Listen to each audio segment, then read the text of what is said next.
my god. Your bones, tendons, and cartilage binds and support and protects your organs and gives you skeleton so you can move with purpose. Yeah, there was no success. It's just not working. I'm gonna figure out why the fuck this happened. Jesus Christ. I'm glad that your studies are going well, at least. I'm glad that's a thing. You cannot have my coffee. Back off, you needy hoe. Thank you.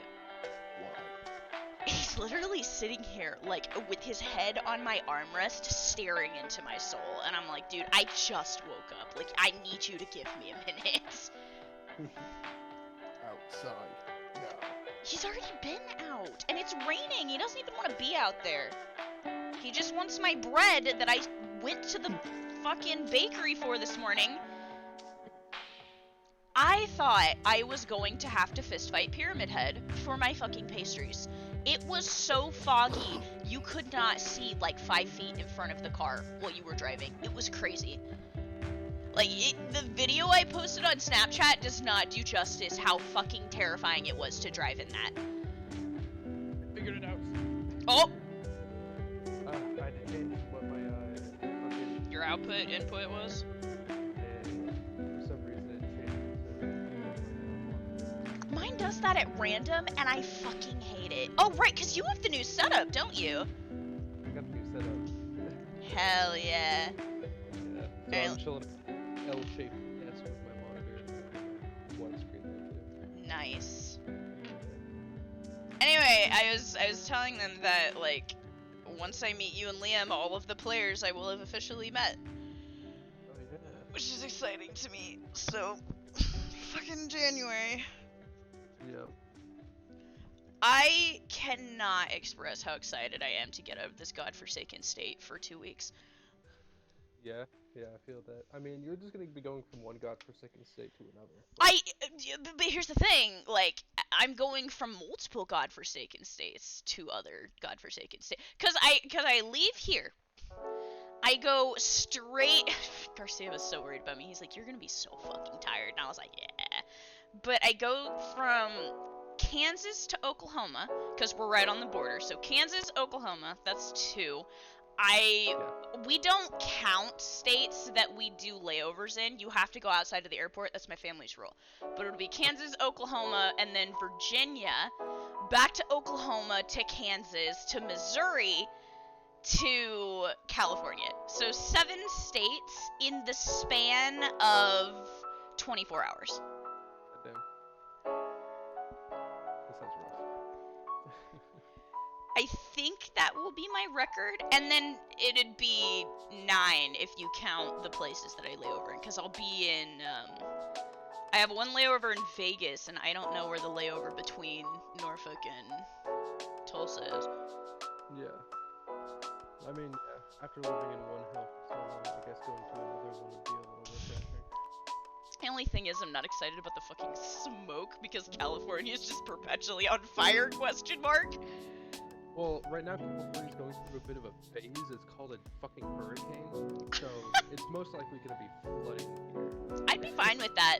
I really would. Yeah, multiple highways just got blocked off because of the hurricane, and I think somebody went missing. Oh shit. Yeah. Can't wait to fucking die on my trip to Cali. I mean, it is probably the most plausible thing to happen in California. God. Yeah. I Like, cannot wait to steal Liam from you all and not have to go back. I haven't even visited him in California, even though he lives here now. I know, I keep telling you, you're like, your time is limited. Like, enjoy it while you can. I'm being serious. Like, you've got like 6 months, my guy. Super busy looking for a job, which I've finished moving, but now you actually go there. So How did the interview go, by the way? I got hired on the spot. Oh, oh? Yeah, I got the job. Hold on, which place was this? Chipotle. Oh, okay. That's fitting. I swear to God, if you do not make me Mexican food. No, you gotta make me toast. You promised me toast when I come visit you. Yeah, but the thing about Chipotle is that in the actual guidelines for actually getting hired there is free food. Parentheses. Yes, free. What? I just want to come to the place that you work with that sign that says we're out of everything except corn and plastic cups, therefore I offer you this corn in hand 30 cents, corn in cup $1.30. I'm just gonna stick it on your window and nobody's looking. I mean, yeah, once the three of us actually get to hang out, I can cook because I know how to and I enjoy it. I like cooking too. There's my boyfriend, Liam. Roll me a d20. Oh, Hi. What? Pridwin's being punished. Roll me a Oh d20. God, what did Pridwin do? What did I do? Pridwin didn't do anything. Liam was late. Yeah. Look, man, I was busy. That's Say a that shame. to the time. That's a shame. Hope your dice I roll well. was busy. 19. Okay. What was going to happen? Was Pridwin just gonna have a heart attack and die? Don't worry about it. Okay, Uh-huh. quest to find you in hell. Oh God. Nah, that doesn't happen for a couple more arcs. Okay, cool. Okay, As long as so nobody dies. Colt will be here shortly, so we are going to actually get started, and I need a recap. And if somebody doesn't do it, I will make you roll for it. So please, by all means, give me your best recap. Pridwin. Clears his throat and then designates somebody else to do it. Hang on. Do you want me to recap? We can both recap. Sure. You all can recap. I don't give a damn. I just want to recap.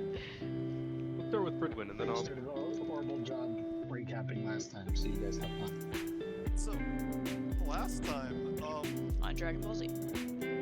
Pridwin's family began organizing his wedding along with the rest of the group, leading to a plan to keep Pridwin distracted while they got everything set up. And of course, Apollyon had to make the most convoluted plan possible. What he does. Speaking of which, I need to find the script. God. So the plan basically went, that Katya and Liam were going to basically drag Pridwin around, to keep him distracted, and then after a certain amount of time, towards when the wedding was ready, Apollyon was going to stage an attack to distract Pridwin and keep him distracted for long enough for the party to get finished, or the party to get set up, and then lure him there. And so him and Xavier created the alter egos. I don't remember what Apollyon's was. So, Mammon and Mania. Yeah, Mammon and Mania. Mania, also known as the reverse psychologist. Reverse psychologist. You remember me, Pridwin? No, I really don't. Who are you? Speed to make it look like you came out. Oh my god. So, after a very, very interesting speech and Pridwin almost falling for it, they proceed to beat the shit out of Pridwin. Reverse psychologist making the mistake of knocking Pridwin over and scuffing his armor on his wedding day, leading to a very swift punch in the balls. Pridwin's not sorry about that, by the way. Everything's not sorry. Don't know for certain if it was actually Apollyon or not that was in that other costume. Yeah, he still has no clue whether or not that was actually Apollyon, but he knew Xavier was the Reverse Flash. Yeah. Reverse Psychologist. Mhm. So after that incredibly silly turn of events, Apollyon and Xavier manage to get Pridwin to go to the site, which is the crater that had been converted into basically a big fucking event square. Who knew that you had a future in landscaping, Soma? It's in his blood. You can now add that to your resume. Sorry, continue. And so the wedding happens. Apollyon is the priest presiding over the wedding. And everybody's having a good time, you know, hanging out. The dances basically the wedding is used also as an opportunity for the dance to happen. Meanwhile, Callan and our boy Douglas have been let go for 42 hours. And they come back. Surprise. And everybody loses their shit. Yeah. Except for Douglas, he's the only one who doesn't lose his shit. Yeah.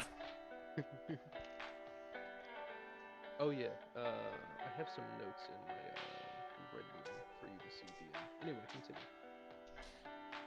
So, yeah, that leads to everybody reconvening. Katya doesn't get to see Douglas just yet because Narcissa is very concerned that having to go through the whole, like, seeing him here and then losing him again thing would probably make her instantly go nuclear. Almost guaranteed. So, we talk. And Xavier overhears the fact that Narcissa is in Katya's brain. And his immediate impulse is, I should go tell everyone else about this. To which, thankfully, Pridwin manages to catch him. Thank you for and rolling talk high to on him that. and Yeah. They managed to talk him out of it. And now Pridwin's promised to help figure out what happened to his branch of the school in exchange for him keeping the secret. And once the party was over, we were given our stars, so we got to level up. And oh my god, it was one hell of a level up.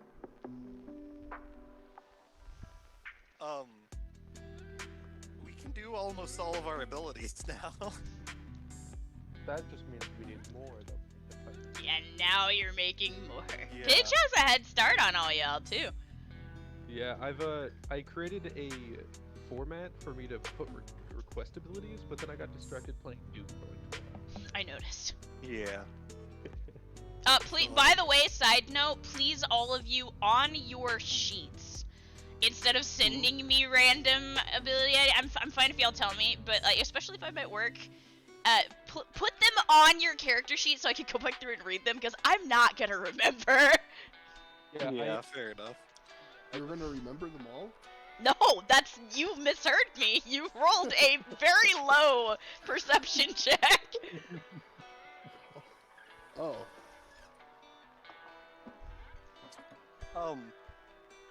I sent you an ability. Why are you licking my elbow? Stop it. Stop. Sorry. So, Anyway.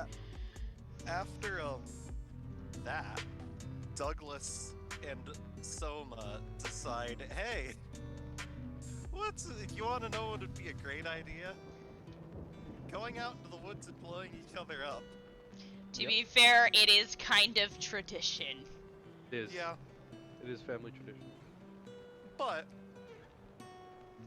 I mean, Eliza is on the border of psychosis because of the black blood. Who isn't at this point? Yeah. Pridwin, apparently. Pridwin's the only mentally stable person here, and he's fucking barely hanging on. We'll see how mentally stable Pridwin is when he gets up in the morning. Oh god. Don't think I forgot about that comment you sent me. So Oh, right, yeah. Xavier's a psychologist, and he himself is going insane. Yeah. No. No! He's a therapist, and he needs help. Oh my god. No. No. Oh yeah. Yeah? Cal's girlfriend went into labor. Yep. Leading to everybody having to rush to the medical ward as fast as fucking possible, and of course they were understaffed. Yep. So all of the licensed doctors on the team, including apparently Apollyon because he has a medical license, Yes, I do. needing to help out. Because of course, Apollyon is a licensed priest, a licensed doctor, probably a whole bunch of other things. He's also forklift certified, in case you're curious. Oh my god, that is so hot. How else is he gonna get? God. Man, Uh, yeah, I was gonna important- say, no wonder he dated all the BBGs. Important note, do you remember what the child's name was? Because it is going to be important later down the road. Olive. Yep. Yep. Which was Pidge's idea. Mm-hmm. Y'all should Yeah, you- investigate that at some point. Anyway, Mm-hmm. so that happens. And some major decisions were made amongst several group members, which we're not going to talk about just yet. We'll let that unfold during session. So, I need all of you to roll me a d20. Oh boy. Combat has started. 5. There is no escape. Honestly, Actually, not hold on. surprising. Put them in the roles section for me, please and thank you. Wait. Oh, Considering- bitch! No! Considering Pridwin's night, I'm not surprised that he rolled a 5. I am highly surprised that you rolled better than Pidge after the night you had. Yeah. Oh man.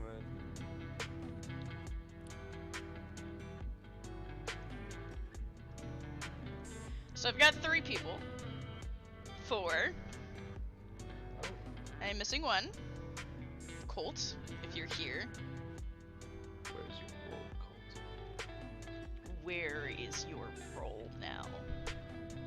The dice cannot save you. Oh, okay. Well, I'm glad you're here because you're going first. So, Solon or Herb, I will let you choose. What even's going on? I got here. We are just starting. We just got done with the recap. Okay. And you rolled highest, so you're going first. So who would you like to wake up first? Solon. What is Solon doing right now? He's gonna be working on his arm. Fix it. So I just imagine you're out like in the living room, like sitting on the couch with your arm in your lap, just fucking maintaining it. I don't know. Dancing in the cold does not do well for the gear. Xavier, you realizing your partner is not in your room, you wake up from your very actually restful slumber. You feel pretty good. And I imagine you're getting up to go get started on your daily ritual of coffee? Yes. Okay, so you walk out and you see your partner sitting on the couch working on his arm. You also notice that Apollyon is standing, like, kind of near the door to the forbidden room, and he is staring at a window. There's a coffee table, but it's sitting on the windowsill with the legs pointed out at you inexplicably. Like, is it just built wrong? It's built right. It's just sitting in the windowsill. Apollyon would just be drinking coffee right now, just like, again. While I'm like making my coffee, I'm just like, did you do that? No, Then who? I have no idea. It must have been, wasn't that loud then. I slept throughout the night. Speaking of sleeping throughout the night, Oh. Pridwin, you're exhausted. You did not sleep at all. Also, you are currently at 20 HP. Oh man. Oh, Oh man. That must have been some, that must have been an interesting night for What? You wake up, I will say, you wake up and your wife is curled up next to you and she looks like she's glowing. Oh. Pridwin. Pridwin's going to slowly drag himself out of bed. When he comes out of his room, he has a completely tattered tabard folded under one of his arms, and he looks like a murder victim. Apollyon wrinkles his nose, and does Apollyon see him at this point? Oh yeah, he's like You walking guys- out into the hallway. Casually walk through. Apollyon wrinkles his nose, and he looks over and he says, "You had sex last night, didn't you?" What? No, what? What would make you think that? Everybody's slowly turning to look at you. I've been. No, Pridwin looking down at all of his wounds. No, I was mauled by a tiger. Team leaders, am I right? You were mauled by a tiger. I Yeah, it Yes. broke out of the zoo and Must have tried been to one kill me. hell of a tiger. You hear Minerva say she's standing by her door looking at you and she has this sly look in her eyes. That tiger has been a freak and glowing. No, And Were No. you assaulted? perhaps even blue. Definitely blue, Liam says, coming out of Minerva's room yawning. oh my god. I'm going to throw this out and I'm gonna take a shower. Yes. Might I ask why you need to? Pridwin gesturing to all of his wounds. I need to patch this up somehow. Yeah, it must have been It was a tiger, I swear. Well, you know, you say what you want. I will tell you, I'm not going to believe you. Pridwin just sighs. Pridwin, you also take note of the coffee table on its side in the windowsill. Who is the regular coffee table in the living room still? Yes, there are now 2 coffee tables. But you're not sure which is which. I hate that cowboy so much. Huh. Oh, it was him? He's the one who brought it. Maybe it was just like a design thing. I don't know, maybe think it's just people aesthetic. normally place coffee tables against windowsills for aesthetic. No? It could. It is aesthetic. Pidge. Have you seen his office? Pidge, you begin hearing voices outside of your room. You did not sleep. At all. Also, I should mention that Pridwin should have found an interesting trinket. Yes. I am saying, I'm assuming that since almost nobody rolled above a 10, that none of them have noticed yet. Oh, that's it. Yeah. The only one that might have noticed is Solon, but I mean, even he was low.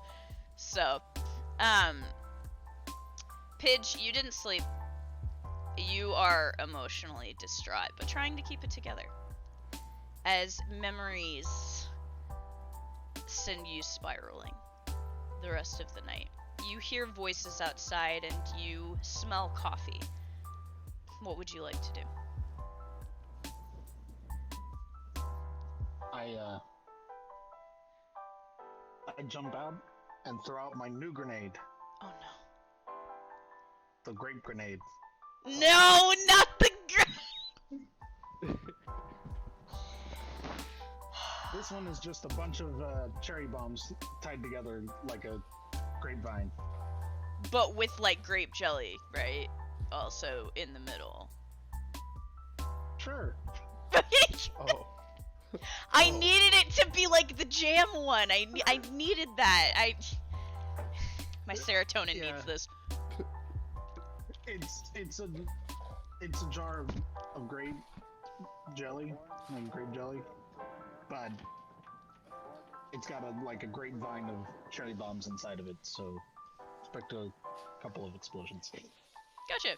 So as this is happening, Pridwin, you start walking back to you know, your room / the bathroom to try and deal with your HP, and your PDA goes off. Oh. He's going to look at it. You have a message from outside of the school. It gives you a warning. Oh. It like this is the what you know that message where it's like this has come from outside sources or something. Yeah, basically it's like a spam risk warning. Yes, yeah. You get this. Uh-oh.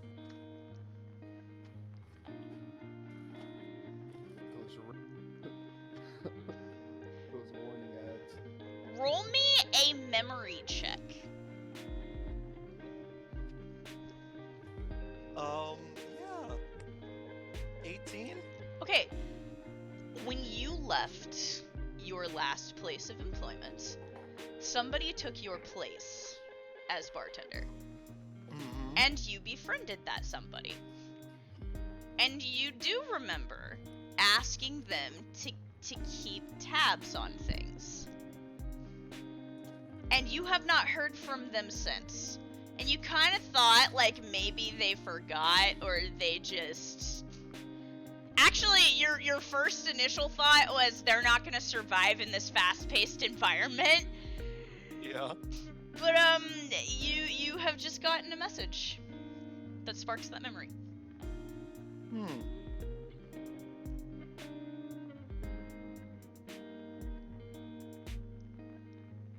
Oh, okay. Yeah? Pridwin is going to call out from the hall. We might have some extremely important things to deal with here in a little bit. Of course we do. Boom. Ah! I wish I didn't peek my head out. Oh boy. I'm going to shower now. Pridwin says this to you all and disappears. Huh. It is at this point that all of your PDAs begin to go off, Pridwin's included. There is a group message for your team from one of your advisors. Oh. It says, "Have a favor to ask. Meet me in our classroom." It is from Gabriel. Apollyon looks down at it. One second, I'm about to take out the trap. Hopefully it doesn't involve exorcisms and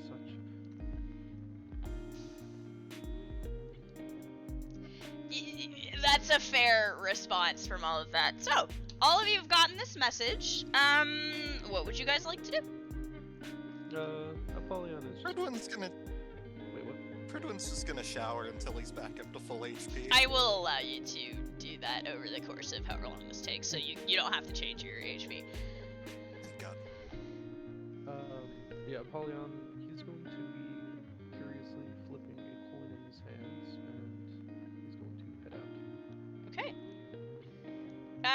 as you guys head back to your rooms to get yourselves ready for the day, I need Pridwin, Pidge, just Pridwin and Pidge to roll a d20 perception check for me. Oh boy. 18. Okay. 17. Okay. You two will notice something interesting. Dylan, where did you leave them? They would just probably be on each room's desk. Okay, so there's something on the desks in your rooms that was not there the night before.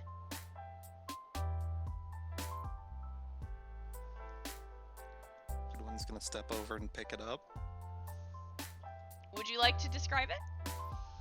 Fridwin, you see a strange coin, and on it is the depiction of your helmet on the head side, and on the tail side it is the depiction of your family crest. Huh. The detail on it looks familiar to you. Just the craftsmanship is impeccable.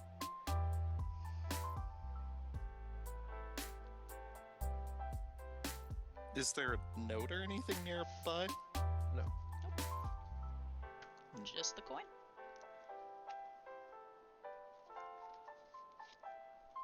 He's going to pocket it. Pidge, I should. you also see a coin sitting on your desk, kind of in the middle of all of your crafting supplies. You know that you did not put it there. Snatch it up and take a look. It is on the head side is the depiction of you, Pidge, and on the tail side is the depiction of Eon. Once again, the craftsmanship is absolutely stunning and impeccable, down to the perfect degree. I flip the coin and pocket it for now. Okay.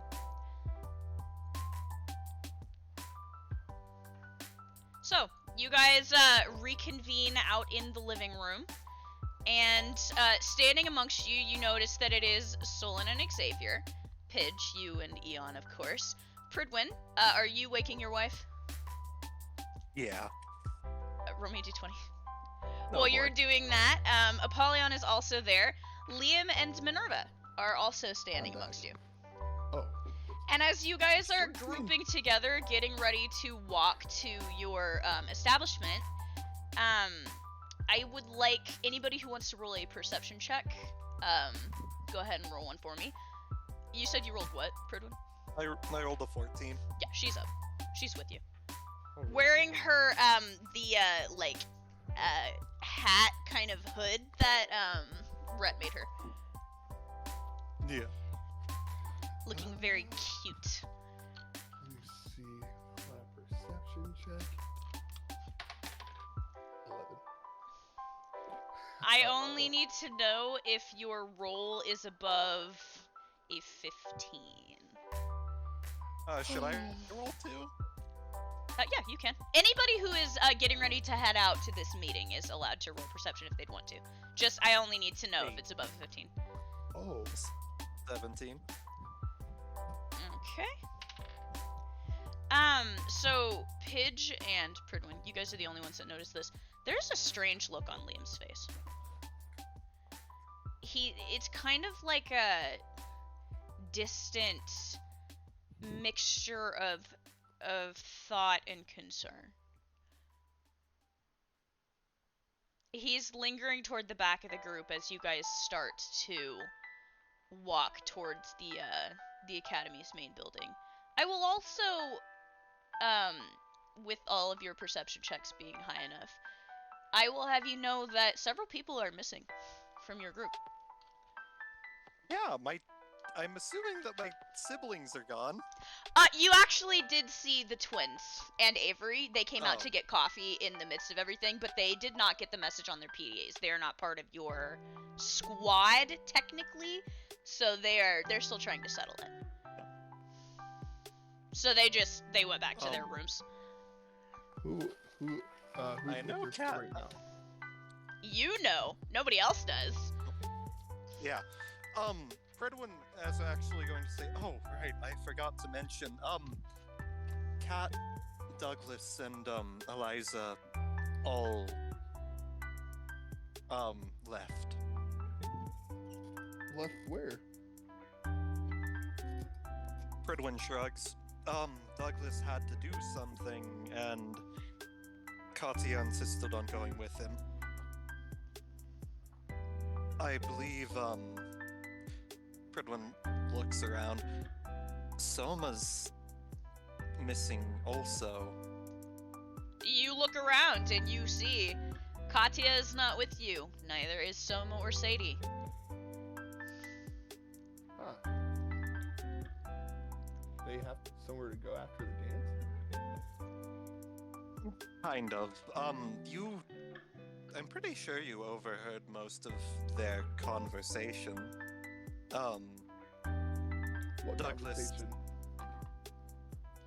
Douglas mentioned that he had to go, by, well, about now. I see. And I take it that everyone else went with him to help him out. Apollyon is currently flipping his coin while sitting in the windowsill. I will say Pridwin and Pidge, you both take note of this. A similar looking one to yours. And also, you will see that Liam is turning something in his fingers. Also, Pridwin did go with Soma several times to check in on the coins while they were being Uh-huh. made, so could I, like, You are... roll to see if Pridwin... Yeah, go ahead. Roll memory check. Let's see if you do recall, going to Reds to deal with this. You have seen them before. 15, I think he would. Yep. You, it's as you're watching, Apollyon flip his coin, it kicks into you. Right, Soma, Pridwin pulls out his coin, made these.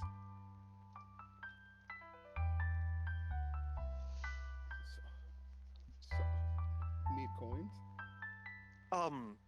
Yes, he said that they were for a game of his. Is it multiplayer? Apollyon looks at you and he says, well, I guess like in a sort of, if not digital, you fucking idiot. Is it 2-player? Is it cats? It's More of a battle royale. Oh my god! Oh my god! Good. It's complicated. When he comes back, he will be most likely more than happy to explain it to you. If he comes back, Liam says under his breath, but you notice for the first time his playful demeanor is gone. Is something wrong? Don't worry about it, he says, and kind of, like, pushes ahead of you. Minerva looks over at you, Pridwin, and frowns and catches up with her boyfriend. You guys at this point have made it to the school, and people are, it is a good day. There are people out, it's like the first day you got here. People are playing soccer, and just out sunning themselves on the lawn. There's a lot of chatter. The cafeteria is thriving. There are professors and students out everywhere just doing activities, things that you guys have not seen in months with how bad things have been. Everybody is happy for once. Crash that. Well, we just worked so hard to achieve that. God has allowed me to live another day, and I'm about to make it everybody's problem! Please. I should open my eyes this day. God bless. Yeah, so you guys head to your classroom, and you see Gabriel. And also, another familiar face.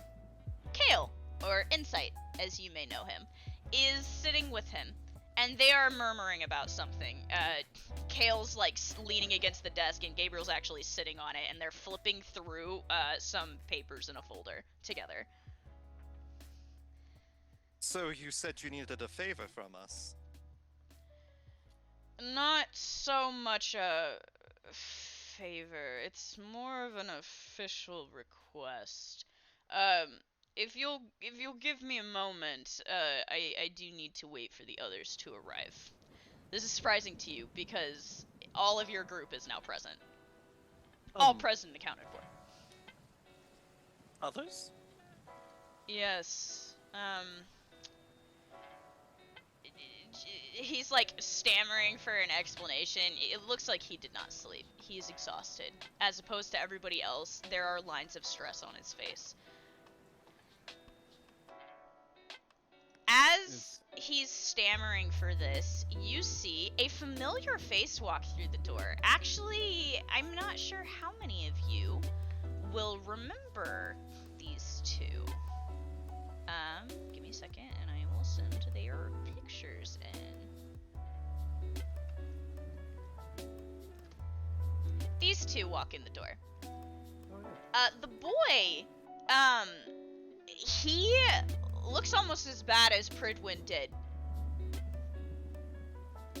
He looks scratched up, a little bit banged up, not like seriously injured, but he looks like he's been in a tiff with somebody. His girlfriend, Jaden, is doing what she usually does, being protective over the highly nervous boy. They walk in and they close the door behind them, and Gabriel says, good, you're here. If you'll all gather around, please, and he gestures to the front of the room. Of course. I lead it. I'm just imagining Xavier's standing in the back of the room and he just slightly leans forward. So, yeah. You guys all huddle around, and Haru and Jaden kind of make their way to the front, and they both look unhappy. Just frustrated. Especially Jaden. You've always known her to wear her emotions very clearly. Gabriel clears his throat, glancing at them, and he says, because you're all 3 stars now, you are aware that means you can take on more powerful missions. I have been given a request from the higher-ups. They thought that you might be interested in testing your new allowances, if you will. Does this interest you? I was thinking of doing some training exercises, although I think a field test might actually be better. Don't blame me if someone gets psychologically damaged. Right, he says, looking at you uneasily. Well, I know that a lot of times you've been sent out on missions and things have gotten bad as you've progressed. This isn't going to be like that. This is going to be bad from the get-go. If you'd like to back out now, please back out now, Jaden says, crossing her arms. Gabriel gives her a warning look, and she kind of grumbles and turns her head away from you guys. I mean, by bad from the get-go, how Is it- bad? Are we just going to be agreeing to something we know nothing about? No, I have brought them here for a reason, he says, gesturing to Kale and Haru and Jaden. They'll be able to fill you in.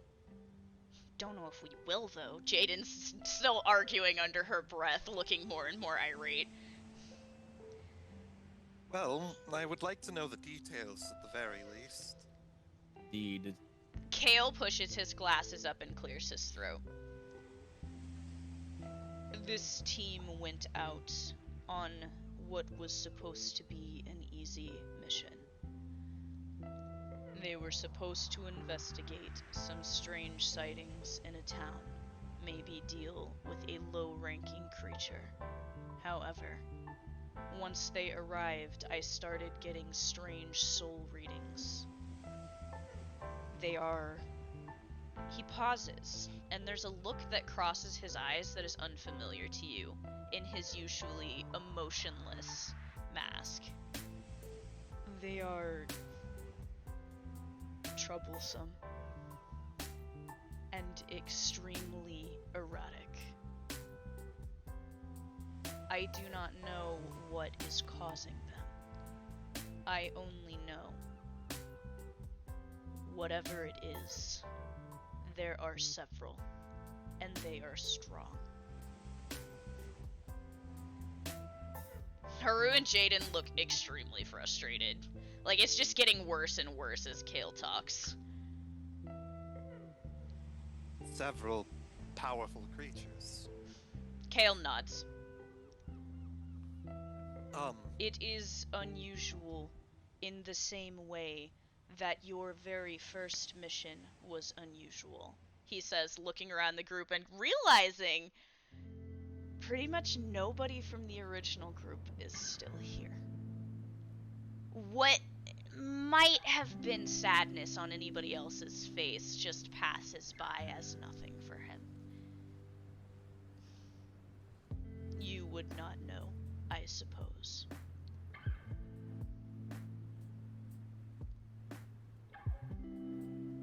well, do we have any details on what these creatures could be, what they are, their behavior?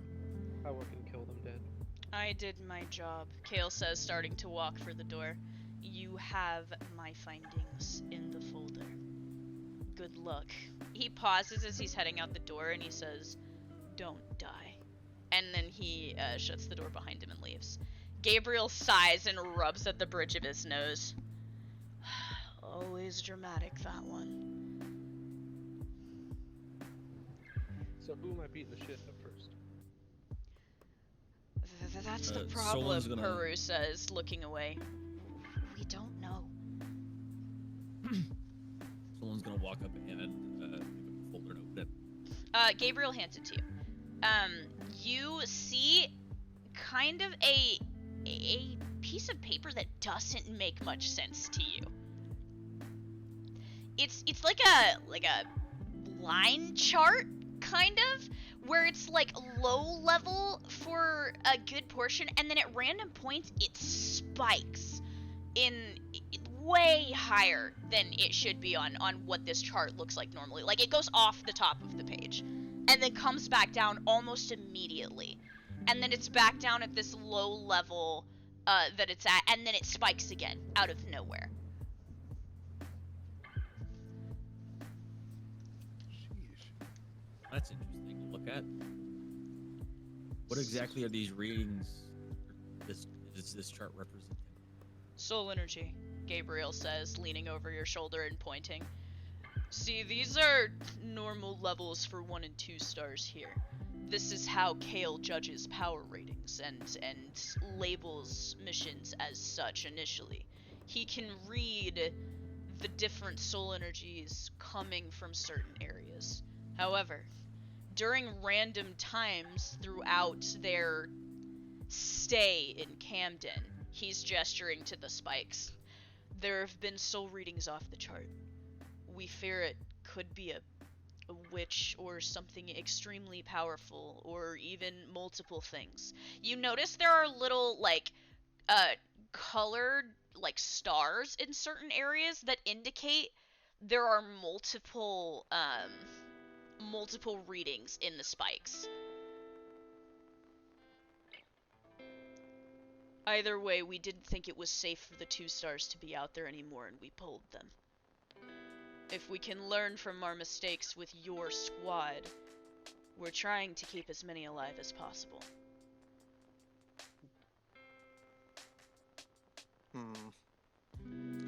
I mean, We could have Dealing handled with it, another- Jaden says, cursing under her breath. I'm sure you could have, but don't overestimate your abilities. It's not an overestimation if it's true, she says, like, turning all of her anger in her glare towards you. Haru nervously is pushing his glasses up and kind of shying away from his girl. Apollyon looks at them and says, "No, Solden is right. I mean, Solon's like, I am? No. I was like, I'm gonna like white knuckle the paper, like he just like put pressure on it. Like he clearly knows what the fuck he's talking about. Haru knows you know what the fuck you're talking about. He's kind of like giving you the like fingers across the throat for the cut it out symbol and giving you a look of warning out of the corner of his eye. don't let your own insolence get in the way of my work. I am, well, was a king of hell, and now look at me." I'm sorry, what? She says. Gabriel's now looking at you with a glare. Fridwin's just smacking his face. Don't worry about the specifics, but I used to have both arms. he used to have arms. And now he's a cripple. He used to have both arms and two sisters. God no. bless. I used to have a dad. I used to have a family. Stays quiet. It's better safe than sorry. I mean, the mission we went on, we had to face a witch, and we barely escaped with our lives. But you escaped. Gabriel looks up at you. That's why I want to send you. We're low on death scythes right now. And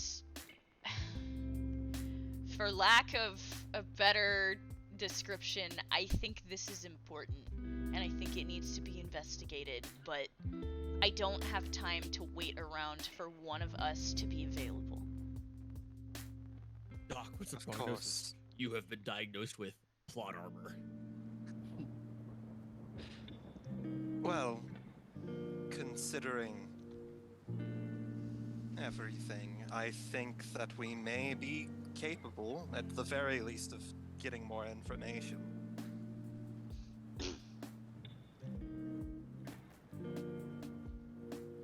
Right. It's a small town to the south.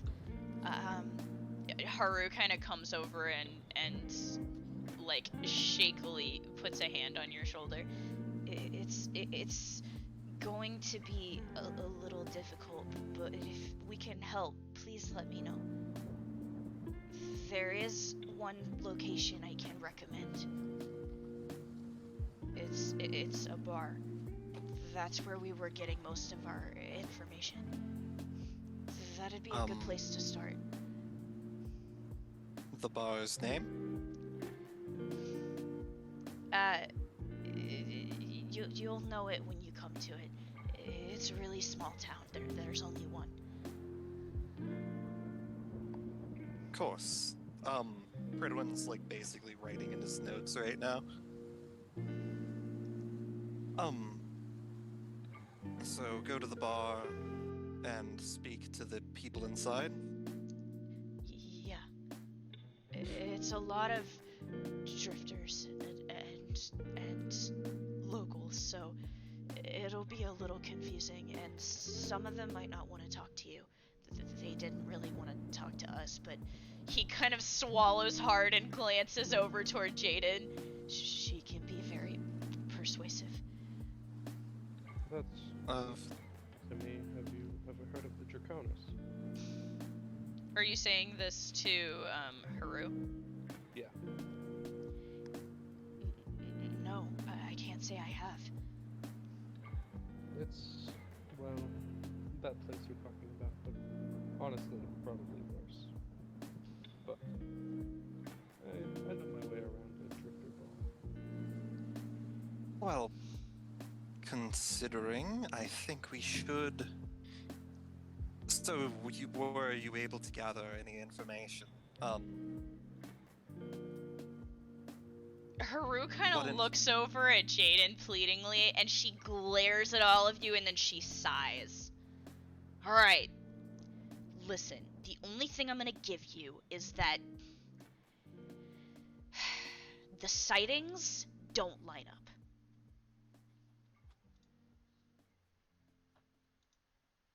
Don't line up. The sightings, could you please elaborate? Nope, she says, crossing her arms. Haru sighs a little bit. It'll make more sense when you start talking to the locals, but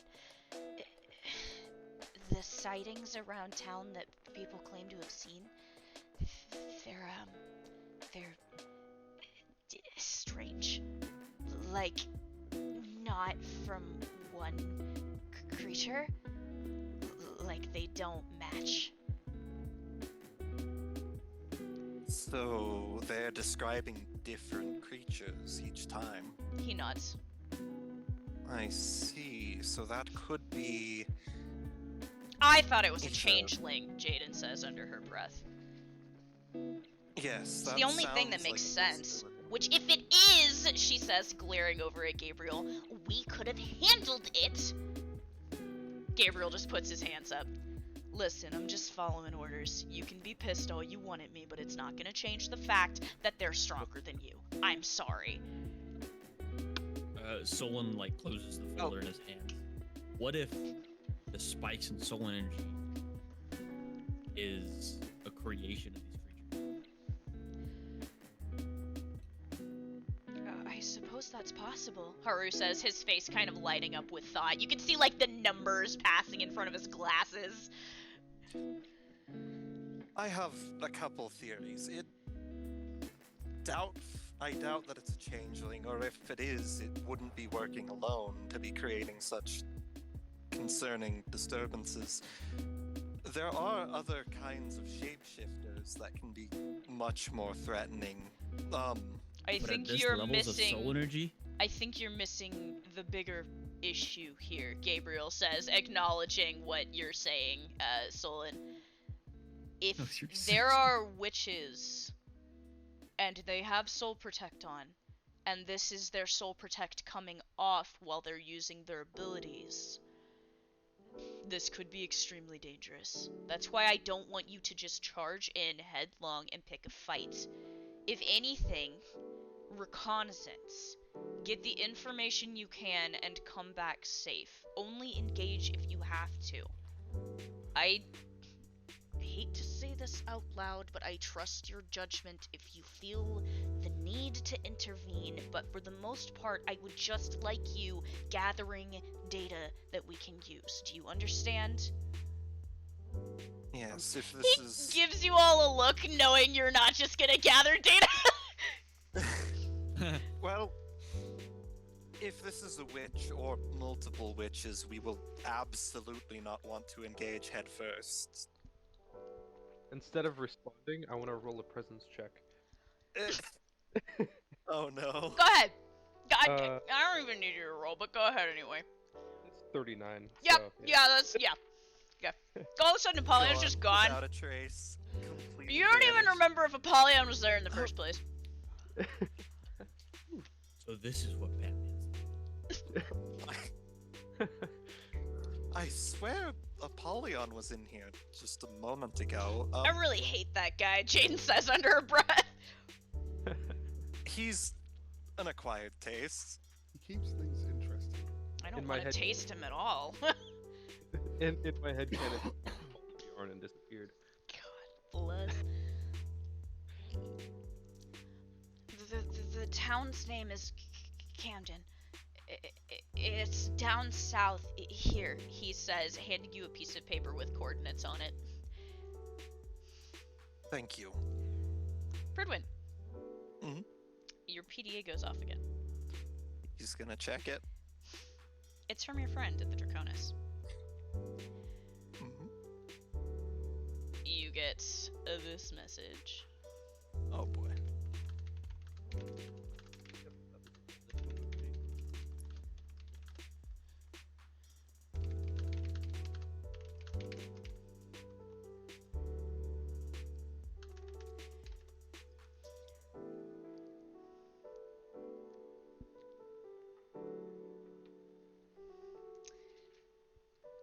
I will have you know that they match. Oh, Pridwin's eyes widen and he says, "Okay, big concerning piece of information here.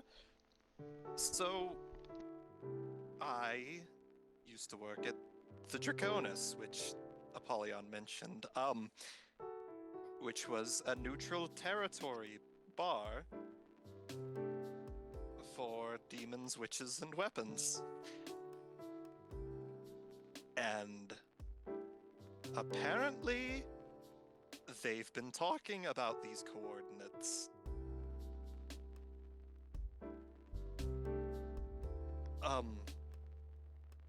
Which means this is almost definitely witch or demon work.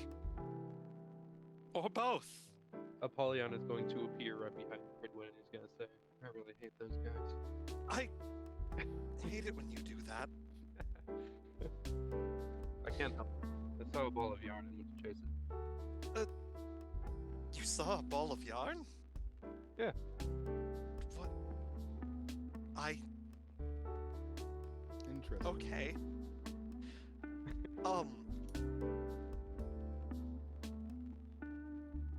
Well.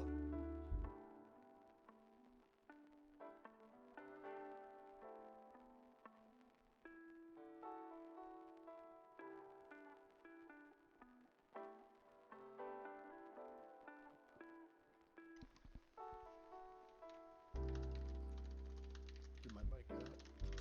Nope, you're good. Oh no.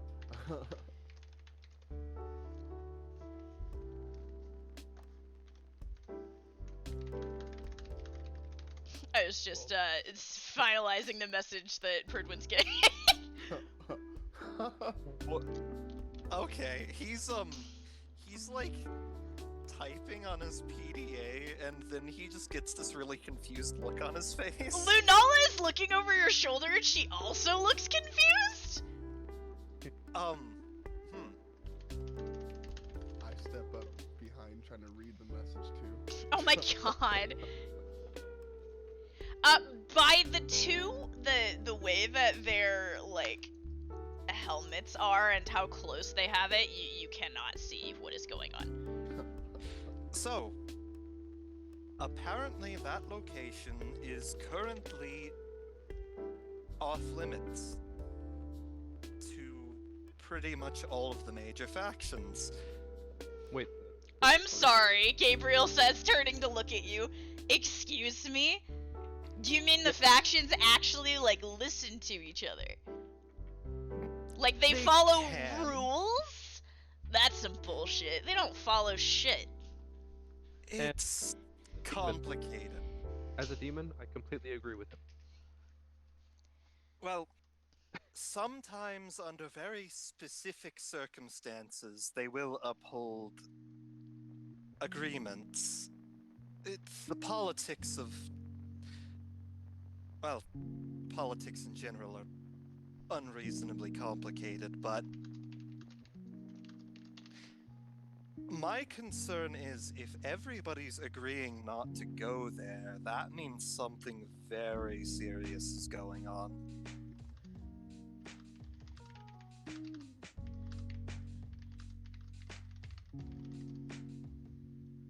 So when are we leaving?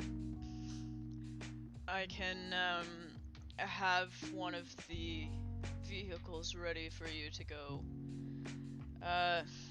You'll need someone to drive you. I'm assuming you'll want to take Iger with you. That sounds like a good idea. Right. Well, have your things ready and I'll shoot him a message, Gabriel says, pulling out his PDA. I'm just going to say this once. All of us are going to need to tread incredibly lightly. Well, I'm pretty good at that, so. Some of us Keep are our better heads at down. it than others, Minerva says under her breath, glaring at the rest of you. Her eyes Yeah. settle on Liam and Liam raises his hands. Whoa, hey! I thought you'd be more interested in the fact that Pridwin is wearing armor all the time. I What, yeah. look. It's. I don't want to just get ripped in half. Minerva and Liam say, slowly looking over at you. By the way, did all of your wounds heal? Minerva says, picking at her nails and giving you a sly look over the top of her fingers. I'm just fine. Lunala turns like a darker shade of blue than she was. Apollyon appears behind him again and says, I didn't know you were into that sort of thing. What? Can we just? Let's That's just my get cat. out of here. Now Gabriel and Haru and Jaden are all staring at you as well and looking at you. They look at Lunala, they look at you, all three of them nod slowly. I I hate hear it here. I hate it here so much. at freaky tiger sex. What? Pridwin just. Really? Jaden says, looking less angry and more curious. Oh yeah. You Huh. can't Pridwin just look at like throws his hands up and says, "I'm going to wait for you at the car." He was know. wounded. he like whispers to them. He says, "You know, I think she's the top in their relationship." Absolutely, Jaden says. Haru pushing his glasses up and he goes, you might be surprised though. I don't know. Jaden's like, shush. Gabriel is also rubbing at his temples, very red, not looking at any of you. Oh, you know you're interested, Gabriel. I have no comment. He says, starting to walk out the door as well. But that's a yes. Listen, he says, turning around and pointing at you. And he says, never mind. And he walks out the door. You know, me and him are a lot alike, despite being opposites. I mean, he is trying not to so date different, death, you and Minerva I. says under her breath. Oh, dude. Oh, you didn't know that? She says, kind of looking at you. Why do you think he doesn't sleep half the time? He's always with her. He's a death scythe, Jaden says. Of course he's always with her. He has to be. He's legally required to protect her. That's in the contract. And Liam and Minerva make eye contact and they go, uh-huh, contract. So, being a wingman for a death side. Yeah, I'm Solon's wingman. Right? And how many women have you picked up? Jaden says, looking at you, Solon. Too, and he's just like,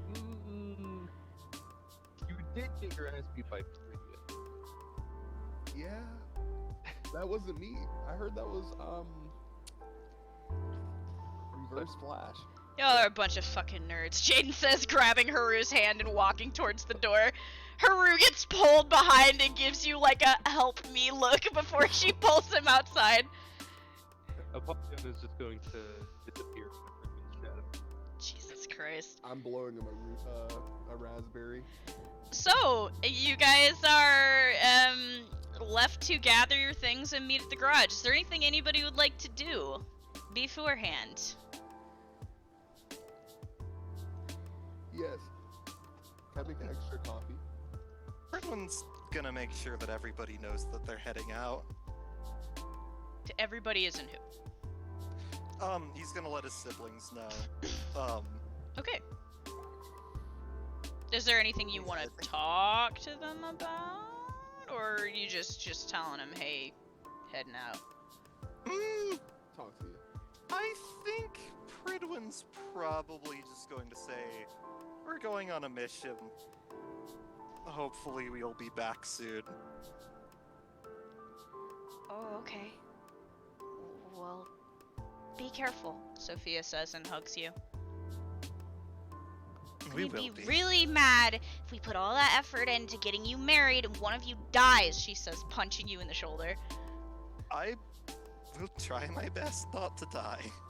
Did Cody make Better anything to not. Did Cody what? eat? Did she make anything to eat? There's always food available in this cabin. Always.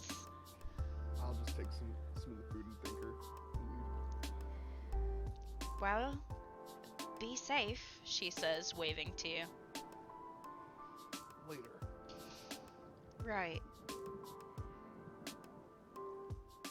Waiting for you guys is Iger in the garage. He is chit-chatting with Lizzie. They both kind of look up at you as your group kind of begins to amass with your things. Is there anything else anybody needs to do? My headset died. I'd like to go see Reticent, but I doubt I have that much time.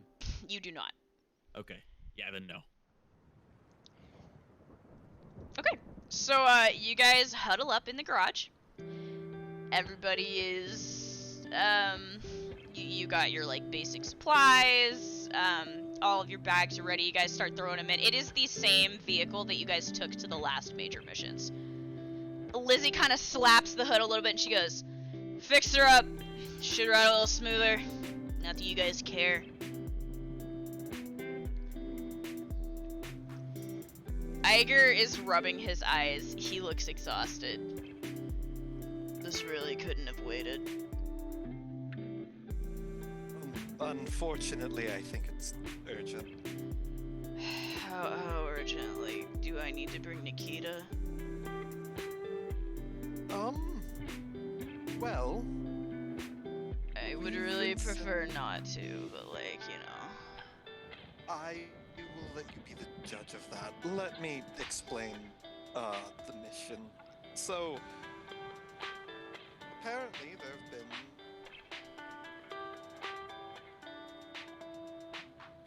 Oh? Hello? He just disappeared. Okay, I always. It's not you that time. No, he straight up dipped for me.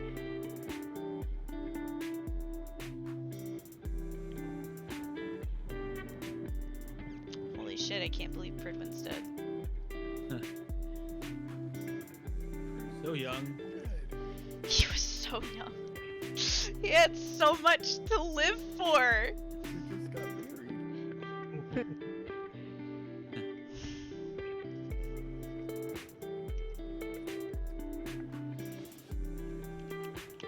Oh, Holy shit. shit. There he is! Oh my god. Fade from existence. He faded out for me. That was amazing! Oh my god, that was so good. Good. Pridwin's basically just going to explain the whole situation to him.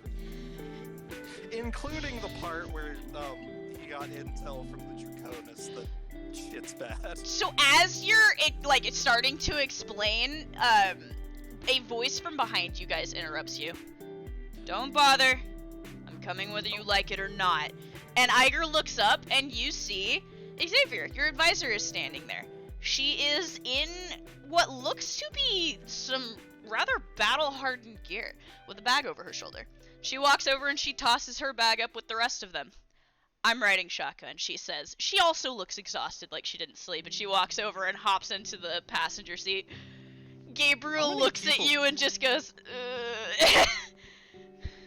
How many people didn't sleep last night? I just look up in surprise. You don't want to know. Iger says under his breath. I'm going to assume that I don't. You really don't. Xavier, Slightly coughs. have some of that coffee. Like the good shit, the shit that leaves you wired. That's what I need right now. I need you to hook me up, man. I like toss in my thermos. He just takes it and drinks like half of it in one go. Thank you. He hands it back to you. Devastated. I take it back. He walks over and he goes, "Well, we're burning daylight. Get in the damn vehicle." I get in the vehicle holding my thermos, just looking down. Don't worry, you brought supplies to make more coffee later. It's okay. It's the principle of the matter. Oh my god. Some of my favorite Bob's Burgers episodes. It's the principle, sir. Sorry.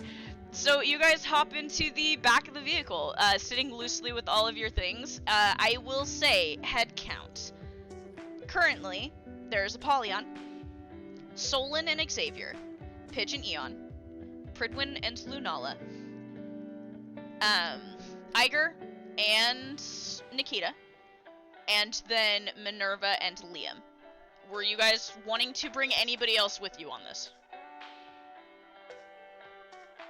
Probably not. Okay.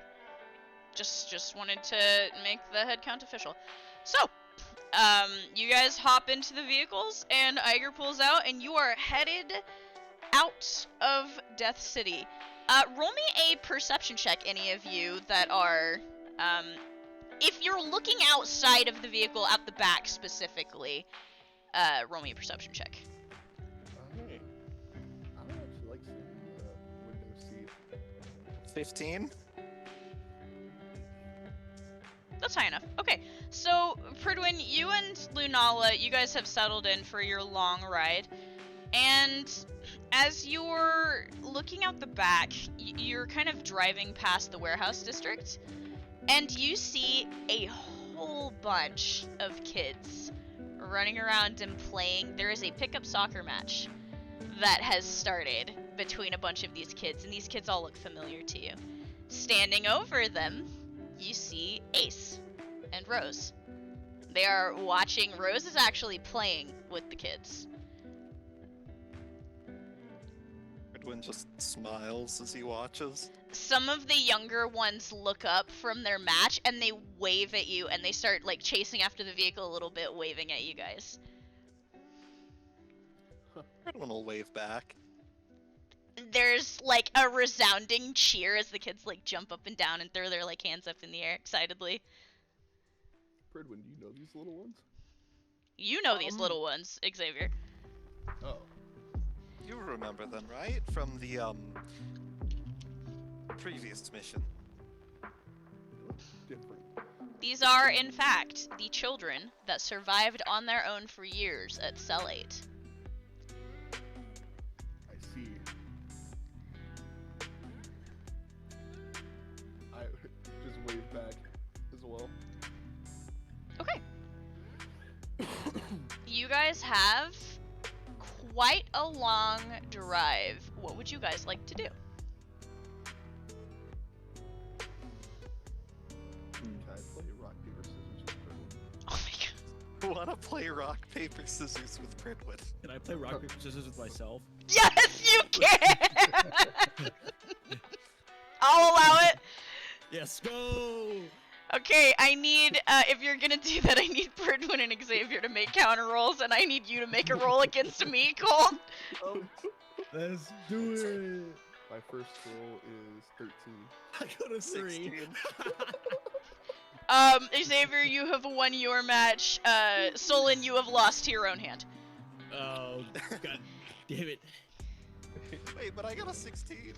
Oh, you got a 16. Never mind. Xavier, you lost. Pridwin definitely won. Lunala is giggling next to you. Best 2 out of 3. It's now become Sure. canon that my arm has a soul of its own. It's not that it has a soul of its own. You have programmed it to play rock, paper, scissors against you. That's okay, fair enough. 2. 2. Let's see. The natural 20. Oh my god! Okay, so here's how I imagine this happening. The second time you're like, best 2 out of 3, and you're ready to go, and you're watching intensely. I got a 19. Pridwin is not even looking at you. And he literally is like, just looking off into the distance, and you go, and you're so confident, and the second you look up from your own hand, it is the one that beats you. Like, he just did it so casually as if Yeah, he he's like- already knew what you were about to throw out. I was the one that got your secret. It was me. He's just writing in his notebook with the other hand, like looking down intently. My man doesn't Never knew. even care. I was reverse flash, okay? Apollyon, you hear Abaddon whining in your ear. I want to play. He manifests that. Literally, she is a scythe. There's no physical way that she can play rock, paper, scissors. Yeah. It's like, so how do you expect to? I don't know. I just want attention. You never pay attention to me anymore. You're always so focused on them. What are you guys doing, by the way? I'm trying to figure out what to do when we get there. I'm trying to play rock, paper, scissors with anyone who wants to play other than Critterman because he is cheating. I miss I am Truth or not- Dare. That was the more fun thing to do, but unfortunately, Lil Bit and the fiery blue-haired, pink-haired kid isn't here right now, so might not be as fun. And we use his card, so like, I don't know. She kind of pouts.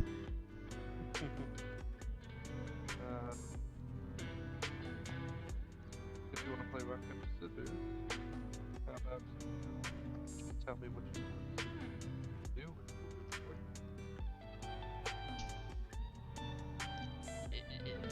The mouth kind of like forms into a straight line on the on the side. But then you'll win all the time. Well, technically, you would be using my body for that. Oh, I thought you meant that you were gonna play against me and I was gonna tell you what I wanted to roll and then you were just gonna roll the opposite. No. That makes more sense. Alright, who wants to go up against me? I do. Oh my I god. raise my hand. Oh boy. I will be your challenger. Oh my god. Counter rolls. Alright. 20. Oh my god. Yeah, no, that's gonna win. I rolled a 16. He cheated, Abaddon says. Honestly, Abaddon, I think you're bad. How dare you? Fine, you go against him by yourself.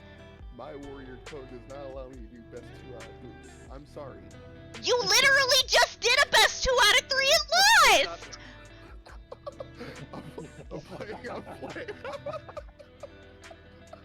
You know, Apollyon, if you kicked him at just the right angle with your foot hitting on his hip slightly to the left, we could throw him out the back of the vehicle and then Iger wouldn't even know.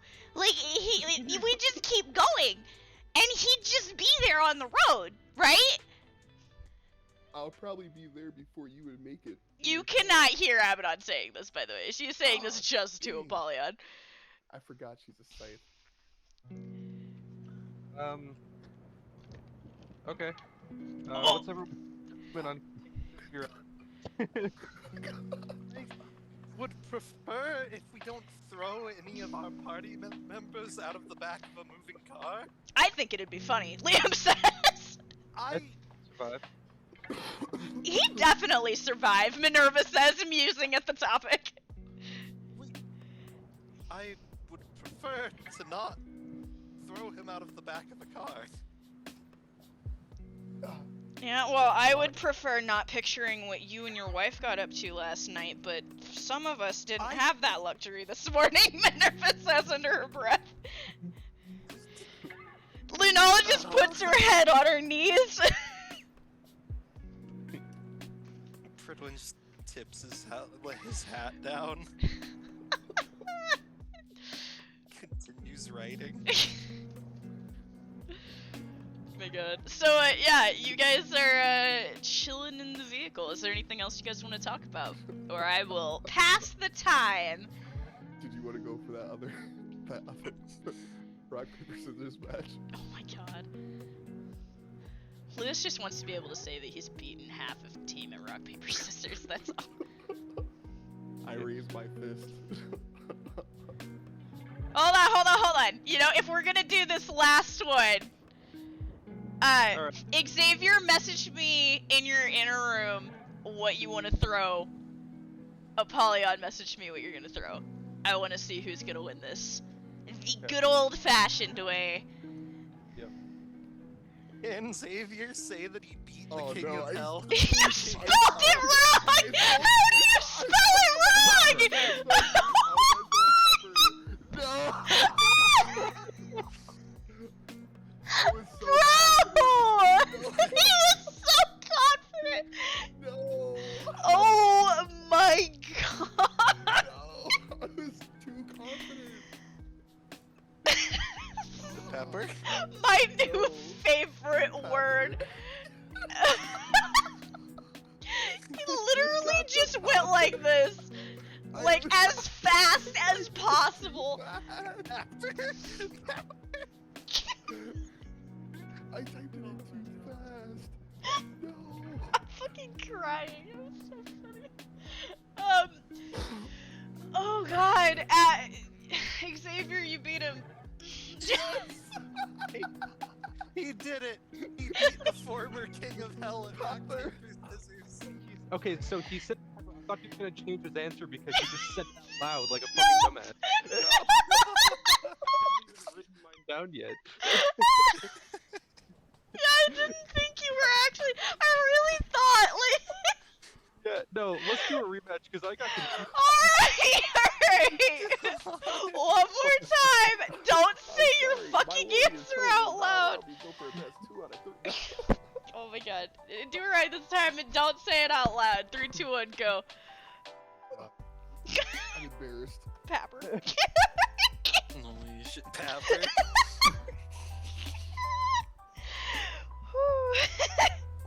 I have to that he is. Oh my god. Done. What's your roll?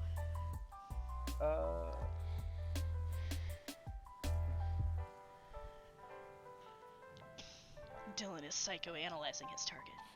I am psychoanalyzing the target. Rock, paper, scissors, the greatest game of psychological warfare. This is what all the Kings of Hell used to play for, like, bragging rights. Apollyon 1. Yeah! Oh my god! So, I mean, it's a tie. You fool! You thought that you could beat the King of Hell at the greatest game known to demonkind! No, he says, you can't beat the King of Hell at this game. I can't. Please So we don't gotta tell kick me him that out of the rock, moving paper, car, scissors- right? Please tell me that rock, paper, scissors isn't a game from hell. It is. Where do you think it originated from, Abaddon says? I don't know, some random person getting bored and making up a game? Yeah, except that random person was Satan. I see! Why did you sound like a... That was like the most South Park. the Canadians. Wait, what? I hate it here. I hate it here. Oh. Yeah. That's all, folks. Good night. We're done. It's over. That's it. That's the whole session right there. Yo, fuck that up. Oh my god. Okay, so to save my sanity, you guys have arrived in the town of Camden. Most of you got a good nap in, or did some brainstorming about what could possibly be going on in Camden. And you guys have arrived. Nikita and Iger have parked, and Iger kind of tips his hat down. He's like, "I'm gonna take a nap," and Nikita goes, "The fuck you are!" and grabs his hand. He's like, "I just drove," and they're like arguing in the front of the car. She's trying to like drag him out. You kids have fun. We'll be around if you need us. We've got our PDAs. Don't die, she says, pointing at you. We're pretty good at not dying, honestly. All things considered. Great. I haven't died so far. Oh my god. I haven't died so far. Coming from the player who's on his second character. I hate it here. Oh my god. Yeah, so you guys are here in this town. You're a refresher for what Nikita looks like.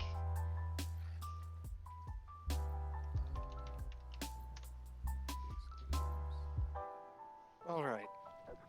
So, here's the plan I'm going to propose. We are going to need to be incredibly careful.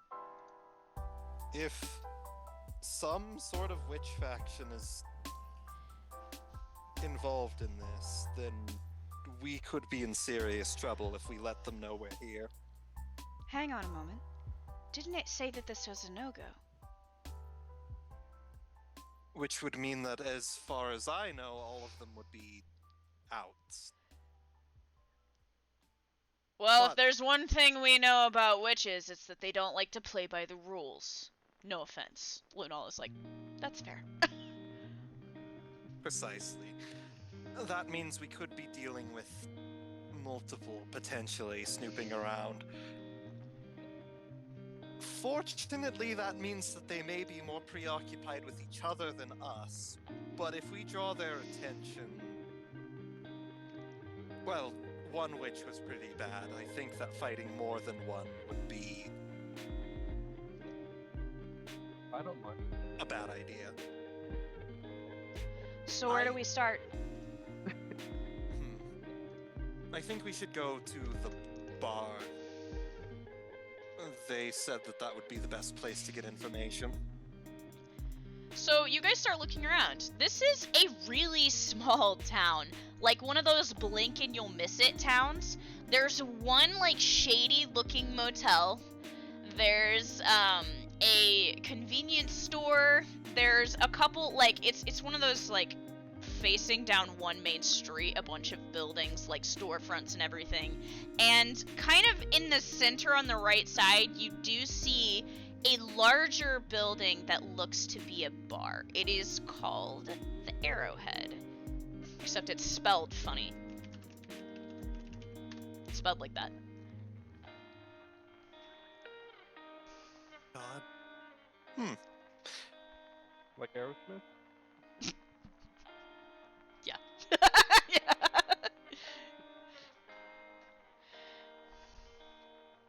So, welcome Just to barely Camden. evading copyright. Welcome to Camden. The day is yours. It is around 8 p.m. at this point. Oh. It was a long drive. You guys are deep south. So, So it's about to be nighttime. Well, I guess it think is nighttime. probably the best course of action is to head to the bar, ask around. We could possibly get a couple of rooms at the motel. You need to schedule the rooms while you guys go to the bar, or we can have Al I- back with you at the bar. It might be a good idea to stay in groups, especially considering we don't know enough about what we might be going up against. Right. Okay. I'm Let's go to the bar first. Thankfully, it doesn't sound like this is going to be the same as the past couple missions, but better safe than sorry. Okay. So, are all of you heading in? Oh. Sure. Ridwin Who will be else? heading for the Who bar. else going where? Is basically what I'm asking you. Yeah. I'll also be going inside the bar. Okay. So, you guys head into the Arrowhead. This place is, for such a small town, it is bustling in here. There are groups of people huddled together at tables. There are people dancing to some deep south country music, line dancing. There is a bar that has several people sitting at it, drinking. There is one bartender who looks a little frazzled behind the bar, trying to keep up with everything.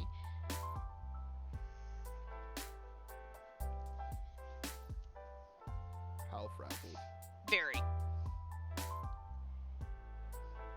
Like, for the amount of people that they are trying to serve, they're doing a good job, but by God, they should not be doing it by themselves.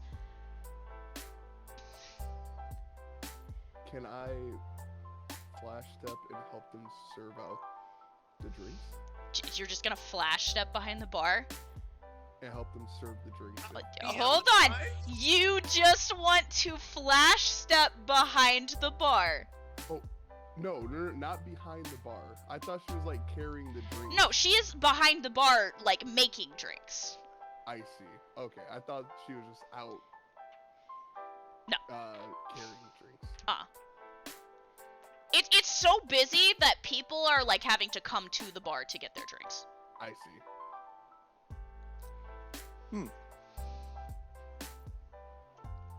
Well, I guess someone has to go to the bar stools. So, shall we split up and start asking questions? Oh, I love how the plan was to be inconspicuous, and there's at least 2 people in with full plate armor, 1 guy in gothic leather. And 3 of them are blue. Yeah. Yeah. And then there's And the miner who shouldn't be in a bar carrying anti-material rifle on right? her back. I think Apollyon's the only one here who's good at being inconspicuous. Yeah, he's probably the only person that looks decently normal. And he can just not be present at will, so... Yeah. Yeah. For sure. So, if you guys are looking for specific things, I will have you roll perception checks so that you can locate people throughout the bar. There is a lot for you to do and a lot of information for you to gather in this place. Edwin's a bartender. He knows how to talk to bartenders. So that's where you're heading first? He'll head towards the bar. Okay. I was going to actually ask the bartender if she needed help. Okay, so Pridwin, Lunala, and Xavier are all heading for the bars. Anybody going with them? Apollion will go with... Okay, so, He's gonna find a inconspicuous booth that's unoccupied. I have one question for you. Is Ein visible in your bag? No, not at the moment. Okay, then that's not gonna happen. Alright, continue. You're going to sit in an inconspicuous booth? Yep. There are also several other people kind of sitting in the shadows of the corners of booths. So you make your way over and you sit at one of those booths. And join in the angsty, shadow sitting, if you will. At the bar, Pridwin, you approach a... Go ahead. I'm gonna send out Garuda. Okay. I gotta double check what Garuda does real quick. Bum bum Yeah. bum bum bum. Bum bum bum bum bum. Where the fuck is Garuda? Oh shit. Are you being stealthy? Because that's gonna draw some fucking eyes. Yeah, I'm gonna try and be as stealthy as possible with this guy. Okay, so, I'm not rolling for everybody in this fucking bar. I will say that several eyes turn in your direction as you do this. But she, clambers up into, like, it's kind of one of those industrial type ceilings. She clambers up there and fades into the shadows. And you can now see there are so many people in this bar. There are so many. They got nothing better to do. Okay, at the bar, Pridwin, you approach with Apollyon and Xavier to see a rather frazzled woman. She is young, maybe early 30s. Her almost white hair is pulled into this messy bun. She's got a bandana tied over her head that is already, like, drenched in sweat, and she is currently trying to pour 6 different drinks at once and keep track of all of them. And she's doing amazing! But it takes her a minute to finish this before she looks up and she hurriedly says, "What can I get you?" Good evening. I was hoping to ask a couple of questions, but you seem Vodka. busy. She just mid-sentence, she, like, without looking at you, grabs a bottle of vodka from underneath the counter, grabs a shot glass, opens it, dumps it mid what she's doing with her other hand, slides it to you, and looks back up at you, Pridwin, as she's pouring another drink. apologies. So, questions. Sweetheart, I don't know if I got time to answer questions. Either you order or you're gonna have to wait till the rush dies down a little bit. Well, perhaps I could assist in, Solon like slams the shot, puts his hand on Pridwin's shoulder. I'll show you how it's done, man. Oh no. He takes out like some extra cash, hands it to her, just answer the man's questions, and walks away. She stops, looks at the. How much cash are we talking? How much cash do we need? That's up to you. I'm not gonna tell you. How much cash are you offering this woman to? Let's see. It's a bartender in a little rinky-dink town. $50. Don't be a 50, but ah. She stops, looks at the cash, slowly pockets it, watching you walk away, and then looks over at you, Pridwin. You were saying? Yes. So, we're here investigating some, strange occurrences. You ought to let him serve, you hear somebody say from down the bar. He's pretty good. At least he used to be. You recognize the voice. Oh? Roll me a memory check. Oh boy. 18? You have flashes in your mind even before you see her. Of a woman. Very tight-fitting clothes. Red horns. Red lipstick to match. Drinking at your bar. A spade-like tail flicking behind her slowly. And as the people in between you kind of shuffle in and out, you catch sight of this woman. You don't see the horns. Not with the hood that she's wearing. You don't see a tail, it must be tucked away. But you do recognize this woman. Oh? Her name is Ajax. And she was a regular of yours at the Draconis. He's pretty good, she says, taking a sip of her drink. Pridwin tilts his head and he says, I did not expect to see you here. Yeah? Feelings mutual, kid. She takes another sip, looks at her glass that's almost empty. Come on, Mel. Give him a shot. A chance, I mean. She winks. The girl behind the counter looks at you with this almost like desperate hope for a moment. Yes, I was going to offer, actually. I am a bartender. Get behind the bar. I don't even want to see your credentials. Just don't fuck shit up. She hurries around. Pridwin just gets behind the bar. You can keep your tips and I'll pay you at the end of the night. Deal? That sounds reasonable to me. Great, good, wonderful, she says, going off, and she starts, like, sliding drinks down the bar to people that are sitting there, like, waiting for their drinks. She looks over at you, Xavier. You, what do you want? Oh, I just wanted to know if you needed help. Great, here, she, like, throws a bar towel at you. She's like, you're delivering shit. Hope you can remember orders. Kinda. She looks around, grabs a notepad and a pen, smacks it into your chest, and then goes back to what she's doing. Okay. Not trying to be stealthy, tries to like sneak away at the yeah, you do. There's too much happening at the bar. So, Pridwin and Xavier have just gotten themselves a temporary job. Congratulations, you are now employed. Once again. Oh god, for no. the evening. Anyways, Lunala sits down at the bar, and she's also helping keep track of orders for you. Like writing things down as people come up to the bar to order them to help you out, Bridwin. And I will remind you that you have a very special ability when you make people drink, so I'm assuming you're going to want to use that. But, quick pause on you guys. Solon. What are you doing? Wandering around the bar, kind of like reading people. What are you looking for specifically?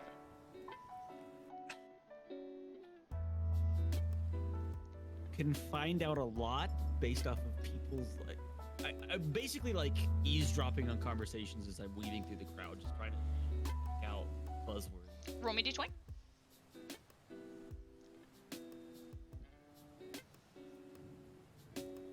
6. You're not getting much. You seem to be coming in at all the wrong moments of the conversations. A lot of small town gossip going around about nothing in particular. You're not hearing anything pertaining to strange sightings or passersby. Apollyon, what are you doing? I'm gonna look for the toughest person in the bar. Oh no. Please don't start a bar fight, please. You look around, and believe it or not, the toughest looking person in here, apart from the woman sitting at the two women sitting at the bar, Lunala and the woman close to her, that you very well know is a demon because you spent a lot of time at the Draconis. You also know Ajax. There is one girl in the back, kind of sitting near where Pidge is, kind of brooding. She's drinking by herself, and there's this soul energy radiating from her. Not in a bad way, not like she's like a witch or anything, but she just seems strong, and the way that her coat kind of just sits over her shoulders, she looks really stocky. And she's kind of minding her business, and every once in a while her eyes flicker toward the dance floor. Ah. Apollyon is going to walk over there and he's going to say, well, as a few minutes, get to the dance floor. Yeah, got someone to keep an eye on. Can I help you with something? Just here around town on work. Another passersby, huh? Been getting a lot of those lately. I'm Just not your means more work for me. I'm not your average passersby. He's I'm going to what I want to call him to do is just sort of like disappear and then appear sitting at the She does not know what just happened. So what brings you around here? Her, she says, lifting a finger and pointing toward the dance floor. You can see through the, like, several people who are dancing kind of part a little bit, and there's one very thin, kind of delicate-looking Southern Belle type in short shorts, cowboy boots, and a tank top that is dancing, and she is stunning. And as she's dancing, she looks up and she kind of smiles and waves, and the girl you're sitting with kind of gives her one of those nods, and she goes back to dancing.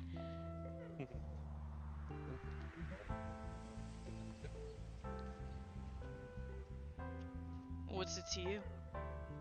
I was just curious about the folks here. I haven't been to a good bar in a good minute. Well, unfortunately for you, this isn't a good bar. You know what? Neither was the coats, but well, here I am. You do not see any recognition on her face from you dropping this name. Suppose I'll leave you to it then. Yeah. But if you anything weird going on, let me know. You're pretty weird. That's about all the information you need. She takes another drink. I don't get that struck. Good. You seem like the type. she kind of like just turns her eyes back to the dance floor. Xavier, roll me a d20. Oh snap. 12. You are speedily delivering drinks and impressing a lot of the girls in the bar. Their eyes are definitely lingering in your direction. Can I attempt to go up to one of them? Sure. you go to deliver a drink. This one is a you're kind of surprised and impressed with the amount of hard liquor that the women around here are drinking. Since I possibly don't drink at all. No. Yeah, these girls scare you. So, when I'm delivering the drink, I'm just like, do you know what's been going on around town, by any chance? The girl Can I give her looks a at wink? you and kind of like makes this face like, what? Oh, That's your opening line, the girl next to her says. Wow. I guess looks are the only thing this one has, and turns to walk away. I stopped her. I was saying I was waiting to use my opening line on you. The girl that you initially were talking to is now offended. She didn't seem like she was comprehensive at the moment. Both girls look at each other, scoff at you, and walk off. Apollo yells in their direction and says, "Be careful, he's an idiot." Noted, one of the girls said. Solon downing another shot. If you stick around, it usually gets much better. So let him cook. I go back to work to my 9 to 5. Pridwin, you are at the bar, doing a pretty damn good job making drinks. You will also make drinks for all of the party members who are legal drinking age. Sure. Well, Apollo, Because I can give you each a +5 to a certain stat. Uh-huh. yeah, Apollyon's gonna walk up and get a drink. Can I show Predwood my fake ID and get a drink? You're... What? Oh my god. My old school ID. It just doesn't have the numbers, you know. Oh my god. Considering Pridwin's profession, would he be able to tell if the ID was fake? Immediately. Oh, I like flash it to him real quick. I'm just like, yeah, here you go, thanks. Pridwin's going to say, "Ah, yes, of course." He's going to pull a box of apple juice out, put a chili straw in it, and say, "Here's your drink." I prefer that Ajax anyway. and the bartender are like crying laughing at this point. I prefer this anyway. Apollyon, what do you want? What buff do you want? I can give you a +5 to any given stat. +5. This is for a limited time, by the way. You have this for an hour. Yeah. Let's go with the mid.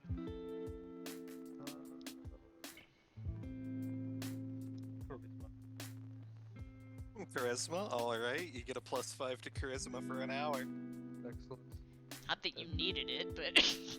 Yeah, he didn't need it, but I'll take it. I'll just let everybody choose what they want their +5 to be. Yeah, and again, it's only for an hour, so whatever you guys are doing, do it. Is this enchanted apple juice?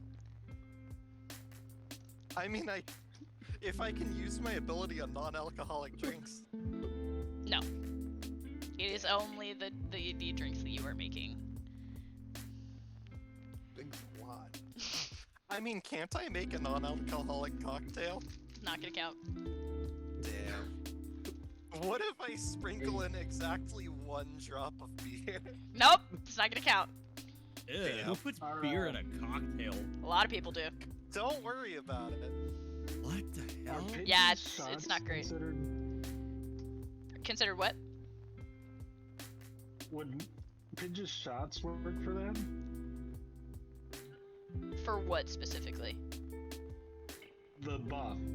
Could you I can- double down on the buff? I mean, I can buff yours. with He my can, ability. yeah, he can assist your shots. What the heck? But it doesn't work in the reverse. Pitch isn't legal drinking age. Okay. No, she isn't. She doesn't care. But also, Pidge makes her own drinks, so I mean, No. Yeah. I wouldn't worry about it. And she's smart enough not to make her own drinks in the middle of a crowded bar. Pridwin, roll me a perception check.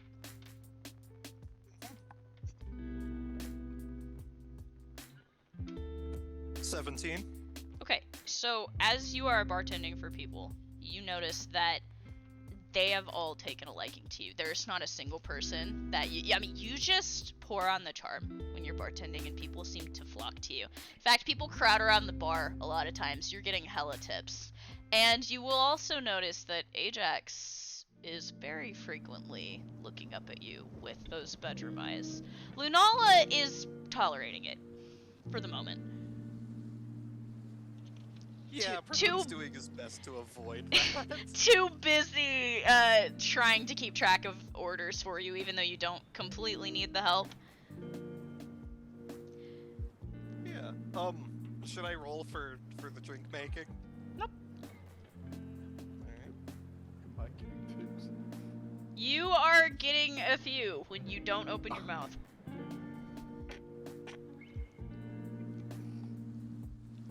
It seems that the more you open your mouth, the less likely you are to get tips.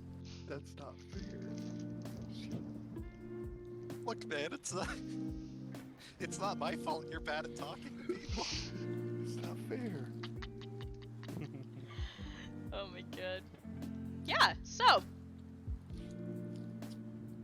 What would you guys like to do? It is now about 11 p.m. and the party's like really picking up. There are a lot of people in here. Oftentimes it is standing room only at the bar. Shoot. Dang, dude. Trying to read. Pridwin's probably going to try and see if he can find anyone who's like appears to be local, who's like chatty. There is a group of girls at the edge of the bar. They appear dressed up for a night out, but you can tell that these are farm girls. The lines in their muscles are hardened from farm work. They look to be from around these parts. There are 4 of them. He'll kind of as he's serving them drinks, he'll say, "I'm actually quite new around here, and I've been hearing a lot of rumors about strange happenings." What kind of strange? Well, quite peculiar, but people were telling me that there were, I don't know, things running around out in the night. You're talking about the bat? He's not It's a talking bat. about the bat, Amelia. Come on. They're like the 2 of the girls are trying to shush the smaller girl in the back. She's a lot younger. What's this bat that you speak of?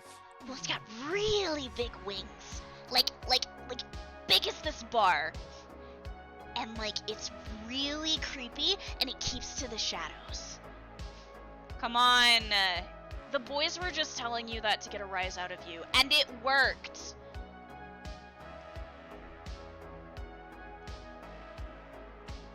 I see. So, giant bats. Yep, sure as hell. I won't even go out to the barn at night anymore. I see. I've heard that there's been a lot of strange stuff. You want to hear strange stuff? You should really go talk to, like...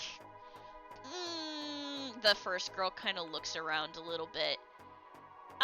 Her, she says, pointing over to a girl sitting alone at a booth, kind of near Pidge. Apollyon was just talking to her. I Amber's see. seen some shit.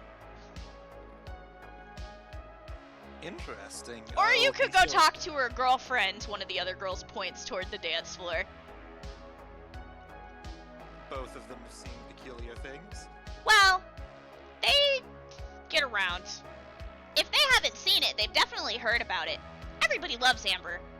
Yeah, she takes care of the problems around here. She's also kind of the bouncer, so I mean, you know. Interesting. I'll have to talk to her at some point. The, one of the younger girls says, "Come on, I want to go dance," and pulls the four of them back toward the dance floor. Fredwin will continue.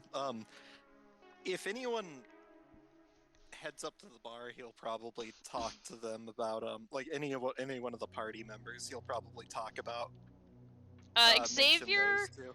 Xavier is the first one to approach the bar because he's delivering drinks for you. Xavier, I don't know if you want to send him on this task, but he's the first one. Xavier, have you been getting much information? No, you have not.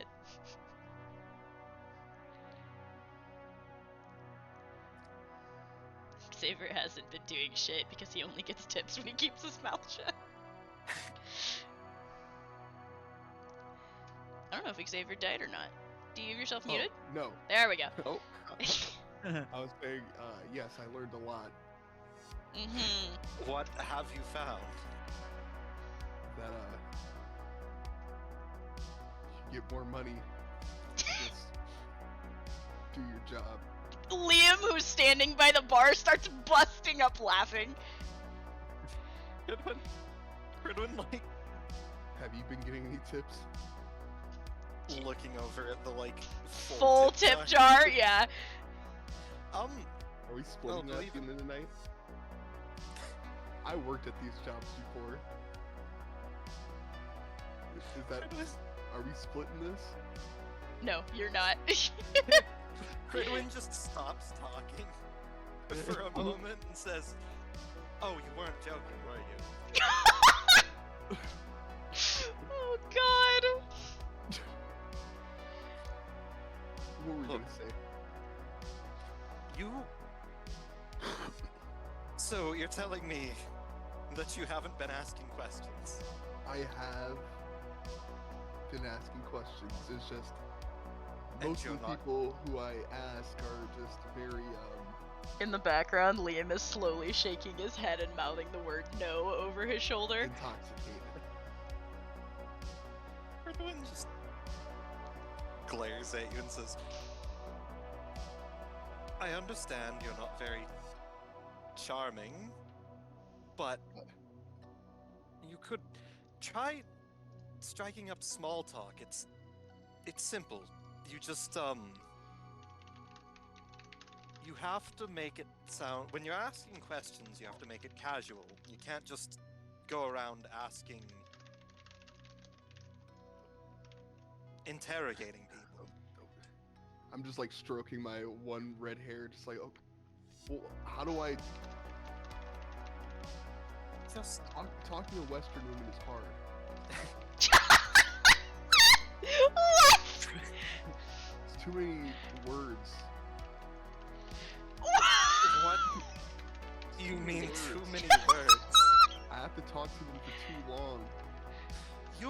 It's very simple. Oh my god. All you need to do is just act kind, say something along the lines of, "I'm new around here. Don't know a lot, but I've been hearing some rumors about crazy things happening."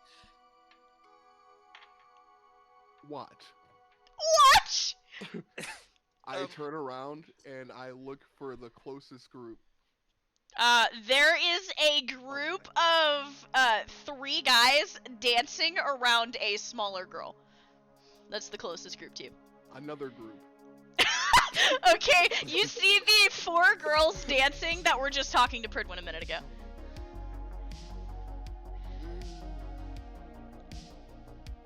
Another group.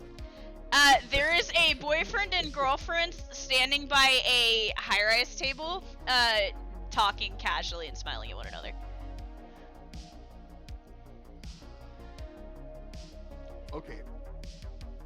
So, Pridwin, I want you to kind of show me what you're talking about in this in this scenario. Pridwin is behind the bar, I will remind you. Damn. Okay, I'll go.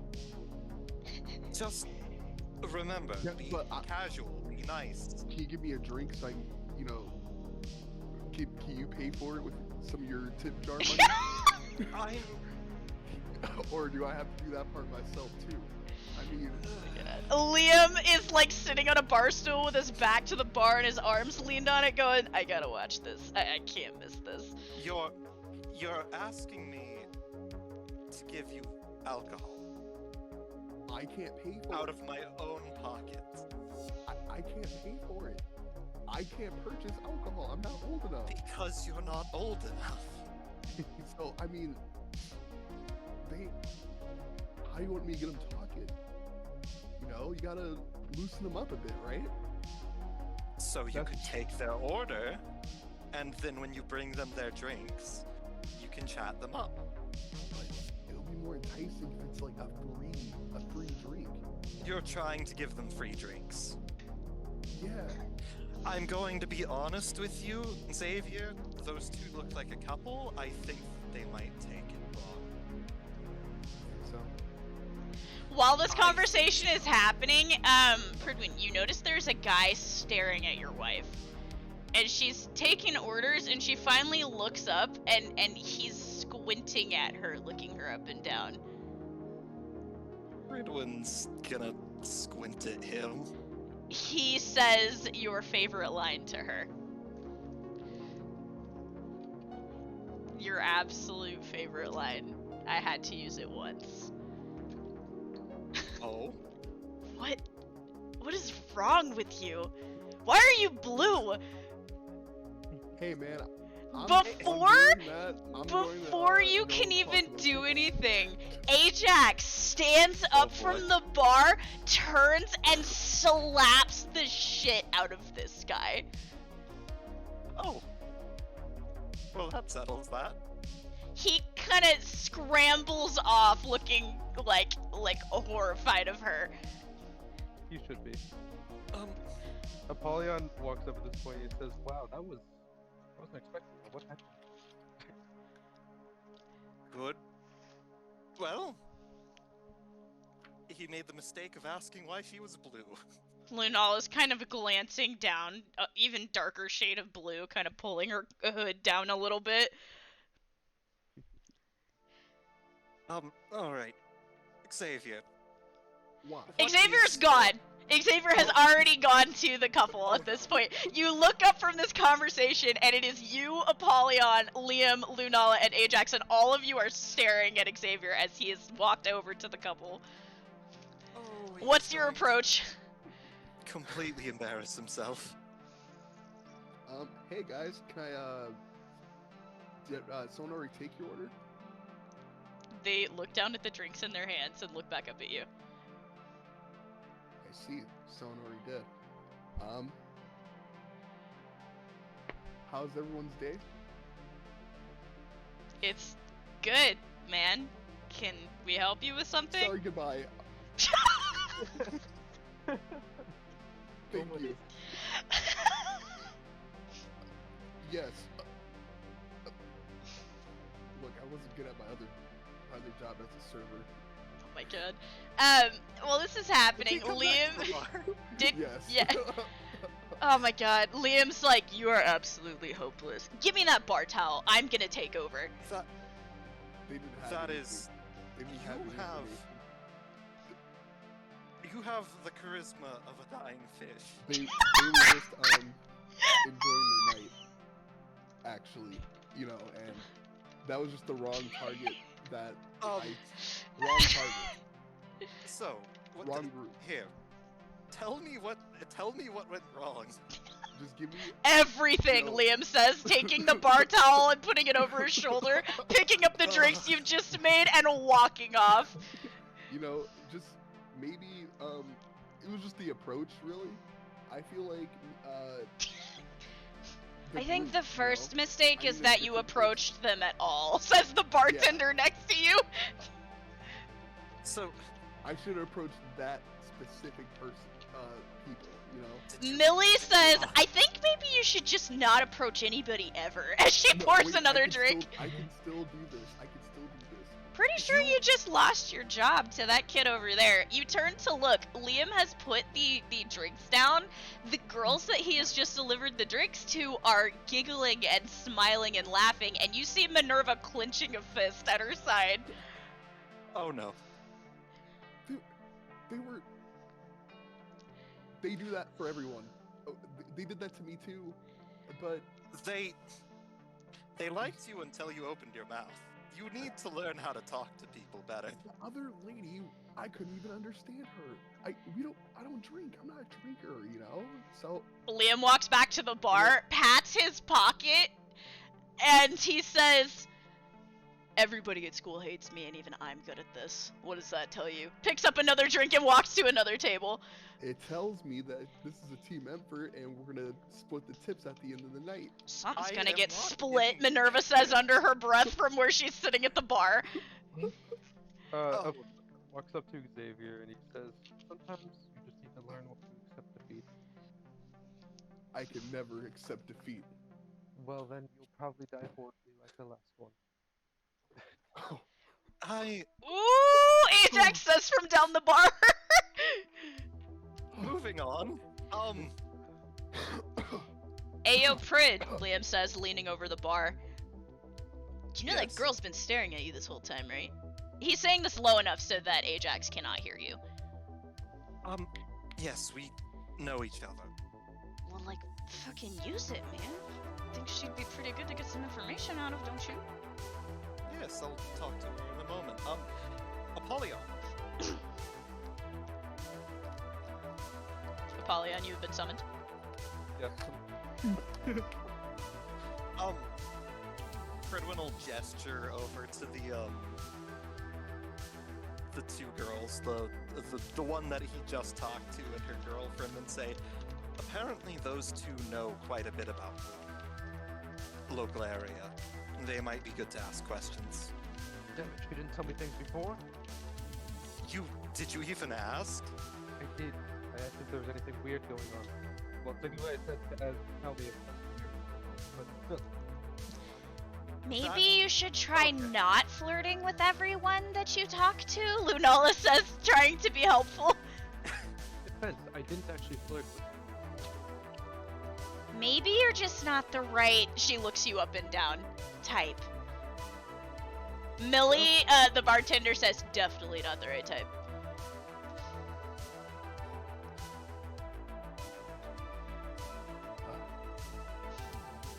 Liam comes back here, overhearing this conversation.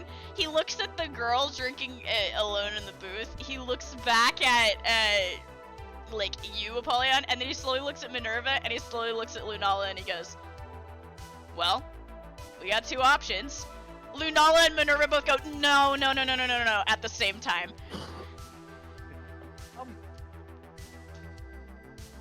Is there T options? They all look at you, they look back, and they say, yeah, there's only two. No, I was asking the bartender for T options. Oh, T options? You're asking for tea Yes. in a western bar in the middle I of can't nowhere. drink here. I can give you water. I still don't know about your water. I don't Okay. have to use my water. I could get some from the bar. Oh my I would god. rather take the water. Give me the water. Fredwin will get a glass of water for him. And then he will head over to Ajax. Ajax is at the very end of the bar, and the second you approach her, you see this kind of flicker of that look in her eyes. Ajax, I believe. It's good to see you again. And you? I thought you'd gone and gotten yourself killed. would have been a shame if such a tasty morsel died out so fast. It, I've come close. That's your girlfriend? Looking at Ludala. Well, actually, wife, currently. You see this flicker pass over her eyes, but she does not look dissuaded at all. You say currently as if you expect that to change in the future. Very. I mean, there's a very high chance that we're going to die. She's my wife you're for right. the moment! The turnover rate for this group has not been My ideal. wife until I die. God. Thank you for dealing with that idiot earlier. Not a problem. I don't like it when people of our kind are insulted. Yes. I wanted to ask, what brings you out here? Now isn't that something? I was about to ask you the same thing. Well, Ray is pissed right now. What is happening? Oh no, I didn't answer the phone. Jesus Christ. well, we are looking into some peculiar events. And I've heard from my replacement at the Draconis that it's something pretty big. Oh, so you heard about the no-go. So I'm sure you know that means that there's all kinds prowling around right now. Yes. There's always somebody trying to stick their nose into things like this. And you want to be one of them. You know, I could help you for a price. A price. Of course. My price has always been the same, you know that. What?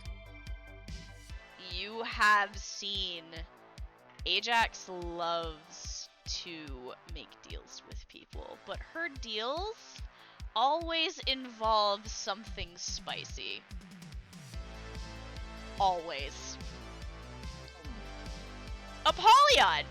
You seeing this conversation, you know a little bit more about Ajax than Pridwin does. One key thing that I will type to you.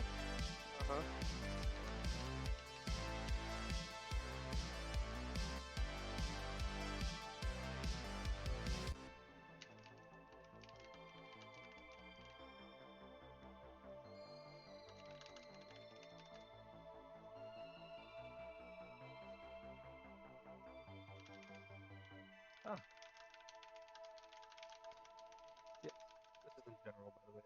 But Oh, is it in general? Damn. Whatever. Alright. Apollyon walks up quickly and says, she's a bit of a spice. Unfortunately, I am a married man. Are you saying this to her? Yeah. Never stopped him before. Well, it's going to stop me. I'm not going to I do guess you that. don't want the information that badly then. I'm sure that one of my friends would be willing to accommodate you. I'm not.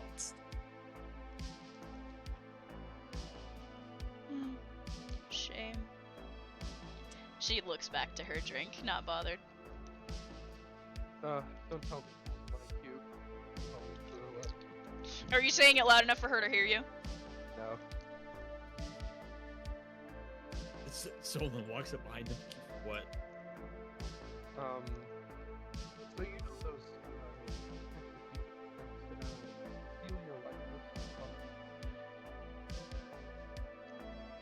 What do you mean, like you? Liam says, joining you guys? You know, that's a fair point. But no. It starts with an It certainly feels like he's draining my life sometimes. S, with an N, ends in a bus.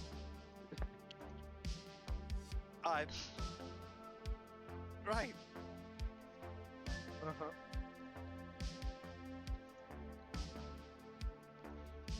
I mean, I'm more of an incubus person myself, but I get what you're going for.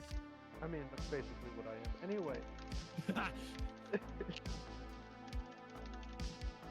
Concerned. Pridwin is concerned. How badly do we want this? I mean, any information is good information. It would be nice to have the information, but I'm not doing things with somebody who isn't my wife. Did you even ask what the thing was? Liv says, looking at you. I have overheard some of the deals she makes. I can guess what it is.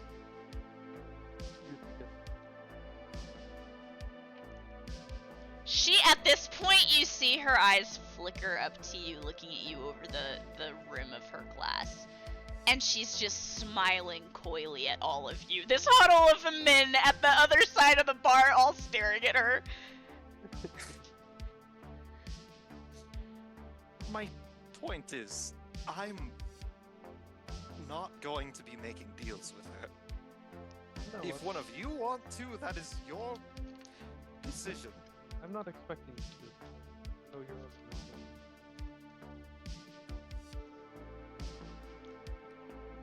But, I see an awful lot of you staring at me. I mean, you are immortal. That's true.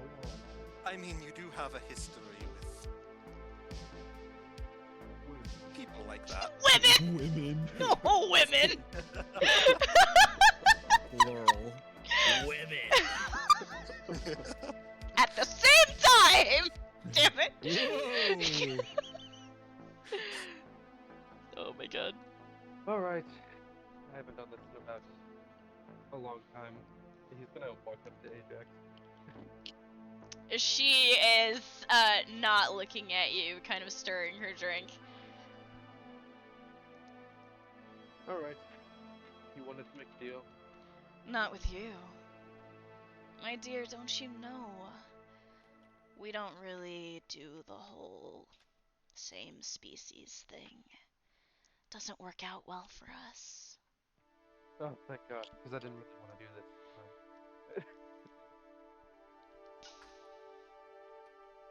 She smirks. It's too bad the cute one's spoken for. I never got the chance to make a deal with him at the Draconis. Yeah, look at me. Shame. She is pretty, though.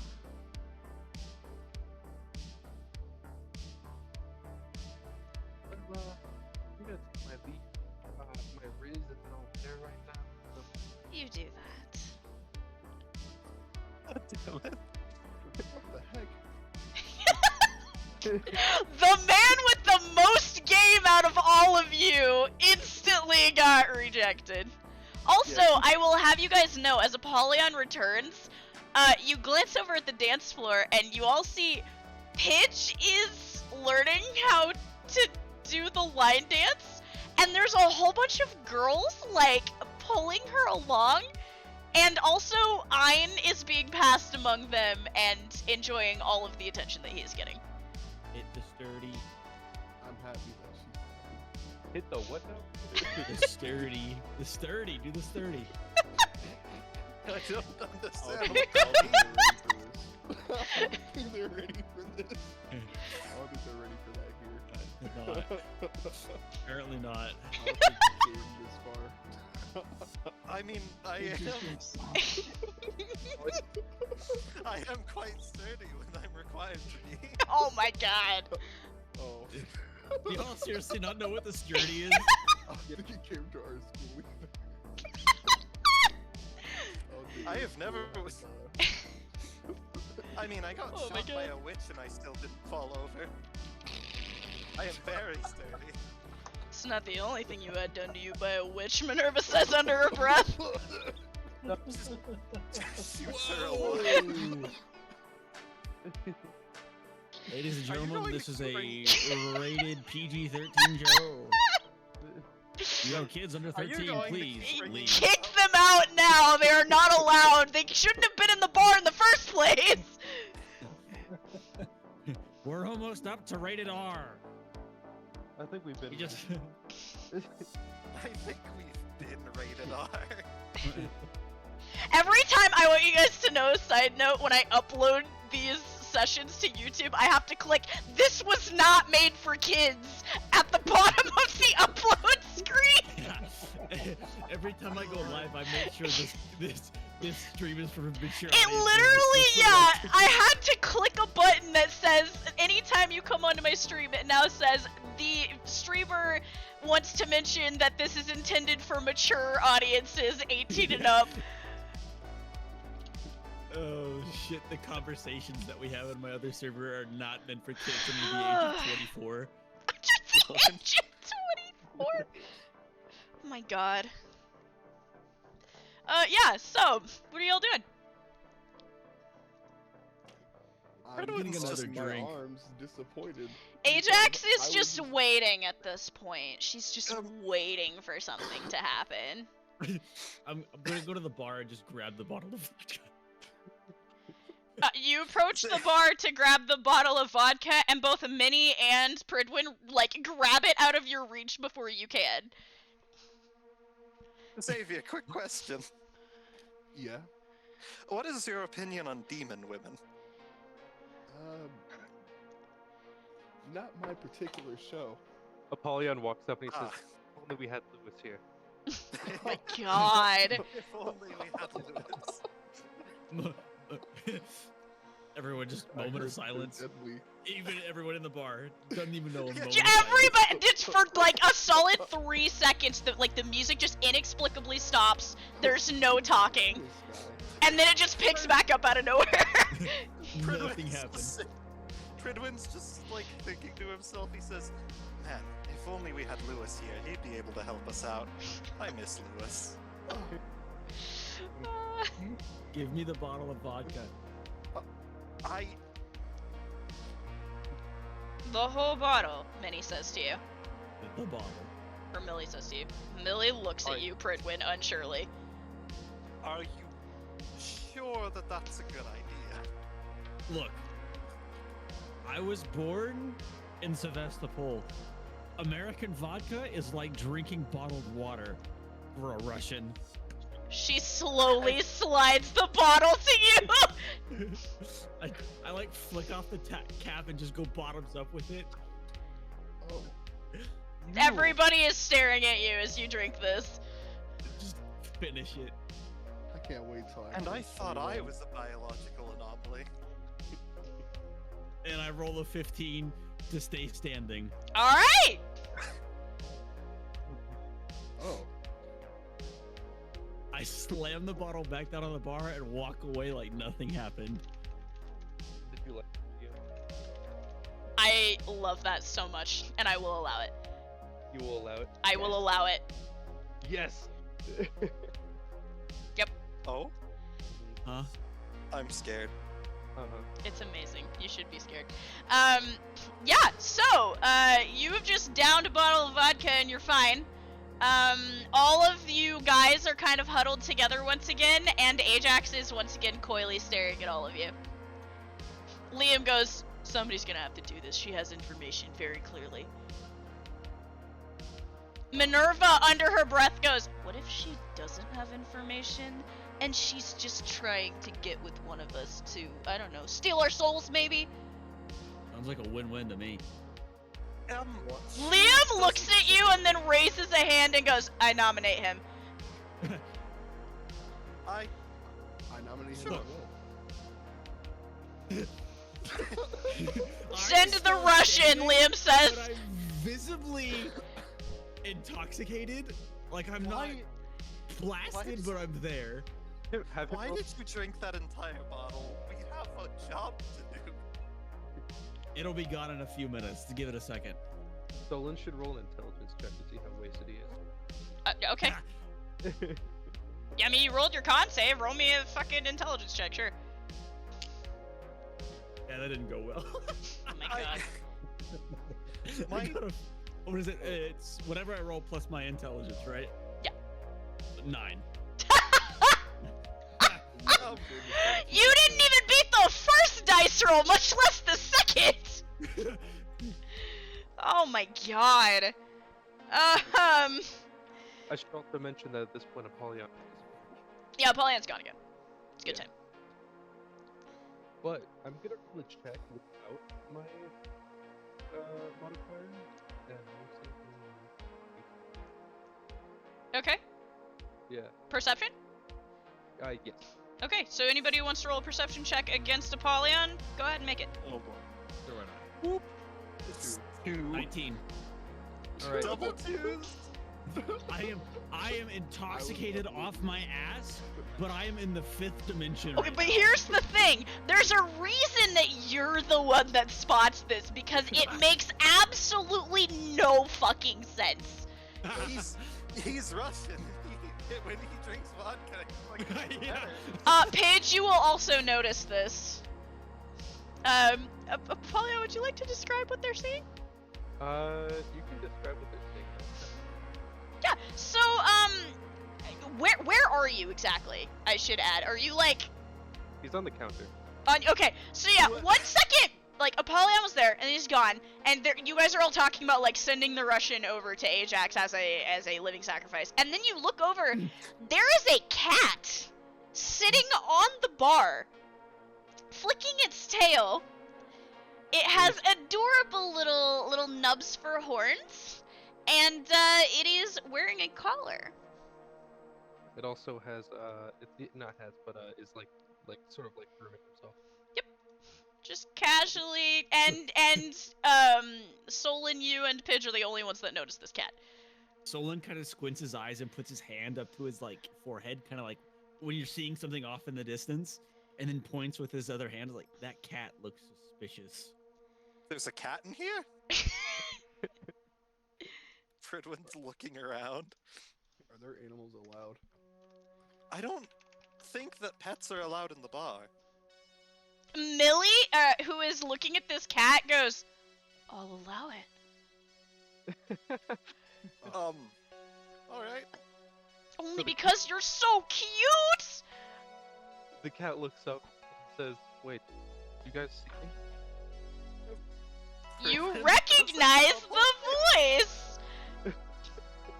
Apollyon? Oh, yeah. Now his cover's blown for any other time he disappears. Now we don't have to look. Oh no, you can still shadow jump. Don't worry. Apollyon? What? You're a cat? Have you always been this way? I mean, how else would I just be disappearing in the shadows? Just the ball of yarn statement makes so much sense now. Yeah. I mean, I've made references to this before. I thought you were cat-like. How many cat people do we have in our party? I hope only two. Millie, overhearing this, looks very confused and concerned. Don't worry Don't- about it. Just keep petting me. Oh. Are you like Orderichi? You have like a Design weird, weird super giga cat voice. While being God. a cat. No, my original inspiration was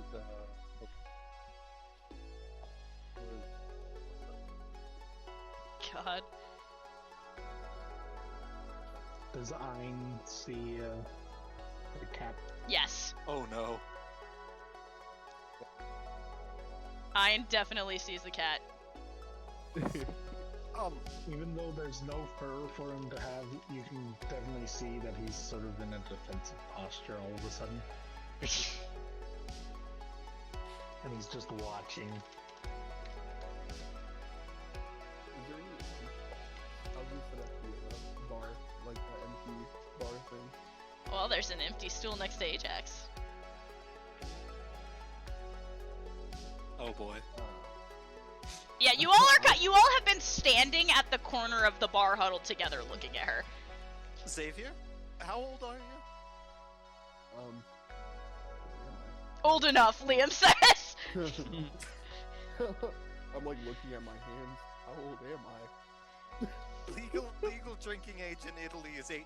I am an Italian bartender, so I might be able to make an exception for you. But you wouldn't give me an exception to deliver. I'm not going to just waste alcohol. I think you could be under 21 to serve it in America, right? Yeah. I think it depends. I think you can. I think you could be 18. You have to be able to have a special license, but I think you could be 18 to serve it. I think so. I don't know. D&D law, here we go. D&D law, here we go. God bless. Speaking of their stories. So you all are huddled here. What are we doing, boys? What are we doing? I am willing to make you an exception, Xavier, because you clearly lack the charisma. Depends on where we are, but it seems like the lowest age is 16. Oh shit! 16 to serve? Holy Woof! Okay, Wow, it's actually so in West Virginia. Minimum age to serve everything. Minimum age to serve and bartend is 16 in West Virginia. I'm moving to West Virginia. shit, Can you fucking imagine a 16-year-old bartender? bro. Bartenders specifically dress to look younger for tips because, quote, men are stupid and I don't respect them. So like, God. I mean, granted, I'm to be pretty sure fair- Fridwin was like. yeah, Prid was like 16 16 or 17 when he started. bartending.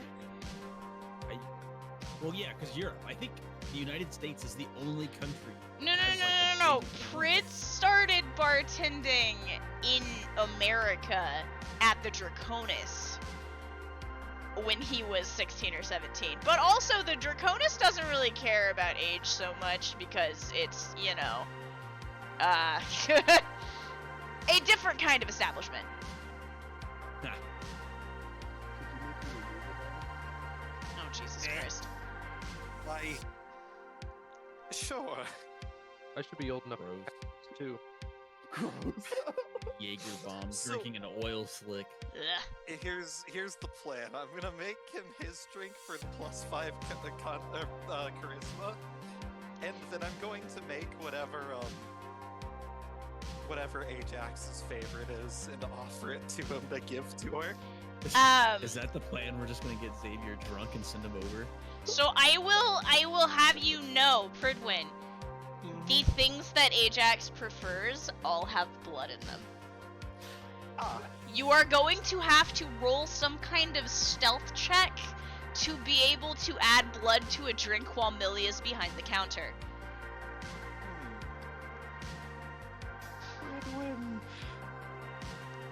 I think he's got a Hmm. He's. Oh boy. 2024 years old and cat years, I'm done. I had to calculate it. Shit. I'm trying to think of if Fridwin would actually go through the process of trying to put blood in the drink. I would drink it.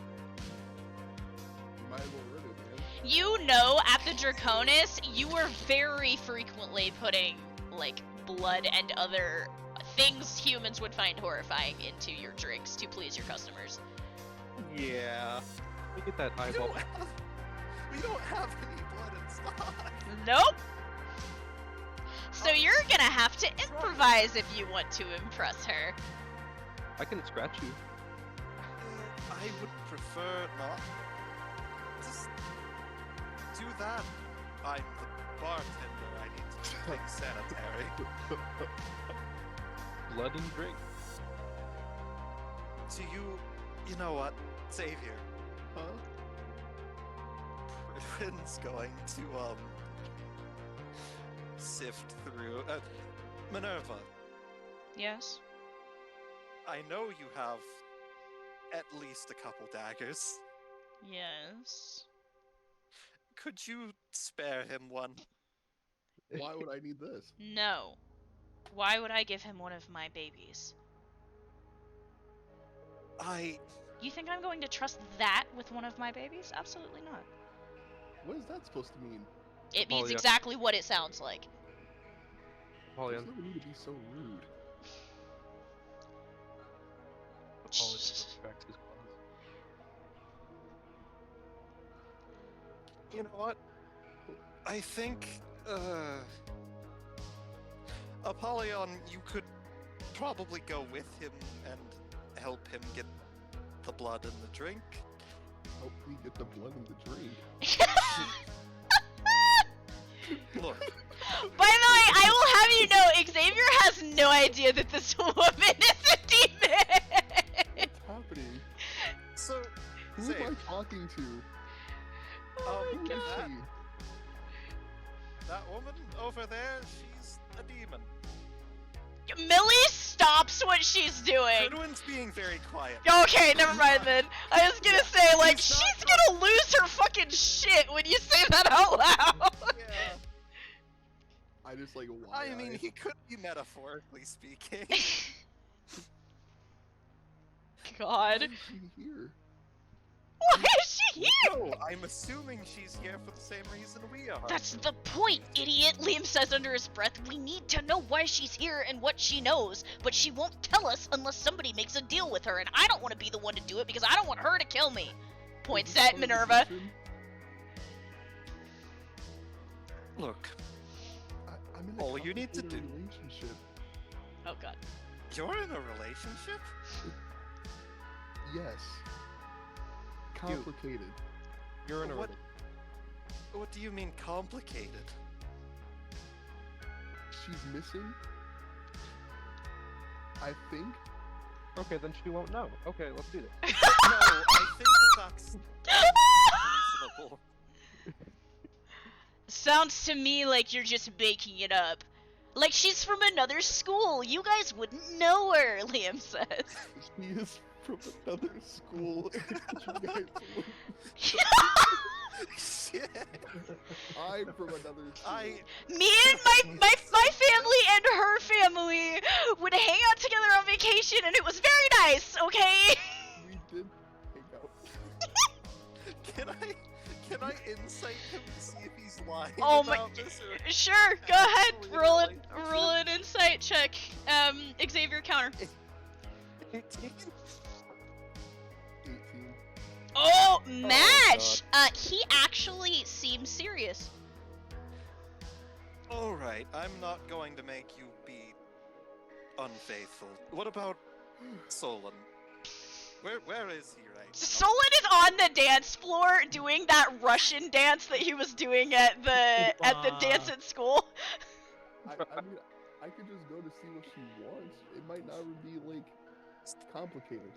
I wouldn't trust Selena. This is like a backwater town, yes? Yes. Not, okay. Where- Yeah. Where did all I'm those- gonna all give these some people with the famous anti-Russian accent dude. come from? There's gonna be a fight at some point, I'm sure. Oh no. Oh, Yeah. no. Yeah, there are several men that are staring at you.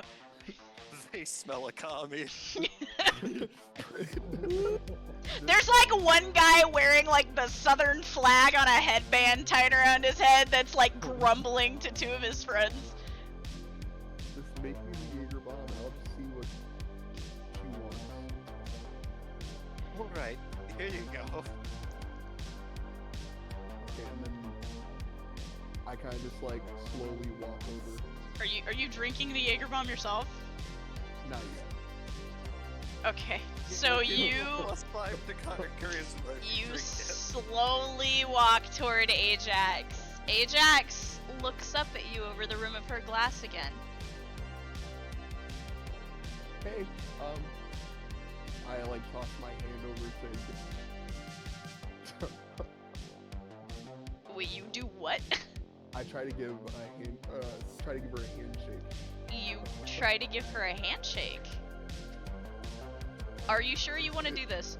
Is this going to kill me?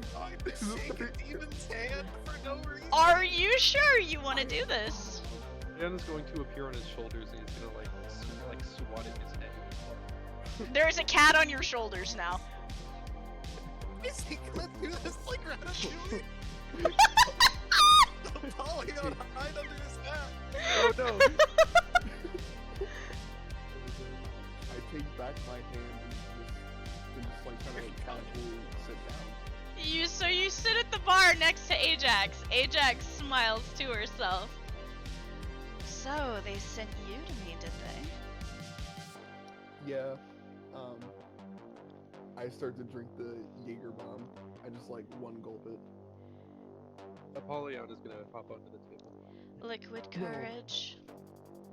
Seems like Quite you have literally. trouble talking to women. Or just talking in general. He has all of those. Oh, does Both. he? Maybe you should do things that don't involve talking then. She leans forward a little bit. You know I can help you. I do have information that would be very helpful to your current situation, but I just don't know if I want to part with it.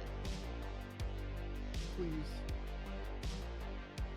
What do we have to do for We nothing. You simply have to kiss me. Oh. Right Sorry. now? This is usually my ballpark, but I'm leaving this beat. I look for the cat. The cat is now gone. The cat is gone. Literally all of the team is like huddled around the other opposite end of the bar staring at you, murmuring. The cat is now there. Yeah. So, how on a scale of 1 to 10, how screwed is he, Apollyon? I'm gonna give it about. How old am I that year? 2024. Yeah, around that. That's frightening. Uh-huh. Can I just like stare at Pridwin? Real fast? Pridwin Just like. Oh my God. gives you a very half-hearted thumbs up. Very visibly shaking like he knows you're gonna die. Sticks his tongue out. I stare at Apollyon.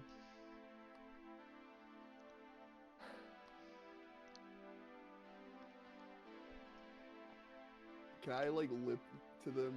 You won't tell. Like, They're all staring at you at this point. Even like the bartender is watching you, and also several of the groups of people you failed at talking to are watching you. why are they all watching? They're me? all watching you because you have approached one of the hottest women in this bar and have gotten more than 2 sentences into this conversation. So they're all impressed.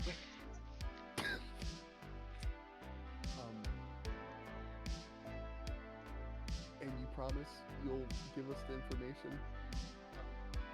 You would dare question me. I'm a lady of my word. Is the information relevant as well? Well, dear, that's up to you to decide when you get it. I suppose you'll just have to take the risk. And there's no binding contracts or A lady never tells.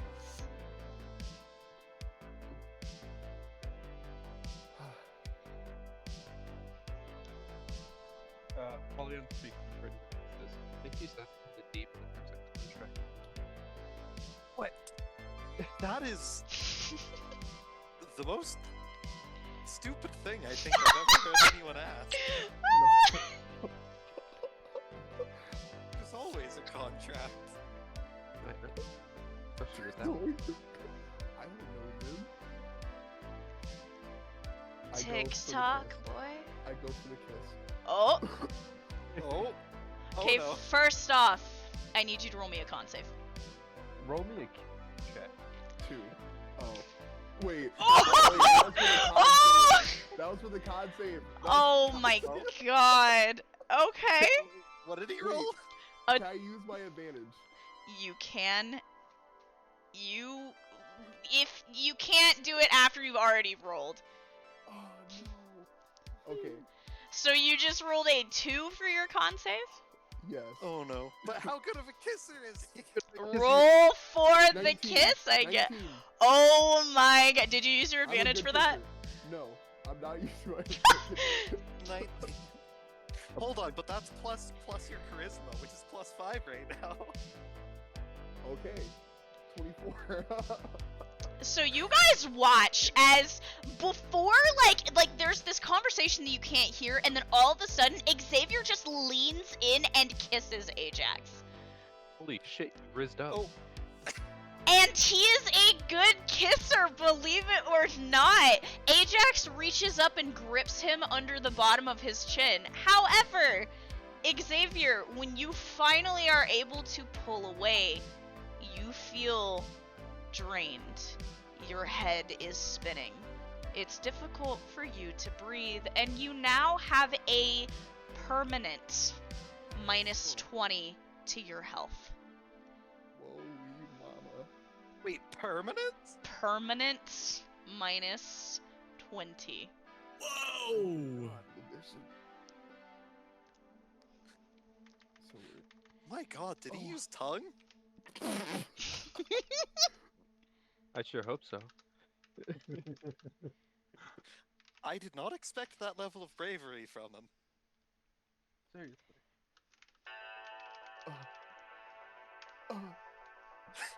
Hey buddy, you Dude, could. I'm watching it write it down on my Google Doc. It's permanent. Taking a quill to your skin. She's highlighting it. No. We gotta hit it with the The old razzle dazzle. There we go. perfect. Nice. Oh, shit. See, but the good thing is, if we get hit, we're fucked anyway. Yeah, because y'all are glass cannons, so maybe sending him was not the best idea, but here we are. Okay, so, you look down, Xavier, you kind of stumble back over to the group, and you don't know what just happened to you. You are entranced, and you are immediately drawn toward the woman at the bar. She is all you can think about now, except when you turn to look, she's gone. The rest of you will notice he's holding a piece of paper in his hands that he wasn't a moment ago, and Ajax is now gone. You're looking extremely pale. Are you alright?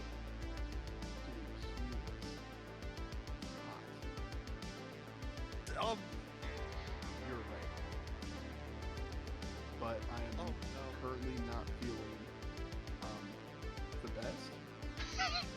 Here, Fridlin's going to give him a bottle of healing water. I might need an inhaler. I'm sorry? Oh my god. I just drink the bottle of healing water. It does not do anything to you. It does not help. She is still mostly what you can think about, and you still feel drained as shit.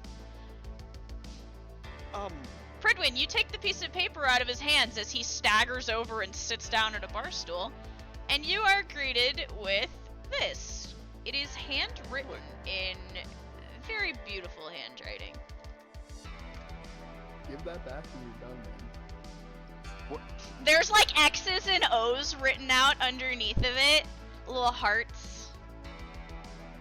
My god, you really... Can I tell if this is just her fucking with him, or if he actually managed to risk her health? You do not know. Oh boy. Direct complicated lover now. Achievement unlocked. Open relationship. Oh no. Oh, no. No god, we've gotten him into demon women.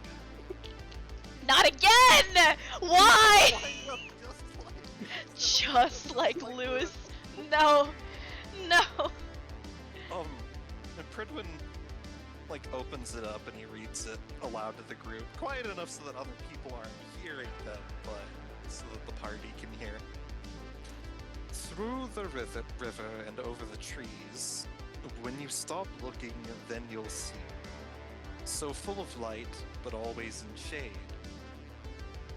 A soft, tender glow of which dreams are made.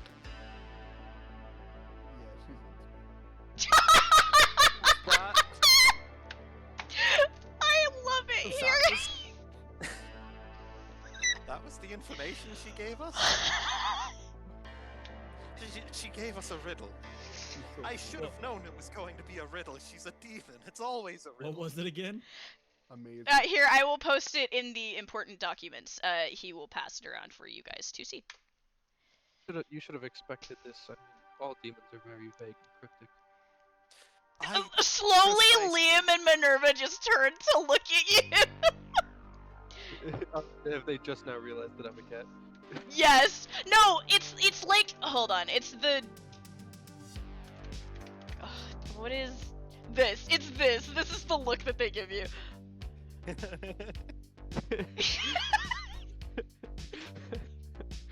Oh my god. What? Haven't you been cat before? I Oh my God. will pat Xavier on the shoulder. I might have some family members who might know how to help you out with that, life stealing. Gonna be honest, I don't think they can do much about that. I don't know what you're talking about. Fridwin shrugs. I mean, it's... Some of them dealt more in demons than witches. It was just, They might at least know if it's permanent or not. It was just a fate thing. I mean, two people met at a bar and And one of them sucked your soul out. no.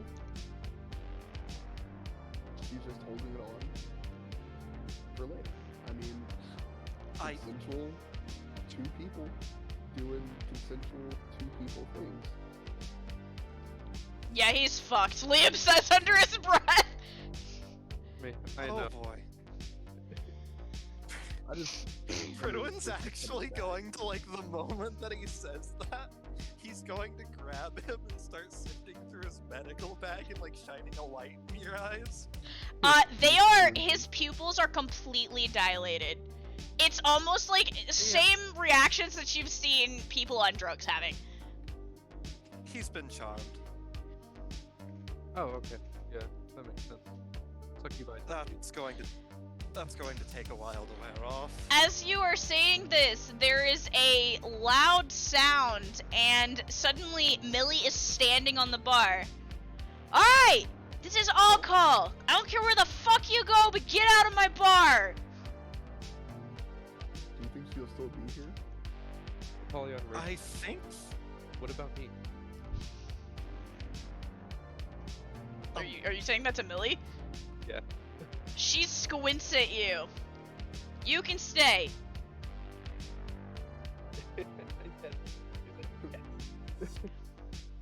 I'm just gonna wander around. You see try to find people getting up and getting their things together and starting to leave, and over the course of the next 15 minutes people are either leaving or being escorted out by Amber. So the place clears out pretty quickly.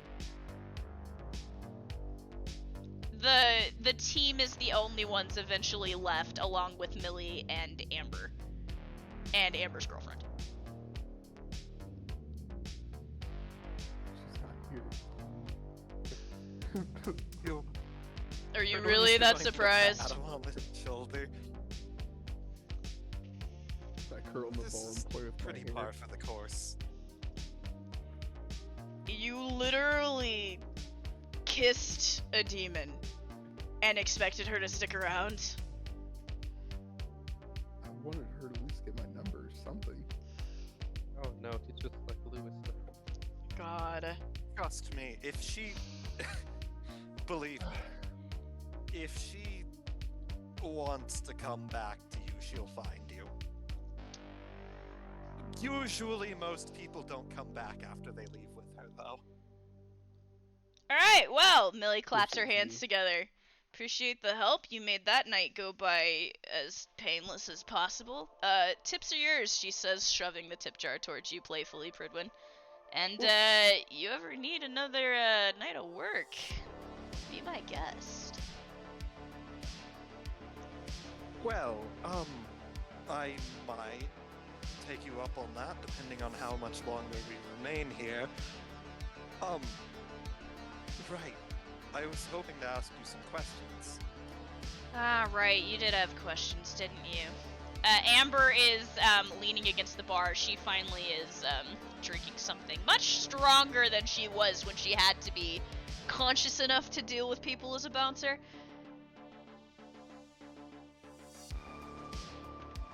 They're looking at you, waiting expectantly. So, we actually came here investigating some, peculiar goings-on. I heard someone mention a giant bat. Millie rolls her eyes. Listen, people around here don't have much to do, so telling tall tales is just kind of par for the course. Well, I'm not entirely sure of how tall they may be.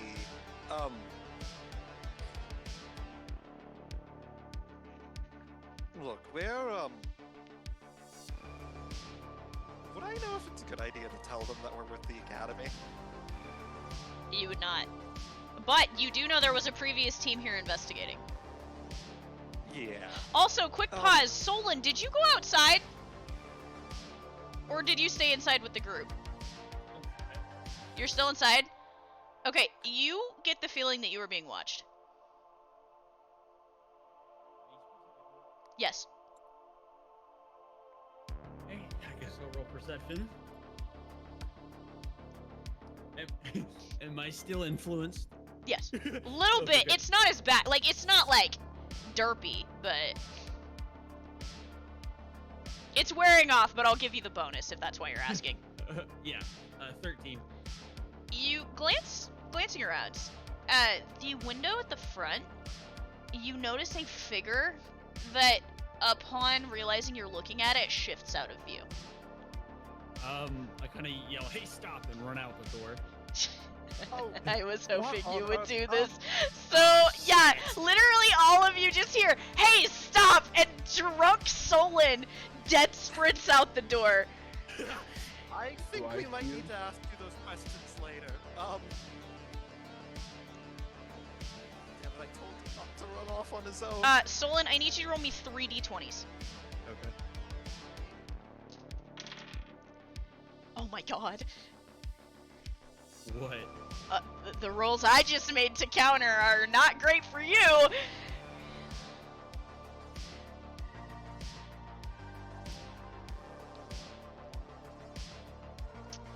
So what'd you get? Yeah. Not amazing, but Oh my god. Are you guys going outside? Yeah, Pridwin's going to basically, like, tell everyone to follow him and immediately start trying to get Solon. Amber goes with you. And so you and Amber are the first ones out the door, and you hear the sounds of a scuffle going on in the parking lot. Like, around back. And so you follow it, and, like, out the side, God. in a circle of cars, you see Solon, whose shirt is gripped in the large, meaty hand of this man that was wearing the southern, like, headband, the Confederate flag headband, and he is beating the ever-living fuck out of Solon. And his two buddies are huddled around him, like, kicking at Solon or swinging when they can get a hit in. Pridwin's Hold up, let me going- show you what the rolls that you lost against, by the way, because I think they're hilarious. This is what they Oh, rolled. no. This- how am I supposed to win against that?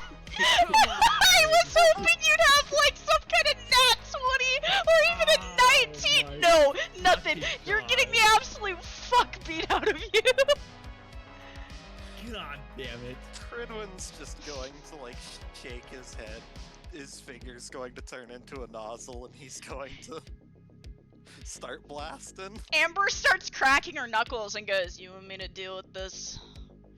I think I can scare them off. Alright. She kind of just crosses her arms and watches you. Starts blasted. Oh my god, I'm let's scared. see if that dissuades them. It's going to be salt water too.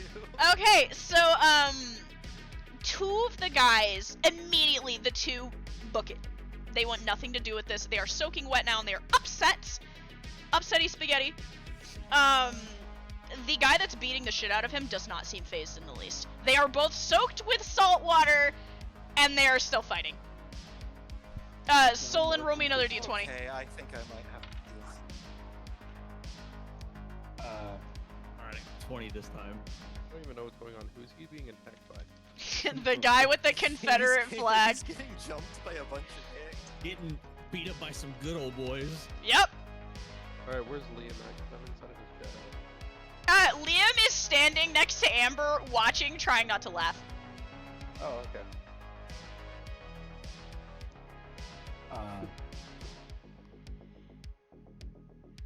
Can I try and intimidate him with a gunshot? You want to fire a warning shot? Are you, want to fire a sure? warning shot in the Are you sure you want to do this? populated town? This might not be a good idea, actually. Can I use battle instinct so the people are beating Isn't that an active? Everyone's It's a passive. Yeah, so you would know, this guy is drunk, so there are several organs you could hit, like parts of his body that you could hit that would probably knock him flat. Everyone's probably gonna start approaching once the hosing stops working. You're approaching me. Yeah, so you start walking towards it. This guy does not even notice you. Like, he's like, teach you foreigners to come into my town, like, just beating the fuck out of him still. Pridwin's going to politely tap him on the shoulder and say, "Excuse me, sir." He also does the Stewie head turn to look at you. He's still holding Solon suspended by his collar. As he turns around, Pridwin's just gonna say, "That's my Russian you're punching," and then punch him in the face. Roll me a d20. Natural 20! Oh my god! He rolled a nat 1! Ah! So you punch him directly in the face and it's an instant KO. Instant KO! This man drops flat. Pridwin just claps his hands together and says, "I hate ruffians like that." I'm imagining Solon getting up doing that. I didn't hear no bell as he's like staggering to the side, bleeding out of like every orifice in his face. His jacket's ripped. Yeah. Your arm is laying like 3 feet away. Polyon is going to form, just jump on. I go to pick it up, like, and it's like in the pointing, and I like point with it with my arm. I didn't hear no bell. You literally, like, your arm, it's just got the middle finger up as it's unattached from you. Yeah, Apollyon is going to jump onto the knocked out guy's, like, body and just, like, he's just gonna look up at the other guy. Apollyon, you jump up onto his body and you realize something. He's not breathing. Oh. Yeah, he looks down and he says, I think you...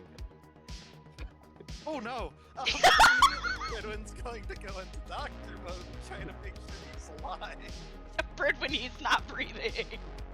Well, Pridwin killed us with that, didn't Can I roll a medical check to revive him? Yeah. I'm gonna roll full perception on this guy. Okay, 17. You're watching the soul begin to, like, leave his body, and then Pridwin's like, nope, nope, and he, like, starts to, like, do CPR, and it comes back, and he comes back after a few minutes, like, very shallow breathing, but it's back. Oh, Okay, don't I feel very... Oh, I almost murdered a man. Amber is staring at you, all so confused. She's like, I don't get paid enough for this. Normally when I have to deal with a ruffian at the bar, I can be a lot more forceful. What hit soul coming out of his body?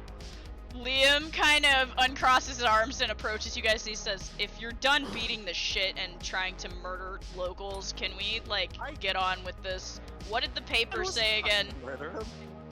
Fredwin's going to pull out the paper again. It said, sorry, 1 second. Through the river. He stops over you. the trees. Is there a river around here? Amber, who is just wrapping an arm around her girlfriend's waist, starting to walk away, she goes, yeah, it's on the edge of town that way. And he goes, great, thanks. And he turns around and he starts walking. Am I so enchanted? Yes. No, I've just made an epiphany that they completely launched $50 Yeah, did I not ever get a tip? Nope. Also, Pridwin, you have about like $800 in tips in your pocket right now. Holy shit. Goddamn. I'll take it. I like stagger over to him, give him my $50 back. Liam also has about like $150 in tips just from like the hour he was doing it.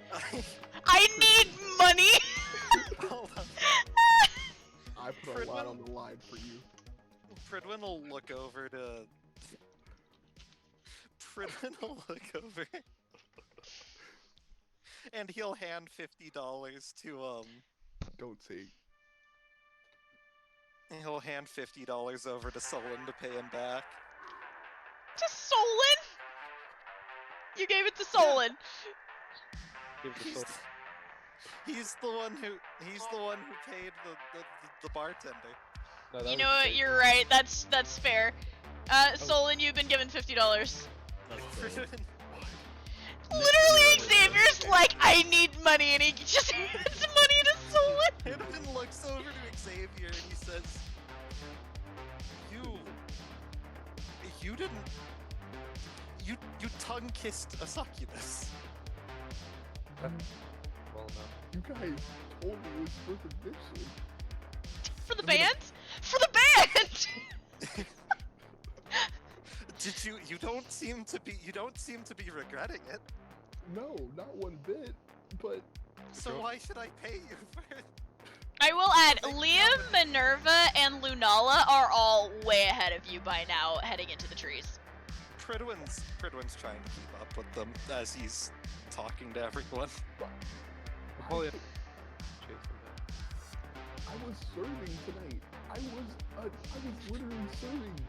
Pidge, I will add, you have received, like, on your arm, there are a bunch of, like, you know, like, ravers have, like, bracelets that they hand out.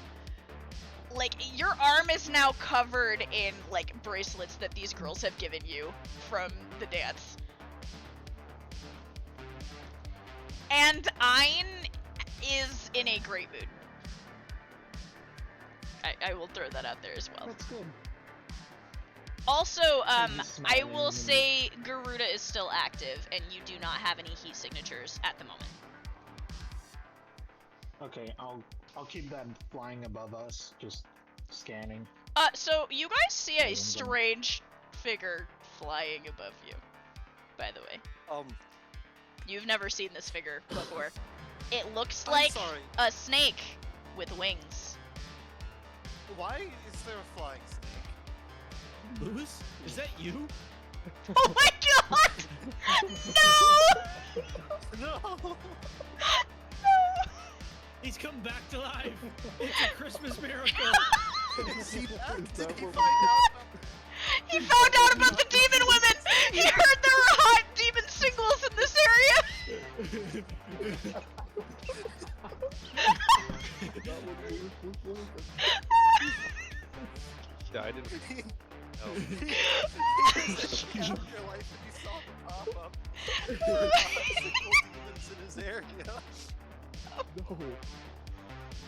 He had to come back. Oh my god. We gotta go back. Moment of silence. It worked. Oh my god. Oh.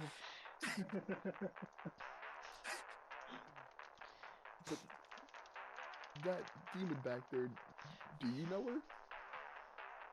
He's was a regular at the bar I used to work at. Okay, I mean, So, as you guys are finding talking, somebody- you come up to the edge of a river, and as you look, Minerva and Lunala are standing at the edge, and Liam is standing in the middle, like, of this river, like, waist deep, and he goes, "Alright, now what?" Liam, why are you in the river? It said through the river! I went through the river! Now what? It said over the trees. I don't know how we're supposed to fucking do the over the tree part. I don't know. I'm pretty sure that it means that we're supposed to find a clearing through the trees. Can I investigate? But it also says that when you stop looking, then you'll see, which is It doesn't typical make any demon riddle sense. bullshit. Try What about crawling the through second half eyes of the riddle? Does that make sense? So full of light, but always in shade. A soft, tender glow of which dreams are made. Everyone's gonna. Is it nighttime right now? It was Yes. like 8 Yeah, a.m. when it's we got like 2 a.m. 2:30 now. here. Pridwin's gonna look up at the moon. There is no moon tonight. Oh. New moon. It's just dark. It's dark and it's actually overcast. When Pridwin realizes that it's a new moon, he gets anxious. Yeah, maybe not the best day to have done this, but it's fine. It's fine. Don't worry about it. Oh no. So we're That's a just terrible standing omen. where we- Nightlight? A Um, nightlight. That doesn't something really full make of- sense. Something full of light but always in shade. A lamp. Lampshade. A lamp. In the middle of the woods. Yeah. Roll a perception check. I swear to fucking God. I'm 18? smart. You look around, Pridwin. You don't really see anything, but strangely enough, as you turn around to look back to the group, there's this, out of the corner of your eye, this amber glow in the trees. He's gonna point over towards the light. Pidge, you also see it. Just the same way, just as you're turning, it's right in your peripheral. And when you turn to look back at it, it's gone. Oh. A? Wait. So we're looking for a lamp. But it says that we'll only be able to see when we stop looking. Close your eyes. I think that we're supposed to ignore it. Let it come to us, perhaps? Liam, please get out of the river. Why? I mean, I'm in here now. It's already, like, there's no coming back from this. Like, my socks are wet and everything.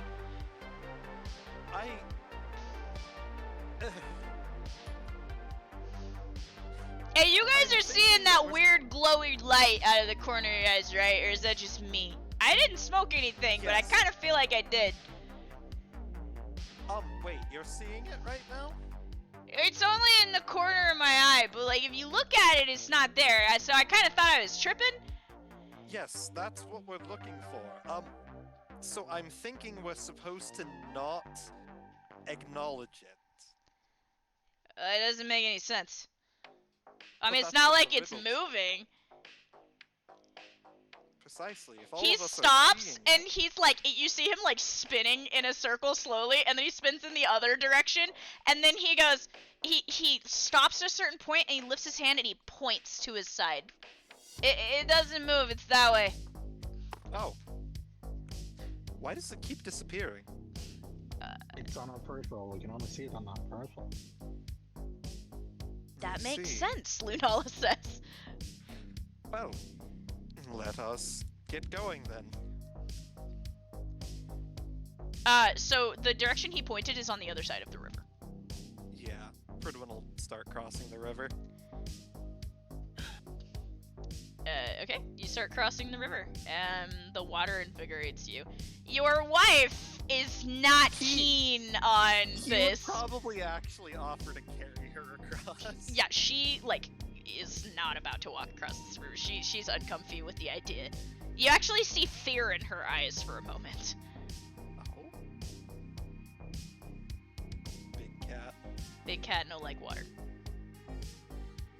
Yeah, she, clambers, onto your back. So Pridwin and Lunala make their way across. Minerva looks at you carrying Lunala and then looks at Liam, and Liam just shrugs and starts walking across, and Minerva just sighs. I don't like the water. She's so unchivalrous, and he goes, "You're part fish!" She's like, I'm just imagining the second he says that, Pridwin's face superimposed over him. yeah, You're dating a fish. yeah, he's literally thinking about it. The phrase has not left his mind. It constantly haunts him. How Apollo. deep is the river? It, at its deepest point, is about 8 feet deep. Oh. Solon doesn't like that. So, yeah, you guys are, all of you making your way across the river? Yeah, Pidge is holding Ein, and there comes a point where Pidge's head is just completely buried by the water. All you see is just Ein being held by 2 hands. It's her arms and iron above the water and nothing else! Oh my god. Solon, can you carry me across the water? Solon is not looking too hot. Solon has had the shit beat out of him, and is still kind of tipsy. If anybody should be carried, it's probably him.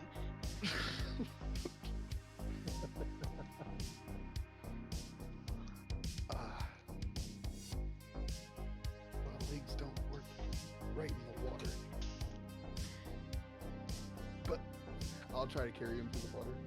Okay, so you grab your partner, you kind of end up with him over your shoulders, sort of turns into like a wedding style carry when it gets deep and you both are struggling through the water. You're the last ones to make it across. On the other side, you have to constantly stop and turn away from it, but you manage to track the glow of this light until finally you come to a section of trees, and it's very strange because it's not like when you're walking face forward towards it there's any light, but you kind of come around the edge of this enormous tree and there's a lamppost in the middle of the forest. Fucking kidding me. As she said she wasn't lying. It's literally a lamppost in the middle of the woods. Isn't she amazing? Oh god. Careful, we might You- stumble into a wardrobe. Shh. Shh. Don't worry about it. I'm very worried about it. She's astonishing. Pridwin's going to walk up to Xavier and say, "Let's see if this works," and then just smack him across the face. Roll me a d20, Xavier. 14. I'm out. My day starts in 6 hours, so I need some sleep. Oh god, go to bed. Gotcha. Goodbye. Yeah, get some sleep. See you later. Later. It does not work. He is still charmed. I don't have time to talk to my family about this, so you're going to probably have to deal with that for a while. Instead of you hitting me, I don't know what you're talking about. You're We're team obsessing. mates. Speaking of Obsessing, mates, he says. You know, you just gotta take these things slow. Right now, I'm trying to play hard to get. Oh my god. You're Oh my trying god. to play hard to get. I'm going to be honest with you. I don't believe that. Could you slap him again? Lunala says, musing at him from the side. He'll just give another slap. Yeah, it doesn't charm him, but it does make you feel better. Liam is doing that spinning thing again, off kind of at the edge, and Lunala and Minerva are staring at him, and he goes, "You're not gonna believe this." I mean, I What might. did she leave for me? There's another one, he says, pointing off into a There's- direction he's not facing. Oh, so it's a path. Seems like it. Wonderful. We should probably be careful. I'm going to, Pridwin pulls out his PDA and he's gonna message Iger to let him know where we are. You get no response. Well, he's not responding. Probably asleep. With her, Minerva says, looking at you. I doubt it. Well, hopefully they'll get back to us soon. Liam has started walking at this point. Pridwin will follow. You guys continue into the forest, and you come across another lamppost in similar fashion. And then there is a third one. And as you reach the fourth lamppost, you all see, unlike the peripherals, there is a glow in the distance. A sort of neon yellow glow.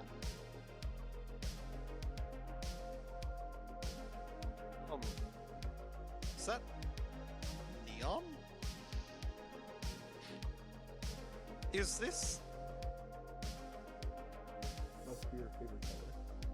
Oh my god. No, I'm pretty sure her favorite color is red. It definitely is red.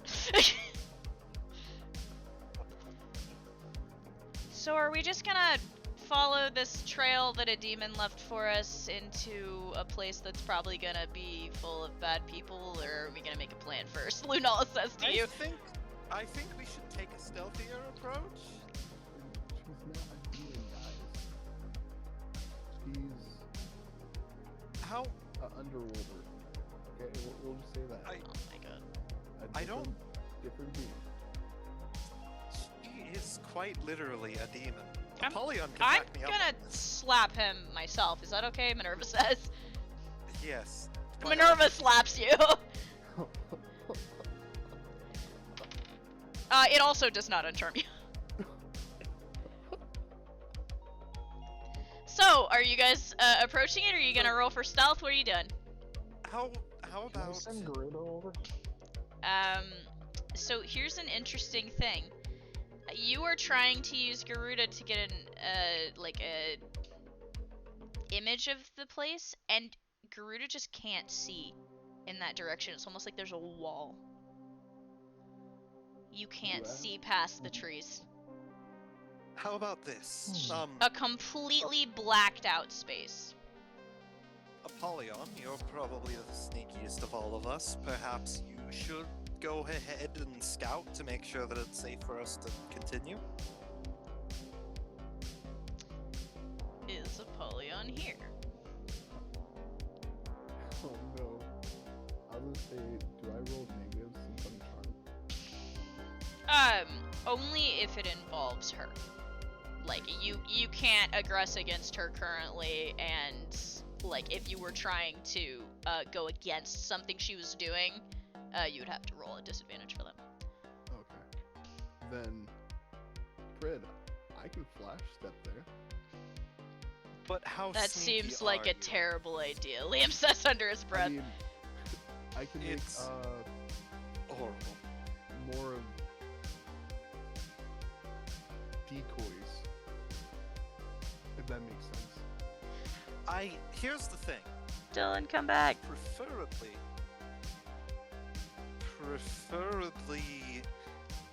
you would. We don't want to alert them to our position, even if you were able to get in and get out without them finding you. If somebody's there and they're alerted, that makes things a lot more dangerous for everyone. Let's see.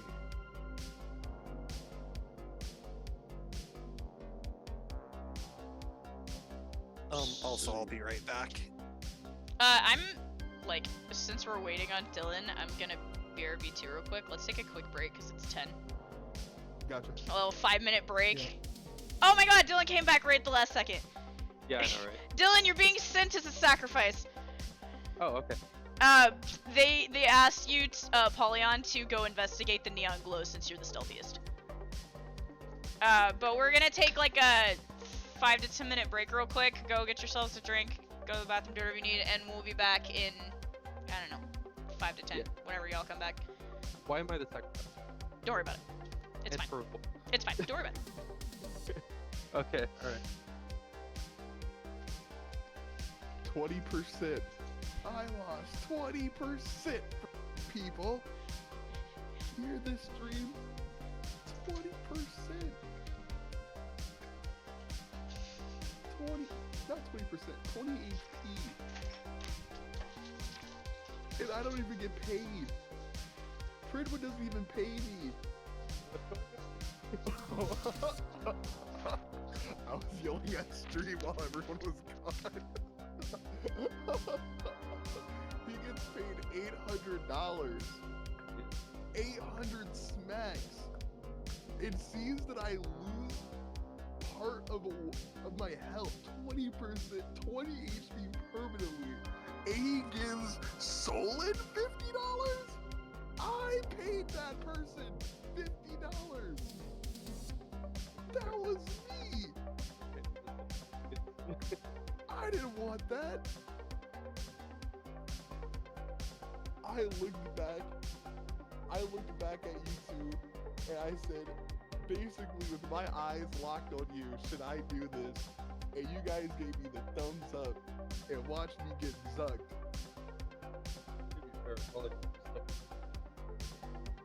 I should've just gave her a handshake. I didn't even know about that. I got tricked the last time.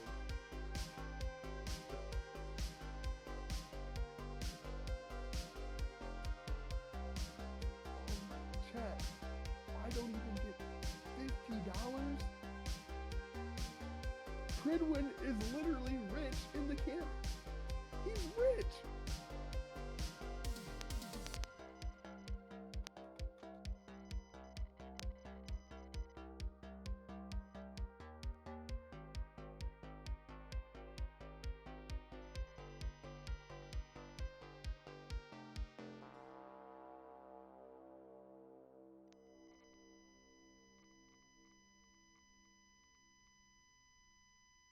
Pridwin is literally a rich man taking my money, and he will not give it back.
Back.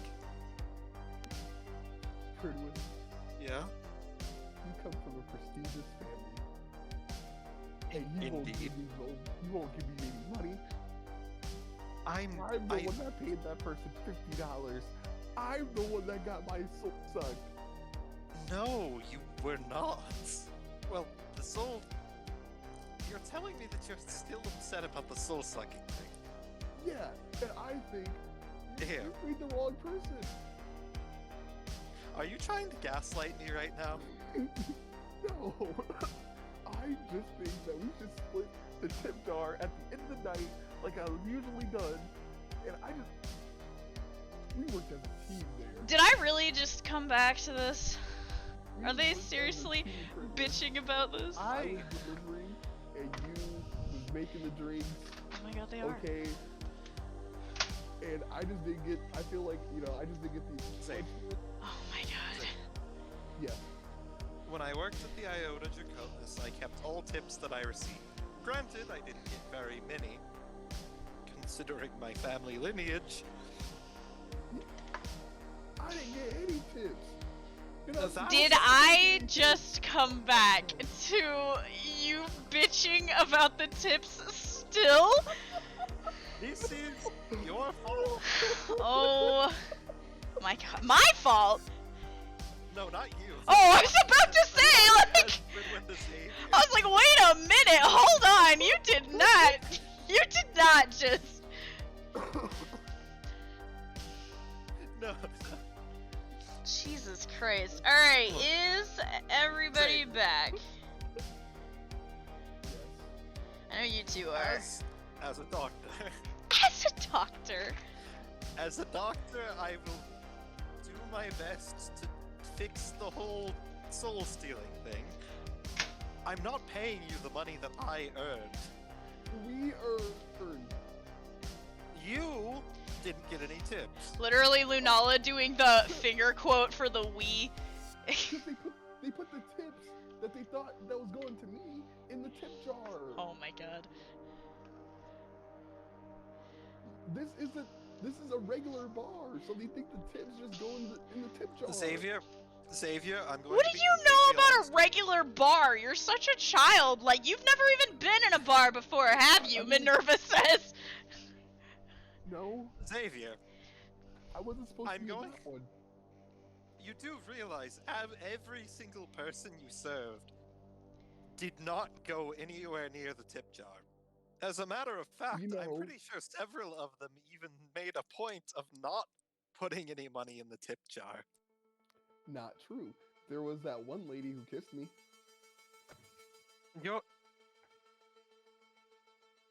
You made out with a demon. And she was next to the tip jar. She didn't leave any tips. We don't know that. Can Bridwin roll a memory check to see if he noticed her leaving? You do not have to roll a memory check because she did not. Look, She's not a tipper. I know her. She does not tip. She tips in think- other ways. She tipped once when she made a weird comment towards me, and then I didn't react, and she never tipped again. Okay, who am I being sacrificed to? We need you to stealth in there and do recon. Oh. Yeah. Oh, yeah, no problem. It wasn't like an actual sacrifice. Yeah, I mean, it might be, depending on how you roll, but I'm sure I can roll stuff. I don't know if Pidge is back yet because her headphone symbol's janky.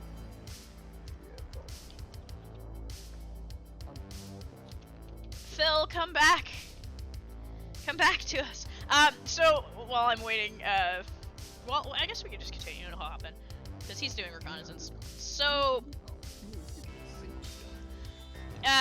Apollyon, are you going to investigate the glowing neon light? Sure. Okay, you go through the, you phase out of existence. Are you going in cat form? This is what you see. This is exactly what you see. No. Also, Pridwin's going to hand $20 over to Xavier. Liam, we're all fucked. We're all good. Oh my god, I'm so excited! I have no idea where. Apollyon? Apollyon? Please elaborate. Oh, Apollyon's gone! He's not there! There's nothing but death in our future. We are screwed. You all are not ready. You're not ready. I'm staring at the $20. Yeah, Yeah, so Apollyon just disappeared. You handed him $20. Apollyon, would you like to come back or would you like to investigate? He's gonna come back. $1. Okay, so Apollyon manifests in front of you and you just see this look on his face. Let me guess. Something horrible. You have no idea. This is worse than anything I've ever even seen in hell. In hell. Sheesh. What did you see? I saw a Waffle House. A soul house? Oh, a waffle what now? A Waffle House. And it was basically destroyed. Can Pridwin roll? Hey, the Waffle House was destroyed? Oh god, Is it we're still open? screwed. Is it still open? It was still open. Okay, it's not a category 4 disaster. It's not a cat 4, boys. We can survive. Worst case scenario, cat 3. Can Pridwin roll to see if he even knows what a Waffle House is? down. You do not know what a Waffle House is. You're from Italy. I don't know what a Waffle House is either. I don't think any of us are American. Apollyon and Pidge Mhm. know what it is. Liam also knows what it is. He has a pale look on his face. I mean, I'm assuming that there are Waffle Houses in hell. Yes, there are, actually. Right. In fact, I Apollyon know worked this. at one when he was a child. Uh-huh. No. That's why he knows how to make some killer waffles. That's true. That's So, you've been given this information. What would you like to do? I don't see how a bird that destroyed food No, you don't. establishment is. You don't understand. This is a Waffle House we're talking about. I mean, it was. I don't know what that is. I heard if it's still open, it's good. If it's still open, it's good. But what if it's closed? Why is this fucking rift thing sending me to a Waffle House? Go back down there and check, man. Yeah, I think we should just investigate the Waffle House. Go and you have to investigate the Waffle House. If anyone dies, don't come screaming at me. I don't think anyone's going to die in a Waffle House. You don't understand, Pridwin.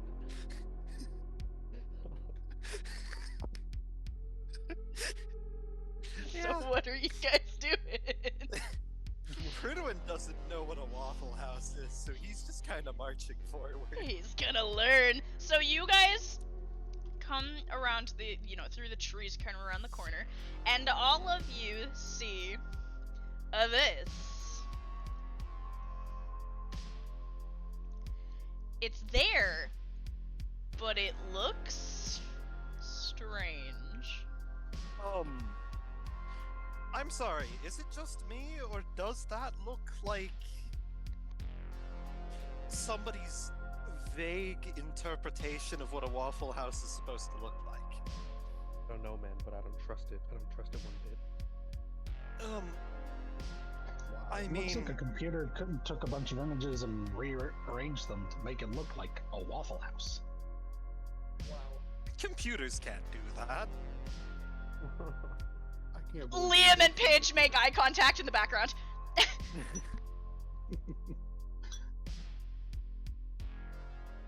Well, the thing mentioned that dreams are made. Do you think this could be... What if this location is generating people's dreams? I think this is more of a nightmare. I cannot argue with. I When will you go also back and add, for those of you standing there looking, you can see movement from within. It seems that there's a lot of people inside. Shall we enter? You really just want to walk into this building in the middle of a different plane. just casually. I mean, Those agent. faces in you do not work well. I wonder if I still have my Waffle House uniform You're what? to work here. You used to work at a Waffle House? Hell, but yes.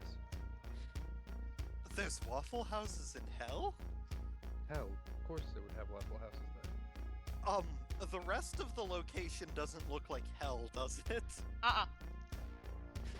Well, I don't think that this is a demon's thing. It's surrounded by trees. There's a decrepit parking lot. And as she said, it feels like you're in a different place. The place just feels wrong to you. It's almost like when you're in somebody else's inner room and you don't feel like you belong there, you know? It's the same thing. Well, what do you all think? Should we, investigate? Perhaps send Apollyon in doing more, reconnaissance?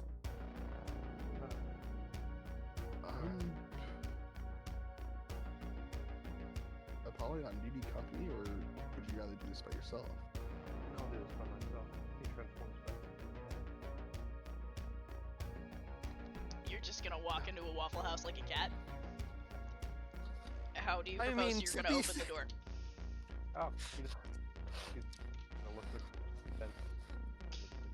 Oh, what? He's gonna look for something to crawl into to enter. Huh, okay. To be fair, a demon cat walking into a Waffle House is probably the least weird thing that could happen to a Waffle House. You have no idea what is in store for you. So, Yeah. you enter the Waffle House through a vent, and you kind of crawl down and end up, like, coming out in that space between the bathrooms and the front door. Uh-huh. And there are a bunch of people inside. There are several different groups. There is one man drinking at the bar, next to a girl with some long, like, blue-green hair, and she's got a funny hat on. There is a blonde girl in an apron working behind the counter, obviously, in the Waffle House uniform, looking very unamused. There is a group of Native Americans huddled in the giant, like, corner booth. There's a dude smoking further down the counter with blue hair. Kind of ripped jeans, biker-esque outfit. And there are female voices coming from the bathrooms.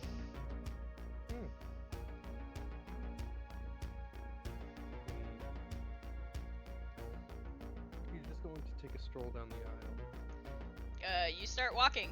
The girl with the strange hat at the bar kind of gives you this cursory glance and a confused look, and then she's just kind of and goes back to what she's talking about with the dude.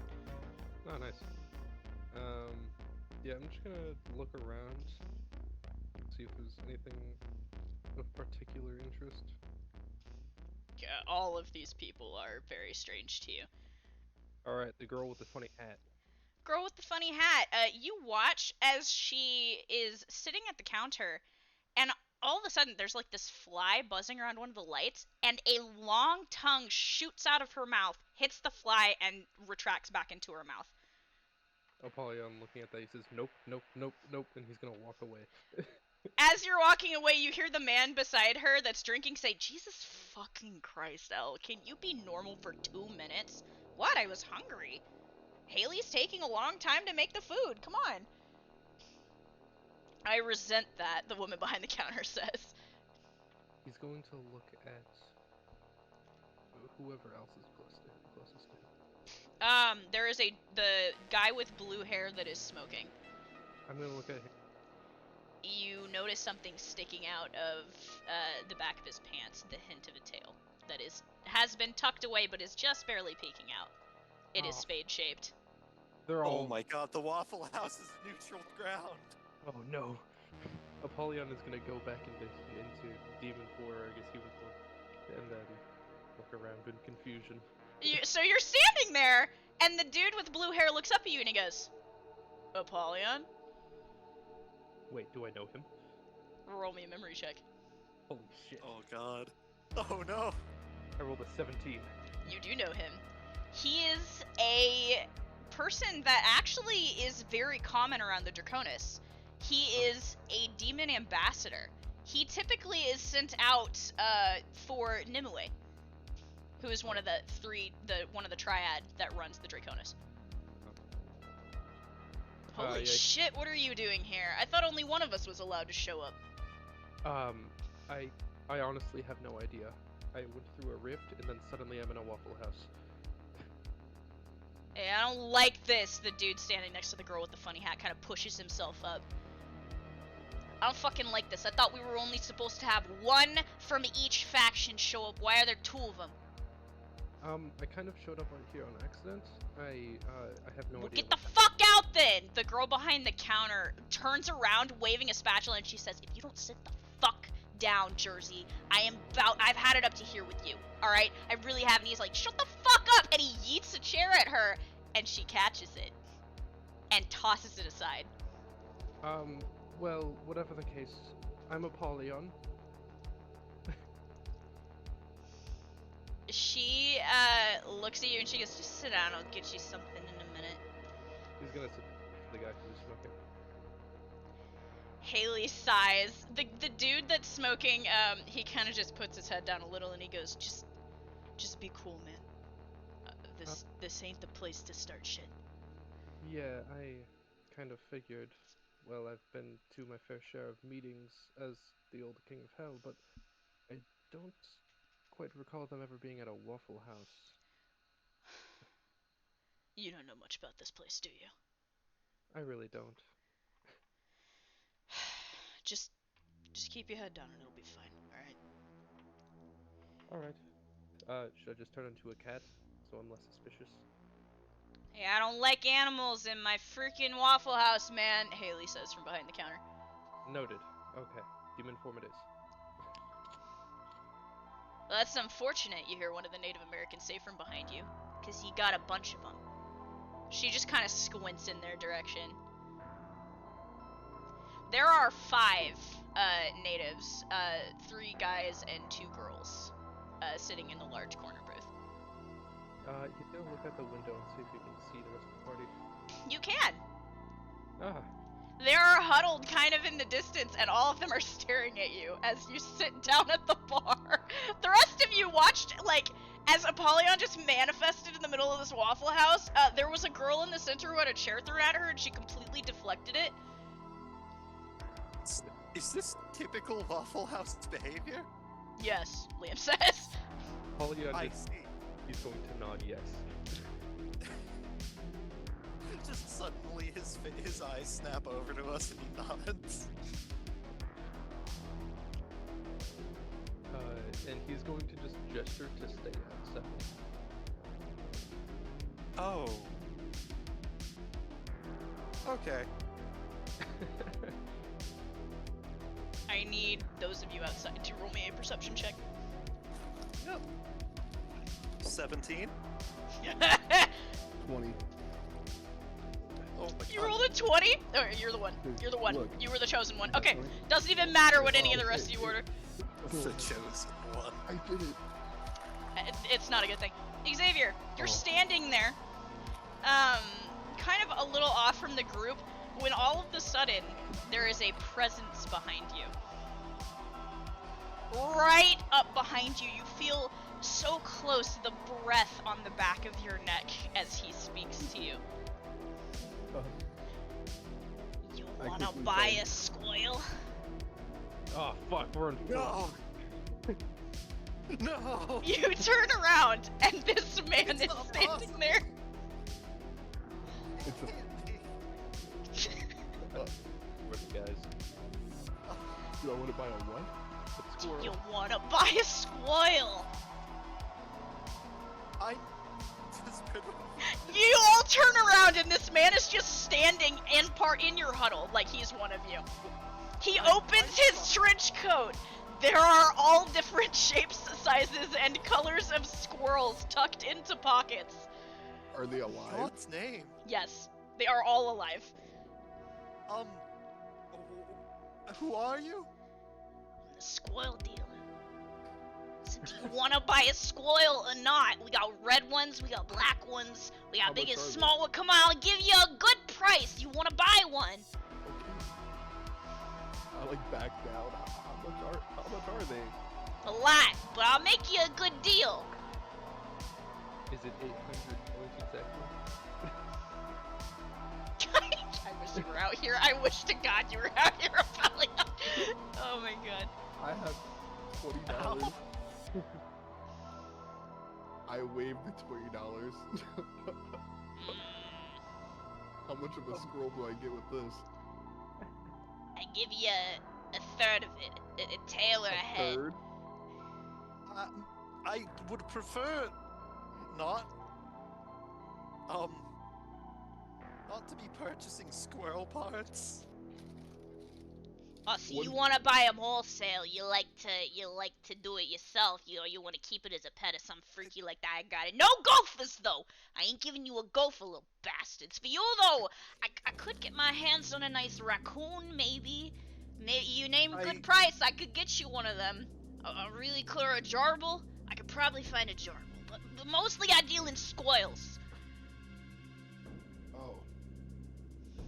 Pollyanna's just looking outside the window in absolute confusion.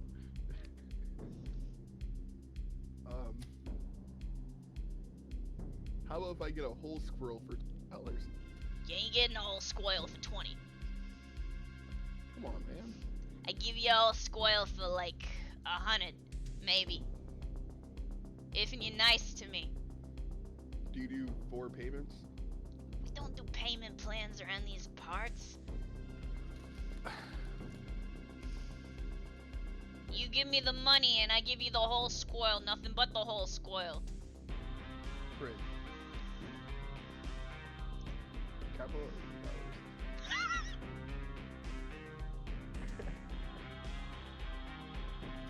Fred. He mute himself. No. Sorry, I had a conversation. So what's happening? We still dealing in squirrels? I need to borrow $80. You need to borrow $80.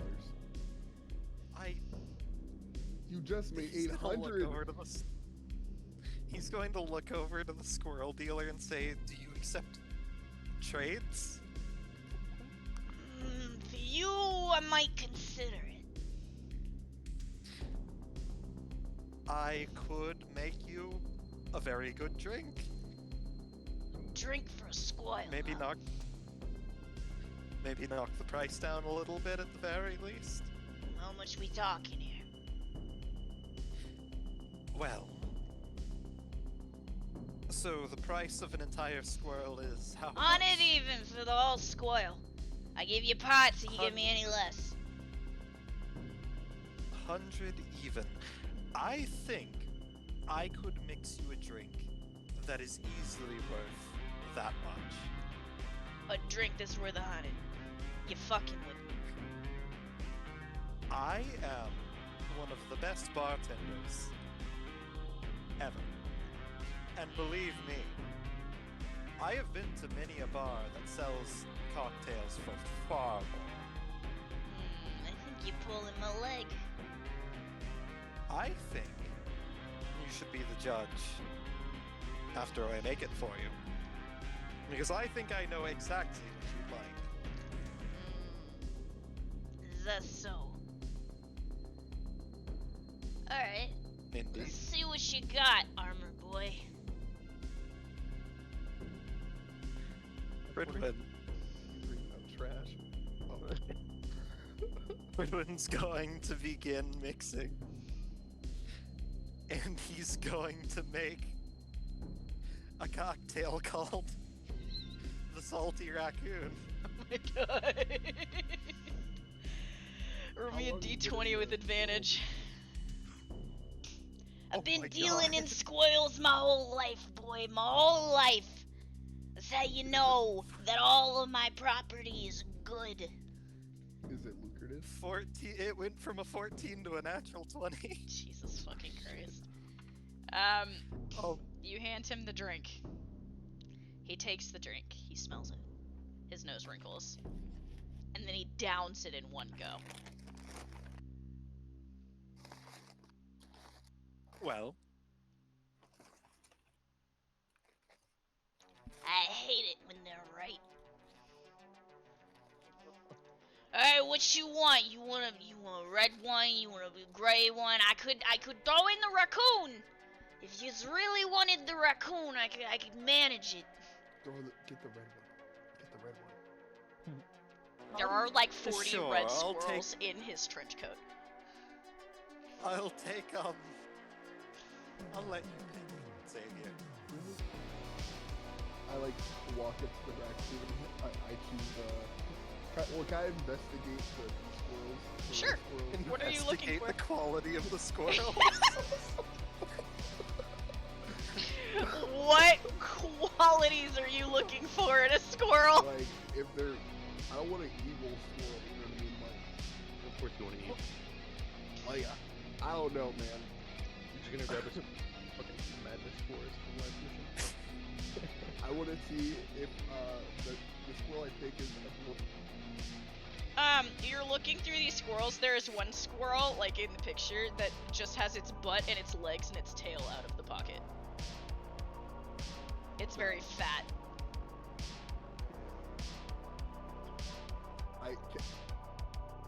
I grab it.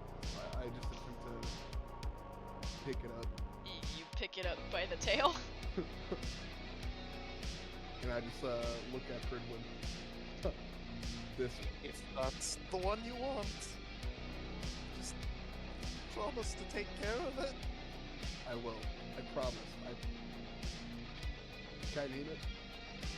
Got you. You are now holding a red squirrel.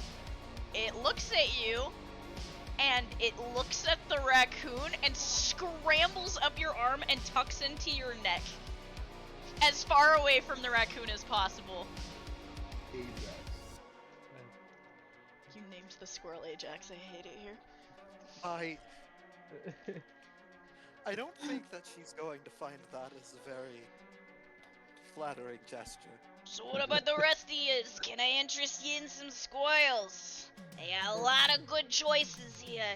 Don't tell me he's the only one with any sense at all yous. Is this some sort of like Pidge slips them in a roll of dollar bills and a note on it, and whispers, "Send the crate over to such and such address." They'll know what to do with it. Oh my god. What? How many did you just buy? Send it to me in the chat. Send me how many you just bought.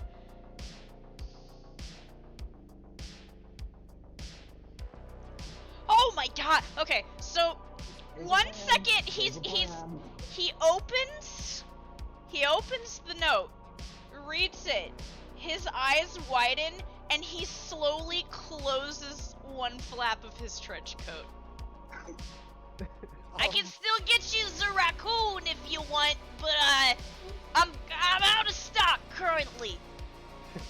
It's what on God earth are you doing with all those squirrels? How much is the raccoon? The raccoon for you full price. Look, man, I give you $20. That's it. I give you the tip of his tail then. 19 now. I think I give you even less than that. I You think don't want it. perhaps we should just call it. I don't think Look think at- we need a raccoon. Look at that Lunala raccoon. is Tell me what to looking call at you, Fridwin, with the like the kitty eyes. it. Look at that raccoon, Pridwin, and tell me you don't want it. Look at Lunola, you want a pet raccoon? She nods. We both nod. Do you promise you're going to take care of it? She gives you a very like a glare. I shake my head no. Fridwin is going to look over and say, "How much would the raccoon be?" For you. For the lady. Half. So, 50? Kay nods. Okay. Let me. He's going to hand over $50 worth of tips. You hand him $50. He says, "All right, I'll be back," and he just disappears into the trees. You'll be raccoon in time. Xavier, earth there is just a happened? squirrel sitting on your shoulder. It's looking at you curiously now that the strange man is gone. I want to put Ajax on my head. Ajax is now in your hair, running around, looking very cute. Congratulations! You can now add to your sheet that you have a fully trained attack squirrel. It's an attack. Excuse me? It's a combat trained squirrel. It is a combat trained squirrel. There's more animals in this party than like anything else. What on earth? Wait, I wasn't saying it can do much damage, but you got an attack squirrel. Is the raccoon also going to be combat trained? You don't know. All you know is you paid this man $50 and he disappeared into the trees. Pridwin's going to look back also- over to the Waffle House. Apollyon is staring at you in confusion. Did anyone see the raccoon man? Yes, you did. Can I roll? You probably You saw the know entire him. deal go down. You don't even have to roll. You know exactly who he is. God, What? what's his name? The squirrel dealer. That is his name. Nobody knows what his actual name is. Nobody. He is a creature of legend. Apollyon's going to turn towards the guy across the table from him. He's just gonna sigh, and like, just gonna sigh. Okay. He's like,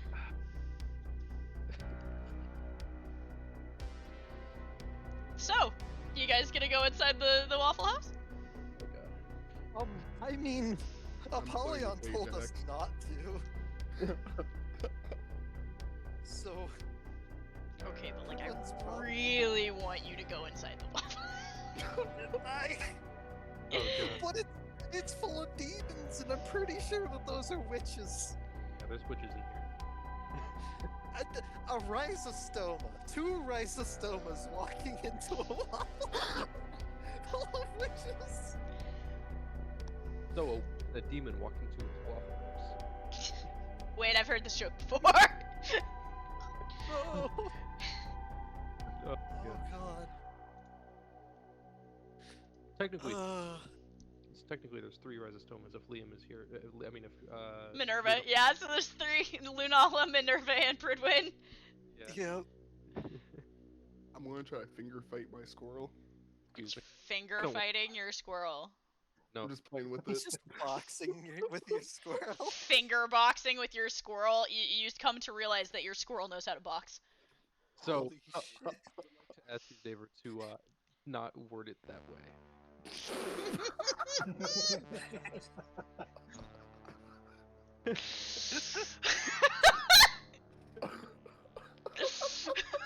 Oh my god.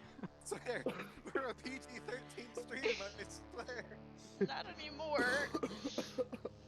Apollyon himself makes it so that it is not PG-13.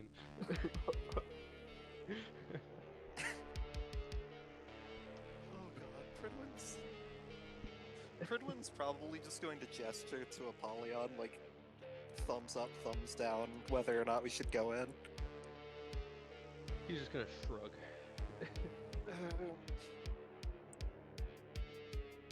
Well, Pridwin looks at everyone. Do you think we should go in? Well, I'm going in, Liam says. I don't know about her, though. He kind of looks over at Lunala. I mean, if those are demons or witches in there, maybe best that we don't let him know that your wife is, you know, the person everybody's looking for.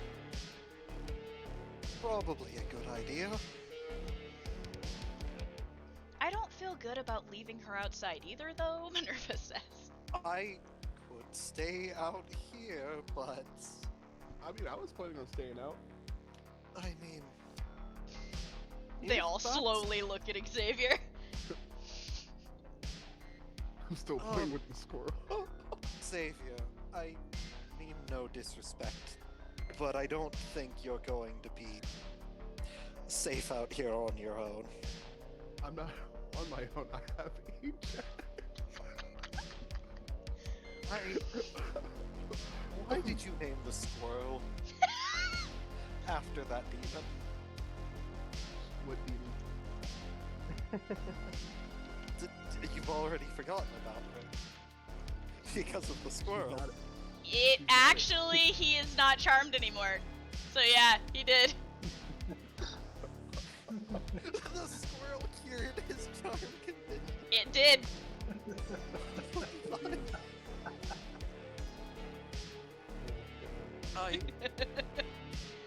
I mean, they'd probably be able to tell it was her. The thing is that if we leave her out here, we run the risk of anyone else going in finding her. But if we go in, everybody in there will probably figure it out. Inside Apollyon, the guy leads over to you. Who are those people you keep making eye contact with? A bunch of idiots. It's fair, I guess. Yeah. And a witch. Great. So now there's two of them too. Yeah. This is not gonna end well. Luckily, this place is in neutral ground, so there's no combat inside. But let's just hope that we don't get the place closed down. Well, you know these places. If they can survive in hell, they can survive anywhere.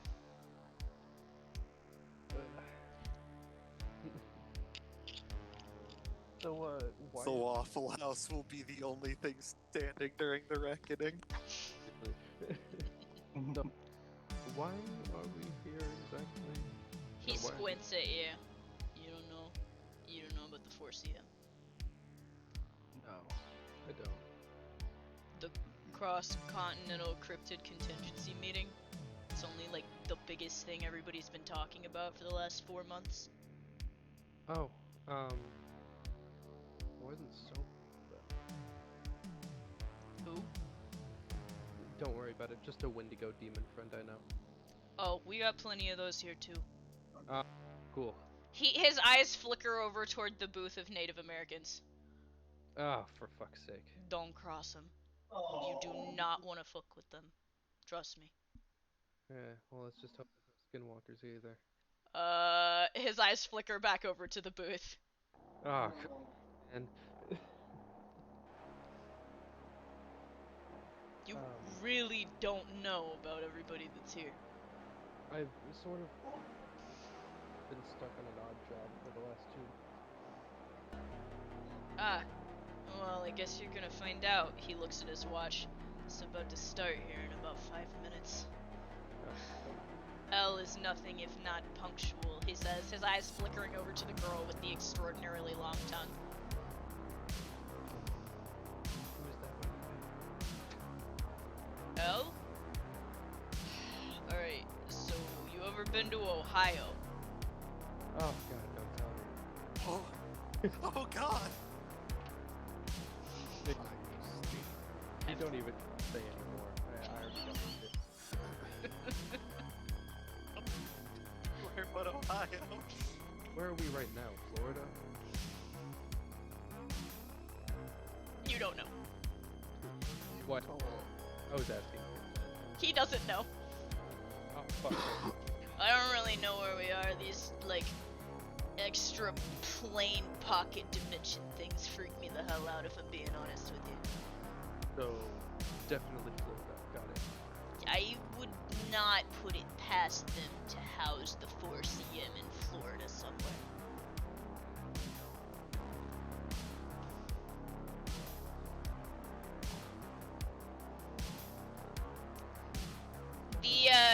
the female voices coming from the bathroom intensify. There seems to be laughter.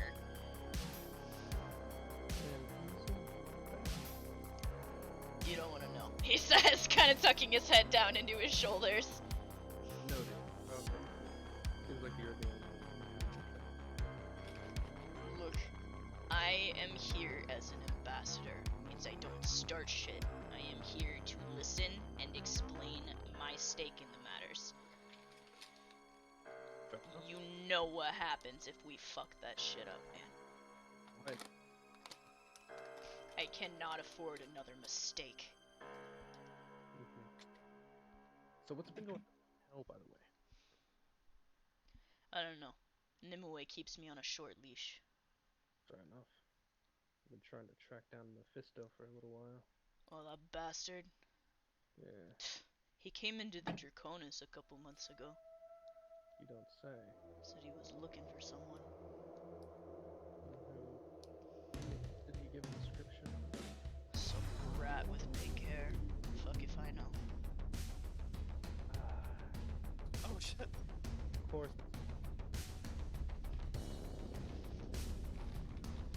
You know how he is, though. Nimue kicked his ass out. Gotta be pretty embarrassing for him. Yeah, I was really a big fan of that asshole. What about Lucifer? Have you seen him around at all?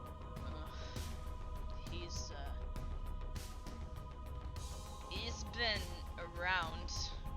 Busy. A lot of souls coming his way lately.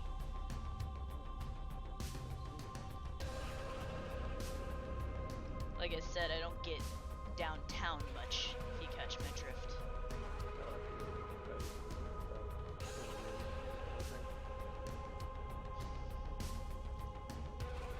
So, the freaks outside, are they gonna join this meeting, or are they just waiting on you? How's this work? Because, I think Ella's getting a little antsy. You see the girl with the strange hat? She kind of keeps glancing outside towards the group she can see standing there, and then looking around as if she's, like, taking a head count. Apollyon is gonna pull out his PDA. He's going to text them to come outside and act natural. Act natural. And by natural, Natural. by natural I mean act like villains. Do I need to pull out my costume? Oh my Except- god. Oh no. Like, Everybody recognizes him as the reverse psychologist. Oh my god. Please tell me you're walking in with the costume. Please. Is that the reverse psychologist? he's going to specifically say P.S. Don't say it. Wait, what? Don't let it. Fredwin's like looking down at his PDA and he says, "Okay, apparently there's a meeting going on in there, and he's telling us to go in and act natural." How natural? I think our best bet is to go in, only speak when spoken to, and stick with Apollyon. I see. So natural. Yes. I want to try to tell Ajax to, I guess, like, go in my sleeve or something. Minerva grabs Liam's arm and says, "We'll stay out here and keep watch with the others." Yes. You notice as she says this, her eyes have not left the tree line. Fredwin's looking back and he says, "I presume there's more people here?"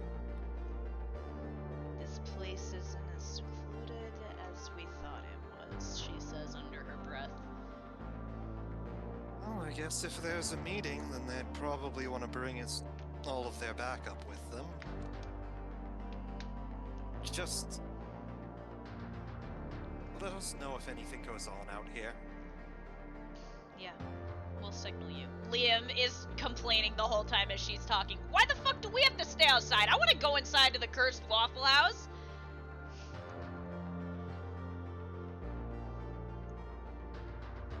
She just ignores him. So you He's guys, You heading into the Waffle House? Yep. You guys walk in, and immediately several heads raise in your direction. Rimmon definitely does with Apollyon. The girl behind the counter, Haley, looks up at you. Also the girl with the funny hat looks up at you. You get to see, as I described, a lot of people around the room. I will start sending photos to you in a minute, but there is a booth kind of near Apollyon, that is open and big enough for all of you to sit at. I was gonna say, is it big enough? For all of you. Predwin will just like politely nod and head towards the booth. Wait. The guy sitting next to the girl says, "Who the fuck invited these people?"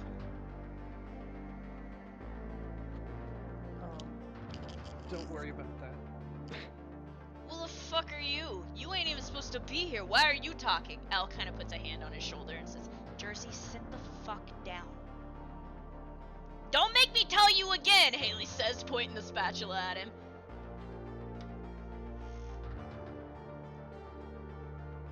You guys sit down at the booth? Yes. So?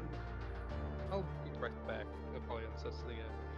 Just walks over to the other booth. So they're all sitting at the booth.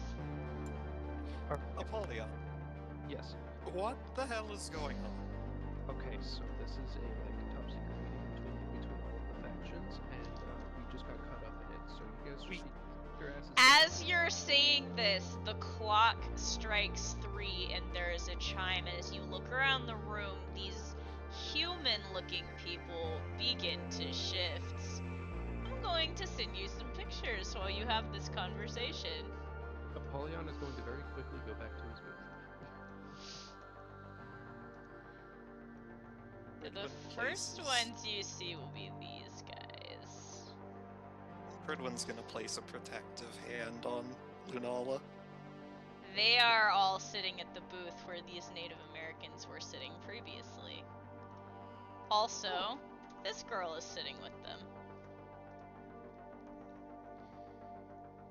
The girl at the counter with the strangely long tongue.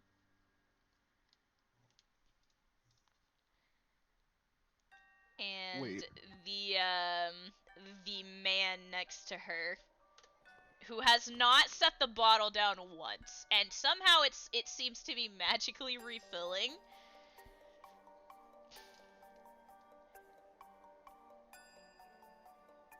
There's also the one that Apollyon was talking with.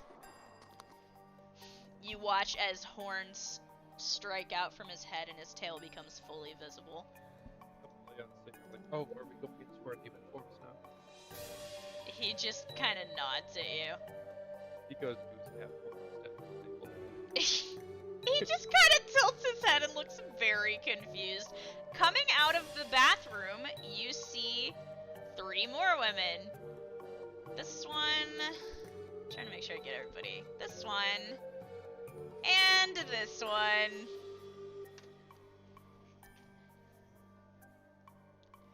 And yes, she is drinking a cup of tea as she walks out of the bathroom.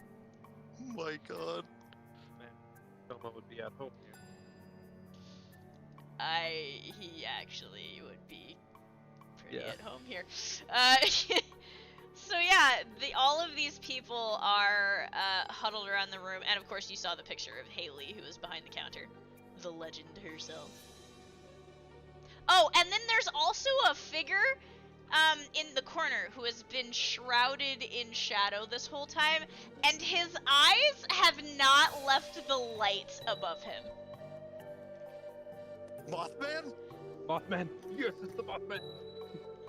You all asked, you I begged, you've asked, and you have received.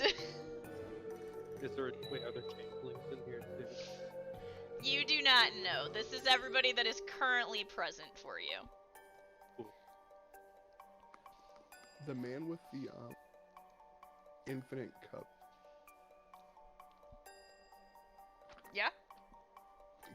what is he just like drinking beer or is it like wine or something?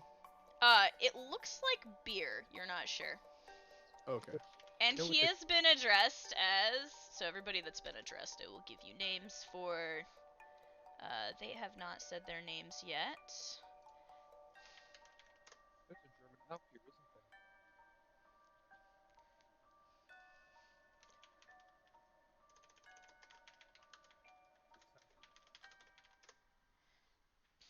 there? That's everybody that you know.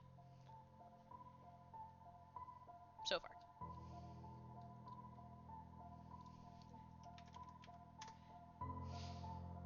Oh god. I don't know what just happened. Oh. Sorry, don't mind me. There we go. Alright!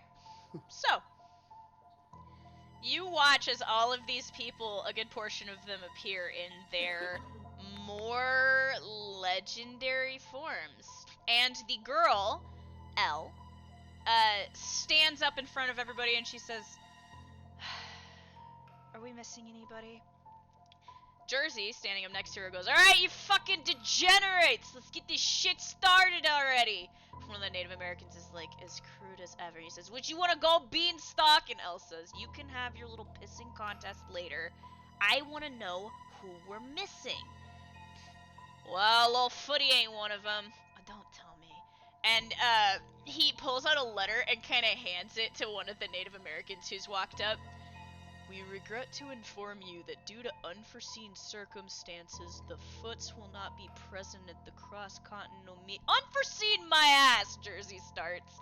The girl with the antlers at the native table says, "Yeah, well, maybe, like, they want to be inconspicuous, not something you would understand, you loudmouth."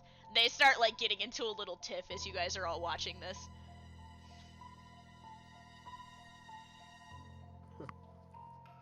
Jeez. He's trying his best not to draw any attention towards them. As the girls from the bathroom kind of emerge and approach a booth, Jersey looks over at him and he goes, "Nice of you to join us, ladies." One of them gives him this haughty look and says, "Can it, boozer?" And he says, "Oh, come on now, Snally, don't be like that with one of the oldest and dearest boys." And they're like, they're having a conversation.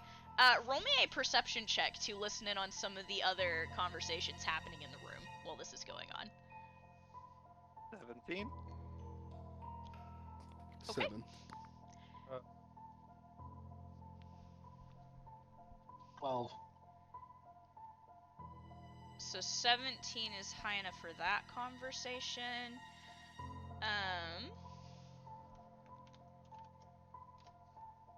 And then was 12 the second highest? I got 18. 18. Okay. So you will get to hear this conversation. You two had the two highest. Pidge, you can pick which one of these conversations you hear. So for Apollyon, you hear, amongst several of the Native Americans that have turned into other creatures, you hear this conversation. "Has anybody heard from Slendy? Ooh, the suit himself? Oh, it's been a minute. You know, I kind of hoped he'd show his face tonight, but too invested in the kitties, I guess. Well, you know he has that one girl he's been interested. Ooh, the one with the bunny ears? Is he seriously trying to tap that? Guys, come on." Then Slendy was into that. Pridwin, you hear this conversation amongst the ladies that have sat down in the booth nearby. "Shit, I can't believe it. Who would have taken him down? SH is really dead, man? And the old lady?" "Pour one out for the big man," Jersey says, still standing by them, and he takes a long drink. "He was just a kid, man. He deserved better." As she says this, her voice raises and the room quiets a little bit, and Jersey, several of them are holding their glasses out, and Jersey pours some into the waiting glasses, and he goes, "To the rickety old bastard with the funny knees. Forever miss that ear-splitting wail when you staggered into camp or your mom's sparking personality. Cheers, buddy." You hear several of the others mutter in agreement and drink from their glasses. Birdwin, you know exactly who they're talking about. Hang on. Who are the... So this was the group of girls that sat down behind you. I give you enough clues, enough context clues for you to figure out who they're referring to? Who's quietly hiding, eyeing away.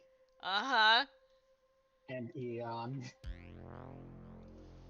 Oh, hang on. Are they talking about the fucking goat demon? Nope. Or the sheep demon? No. Nope.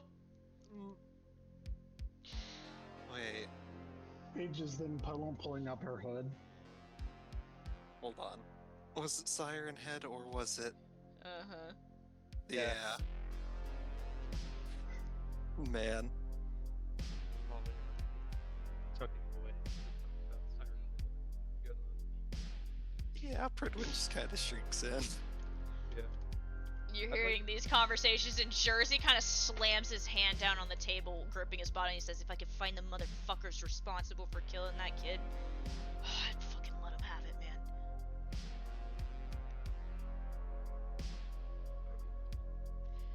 Also, Pridwin, you guys are sitting in the booth.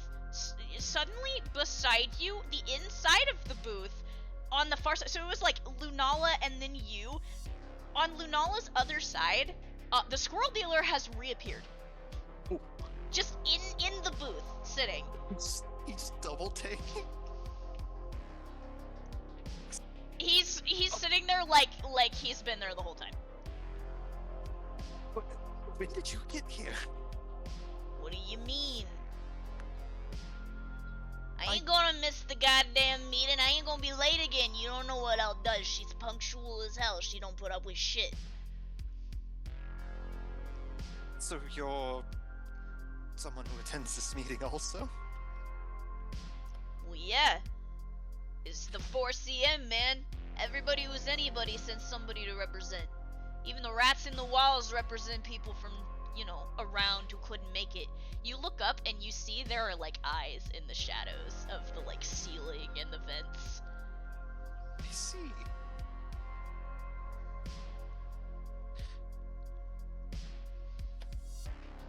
As, she kind of clears her throat, Elle looks around. She says, I think it's time we got started.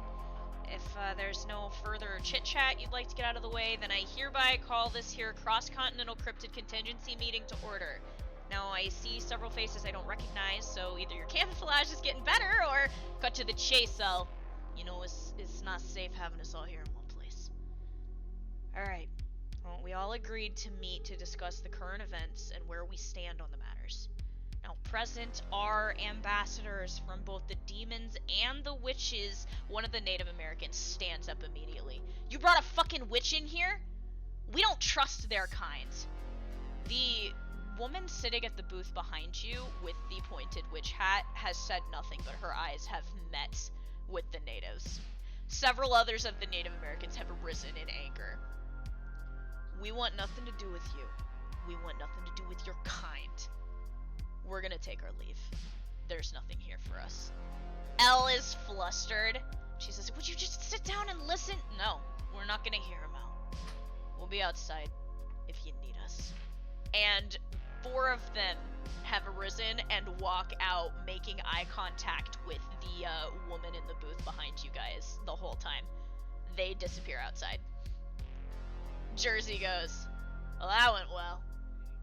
He and Elle start to get into it, and the squirrel dealer leans over to you, Pridwin, and he whispers, did you care about the color, or, were there any specific details you wanted for the raccoon, or, I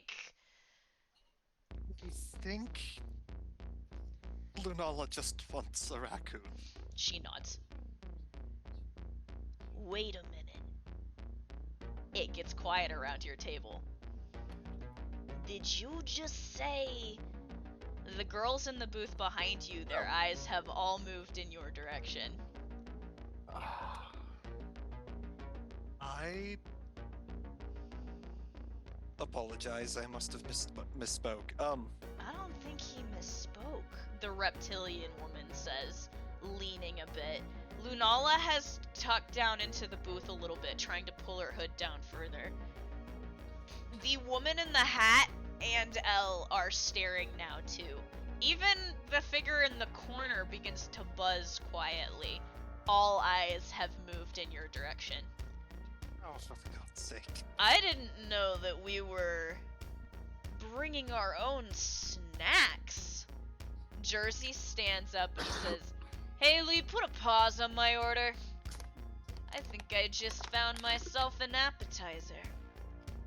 Elle kind of crosses her arms and says, now, this is a no-fight zone, okay? This is a gray area, so we can't do this in here. He says, I don't give a damn. What's the Academy doing here? You can smell it all over them. They're all staring at your booth now. Apollyon looks to Room and he says, no one asked, I have no idea who they are. He just nods at you. Xavier slowly sips his coffee in his canister. The squirrel next to you somehow has manifested a tiny coffee cup and is also sipping coffee. Good. Good. What would you guys like to do?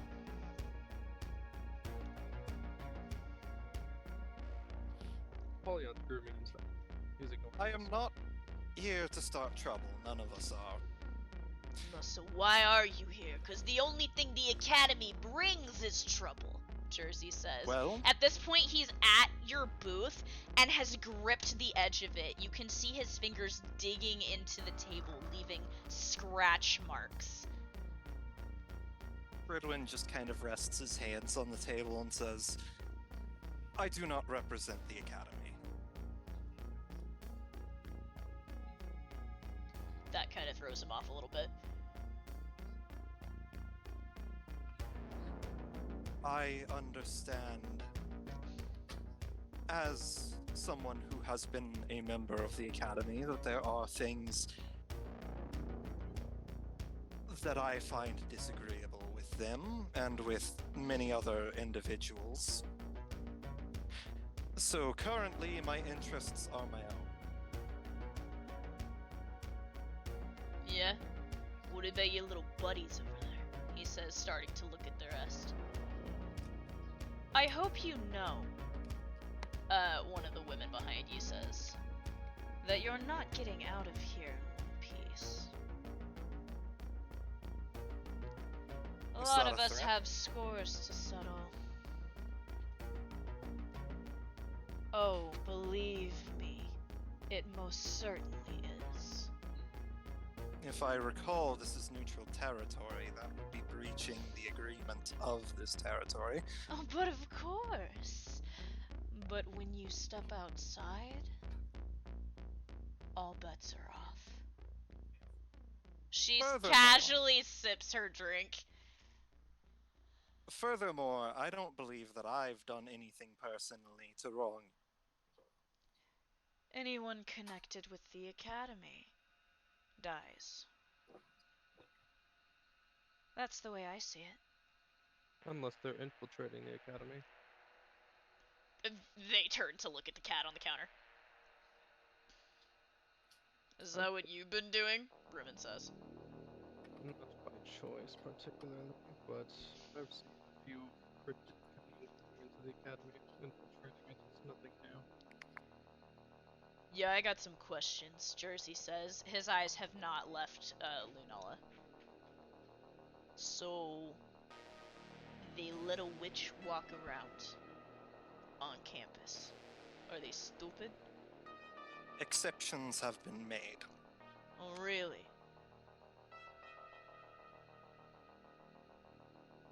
You want to Well- explain that to me? Pridwin folds his hands and he says, I personally am of the opinion that not everyone has to despise each other just because of what they might be. He squints at you. I have made certain agreements for the better interests of everyone.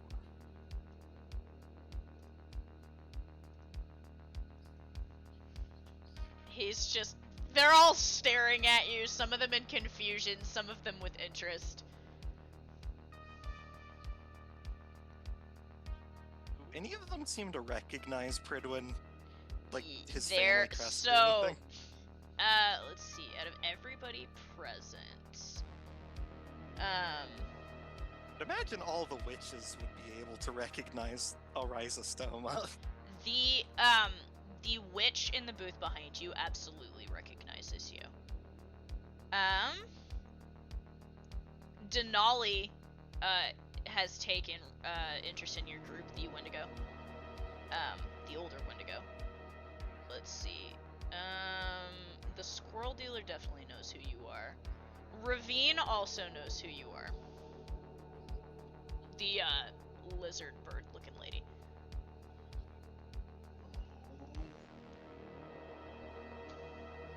The Academy might not be exactly what I would call an overall force of good, but I'm trying to make it better. The witch clears her throat, actually, and speaks up. You called us to this meeting, and you called ambassadors to this meeting, did you not? Elle kind of stammers a little bit, and she says, then it makes sense that an ambassador from the Academy would be present as well. It is only fair. The Draconis has operated as such, and I believe this space should also be evenly represented. I say they stay. Jersey gives her this harsh glare. She just casually sips her drink.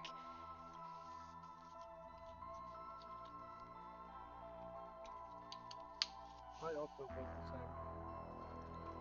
Yeah, I mean, she's got a point, Ribbon says. Haley, who is still working on orders behind the counter, says, me too.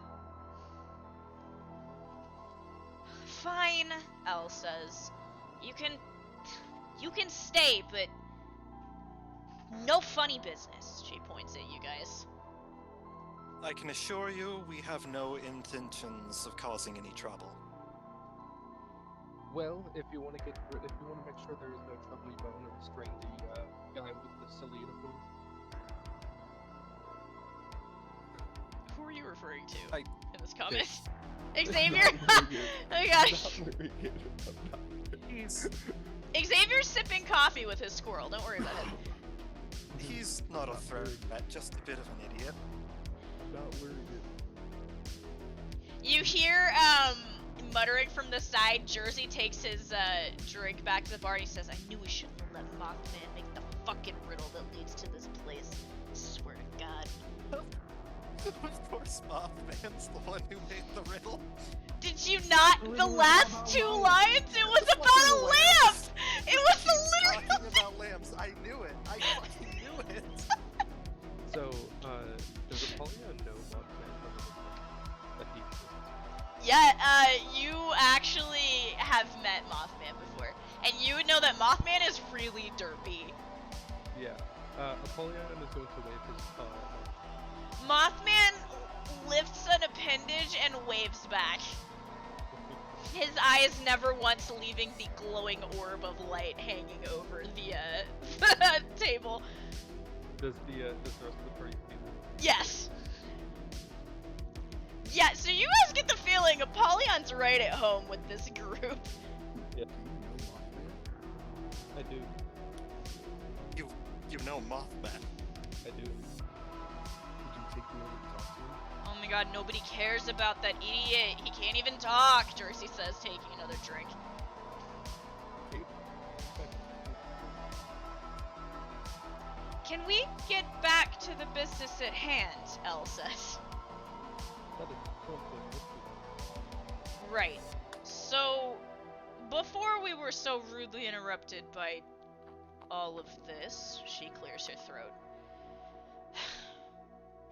We did send for ambassadors from each group, and I would like to hear from them about their thoughts and concerns.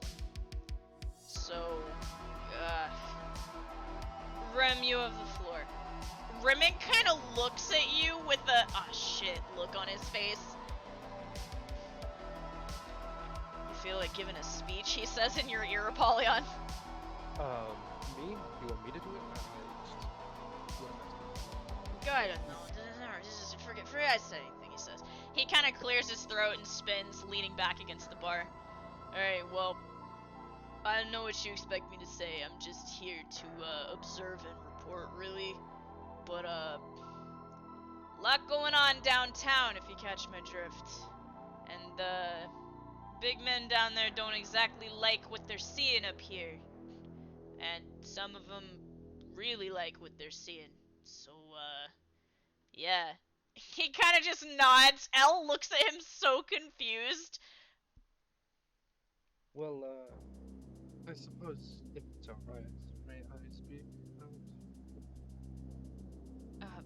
I suppose?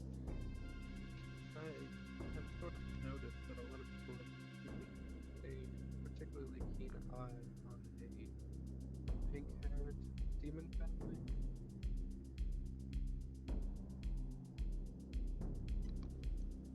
Rimmon kind of just looks down at the table and gives you, like, a wary look.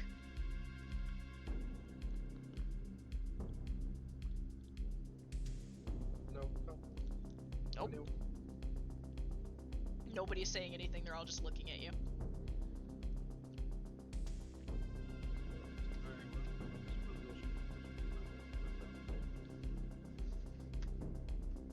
Well, do you know something about him? Jersey cuts in. I do. I was just curious about what everyone else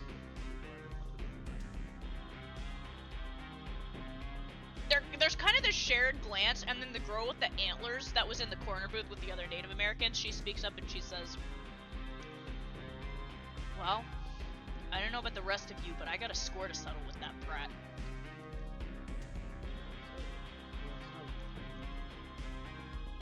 The Wendigo sipping tea, all of a sudden, the teacup shatters. Their hand is trembling. Mother, the woman says, standing up and walking over to the other Wendigo. Kind of puts an arm around the Wendigo and looks back over at you. 'Cause he killed my fucking brother. I suppose that's one way to put it. When I find that brat, he's dead. I swear to God. Well, I wish you luck in that endeavor. She just kind of eyes you. Anyone else have an experience with this pink-haired brat? Depends on which one you mean. The witch speaks up. The short-haired one? Haven't had experience with that one. But, the one with the really long hair? Yeah, I got beef. The glass one? She nods. That's A bitch? Yeah. Can't stand her. Exactly that. we have beef with her too. Been, sticking her nose places she shouldn't be doing that, so, you know. I have a feeling her day affected me. Also, the third time. There's another one. Yes. I've only met with the one with the long hair, so. Maybe some other people could give us some insight, but she shakes her head. As far as I know, I got nothing. Also, as for the Wendigo tribe, my condolences for your brother. I should also mention that the boy himself is also part Wendigo. They're staring at you. It won't be before long that she sort of merges together with whatever powers are inside of him. He's dangerous, so keep your eye out. Now they just both seem enraged.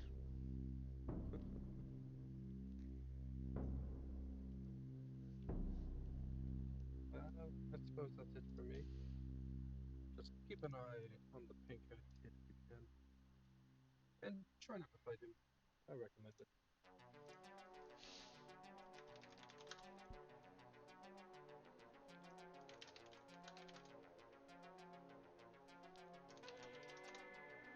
So, anybody else want to add things?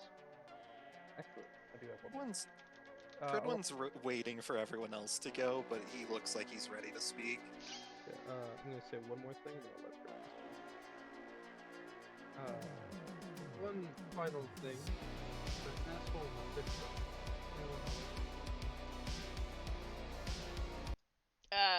Nobody seems to know what you're talking about.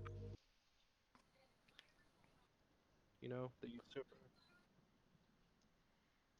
Look, man, if that's a demon thing, not really our cup of tea, Elle says to you.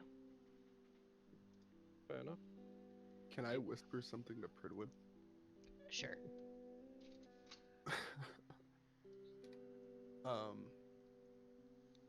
I'm just gonna ask Pridwin, do you think these people probably know about the school attack? I Not- think I could not probably. asking. I think it would be worth asking them. I'll be sure to bring it up. Okay. And I give him a fist bump. Oh god. The whole, like, The and squirrel blow it on up. his shoulder is also waiting for a fist bump. Fridwin just squints and gives the squirrel a fist bump. It seems satisfied. It nods once in approval.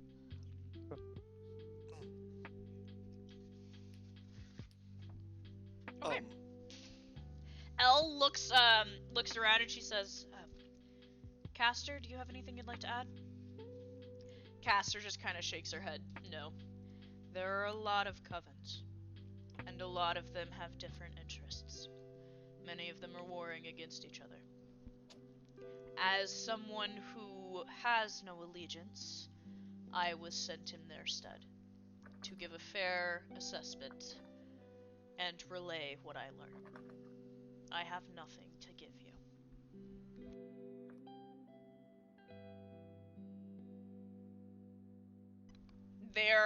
Elle kind of looks over at you hesitantly, towards the academy students. I suppose I should let you guys weigh in.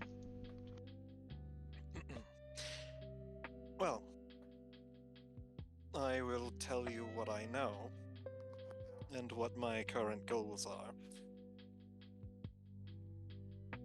From what I understand, there are currently 2 potentially apocalyptic events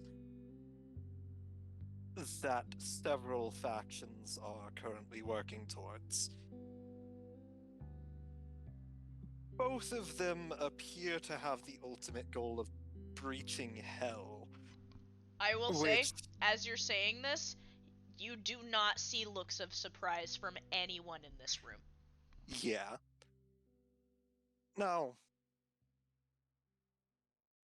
that is bad for us on its own.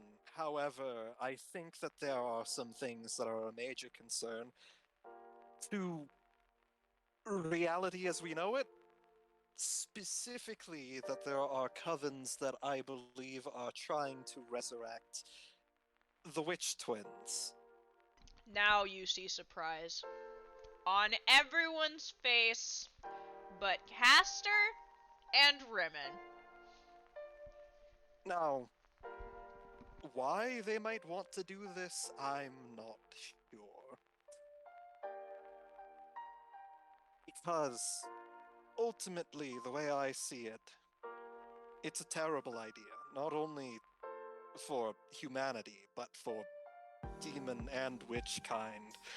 And pretty much anything that draws breath. The way I see it, if they get out, they'll start by wiping out humanity.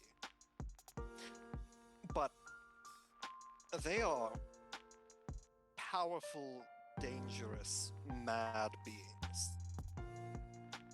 They will not stop at just humanity. They will destroy until there is nothing but dust. And it is the interest of the Academy, and hopefully everyone else here, that not happen. What if something more? Well, Everyone's I eyes are moving suppose. back. Yeah. Apollyon speaks again and he says, with all of these experiments with madness, the levels may overflow the black blood. This screams something a whole lot worse than just simply humanity. Precisely. As I said, the outcome will either be annihilation or subjugation of everything. Worse.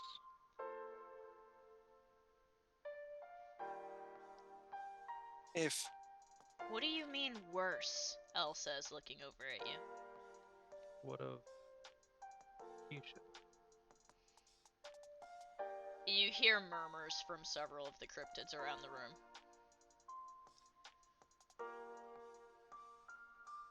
well, I would consider plunging the world into infinite madness. Definitely something that would end with annihilation. Just an incredibly painful and horrifying kind.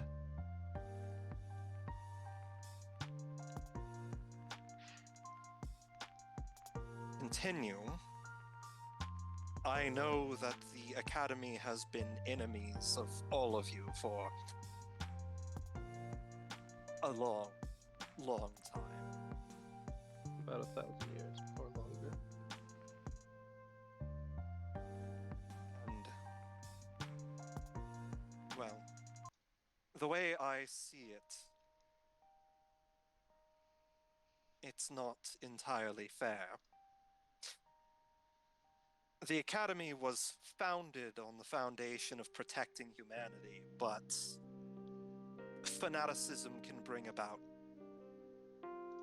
heartbreak. A lot of innocent people getting hurt for what they believe is a noble cause. Look, I know you ain't about to try and convince us that we should work together, Jersey says.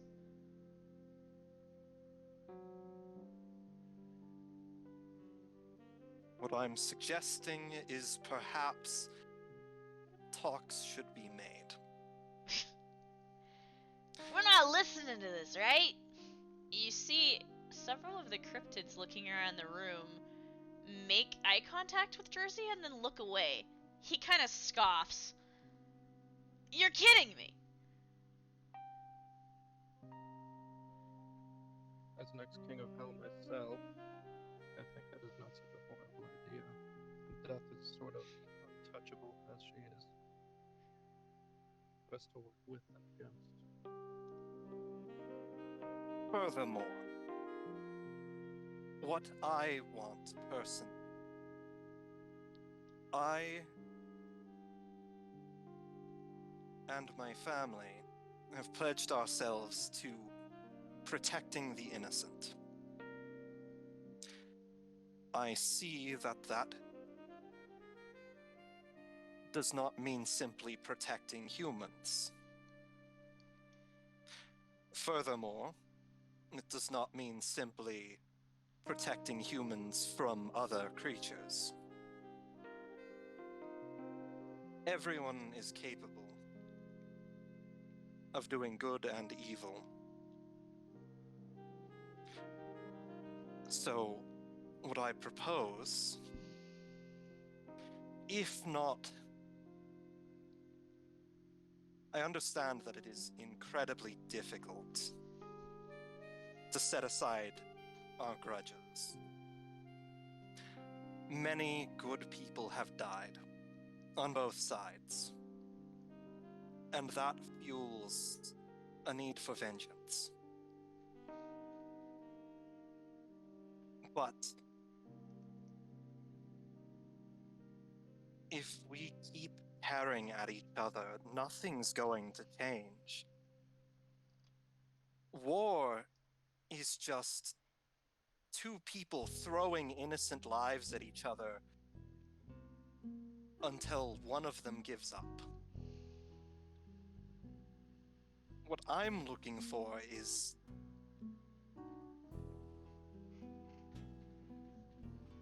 a way for us to resolve this without more bloodshed. You hear laughter coming from the table of girls behind you.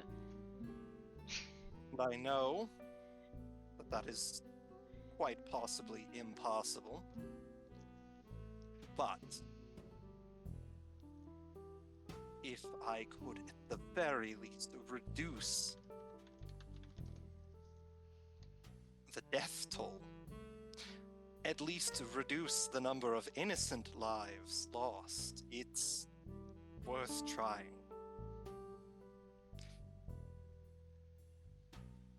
And perhaps we can't stop hating each other. And perhaps we can't stop clawing at one another's throats. But even then,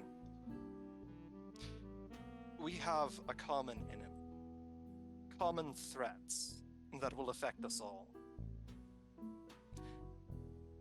If we could, at the very least, set aside our differences until this threat has passed, it would be a lot better for us to be able to survive so that we could continue to hold grudges and settle our scores than to simply be wiped out. So, what I'm proposing is that we at least try to sort out a way to work together. Because if we don't, if we continue clawing at each other while these other factions do all of this, it could spell the end for everyone. Not just the Academy, not just your enemies, but you as well. You want a ceasefire? Precisely. I We don't like stopped- it, Jersey says, pacing. At the very least, if we simply stop killing each other, that would allow us to put more resources into dealing with the bigger threat. Peace may be impossible, but balance at the very least.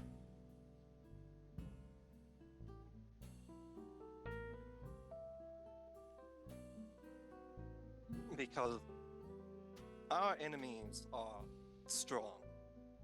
Stronger than any one of us alone. But if we stop killing each other, maybe even put our forces together, then we may be able to deal with the bigger threat. I mean, the worst case scenario, we fail and the world ends, and you didn't get to kill any of the people you hated in the process. Best case scenario, though. Would be a shame. Rimmon throws it. Best case scenario, at least for you, the threat is dealt with, the world won't end, and we can go back to killing each other. Best case scenario for me, maybe we won't have to kill each other. I would also like to ask, what is going on with the organization that works itself with the space? You see most of the cryptids in the room look at you with confusion. Mothman, however, buzzes quietly in the corner. He looks over to Mothman. Mothman buzzes some more at you. Are you proficient in speaking moth?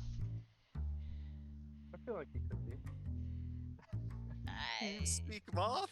Do you speak moth is the question. Well, I was friends with Beelzebub, so I feel like I would. I feel like you know what?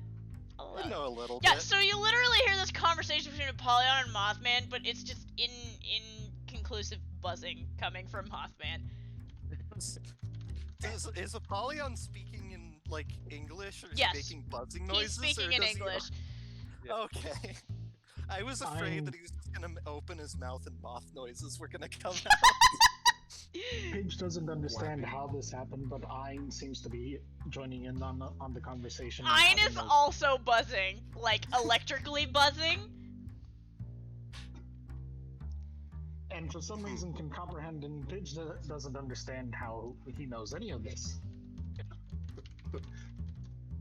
Maybe Ein's self-aware. He has learned from the moths.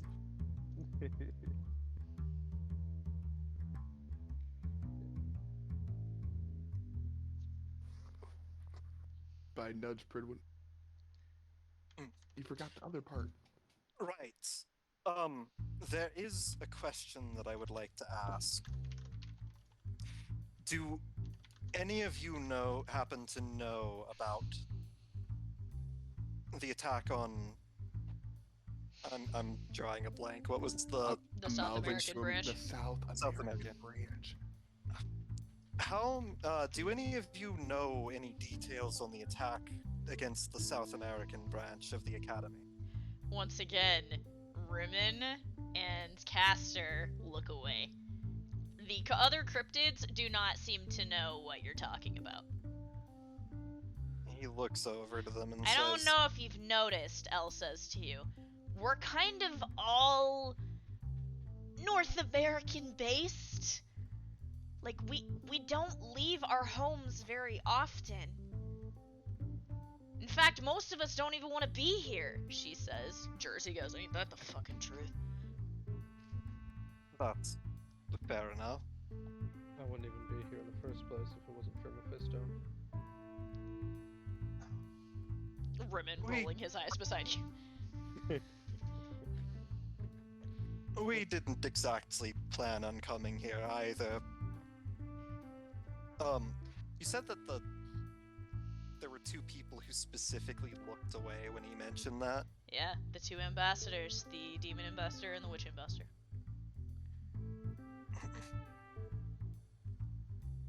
Please, if there's any information that you could spare. Neither of them says anything. I would be willing to return information in exchange. It is as you're saying this that you hear just a row start outside, out of nowhere. It sounds like, y'all know when dogs start fighting? And it's that awful, overwhelming, snarling and barking, and What just is happening? violence. Pridwin's gonna look out the window. You see the pictures that I have posted in the face claims. So you see the fox and the one with the biggest set of antlers are in a fight with another figure that you guys don't recognize at all. It is. I gotta find her picture. Hold on, I didn't put it in the right folder. This woman. There are multiple dog skulls coming out of her body in different places, and she is in this full-on brawl with members of the Skinwalkers. Who on Should we help? earth is that? Yeah, Savoya looks at you and says, should we help them or should we? This isn't good, Caster says, standing up. So, help them. Please tell me that isn't who I think it is. You know her. I think I might. I've never met her before, but if she is who I think she is, we might be in incredible danger. All right, Every time just I tell. get so close. It's almost like I do that on purpose. Can I start seething? Yeah. Apollyon's gonna hop off the table and walk over to Kennedy and gonna say, "All right, are we gonna go kill her?" Caster says I can't get involved. I'm an ambassador. I'm not allowed to interfere with members of different factions. They aren't supposed to be here. Leave it to Morrigan to send one of her lackeys to interfere, though. Couldn't wait for my report. So, That's what I was afraid you were going to say. who is this wolf person, and why is she attacking Ghost? Her name is Morgrim. Morrigan sends her to solve problems. And what's the problem this time? I believe, she says, casting a look at your general direction. Ah, Fridwin's going to start cracking his knuckles and say, well, as far as I know, Morrigan is... Well, the Pack is one of the doomsday cults that we have to deal with, so... They're this only might be a like good- the biggest boogeyman in the entire world, Elle says under her breath. Nobody Hey. likes them. I'm supposed to be the one perpetuating the real boogeyman. They're imposters. You Oh. see the woman, Ravine stands up and she hisses under her breath. I'm not going to stand for this. In a neutral ground. She starts walking for the door. Apollyon's gonna follow up. Pridwin's going to get up and say, I think this is a good time to put that ceasefire into practice. Jersey cracks his knuckles and he says, I've been waiting for this all night. And he starts out the door as well. And as you guys watch him walk toward the door, he looks less and less like a human and more like this. Oh.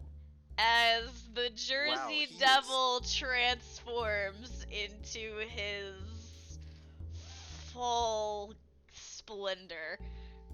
He is very long. You also see that, Ravine, aka the Snallygaster, transforms into her full horrifying form as the two of them walk outside together. Apollyon inside of Ravine's shadow is gonna be like, you don't mind if I hang out in your shadow, do you? She just kind of looks at you and squawks. Alright, I'll take that as a... You don't mind. Mothman and the squirrel dealer have also started walking for the door. Squirrel dealer gonna start fighting? Oh, that You know he's gonna start fighting. Holy shit. You will also notice Pridwin as you guys start, as you get up and start walking, like, toward, after these people, Minerva and Liam are in a fight. Oh boy.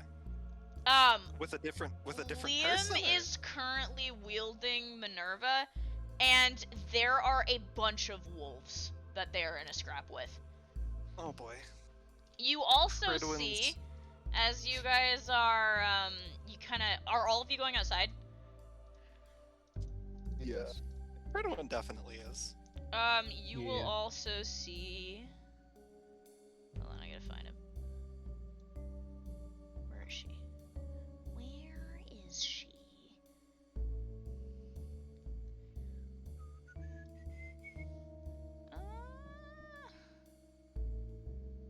Don't mind me, not able to find the person that I'm looking for.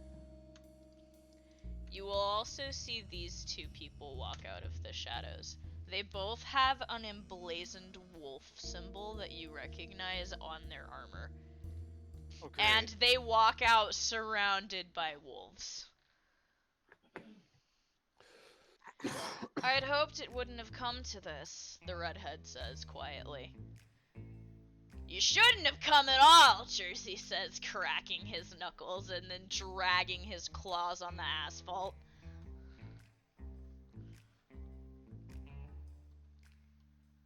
there's this moment where there is a line of you guys and these cryptids staring down the pack members and about 3 dozen wolves. What would you guys like to do? You want to Ridwin? talk this out? I think I'm digging deep in my well of rage right now. Honestly, Yeah. Ridwin's, down to murder something. Ridwin's going to hold out his hand to Lunala, and he's going to call out, "You know, this doesn't have to end with your deaths. We could go in peace." I prefer going in pieces, Camille says quietly and withdraws 2 blades from her back. I don't think that's wise. Pridwin's going to look over to Lunala and say, "Are you ready to show them what happens when they get on our way?" Lunala grabs your hand, her gaze hardening as you transform in her palm. What form are you going into? He's probably going to take the shield because there's a thing I want to do. Okay. Are the rest of you getting into form with your partners? My partner isn't here, actually. Your partner is currently with you. Oh. Then yes. Solon catches you, looking way more sober than he was 5 minutes ago, with all of this talk coming about. Can- Oh, no, what were you gonna say? Oh, no, I was just gonna say, does Solon also go... Does he feel the well of rage, or does he... Yeah. Or how does it work? Okay. You guys would be feeling it together.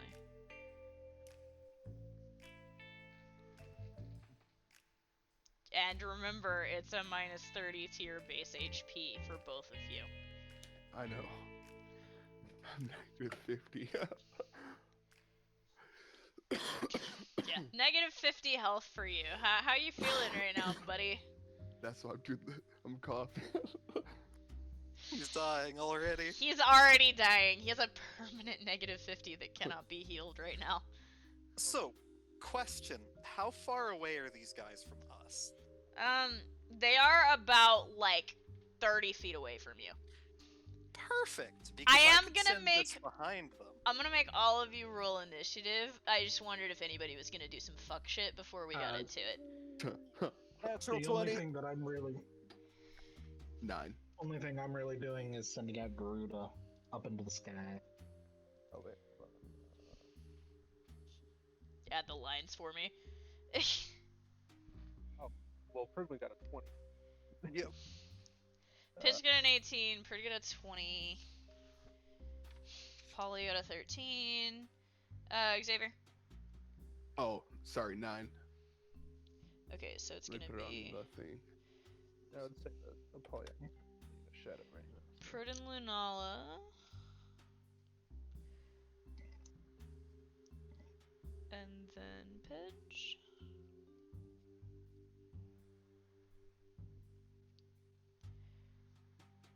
Polly. The 13. Xavier with a 9. And then these guys. So she is here.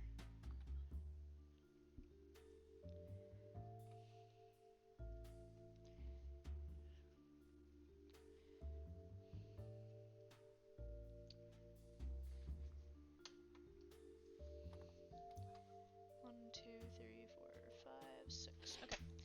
Alright, so, Pridwin. As with the last time you rolled a nat 20, you can make 2 attacks on this turn. So,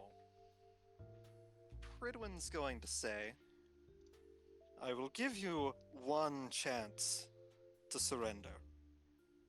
The girls Once look this at fight- each other and start laughing. Once this fight begins, you may beg for your life, and I may very well spare it. Otherwise," Pridwin's shield begins to crackle.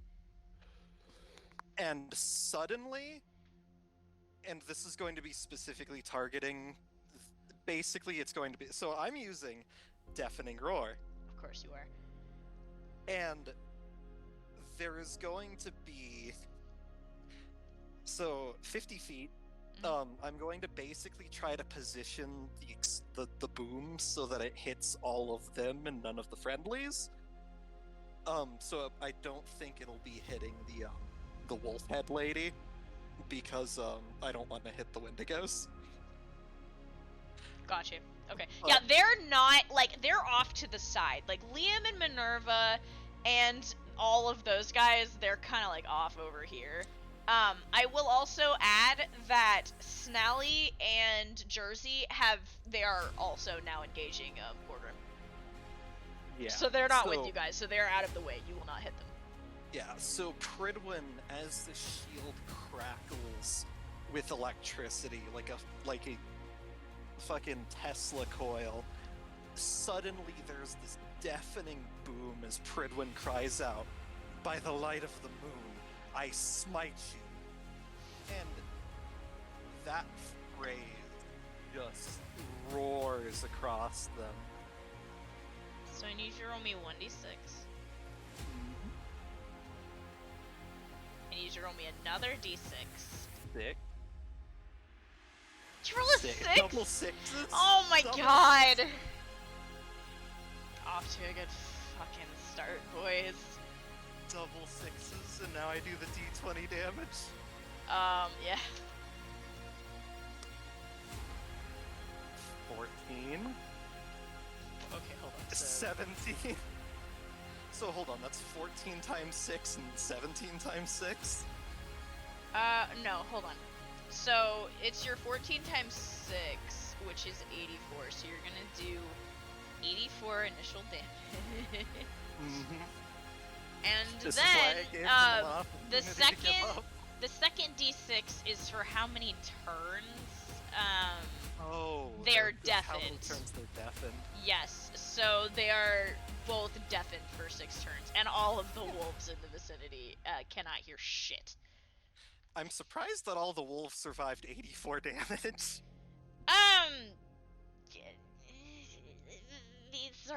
They're burly.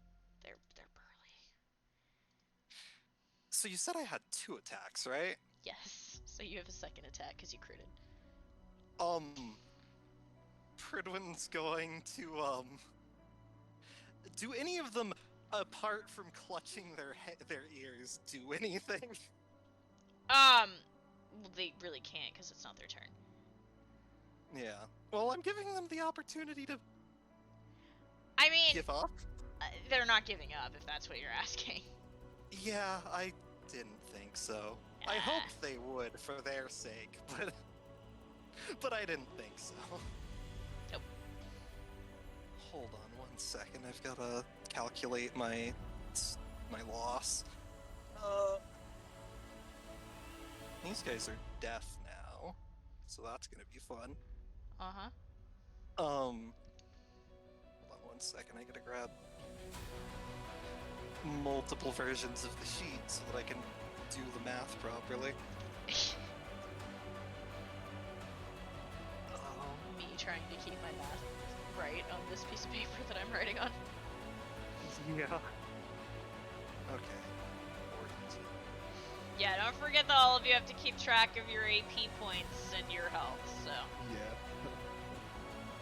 So that goes down to that. Perfect.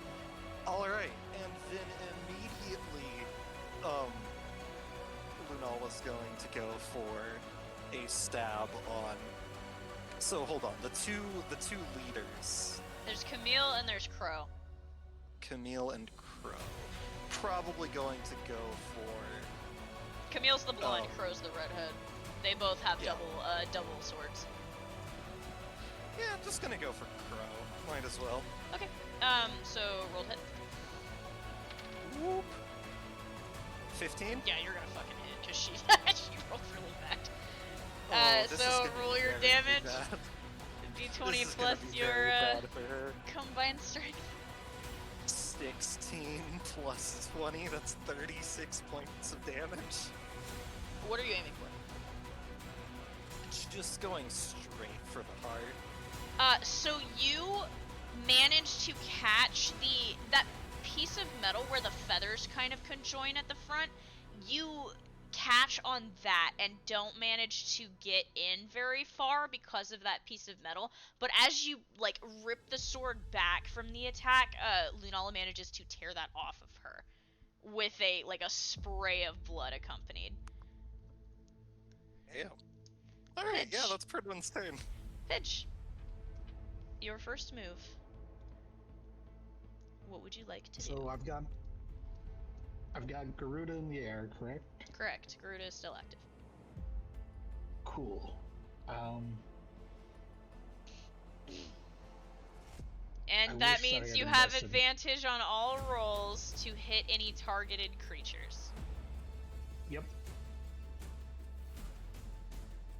Well, I think it's a bit early to use it, but I'm going to use it anyway. Oh no. I am already nervous. Paige puts her foot down to brace herself, locks and low, and just says, "Nerf this." Oh Oh god. no. Okay. Oh my god, I need you to roll me a d10.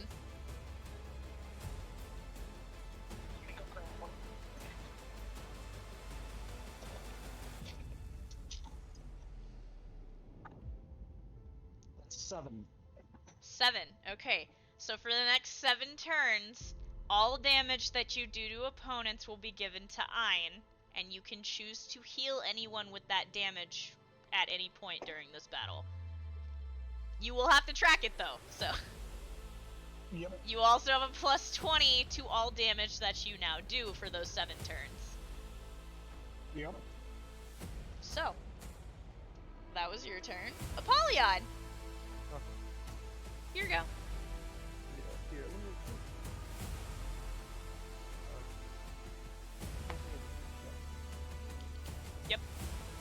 You are stealthed.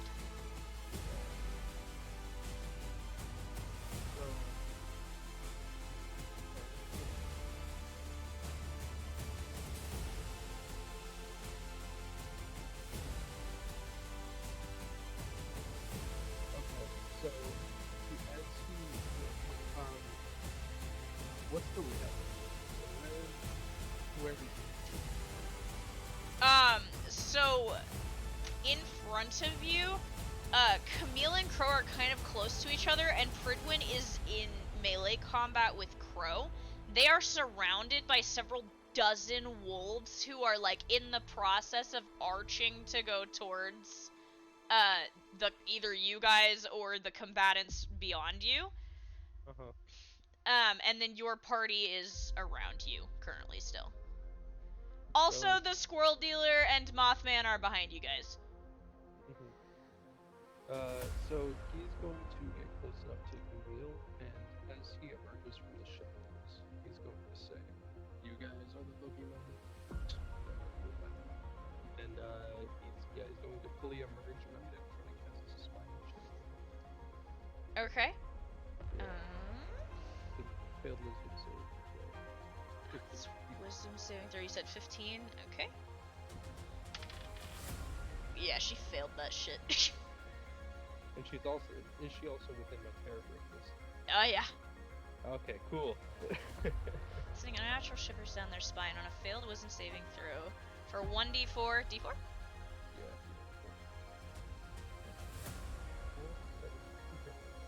So 2 turns. She is at Dis, and you were doing that to Camille. Okay.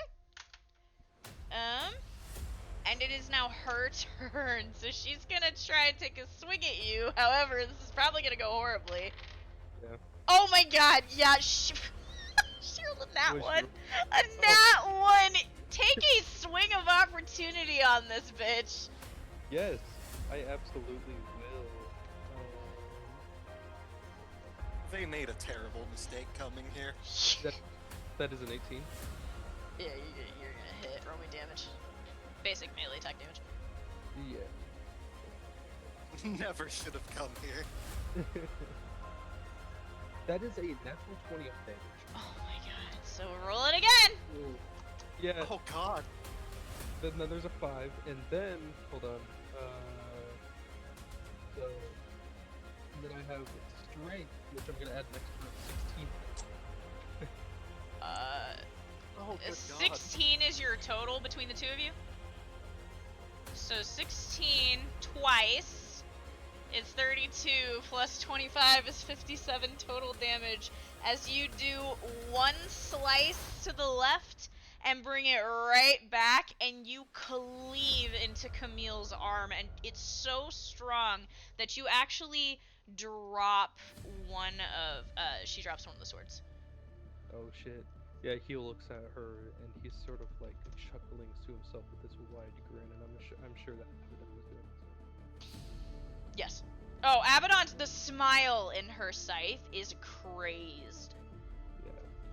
Yeah. Xavier and Solon, you guys are gonna be up next. I was saying,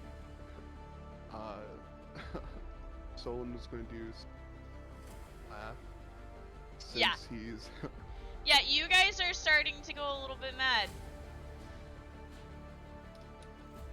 and then is she in striking range?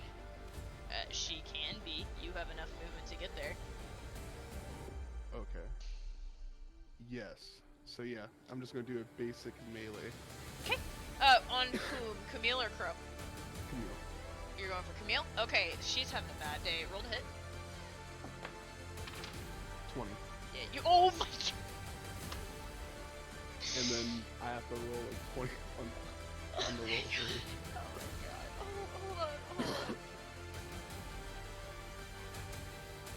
Oh my god, yeah. So, Jesus fucking Christ. Okay. So you just rolled a 20. God. I was gonna ask you how does that work? but Roll me I don't know. another d20, first of all. Okay, yeah. For your well of rage, since we didn't do that yet. 11. Okay, so you will be adding 11 damage to all your successful hits. So remember that number. And then you roll a 20 to hit, and it's gonna fucking hit for sure. She's So the one that ruined the meeting. roll me damage. What do I roll? Damage D20 die? plus the combined strength of you and your Meister. Okay. So for damage, 4. Plus your combined strength, so Oh. that's And then- a 20. Oh, 24. Oh my god. Yep. So you just came crashing And in. then plus 11. Plus 11, So 35. 35. Yep. So as you are hitting her, like, from the side, Apollyon, all of the sudden, Solon is there doing this maniacal laugh, which would give Abaddon a run for her money.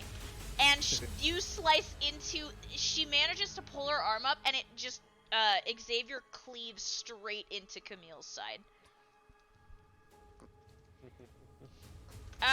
Pridwin. Yeah. Roll me a dodge roll. Absolutely. Natural 20. Okay. So, Crow is going to just take a swing at you to try and get you to back off. You are not getting hit. Yeah, the sword just bounces off of the shield. Yeah, it's bad. She kind of takes a step back, almost surprised by how resilient you are, and Lunala is smiling this wry, almost maniacal smile herself. I need you to make another dodge roll for me. Absolutely. 15.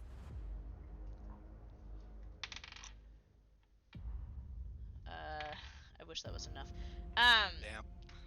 It is at, like in the same motion as you're doing this, that Lunala lets out this soft little yelp. A wolf has bitten into her calf from behind and is trying to throw her off balance. Luckily, the second wolf that goes to attack you misses. But Oh, that boy. first one sinks its teeth in, and Lunala is going to take... Oh, shit. Oh no. Holy Jesus fucking Christ. How much damage? 38. Wolf rolled a nat Oh. 20. There will be consequences. Uh-huh. Yeah, she lets out a shriek as this thing just slices straight into her calf.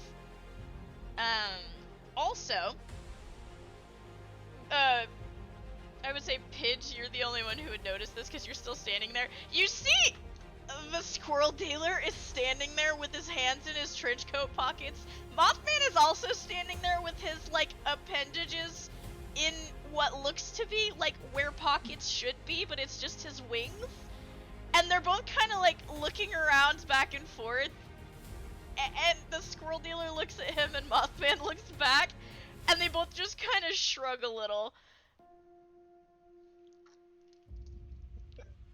Quickly, pocket squirrels. Off in the distance, the fighting between the Snallygaster, the Jersey Devil, the Skinwalkers, and all of the wolves and Morgrim, it's bad. Like, you can't see it because it's moved around the building, but you can see the blood. There's blood everywhere. And just the sounds of animals fighting are horrendous. You definitely see some, like, body parts hanging in the trees, and you don't know whose they are, but you do know that Liam and Minerva are somewhere over there. Oh. I will say we're back at the top of the order for the moment. So, that's what Britain does. Because this wolf made a terrible decision. Remember that Crow's directly in front of you, though, also. Yeah. She's definitely a bigger problem. Yeah, you haven't even seen what they can do yet. They've just been retaliating with base attacks.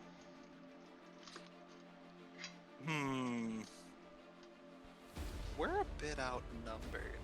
Mm-hmm.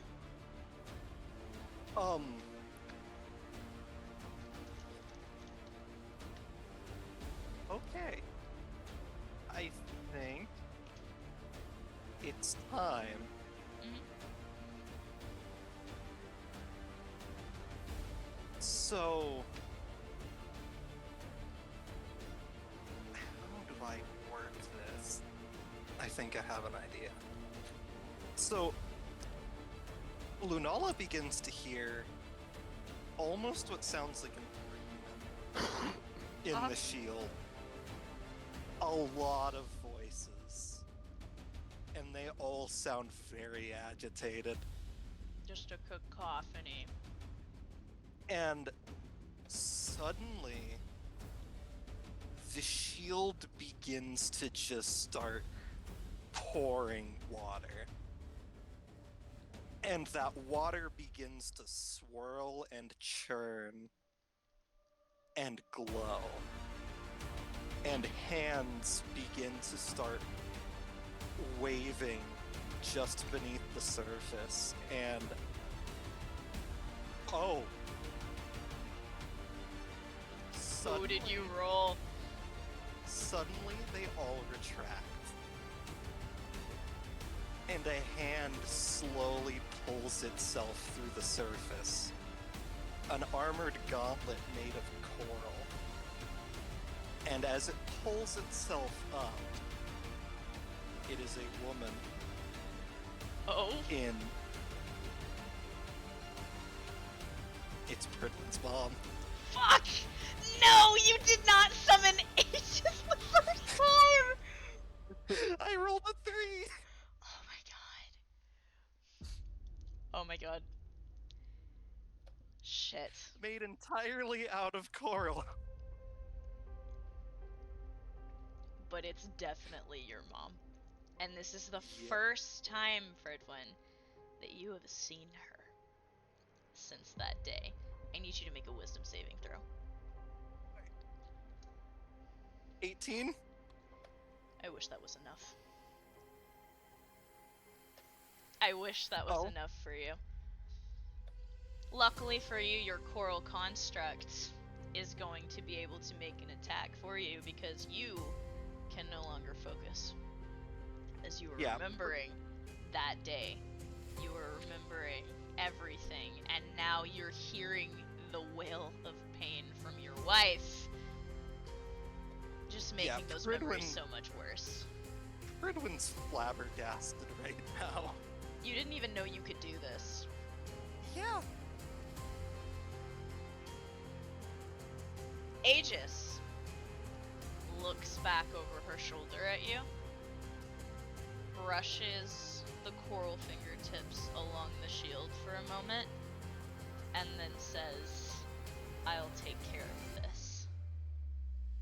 What would you like your construct to do? So, the way Aegis's weapon form worked is that it was wreathed in wings. So, let's see. So it can bash. Yeah. Suddenly her arm shifts into this mace, and all of these wings flurry out from it, creating this distracting, almost hypnotic pattern as it comes swinging down onto, the one I'm fighting is Crow, right? Yes.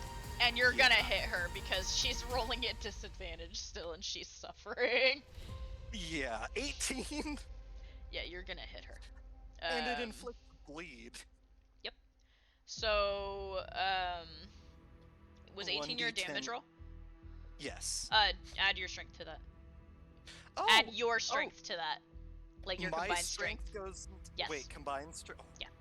I'm allowing Yeah, you to that's use better. you two's strength for that defining factor instead of like hers.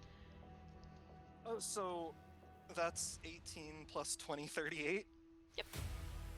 So, she, your mother just wrecks the shit, strikes into Crow, and rakes across her chest, leaving this deep line of blood that is bleeding rather profusely. D10? Yeah, I rolled a 10. Oh my god. So, I'm gonna say it's also minus 10, and she has 1d10 bleed per turn. Jesus fuck. Yeah. Oh, I didn't put a. Hold on. Roll me a d6. D6. Oh yeah, for the number of turns. 2. So 2 more turns. Okay. Alright. Pidge. You say that there's over 24 dogs? Yes, but they are all over the fucking place. What's the highest concentration? There number of is people that I could a group of. There's a whole pack of them that is rushing toward you, Mothman, and the Squirrel Dealer. And there are 7 of them in this group. Seven's gonna have to do, I guess. Unless I can herd them into another.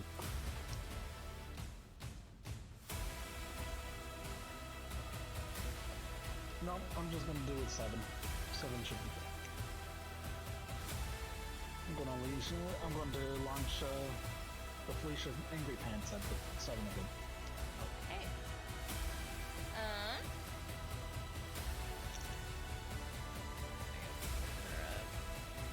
There she is.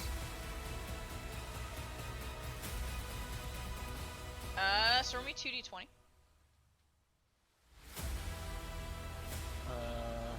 Nat 20 and a 16. Roll me another d20. 17. Okay, so that's 53 damage. So as you guys are fighting, the ground shakes as there's this massive explosion. That's 73 Suddenly, damage. 73? Plus 20 to all attack damage. Shit, you're right. Nerf this. Oh my god! Fucking 73. Okay, so there is an entire, like, just 20-foot area that is just engulfed in flame and smoke. The smell of burning fur and meat fills the air as out of the 7 wolves, 4 just immediately die. 3 of them are rushing towards you with burnt fur, coming in for a strike. Apollyon, it's your turn. Alright. I'm gonna do some quick maths really quick.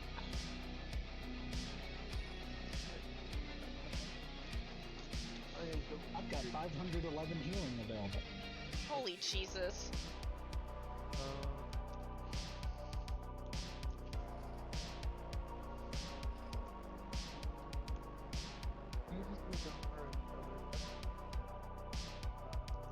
As a matter of fact, can I siphon 38 of that onto vanilla? In your next turn. Okay.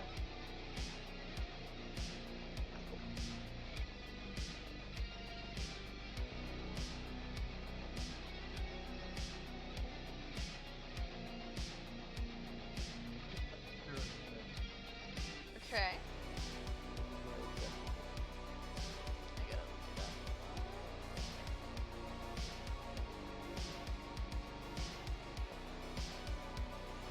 Oh god.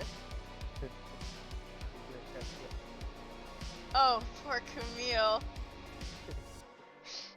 She already has disadvantage on all of her rolls. Come She's on. having a very bad day. So you cast this? Uh-huh. Roll me a D8? When will they learn that fucking with the party's a bad idea? But fear. Anyway, the 5. Okay, so hold on. 5. She succeeded at the the 14, but not at the upper tier. So she can still continue to attack, but does not suffer from disadvantage. But she's still currently at disadvantage. So. So, as he casts this hand, he brings this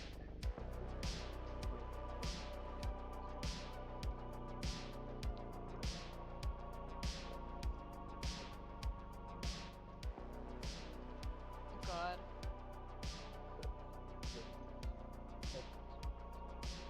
Shit. Oh my god, you guys are fucking these two up. Like, they literally just came here to do a fucking job, man.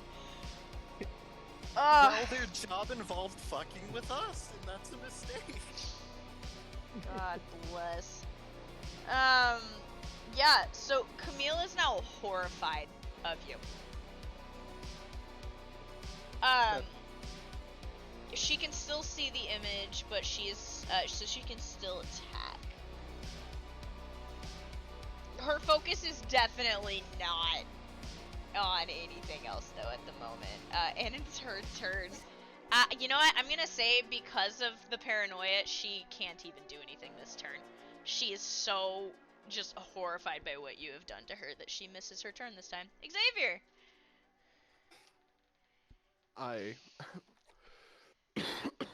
What are you and the boy doing? Me and the boy, we still only have 4. But Camila's just gonna get the second auto attack. The second auto attack. Okay. Roll me to hit. 3. Oh. You're actually not going to hit. As she, being so scared and on edge, she actually manages to duck under your swing. Come back. Crow at this point is going to... What is she going to do? She's gonna use her multi-attack. So her first attack is going to be towards Aegis, obviously. Right, yeah, let me add Aegis's hit points real quick. Yeah, I was about to say, what is she?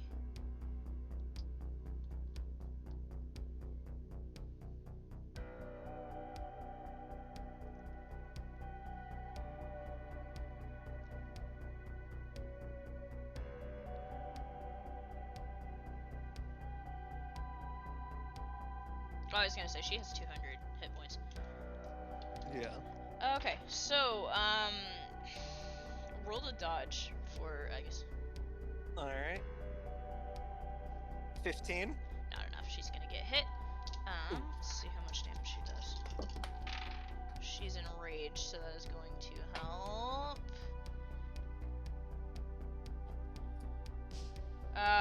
It's only 34 damage. As she tries to strike into this coral construct with her, swords, she's going to do 3 attacks. So the first is 34 damage. The second's 33 damage. Jesus. And the third, yeah, so these guys are scary when they get going. Jesus fucking Christ. The third is 51 damage. Holy shit. So, You pissed her off. Aegis is pretty banged up. The scary thing is she doesn't react to the pain or the force. Nope! She just fucking takes it. And you are very glad that Lunala was not the one that got hit with that. Oh my god. Damn. How many more wolves are there? A lot. There are a fucking lot of wolves. Okay, so that was Crow's turn. The wolf is going to try and bite into Lunala further. Roll a dodge at disadvantage. Okay. Okay, not bad. 14. Lunala's taking 16 damage. Jesus Christ. Okay. The second wolf is also going to try and bite her. Roll another dodge at disadvantage. Okay. Damn, alright, 17. Still getting bit. Fucking hell. She's taking 14 more damage as this one latches onto her free arm. Oh, god damn it. Okay. I don't Also, want to be that way. so those are the two Let's be that wolves. Let's light this candle. So those two are attacking her. There are 3 wolves coming at Pidge, the squirrel dealer, and Mothman. So as Pidge, as you're watching these run you down slowly, you see a figure step in front of you. Uh-oh. The squirrel dealer looks over his shoulder at you and grins with his snaggle teeth, and he says, "I got this. Don't worry about it." And he starts flinging squirrels out of his jacket at the fucking squirrels. wolves. As they start, like, as the first one makes impact, it kind of like bounces off of the wolf's face, and it stops for a minute and looks, and then all of a sudden, they're just on this wolf, like attacking it, biting it, punching it. This wolf is spinning in circles as squirrels are just totally just attacking the first wolf. I'm imagining that the squirrel dealer is doing the fucking Reaper ultimate, just fucking squirrels flying out around him.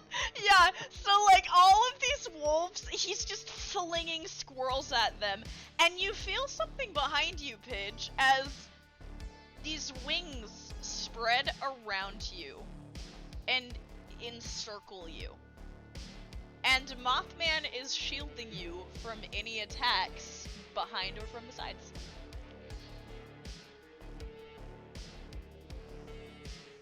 There's an evil grin going on Pidge's face. I'm horrified by everything that's happening right now. I just want all of you to know. Oh my god. God. Now this is a fucking rumble. Jesus Christ. These sounds from around the back of the Waffle House are getting worse. Red one. Yeah. Sure. So, first and foremost, Igus begins regenerating. She gets 20 per round, right? Yeah. So, as this massive chunk that crow knocked out of her just begins to close up. And I'm probably gonna let Igus do her attack before I do what I'm gonna do. Okay. So she is going to bash again on Crow for a natural 20. Shit. It's gonna hit. Yeah, so double damage. Yep. Hey, Cyrus! Cyrus. And it's gone. Oh. So that's 35 points of damage. Okay. And I'm assuming that procs bleed again. It doesn't add to the bleed. She's already got the bleed status effect. But she does suffer the bleed from it, so I'll add those points. Doing math. What are you yourself doing? So, how's Crow looking? Not great, I'm gonna be honest with you. She is Okay. looking pretty rough. I mean, if we kill the pack leaders, the wolves are gonna scatter. So, this is a bit of a gamble. Do I try to kill her, or do I go on the healing? I mean,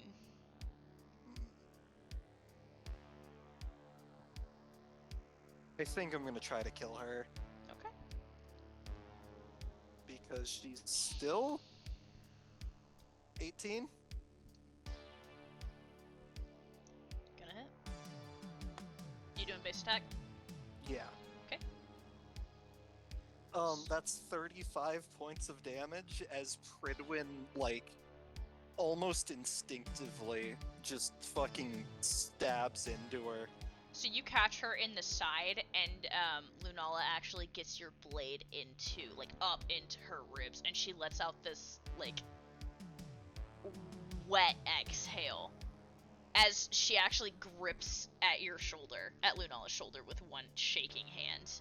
She's not dead yet. Touch my mother. You see Igus's eyes flicker toward you.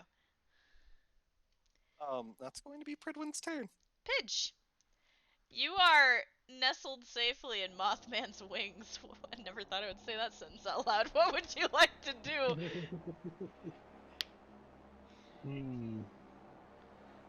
How are my friends looking? Lunala is hurt a little bit. Everybody She's else is doing pretty banged pretty up. fucking good. However, you get the sense that whatever's happening on the other side of the Waffle House is not great. Okay. Seeing as how that situation has been going on for a few rounds, I should probably go see if we can help them. I tap Mothman on the wing and point over towards the commotion. Don't you know you're not supposed to I'm touch gonna start moths' running. wings? It takes the dust off of their... Oh shoot, no, then I won't touch his wing. I'll try and tap his appendage. Okay, so you're gonna set, like, the... Is the dust useful? Motha? I don't think it's very useful. Why? Why do I have to know answers to these questions? Oh my god. Okay, so Mothman looks down at you with his big goofy eyes. Those giant googly eyes. Big old goofy eyes, man. His little appendages are moving curiously. I don't know moth anatomy, man. Don't at me. I'm tired. His mandibles. He eats pigs. Oh my god. He's looking at you. I am pointing towards the other commotion, and then indicate that I'm going to run.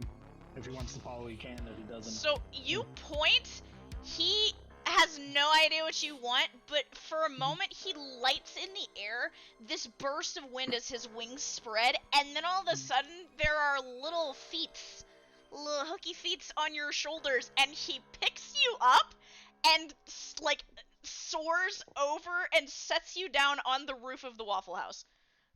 And then lights next to you and flutters his wings a little and looks at you. He He's got buzzes. a sniper on the roof of the Waffle House. Pidge has been kidnapped.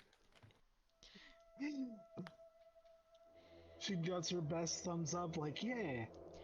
Now that you give the thumbs up and smile at him, and then you look over, and instantly your expression falls.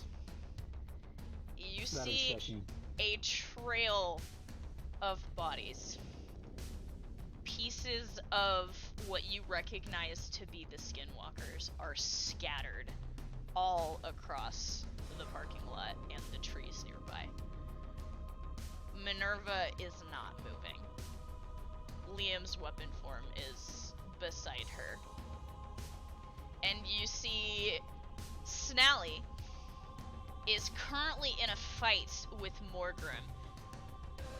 You do not see Jersey anywhere.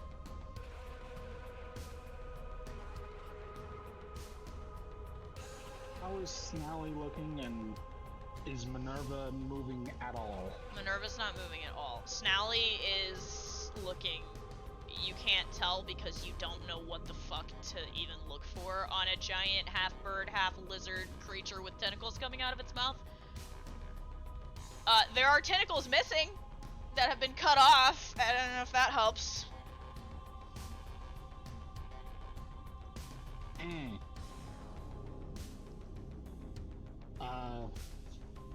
Is Ein still on the ground over with the others? No, Ein is with you. Okay. How do I get their attention?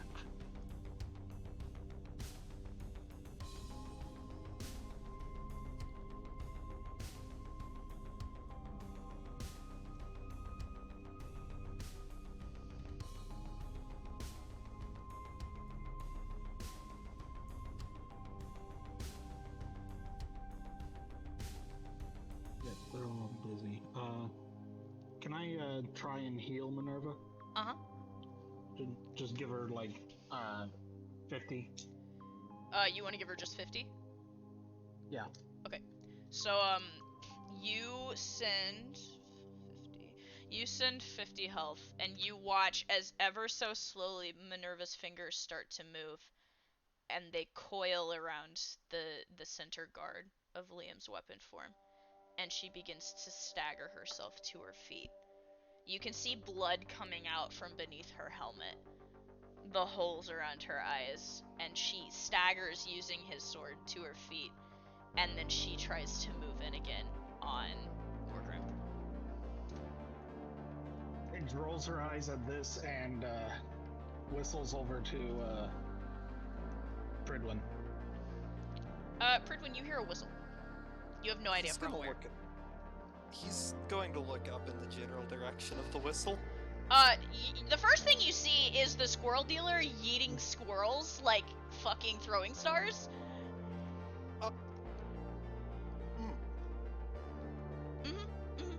And then, further beyond that, you think you see a weird bat-like figure on the roof.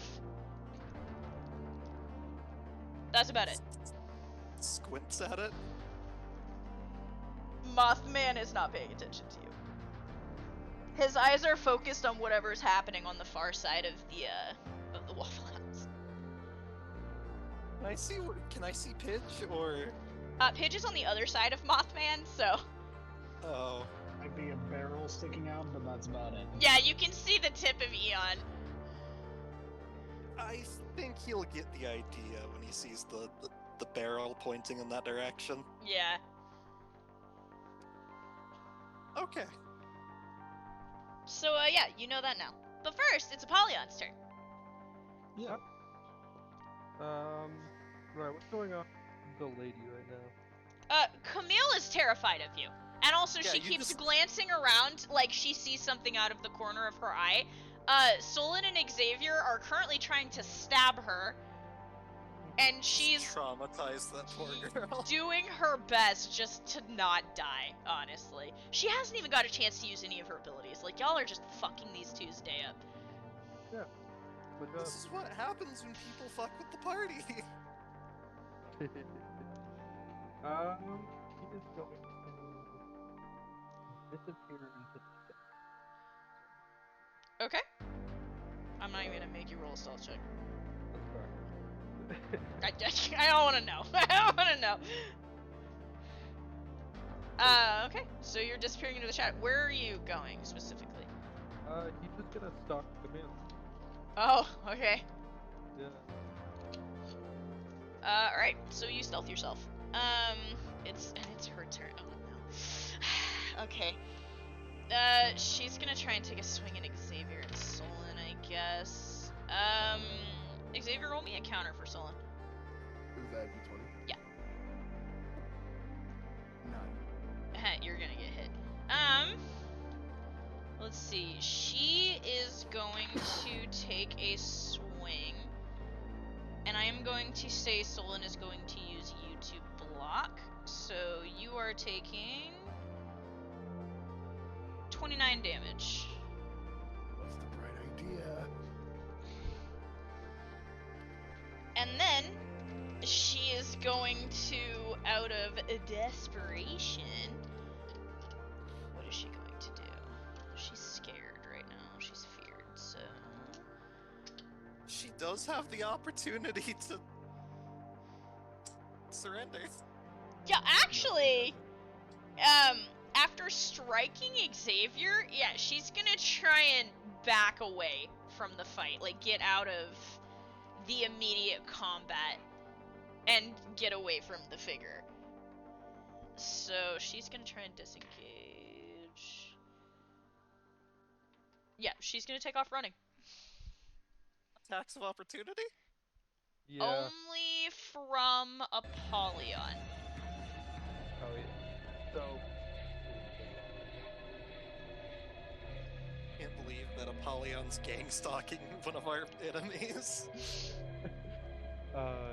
So I'm going to cast Soul Chain, and I'm going to take it. But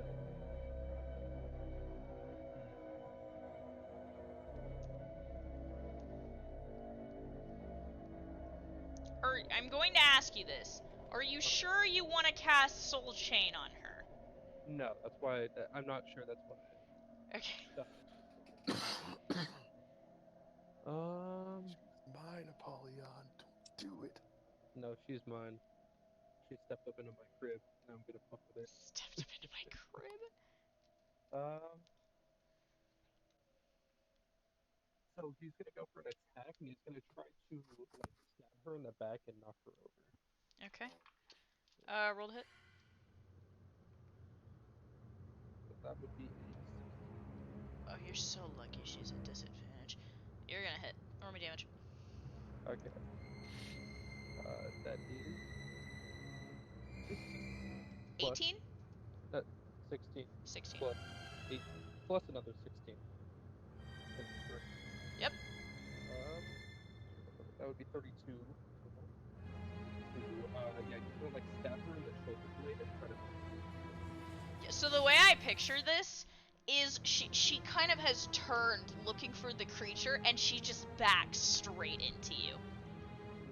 and you kind of, like, she backs onto the tip of the blade, and you just pick her up off of the ground and then hurl her straight down into the ground. As he does, he looks down at her. Oh.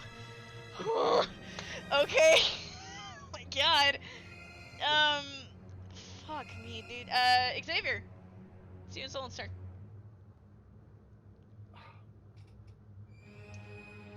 I look away from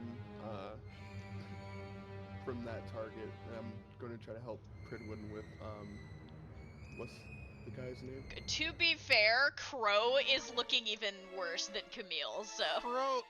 Crow seems to be taken care of. The wolves that are currently mauling my wife, however... Yeah, those are a could problem. use some issues. Okay. Then, am I close to any of the wolves? You're Or close can I make enough it to- that you could, okay. yeah, move and attack in the same turn.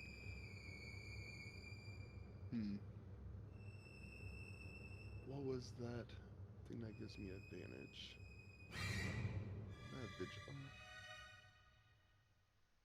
No. Yeah, I'm just gonna, we're just going to melee attack the wolf closest to us. Roll. 13. Okay, you're gonna hit. Roll me damage. 7 plus 11. So it'll be 27 and then 38. Wait. Right? If I'm counting the strength of my What's partner. yours' combined strength? 20. Holy Jesus, it is. Okay, yep. Yep. that's what it is. This is actually enough to get that wolf to release Lunala's arm. So you I have just screamed diverted down. its attention. Sit. It is Crow's turn. She is desperately going to try and attack you. I mean, you're embedded in her, so the only thing she can attack is Lunala. So roll a dodge at disadvantage, because you're still grappled by the other wolf. Wouldn't Aegis be taking the hits for us? She would be trying to take the hits for you, yes. But you're also in Crow. Like, it would be very hard for Aegis to get in front of this. Because you guys are, like, on top of each other.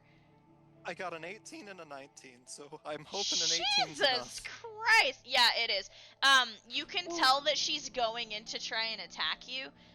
You managed to, like, twist yourself into her with Lunala's help, enough to keep Lunala from being struck. Okay. At which point, Crow is going to try and use one of her abilities. Fucking finally, at least she gets to use one before she fucking dies. Jesus Christ. Okay, so she's gonna summon. You hear this, like, whistling bird call come out of her mouth, and all of a sudden from the trees, there are these black images that start soaring in. And immediately, the three of you are swarmed with crows. The crows do 2d20 damage per turn for 6 turns. What the fuck? Another one of cheat. Okay. Yeah, so for 5 turns, she is going to be doing...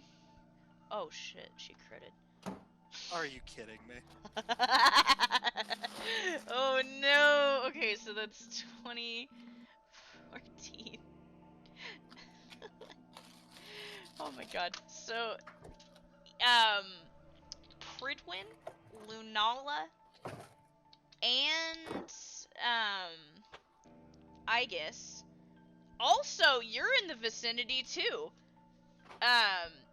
Xavier and Solon. So all of you will be taking 45 damage immediately. 45? 45! Hold on, let me do math. All of you will 3 take separate people. 45 damage for 2 turns. You gotta be kidding me. Hey, at least it wasn't 6! Yeah, been worse. Lunala looks like she's really doing bad. Let me see. Lunala's in pain. You should see your sister. She's doing even worse. Yeah, but she's alive for now. For now, yeah. Since I'm in weapon 4, do I still take 45? Are you calculating Katya right now, or is that... Oh, that's Wait. her. Never mind. Yeah, no. You were It's just calculating red because I Agathis. said it next to it. Gotcha. Yeah. Okay.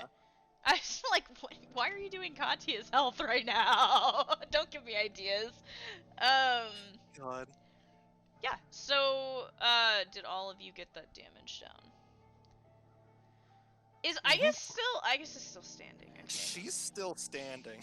Which I am pretty impressed with. Let's see, the other wolf is going to try and take another bite at Lunala. Roll me a dodge roll. Not at disadvantage this time, just a regular dodge roll. Okay, 18. You actually are going to be able to dodge this one.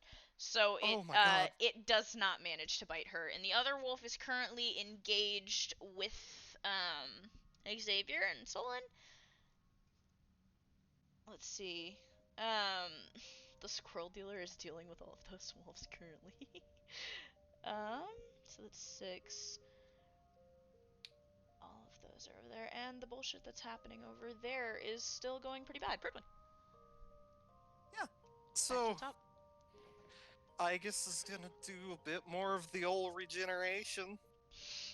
Give him the old razzle dazzle. Somehow. And then she's going to immediately go for the good old-fashioned skull bash on Okay. Crow. Gotcha. Crow looks so bad. Or- Crow is like struggling. Roll to hit first, right? Yes. 19. Jesus. Yeah. Cause she rolled a nat 1. What the 30 points. fuck, you two? What the fuck? 30. I had Hang on, plans for you. Natural one, you say? What's the consequence? The consequences. How do you want to do this? So, Igus fucking, like, shoulder checks this girl, so she's knocked on her ass, and then just walks up to her, drags her onto her knees, and then fucking beheads her with the mace. Oh, with a... Bro! With a mace! Bro! There's a lot of force going into that strike. I am horrified right now. Meanwhile, Apollyon is tormenting the shit out of one person. Yep. Do I see? Do I the see crows... Do the crows go away? Nope! They're still there! Oh no. So, Pridwin himself is going to begin crackling. Uh-huh. Let's see, what's the expense of this? So, how much is he gonna give? My brain's Yeah, I like, think- don't worry, fucking bird Pokemon are weak to electric damage. Like, God. So, let's see. I'm gonna use Lunala's energy for this. I believe it's for the Adept, it was what? 14, I think? Hold on. for which? 15. I'm doing Adept Effervescent. Oh, okay. That's half of. Hold on. Is that how? Yeah, it is. Okay. 1 second. Yeah, I have to scroll down too, don't worry about it. Alright. Adept Effervescent. Motherfucker. Did you roll higher or So low? this is. I'm about to.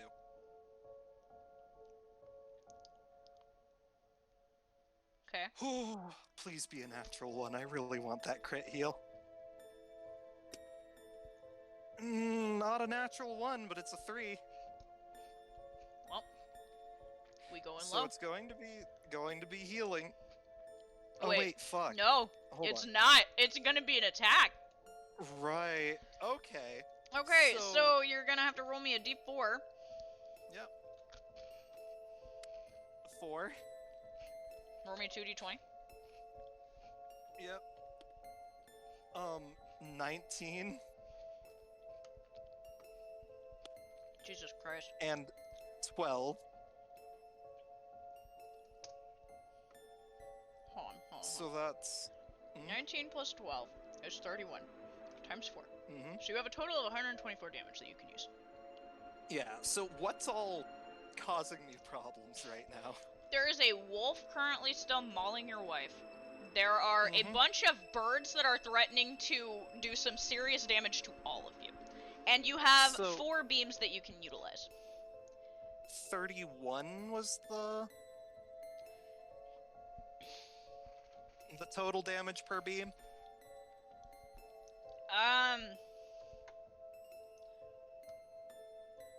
Yeah. I swear to God, if these wolves have more than 100 health, I'm gonna be mad. They I'm gonna don't. put one They do onto not. the one attacking. Yeah, one onto the one I'm attacking, or that's attacking my wife. Okay. So you still got 3 beams with 31 each. If I shoot one into the crows, can I get them to dissipate? You could assume, yes. Yeah, so I'm gonna do that. Over who? Hang on. So there's crows all around. I was hoping to try and chain lightning all of them. So it's like, you could send one beam into one of the ones over your head and it would dissipate it. Okay, so I could basically get it to leave. Yeah, so you've so got hold on. 3 of There's the those, so you crows could essentially attacking- get rid of yours, Lunala's, and, like, either Solon or Xavier's. I'm going to get rid of Lunala's. Okay. I can take the damage for the extra turn or whatever. So Solon and Xavier. Yeah. Okay. I'm gonna get Solon and Xavier's crows gone. Okay, so you managed to clear out both of theirs before they take damage. And you clear out Lunala's before she takes damage. Pidge, you're on a roof. Oh, wait, so do I not take the 45? You took the initial one, you're not about to take the second one. Okay. You're on a roof. Mothman, by the way, on seeing the electricity, has left the roof. There is suddenly a large moth hovering behind you, staring at you, Pridwin. His giant eyes are crackling with the electricity, like watching the electricity. He's buzzing. He's gonna look over and say, "Can you do me a favor?" He's staring at you. He's going to point over to the other side of the Waffle House. I need you to get me over there. He's just staring at you. Still. Pidge! He's going... You're still on a roof. Yeah. Are there any more wolves that are around? Not on the side with, Snally and the thing, no. Okay. They have all cleared out. Unfortunately, Morgrim looks to be in amazing condition. Morgrim doesn't look like they've had a scratch put on them. Oh boy. There's a reason for it, and you're not going to be happy when you find out why that is. Yeah, I need to deal some more damage though, so I'm trying to find targets. Morgrim is your target. Morgrim is the target. Oh boy. But also remember there are people in melee range, like they're in close combat with Morgrim, so. Yeah.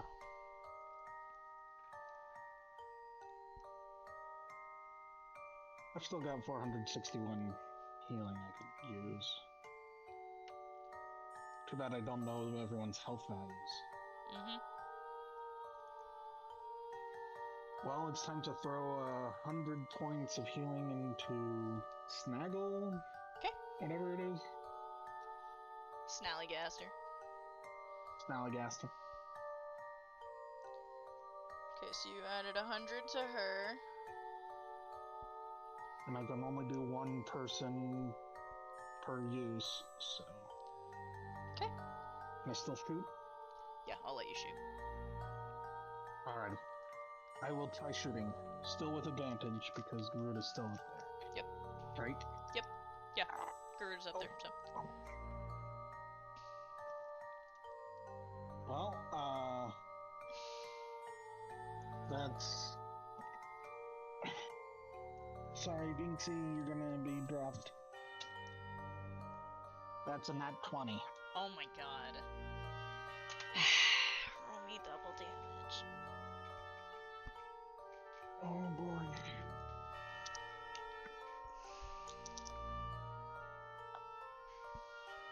$19, 18, and then another 15 from Dexter.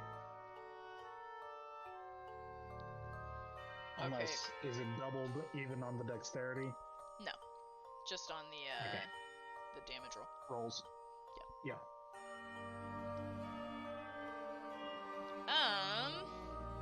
Okay, so here's what happens.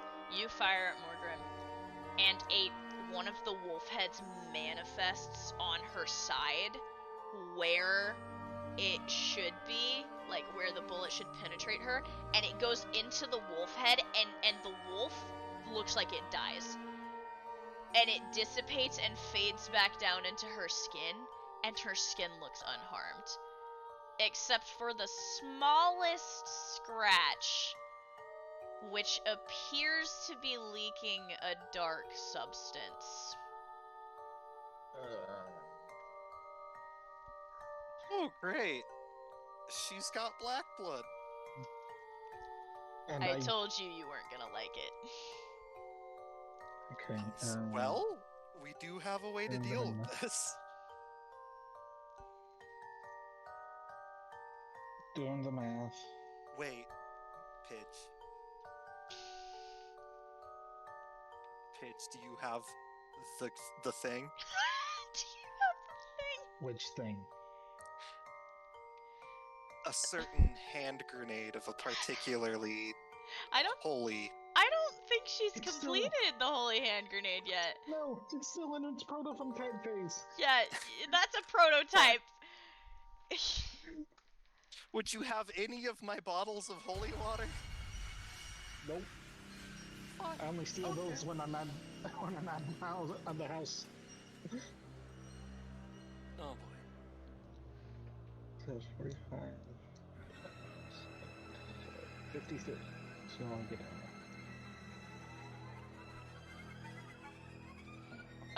Polly, you're gonna be up next. Yep. Just torturing Camille, who's on the ground, like, crying at this point. Alright, that was my turn. I was sorry. I was trying to make sure I had the healing amount I have available Okay, you're good. active.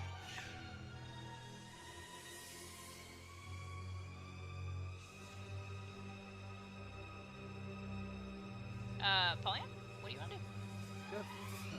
So he looks down at her and he looks down at her and he says, "Do you want this to stop?" She nods. He kneels down to her and says, "Alright, tell me why you're here."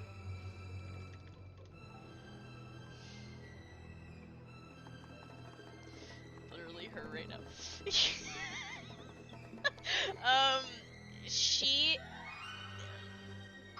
crying, hiding her face, whimpers. We were just supposed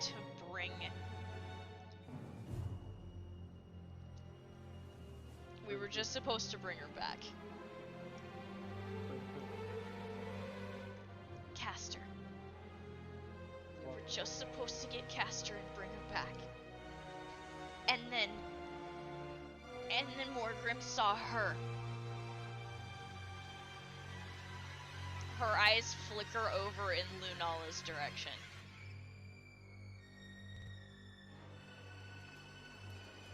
Morgrim made us attack. It's Morgrim's fault. You didn't tell him that. No. It Well- was just supposed to be an escort mission.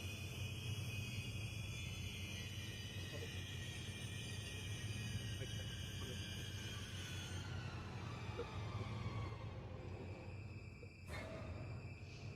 put it. She, roll an insight check. Yeah. That is a natural one. Oh my god. She is not making eye contact with you.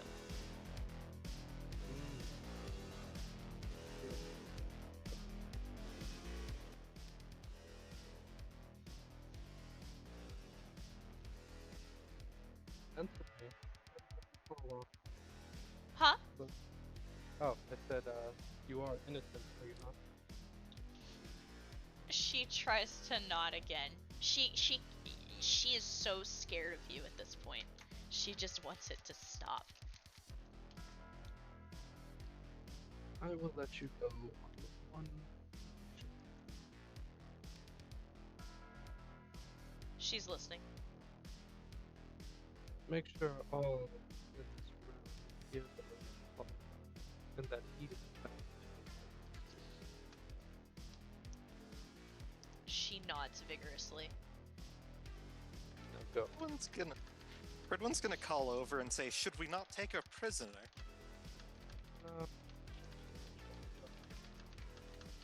I think we need information. And I'd rather not have to bring this one back. Not now.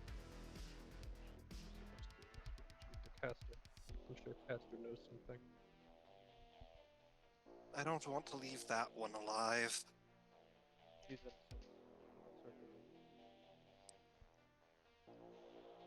I mean the other one. The other one? Bro? Morgrim. Crow's very dead. Crow is very dead. Morgrim? Yeah, no, we can go kill that one. I don't give a shit.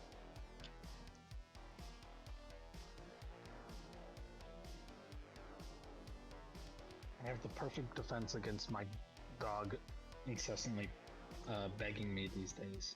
Oh my It's god. a new cat. At this point, Camille scrambles off, like on all fours almost, and then takes off sprinting into the trees.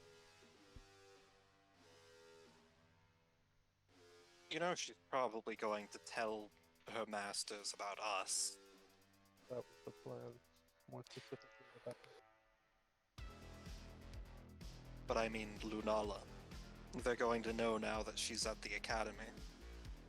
Lunala has let go of you at this point, and she is well, wait, she's still got a wolf on her, doesn't she? No, I killed that one. You got the other one? With Okay. lightning. Yeah, you did, you're good. Yeah, so she, at this point, she's gonna let go of you, and she's kind of dropped down onto one knee, trying to catch her breath.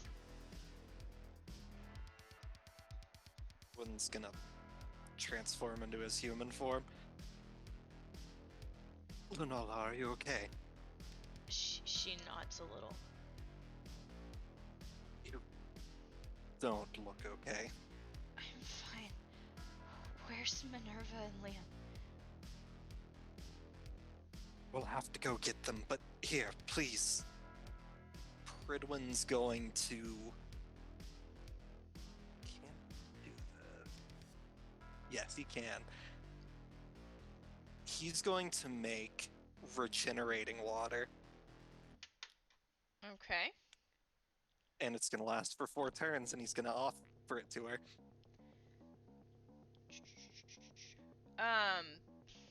Okay, that's 20 hit HP. points per turn. Yep. Okay. So, Hold on, so let me just subtract. I have pretty much no AP left. which is not good. Okay. So, she gets 20 HP back. Apollyon has let her go. You two have had this conversation. Quick pause in the combat here as all of you are kind of collecting yourselves. Off in the distance, you see, the fucking squirrel dealer is, like, fighting more wolves, but he seems fine. Mothman is was hovering by you, but he's gone now. He just, whoop, disappeared. Alright, we need to go get to... We need to go kill that bitch. You do see Pidge is on the roof looking through the scope of her sniper rifle.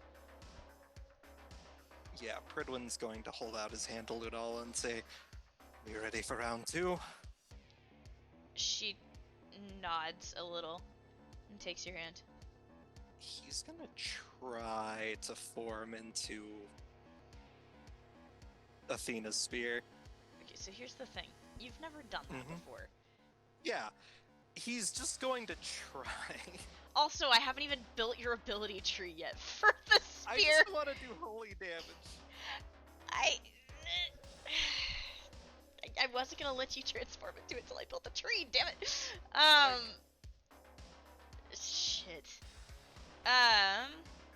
Also, I mean, is there a limit to how long Agus is, or is it just until she's destroyed? no, I'm pretty sure it's just until she's destroyed or I unsummon her. Okay. So yeah, she is looking at you worriedly. We have to go help Minerva. She looks around with an almost like Minerva's here look on her face. He points over to the Waffle House. She's on the other side. Agus takes off. Yeah, Pridwin's going to follow. As you guys round the corner, all of you enter a scene of absolute hell. Oh wait, I was gonna ask. Yeah. Pidge for some juice. Pidge is on the roof, so you can't exactly talk to her. I mean, you could like yell at her, but If that's what it has to. Pidge, please, give me juice. what? Health. I'm so. I What are thought you she had, trying like, to get from her? I thought she had stored up like 500 HP. You don't know that about her. Oh. You have no wa- idea that she wasn't can in do that. combat. I see. He hasn't. I haven't actually used that to help anyone on Yeah. that side of the fence so far. You I have, see. and Yeah. even if My you bad. did, like, you would have no idea that Pidge was the one doing the healing. In fact, you Oh. would assume that Pridwin would be the one, because Pridwin is the one that has always healed in the past. Yeah. I see. I mean, he's healing. It's just he doesn't have enough energy to be healing everyone all the way. Yeah, quick question, Xavier Solon, how much health do you guys have? So far I have took a measly. I'm at a negative 24 out of 160. Okay, so you're not doing too hot. So, and then And for Solon... Solon, he doesn't have the negative 20, but he has the negative 30. He took 29 and 45. So 30, 29, 45 is 30 plus 29. That's like 59. 59. So you guys are still standing, is what I was... Yeah. I was just making sure neither of you were down. Yeah, they're not looking too hot, but they're not dead yet either. I mean, your wife looks just as bad, if not worse, to be fair.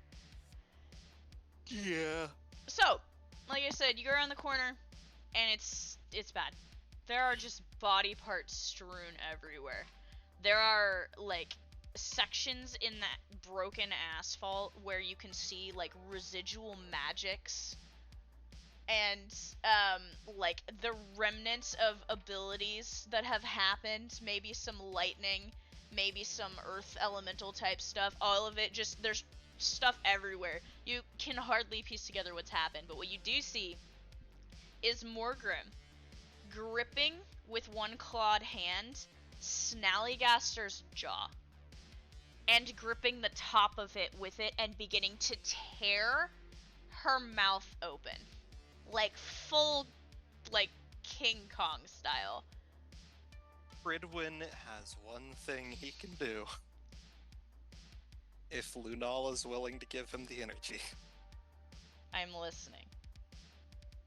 I could go for another effervescent. And if I can heal, I could get Snally back up. The thing is, I was considering using my holy water buffs. Yeah, you might not want to...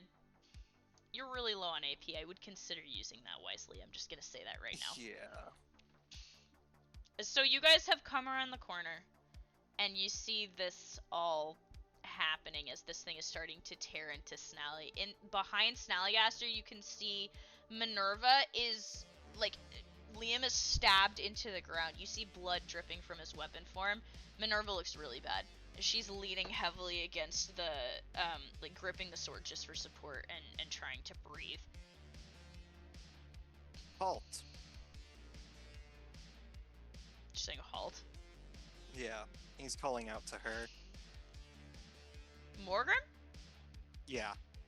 Morgrim, let's see if Morgrim even fucking cares. Morgrim does not give a fuck. Morgrim is too focused ripping Snallygaster's jaw open. Maybe if She he is in a elaborates. black blood induced rage. Alright, that's not going to work. Lunala? She looks at you. Me, you, and Mother are going to charge. I guess it's already going for Minerva. I will have you know. Oh, okay. That is all she cares about right now. Fair enough. Here's the plan. I have holy water. I feel like Apollyon is just hovering behind you suddenly when you say here's the plan. We need to kill her. Fast. Great team meeting. Great. Do I dig deeper? Apollyon, could you please help us out? Best. And he's going to do his disappearing act. Apollyon, you disappear, and we're gonna go back to the top of the... Actually, do you guys want to keep the order, or do you want the chance to re-roll your initiative? I'm liking my nat 20. You know, if I can re-roll mine, I wouldn't mind. But... I will was let gonna say, anybody who wants to attempt to re-roll go ahead and attempt to re-roll. I will let you keep your 20. 14. I think I rolled these things before. You rolled a 13 last time. Yeah, so I rolled the exact same. It was fate. Just really wants you at that specific part of the turn order. Yep. Okay, she is up here. I can't. Pidge, are you keeping yours? Yeah, I'm keeping mine. Cannot do that. Pidge was at an 18. Polly was at a 13. And Xavier was at a 9. Liam and Minerva are at a 3. Oh, I rolled a 14 though. Oh, you wanted to reroll? Yeah, You said 14? yeah. 14.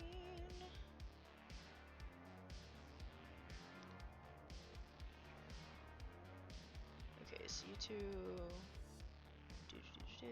Who am I forgetting? I guess it's with you. Snally is down Where's here my at a squirrel? 1. Your squirrel has been keeping itself safe, tucked into Solin's pocket. Good, I would have been there too. This got a little complicated for Combat Squirrel. Maybe I don't think he's really feeling up for it. Combat fight Squirrel rules. does not feel very confident about the current state of affairs. He has a name. Ajax does not feel very confident about the current state of affairs. Okay, so we're starting at the top of the order. Pridwin. So, I'm assuming Igus... What's she doing? She's going she's going to for- protect Minerva. So I'm going to say Yeah. she's probably going to hold an action and Hmm. defend Minerva, I would assume. Yeah, So sounds you good. can Also, consider her as an extra little hit point shield on Minerva currently. Perfect. Let's see. Hold on, I've got to do math for hit points. Because Lunala regenerates another 20. Yeah, double check y'all's AP, fucking HP, everything, cause round 2 about to be something. Aegis is already back up to over half health. Oh, I was wondering, does the rage stay on, or am I still mad? I would say that you have calmed. You have not seen anything to make you uncalm. So do I lose the negative 30, or does that stay? You will... Let's see, I have it written down as until...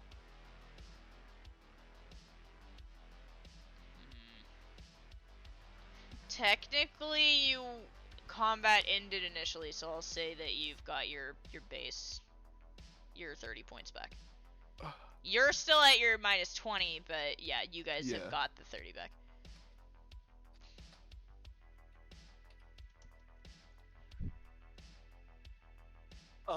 So then Pridwin is going to coat his weapon, as soon as he becomes wielded by Lunala again, his weapon form begins to swirl with holy water. Okay. And I got a 4, so for 4 turns, I'm gonna be, buffed with holy You'll water. add 20 damage to all melee attacks against cursed and demonic creatures for 1d4. Yep. Okay, so remember that number. Hopefully this will also negate her, resistance to attacks. Yeah, we'll see what happens with that in a minute. It's actually her turn. So, Oh boy. Morgrim has 3 moves per turn. So, the first thing she's going to do is... Yeah, her first turn is going into absolutely destroying Snallycaster. She, gripping both sides of the jaw, proceeds to just wrench Snally's mouth open. And she's back in her, like, lizard bird woman form, so it just tears straight down the side of her jaw.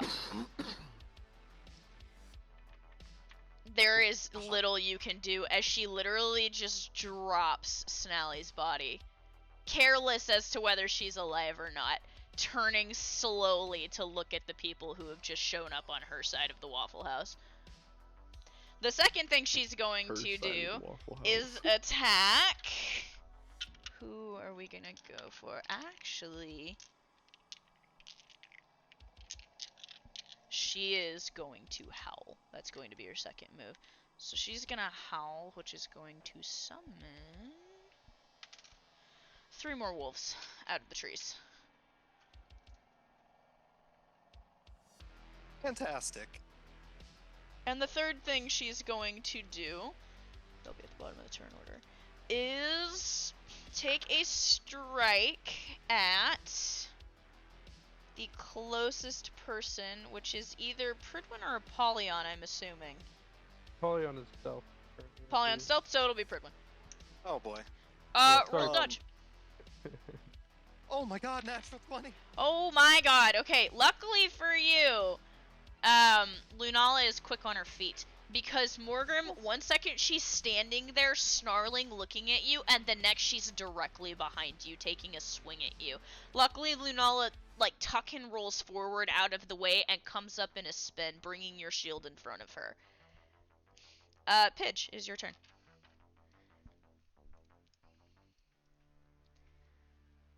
What would you like to do? I'd like to channel around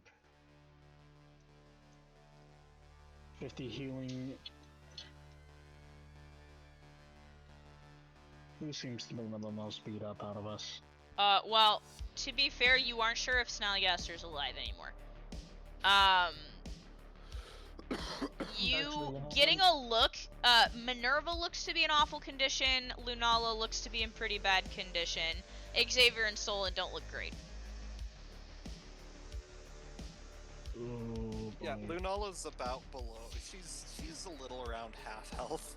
She looks bad.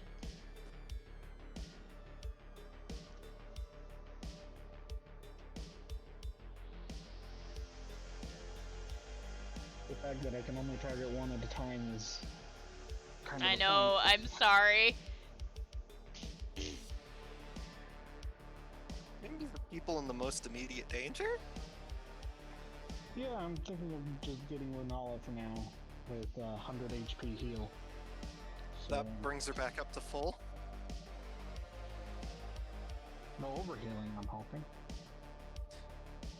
Just a teensy bit of overheal. Since I go into metagame, I'm going with 100 anyway. Okay. Good to know. So, And as she like comes up from her roll, you feel her hand tighten around you, Pridwin, and she feels stronger than she did a second ago. Pridwin And lets then, out like a relieved sigh. to help fix the action economy here, I'm gonna shoot at one of the wolves. Go ahead and roll to hit. You're gonna hit. Alright. You're gonna, unless you fuck this up horribly, you're gonna hit. Yeah, and especially since I have advantage. That's 17 to hit. Yeah, so- you're gonna hit. Roll me damage. Alright. 17 plus 20 plus 15. So 35 plus 17. 35 plus 17. Jesus fucking Christ. 17 Nerf this? is hella good. Alright, so you shoot one of the wolves that has just emerged from the trees, and it staggers. Doesn't look good already. It's already limping. Like, it's having a rough day. Xavier. What are you and So Solon doing? Who's at the woman at the moment? Isn't Pridwin there? Wait, what? Who's at So, the the, main lady? It's Apollyon stealthed, but I'm assuming he's in the area. Currently in melee, it's just me and Lunala. Okay. I'm going to run to Pridwin's side and also try to swing onto this woman, but I'm going to attempt to use combo for my last 4 For your last 4? AC. Oh my god, you're gonna use all of your AC at the beginning of combat. Alright! What are you doing? Just base combo? Yeah, okay, so Base combo. allowing So it'll 2 be- attacks per turn. So for the rest of combat, you now have 2 attacks. 2 base attacks. I think that might be worth it. Yeah, definitely worth it. In the long run. So this is for hit. 14. You're gonna hit. Roll me damage. Then 7 plus 20, 27. Okay. And then for the second one- Roll to hit again. Oh. Okay. 17. Match is gonna go to the...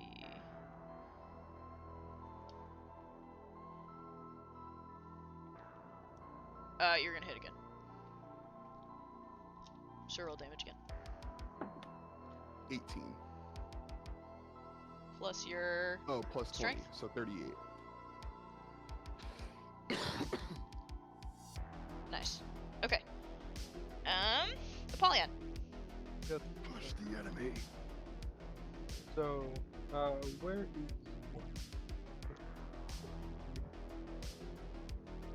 Say that one more time. where is Morgan in relation? Okay, so you're kind of stealthed back a little bit. Currently, Pridwin and Lunala are in between you and Morgrim, and Xavier's on the other side of Morgrim. Okay.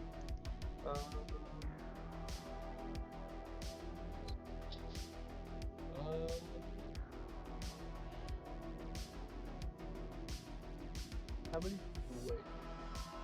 She's like maybe 10, 15 feet at the most. Okay, so I'll use half my movement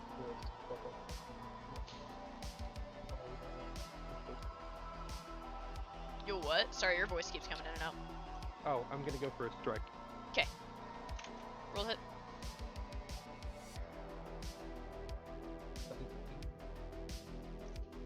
You're gonna gonna hit.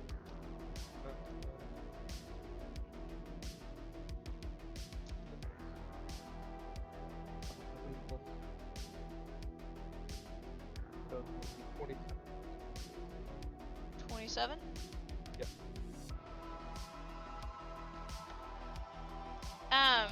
I'm gonna say you notice something as well. Actually, roll me perception real quick. Okay.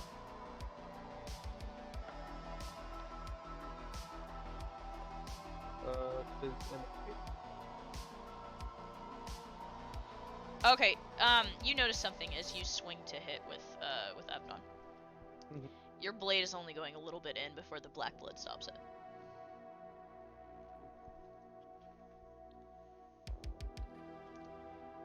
Oh no. Let's see if we can soften it up a little. Yeah, we'll see if that works. So you've done this damage. Minerva is not attacking. She's trying to get her energy back. And she's fucking out. So the next thing that's gonna happen is a wolf is going to try and attack Solon. Roll to dodge. Xavier, 10. you're getting hit. You are going to take 20 point. Solon's going to take 20 points of damage. Okay. Second wolf is going to make a move on Apollyon. Apollyon, roll to dodge. Alright. There's a 13. You're going to get hit. You are taking 17 points of damage. Alright. Third How much wolf points- is how much am I going. taking again? Fuck, what did I say? 20. Taking 20 points damage. And then third wolf is going to make a move for Lunala. Roll to dodge for her. 19? Yep, you're gonna dodge. Holy shit. Lunala's bristling with energy somehow. She's like glowing with health. So she manages to jump over top of the wolf before it can do anything. And top of the order, Pridwin. Alright, I'm gonna immediately go for a stab on this bitch. Yep. Natural 20. Did you actually? I natural 20. What the fuck is with you guys? It's not even. It's a new moon. God bless. Okay. So- Well, you're gonna fucking hit, so roll me double damage. So that's. Oh my god. Okay, so that's 36. Plus 20 holy times 2. That's 76 points of damage. Oh my god, what are you aiming for exactly? He's just going straight in for the heart. You try and pierce at the heart. However, the same thing happens where a wolf's head manifests on her body, and actually, like, your blade goes into its mouth and it snaps down on your shield, attempting to keep you from pulling away. You still do a massive amount of damage to this wolf in particular, but it's kind of the same thing where your blade seems to meet resistance. Definitely not as much as Apollyon's or Xavier's does because you have holy water on it. So there's Yeah, like I'm a assuming this is sizzling beginning to hiss. burn. Yeah, there's like a sizzling hiss to it. Wait, hold on. Regeneration too. Oh wait, Lunala doesn't need it, but Aegis does get her regeneration. Yep. Perfect. Okay, so it is her turn again. So, first thing she is going to try and do... Actually, all the things she's gonna try and do. You being the closest immediate person who is being grappled, trying to be grappled by her wolf, I need you to make 3 separate dodge rolls. She's gonna put all her Natural attacks on 20? you. An 8 and a 9. Okay, so the first one is not Was gonna a hit. Was a critical success. First one isn't, the second 2 are going to hit, and this is not going to be pretty. Okay, so I need... I don't remember what her number was. Let me... Fuck, hold on. Let me find out what her number is first. Okay, number is...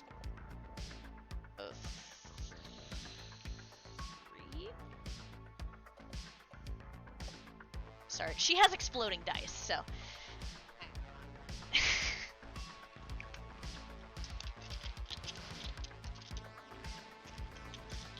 Alright, so she is going to hit you for... Oh shit, okay, this is not gonna be fun. Would I argue that for that natural 20, it counts as 2 successes? Maybe? Because that was a critical.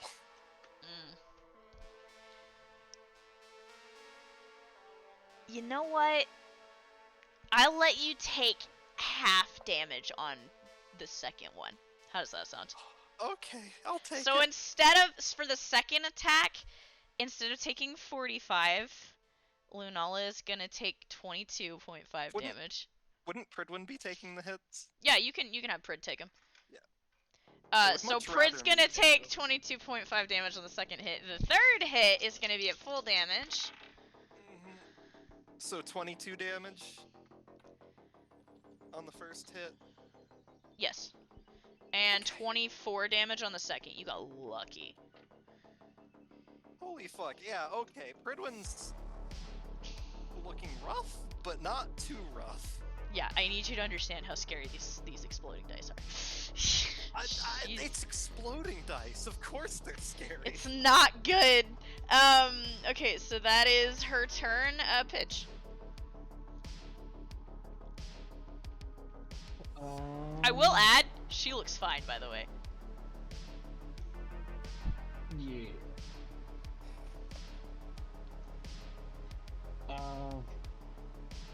How is everyone doing? I know I keep asking, but things change in a moment.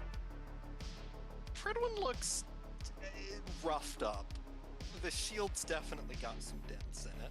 I mean, you did see that, like, she just, like, this wolf tore into the shield multiple I will times. say, on a scale of, like, you know, dying half health, healthy, he's probably just a bit over half health.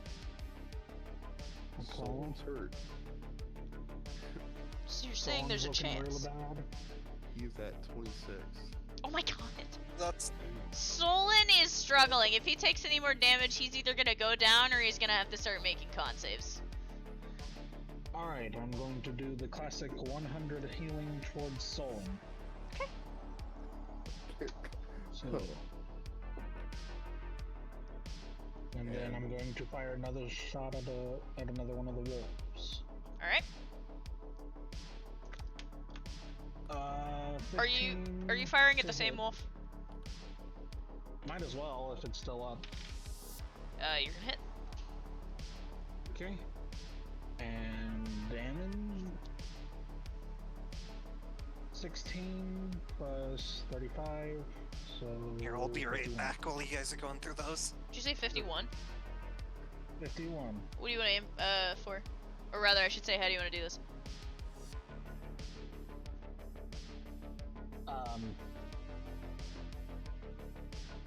It's running around. It is And currently I would- trying to attack Pridwin and Lunala. Okay, so if it's just standing still, I'm gonna hit it right in the chest cavity. Hit it right in the heart. Yeah, you heart shot this thing. It staggers and then drops. It's dead before it hits the ground. Xavier. You and Solon. Yes. You're up. So, I'm looking at Shatter and it doesn't have any. Let me look at it. Shatter.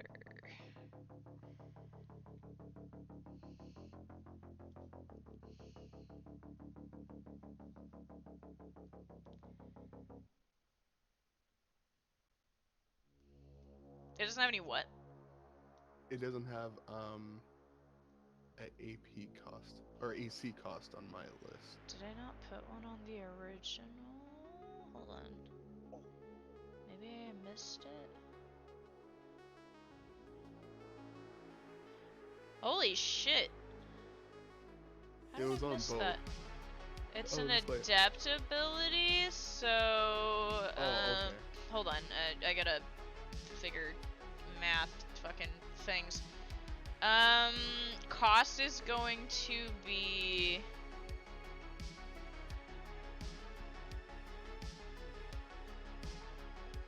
oh. Yeah, okay. It's going to be 15.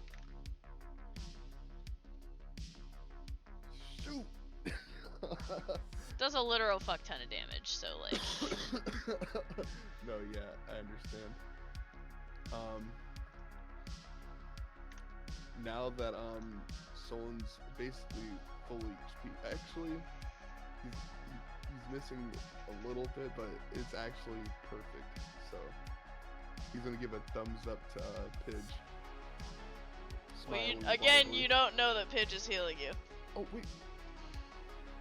You How have no idea. All Really? you know is that Solon was bad, and now he's not bad. Okay. It's a miracle. It's then I'm gonna go for another auto attack combo on. Oh shoot! Should I hit the wolf? Yeah, I was gonna say, you've got a wolf in combat with you who is currently trying to snip at Solon, and you've got Morgrim.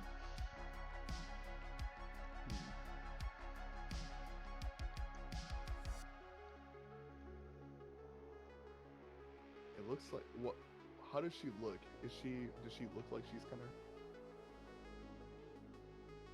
Morgrim? Yeah. No, she looks fine.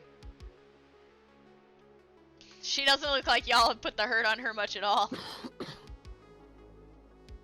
Okay. Then I'm going to go back and try to kill this wolf on me. Okay. 6 on hit. You are going to miss. Polyon! Ah! He's going to.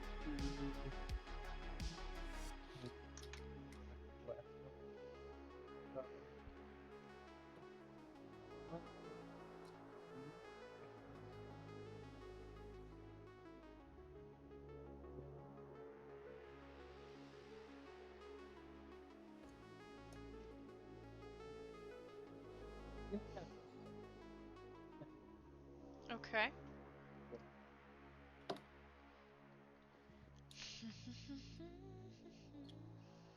Gotta look it up. Delve into the target's mind, filling a wisdom saving throw. The target's biggest fears become known to the user. Interesting. I have to think about this for a minute.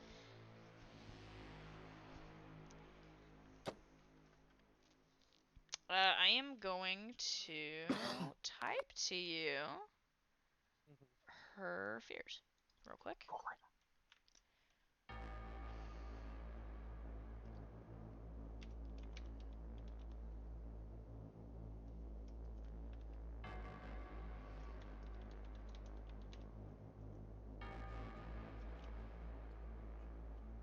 What'd you say?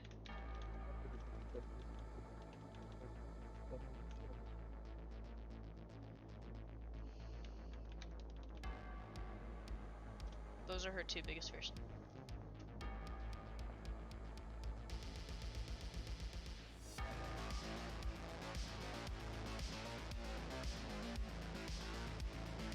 So you now have this information, and it is going to be...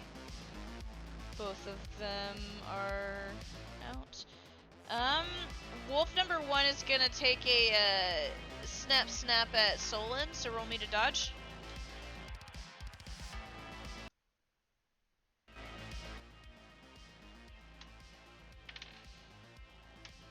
Lewis. Oh, me? Yeah, you gotta roll for Solon. Sorry. Oh, 9. You're getting hit. Solon is going to take 24 damage. Ooh. Here we go. The wolf by you, Apollyon, is also going to take a snap at you.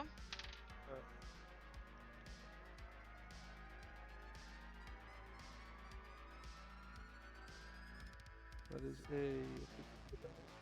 He's gonna hit you. You're gonna take. Oh Jesus, 20 damage, All right. and it's gonna go back up to Pred.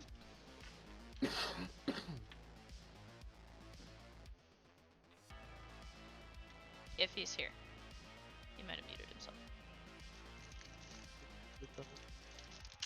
Fredwin! Fredwin. How much do you have in your bank currently, Pidge? I'm kind of curious. I feel like I need to nerf your ability. It's fucking crazy. No. No. Don't nerf this. Nerf this. We can't do that all night. 317, and the only reason that I got so much at the beginning was because I had to combo it with a bomb. You're right, because of all the wolves at once. Yep. I guess that's fair. You know, that was smart gameplay. I'm not gonna punish you for it.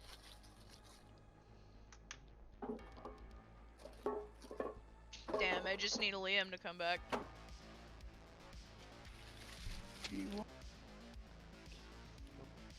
Damn, that's crazy.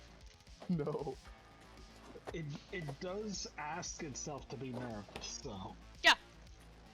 It's a crazy good ability. I just wondered if it was too good. No. Nah, I appreciate that there's a lot of AoE abilities within her kit that combo well with Nerf this, but are excessively expensive on AP, so that you can't take advantage of it too often. That's fair. That's a fair point.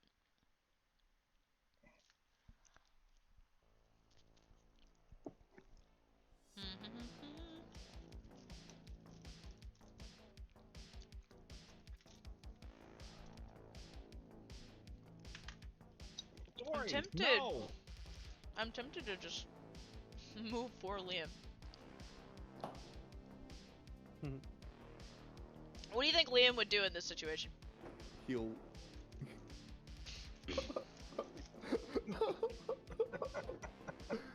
Probably go Leo for would another definitely heal. stab. You think he'd probably make a basic attack, right? I mean, after doing 80 something damage, he just did 80 something damage, right? 70, yeah.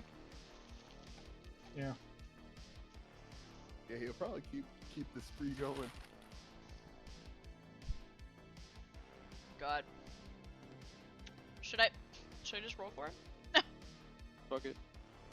Fuck it. Alright, so let's say that Prid's gonna make an attack on Mordrim. Somebody wanna roll for Prid while he's gone? I shouldn't. You probably shouldn't. Dylan, do you wanna roll for Prid while he's gone? Me? No. But I don't wanna do all the rolls by myself, I gotta do the counters too! Do you know how much dice I have to use for that? Fine, here, I'll use Pridwin's dice for this, and I'll use this dice for that. Okay. Oh my god, I hate it here. I just rolled a nat 20 for Pridwin. That's good. Ugh! Welcome to our side. Ugh! Picture for this. Irony. I hate it here. Fuck!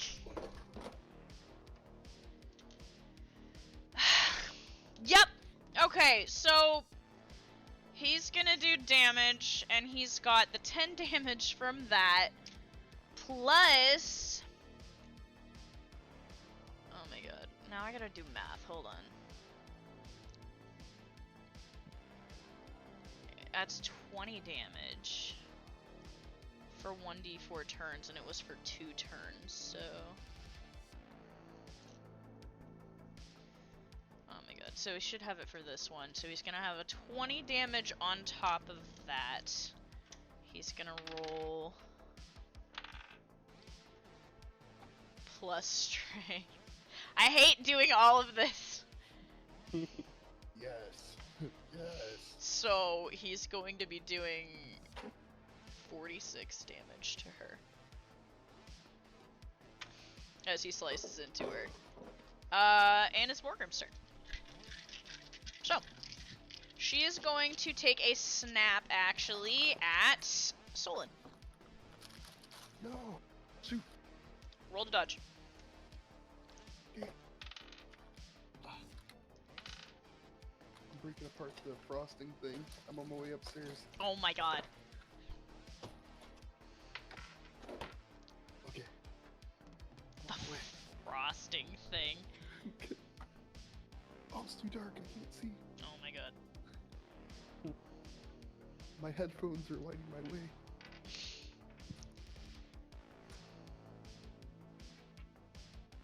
I'm climbing up the stairs. I'm imagining Ray's gonna kick your ass if you're too loud. Shutting the door.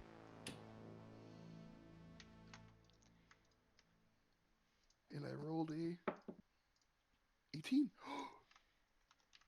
18? Not gonna hit. For what? Dodging the first attack. Oh, okay. Apollyon, she's gonna take a snap at you next. Roll to, roll to dodge?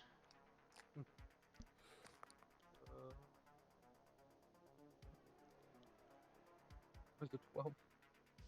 You got lucky. You got lucky because she rolled low. And then she is going to take a... Actually, what is she gonna do?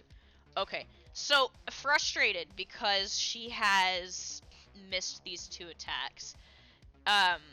She looks down at Snally's body. And then you watch as an idea crosses her face. And no. suddenly, the wolves' mouths sticking out around her, they tear themselves open, the jaws unhinging as you see, like, where muscle and sinew should be tearing open, it's just black. And spewing from these mouths are black tentacles, much like the ones that came out of Snallygasser's mouth herself. Now all of the mouths have tentacles coming out of them, and she now has advantage on rolls to hit. Cool. So that's great. Pidge, you're up. Alrighty. How's everyone looking? I will also say I'm your so sorry about.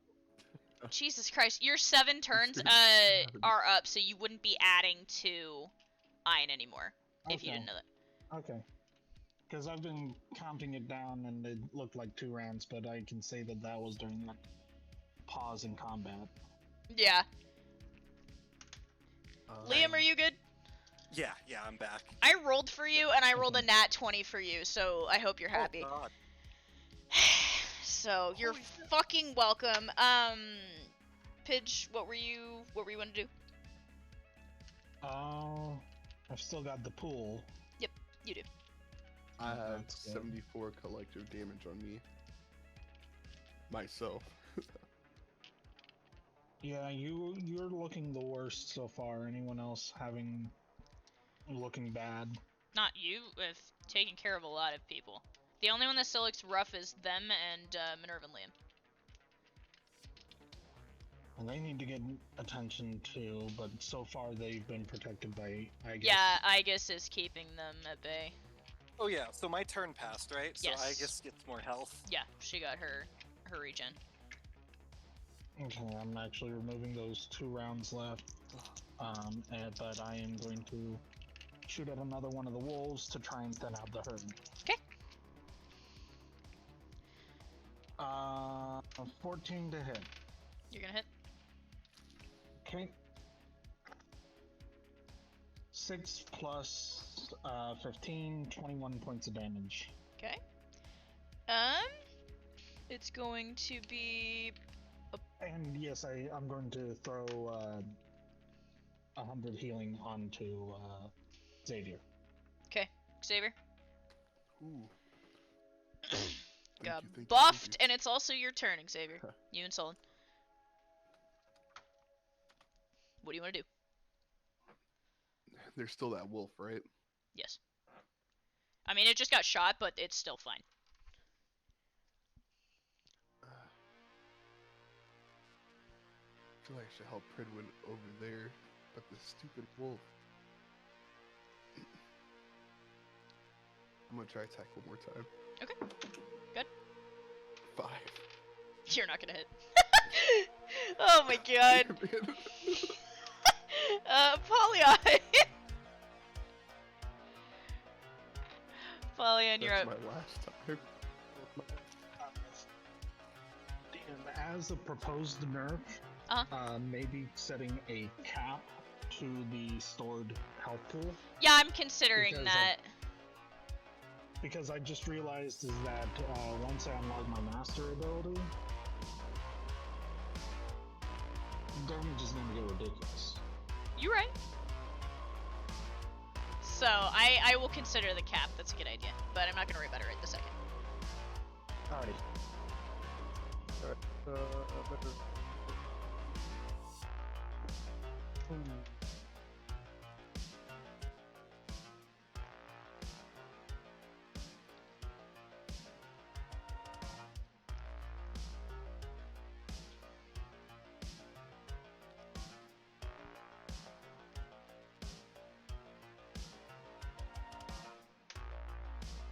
He's actually going to try to make To who?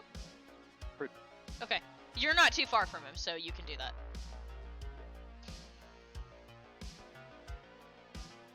What are you doing over there? He is going to get him with the advanced thing. So, over feet, it might be. I think I know something that a person who serves a witch would fear. Well, this person fears water and drowning, I see. and also being. I can work with that. Do what you will with that information. And he's going to. Polyon disappears. Oh. Which is going to make it the wolf's turn. It is going to snap at you, Xavier. Roll me to dodge. Here I go. Here I go dying 11. again. You're gonna get hit. Xavier, you are going to take 12 damage. Being that Apollyon has just yeeted himself into the shadows again, the wolf is going to make a move for Lunala. Pridwin, roll to dodge. 16? You're gonna get hit. Pridwin's gonna take the hit. Yeah, I was gonna say, he is going for you. 25. 25? Yep. Fuck, okay. Pridwin's definitely looking a bit rougher. She actually shit, blocks this with you, is- which you're proud of, but, yeah, it's rough out here. You said 20... 25. 25. Perfect. Doing decently. Okay, and top of the order, so Prid. So, question. Oh, also, I forgot to mention you were gone when, so she had this brilliant idea, and now from each of the wolves' mouths that are sprouting on her body, there are black tentacles that have come out of the mouths, and she now has advantage to all rolls to hit. Ew. Yep. So... Pridwin is going to... Question about Bastion. 'Kay. I could theoretically suffocate a person inside of it, right? Because it doesn't say that it's not allowed to occupy the same space as a creature, so I could theoretically trap a creature inside of it. If you could keep the creature inside of Bastion, you could make the argument that yes. However, The whole point of Bastion is that it's tumultuous water, so if something impacts it, it throws it back out. It creates a wall. It's supposed to block passage, so I don't know how you would keep somebody in it. So, because Bastion's defensive, Yes. however, theoretically, if I could turn it into a prison, where instead of keeping people out, it keeps people in, You would Because have I to work at that, and that would be something I consider an upgrade to it in the long run. I wouldn't say that's something that you could just do using Bastion itself, if that makes sense. fair enough. But this thing's afraid of drowning. Uh-huh. So if I threw the wall on it, I could at least freak it the fuck out. I mean, And also, it would be thrown if it got out. It'd be most likely thrown outside of in between. The wall would be in between us and her, which would also be helpful. I mean, you know, there's also a river nearby. Yeah. Pridwin's actually going to say we need to lure her to the river. Who are you saying this to? Lunala? He's saying this to Lunala, and if Apollyon is in hearing distance, hopefully he hears too. Yeah, he would hear it. And he's going to just disengage so that she can't take an attack on us and start running towards, have Lunala start running towards the river. So yeah, the rest of you watch as Pridwin, who has been very aggro this whole time, just turns around and starts running away. To the river! Where are you going, coward? The fight's here. Just watching this and just turning her head while standing there on the Waffle House, like, where's he going? He knows I can't get down from here. He knows I can't get down from it! You have the yeet technique. Mothman's also still here, I hope. Mothman? You have not seen Mothman. In fact, a good portion of the cryptids are now missing. Yeah, I'd imagine they either ran off or died. I mean, I wouldn't want to be about them. Yeah, no, a lot of them fucked right off. Yeah. So, Pridwin takes off running. It is Morgrim's turn. Let's see if she chases. She's chasing you. She immediately, instead of like doing anything else, she lurches forward and her body shifts into its werewolf form. And she is chasing you in hot pursuit. Except this werewolf still has the skulls of other wolves coming out of it with black tentacles coming out of the mouths. I have an idea. And it is lurching after you. I need you to roll a counter speed check for me. Oh boy. I'm assuming that I'm using combined speed. No, this will be Lunala's speed alone. Fair enough. Thank God she has good speed. That's going to be a 20. Hold on. I need to use a calculator. I can't do this. If it's above a 20, don't worry about it. Yeah, Okay. it's 27. So, it is right on your heels, but it is not fast enough to hit you. Ooh. However, it is going to howl again, which is going to summon 4 more wolves. Hell. So there's those 2. So there are now 6 wolves on the field. And the wolves are all in pursuit of you 2 currently. Pidge. You just saw your target go sprinting off and you heard a howl, which means more wolves are coming. What would you like to do? I'm going to first target Liam and give him 100 healing. Okay. And then, because this has been my goal the entire time, I'm going to try and continue thinning the growing herd. So there are still the 2 wolves currently engaged with your teammates, and then there's 4 chasing after Prid and Lunala. I'm going to fire at the one that I've been firing at. Okay. So go ahead. 17 to hit. You're gonna get it. Roll me damage. Oof. 16 points of damage because I rolled a nat 1. Alrighty. So he's at 36. And it is going to be Xavier's turn. Xavier, there's still a wolf trying to eat Solon's ass. God damn that wolf. Very interested. My go. Man, can't believe a wolf's already trying to eat Solon's ass. Wolves are always trying to eat Solon's ass. He's from Russia, okay? Yeah. This is normal. I didn't know Thank wolves you. wolves were like that in Russia. Goddamn. They are. You have no idea. Survival of the fittest. Roll a So I'm very dodge angry. for Sol.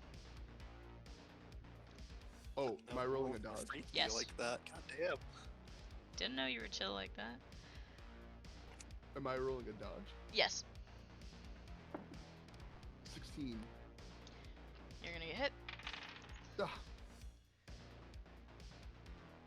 Ah, Xavier, you're gonna take 24 damage.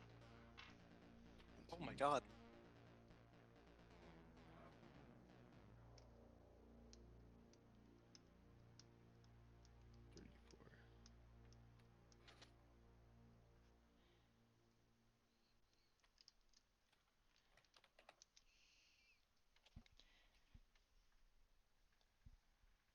Yeah, he got an extra little attack in there. Okay, so, this thing bites into you. What would you like to do? It is your turn now. Me? You and Sol. See. As it, And you did bite- notice that that whole group is hauling ass. No, I called them cowards. I noticed. Fight's here. Not I anymore. guess it's there. Yeah, now the fight's over there, so. If I try to run away from this, I have an attack on me. Yes. God damn it. Because it is actively trying to eat you. I see. I'm gonna finally shut this wolf up. Oh yeah? Yeah. You are? Yes. Because the Yes. last 2 times you failed to hit it. Three times. The last 3 times I've failed to hit it. Well, fucking roll to hit again. 20. Oh my g- There it is! And yes. There it is. Alright, roll me double damage. So d20 plus your strength. 3. So 23. 23. And then you're gonna double that, so. Do I roll the attack again? If you would like. I'll let you either re-roll, like, roll for again or multiply by 2. Oh, multiply by 2. Most definitely. Then the second attack. 17. Plus 20. 37. So 37 on top of it? Yes. Okay, so it actually, how do you want to do this? I'm splitting this wolf down the middle. Oh in my god, half. okay. Alright. I will allow it. You have missed this wolf so many goddamn times that you finally just catch it square. You and Solon sync up and you bisect this thing straight down the center. It falls. The 2 halves of this wolf fall in opposite directions. That felt good. Apollyon. Alright. So what did... So currently, the way things are, there is 1 wolf left over by Solon and Xavier. And then there are 4 wolves chasing after Morgrim, who's chasing after Pridwin and Lunala, and they are sprinting off into the trees. In the direction of the river. I did say I would follow that. Yes. So I'm gonna do that.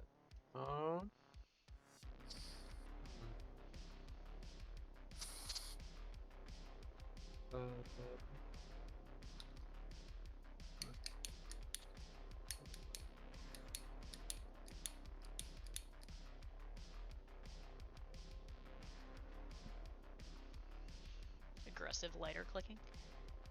I know. I'm like, what the heck? It's not doing it.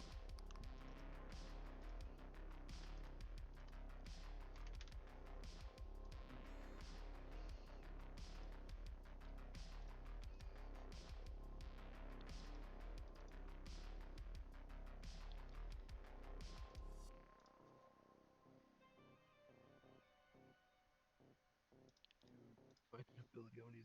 I'm going to switch to ice. Okay. And I will cast. Where is it? I'm gonna cast Valkyrian Spear, just ice spikes, and yeah, I'm gonna launch him towards them. Where the fuck is that ability? It's in proficient. Found it. So 1d6, 1d10. That's 3, and then that is 8. Okay. So 3 spikes. So that'll be 24 damage, and you are gonna fuck this wolf up. But yeah, I'm gonna fuck this wolf up. One of the wolves that's kind of straggling at the back actually gets caught on your ice spears. Ooh. And he's suspended in the air now. Still alive, but it's just stuck there as this goes through them.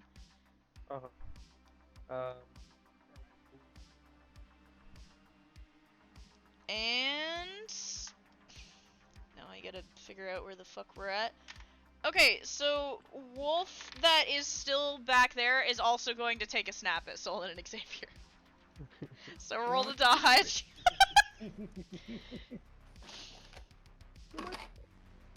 Literally just got done splitting a wolf in half, and now another wolf's trying to eat Solon's ass, I swear to God.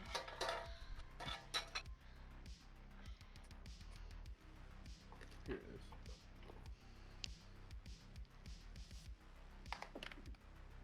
12. You were gonna get hit. You were taking... Solon is taking 15 damage. 50? 15! 1-5! I'm like, what type of wolf is this? 50 damage! Fucking steroid wolf, holy shit. Jesus Christ. I mean, if it had critted, maybe, but it did not, luckily for you. Okay, so there are 3 wolves currently chasing. They have not matched your speed, so they cannot attack currently. So, Pridwin. You are being pursued by 3 wolves and a very angry monstrosity of a werewolf. Ice is almost at max health. Pridwin's gonna keep running until we get to that river. Yep. You are not too far from it, actually. Now that you've left the, like, whatever this little pocket dimension is that you guys are in, you have entered into a section of forest where you can hear howling in the distance, the sounds of fighting somewhere way off, and the sounds of the river.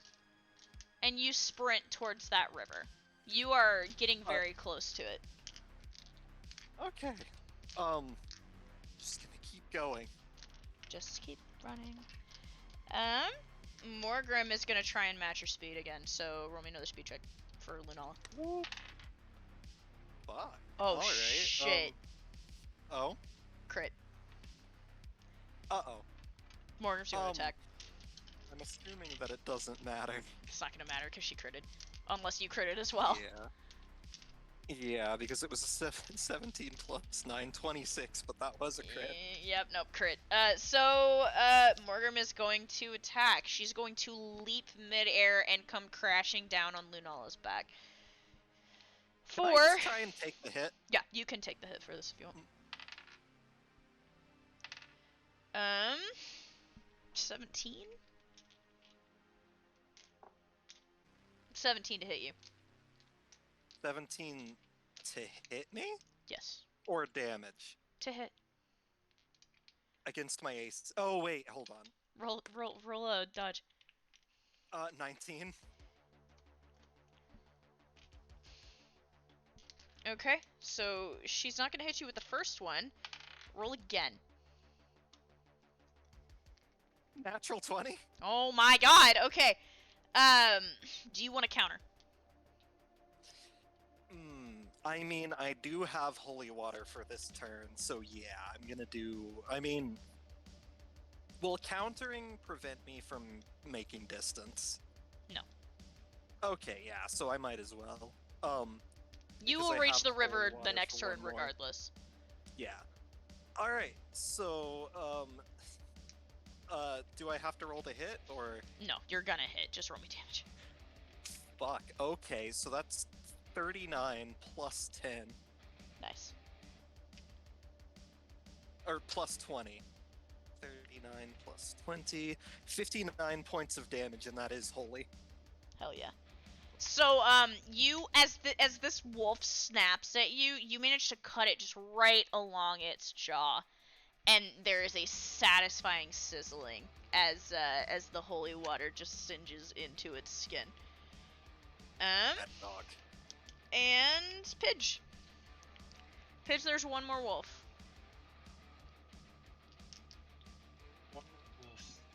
That you can see, and then there's wolves over, like, Yeah, chasing them. but yeah, I'm gonna continue trying to get rid of this wolf, but I need to start moving. Yep. How's everyone who's visible to me in health? Xavier and Or Solon how are a do we- little hurt. The others are managing. They're okay. Okay. Then as a last-ditch effort, because she's still... I don't know if she's alive or not, but she looks pretty dead. She I'm going to doesn't look channel- good. I'm going to channel some healing into the Snaggle, or Snally? How much? Snally. Let's go with 117 and use up the rest of the battery. Okay. And then are you going to start moving? Yeah. How do you propose you're going to get down? Yeet technique. Best time to try it. Yeah, okay. Roll. Roll for the yeet technique.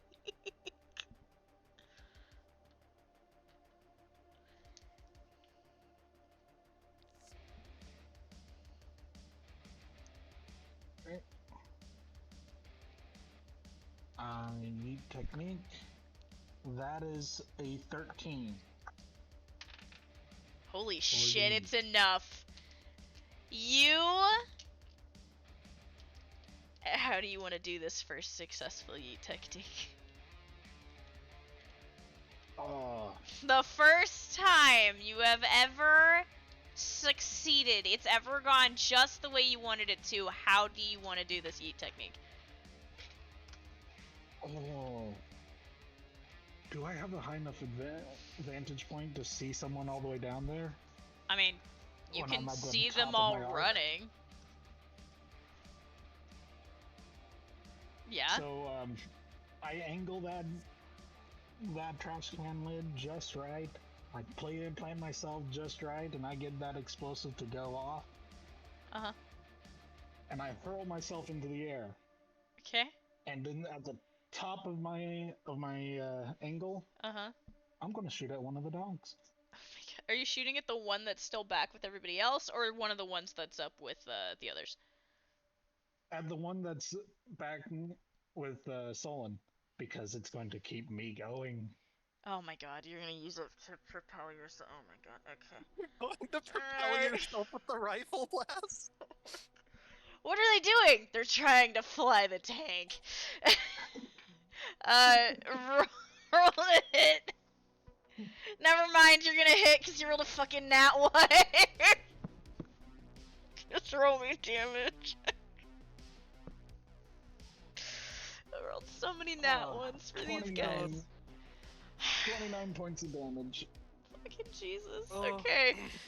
So you get yourself through the air and you get a great head start, and because Xavier and Solon are both out, I'm going to black out everything that's happening back at the Waffle House, the cursed Waffle House. You guys are now all in the forest running after everybody. And Willing to bet that the Waffle House is still open. it is. Hallie is still in there cooking. Better fucking believe it. Which means we're back at the top of the order, so Pridwin. Alright, so we made it to the river? You are at the river. Lunala? Pridwin's going to use a point of AP to give her Angedia's ward so she can breathe underwater, and he's going to say, dive. Okay. She's gonna go in. Lunala Basically- disappears underwater.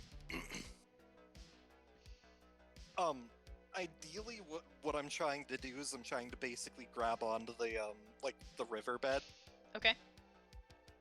Hopefully we can lure her in with us. Oh, hold on. Actually.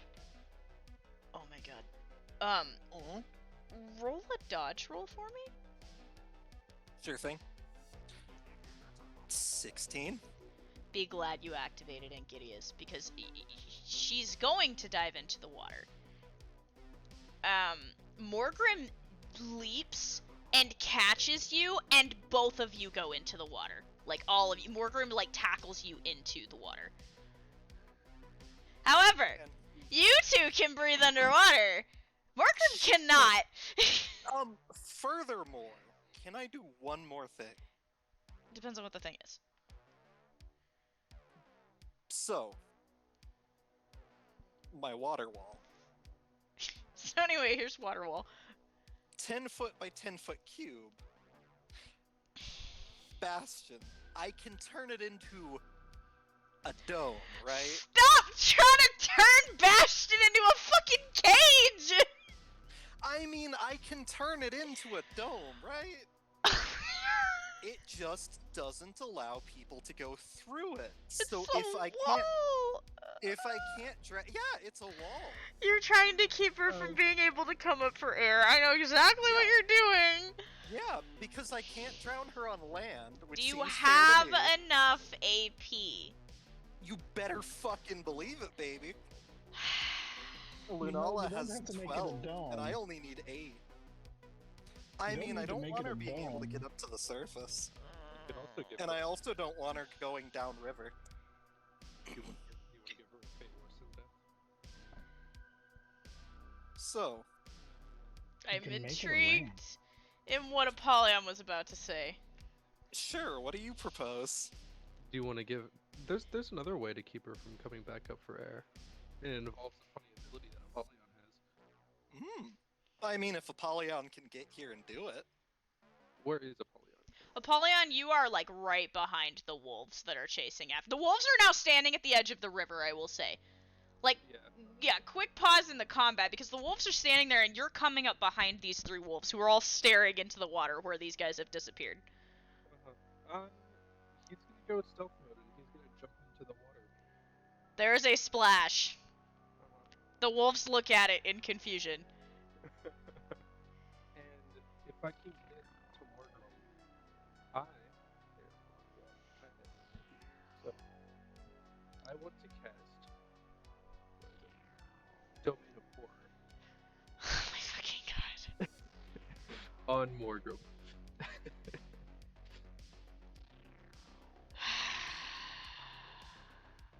Hold on. Hey, Hold on. you can't be that mad about Hold us on. outsmarting the boss. It's Hold fine. on.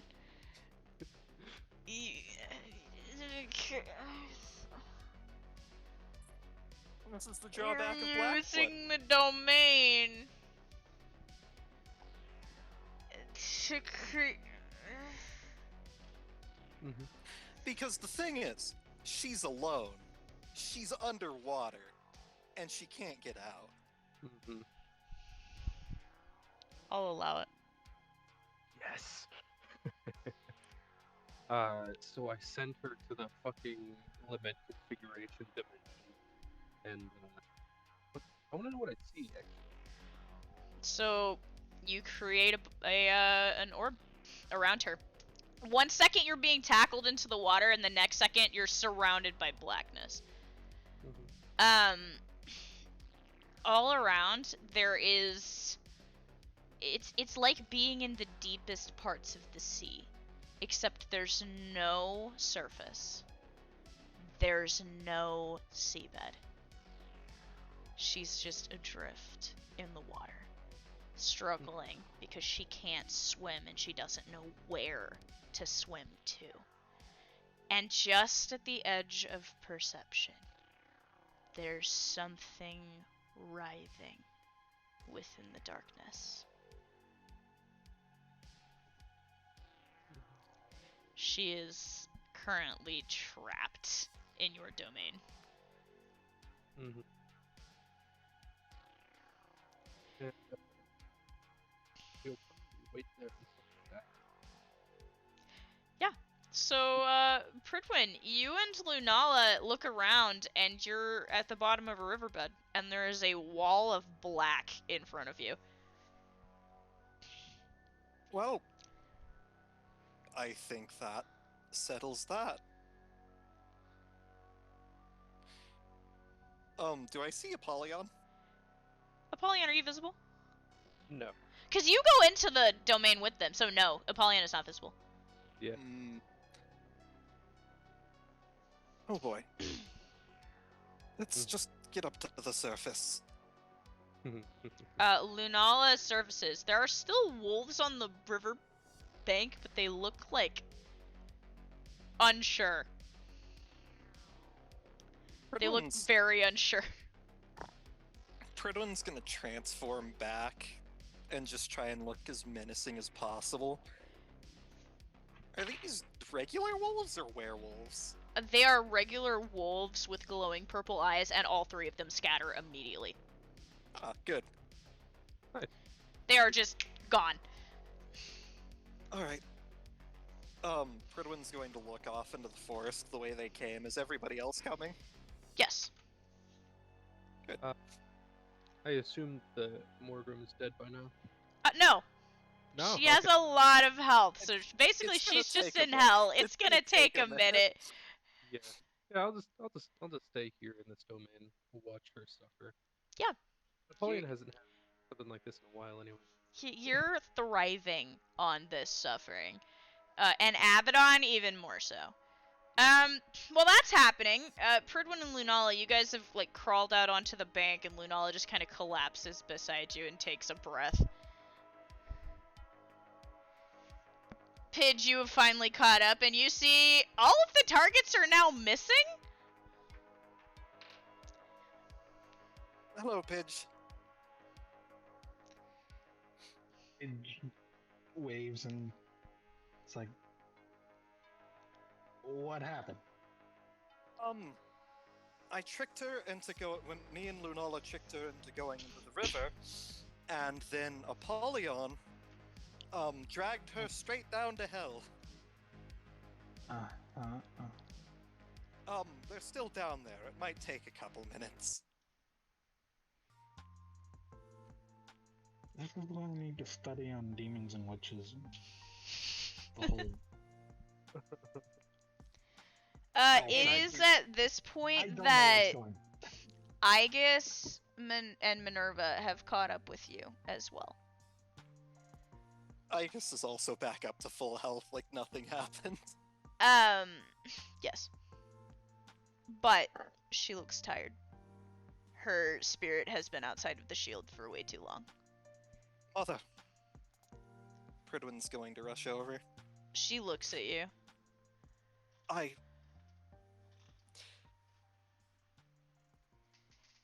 She don't just even know what to say. reaches up, and the coral that was once so sharp just cups your chin for a minute as she looks at you.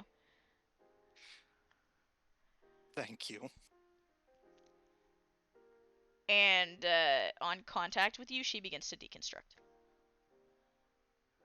Yeah, just like the coral starts to crumble and that spirit floats back into Pridwin. Mm-hmm. and he's going to go over to Minerva. Her armor is covered in blood, but she looks better than she was. Are you doing all right? I'll be okay. Okay. That thing was no joke, though. I don't know Indeed. if she kind of makes a face. That lizard lady made it. I hope someone's going to need to stay here to keep an eye on Apollyon when he eventually resurfaces, but I could try to tend to the wounded. Yeah, maybe you should do that. Why don't you and Luna go? Pidge and I can stay for target practice. Minerva smiles over at you, Pidge. It'd be a good time. I think I need to get better at this. Missed a few shots. You hear like thudding off to your right where one of the wolves has run off. Gives you several targets to mill around and shoot at. Fredwin will head back to the Waffle House. He's just going to get down into that sniper position, you know, the prone. Hell yeah. And he calls back, "Be proud. I'm sure everyone will remember our victory at the Battle of Waffle House." Oh my god, I hate it here. Waffle So, House, where they train the greatest warriors. the greatest warrior. You're right. You get back to the Waffle House, you and Lunala do, and it's a mess. I mean, there are, like I said, there are body parts from wolves, from the skinwalkers.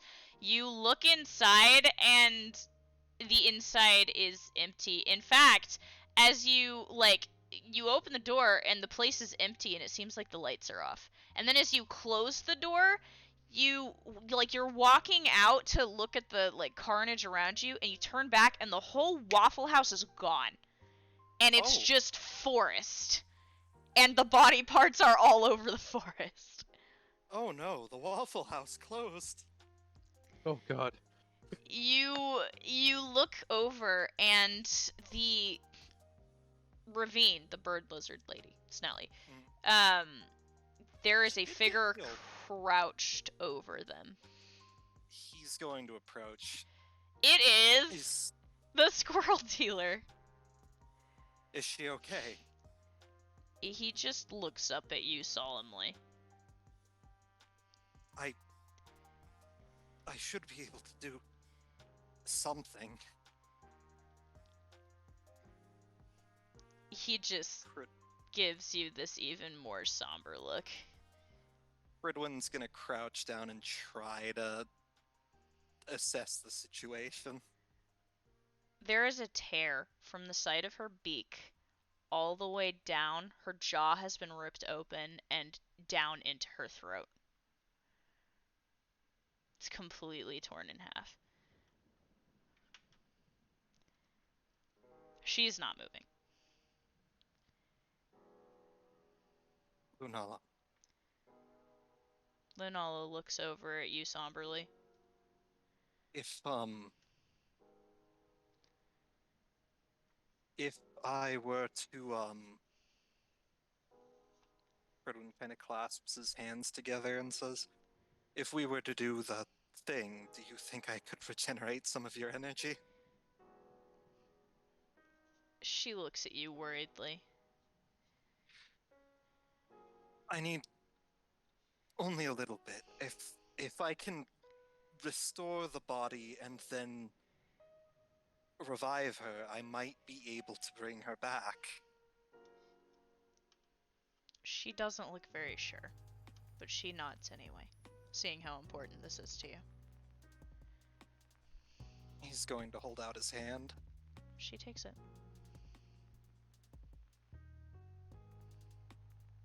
And so what I want to try to do basically is sacrifice my HP to give Lunala AP. Oh. So that I can start using my abilities again.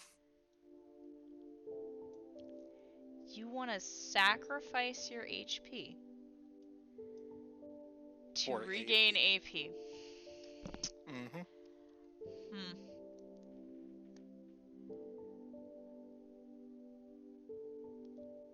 You're not gonna like the conversion rate. What's the conversion rate gonna be? 100 HP for 10 AP. 100 HP for 10 AP? Mm-hmm. Let's see. Can I work with that?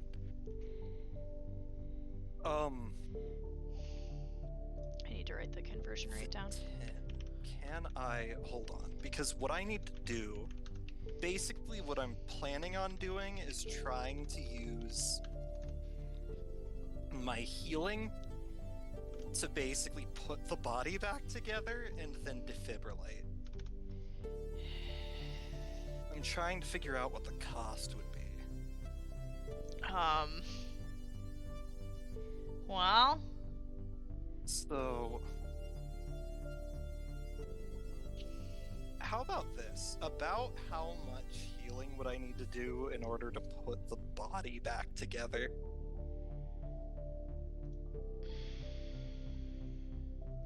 for a tear that big.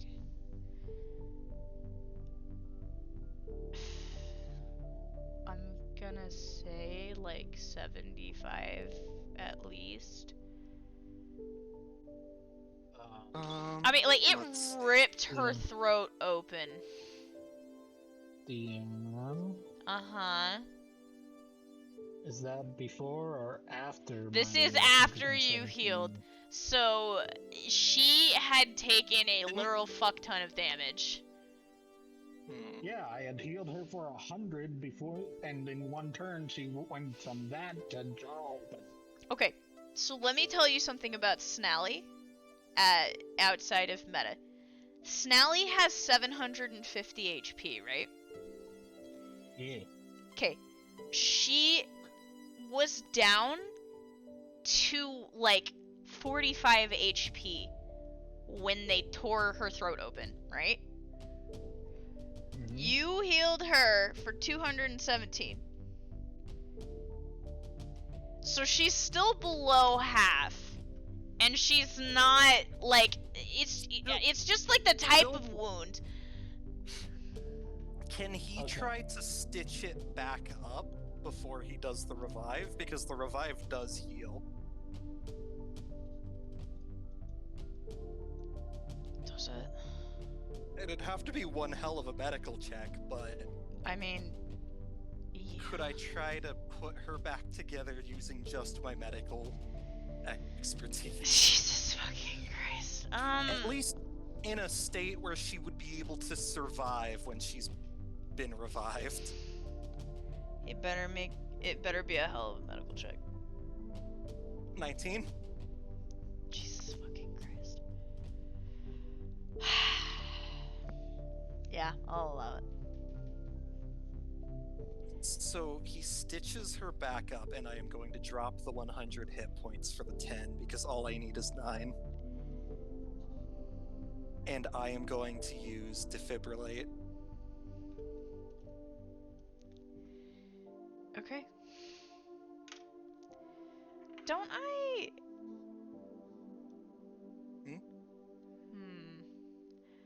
See, here's my issue with that. Defibrillate specifically says it only works immediately after the person goes down. But I did that check, hopefully to try and make it work. You are making this really hard.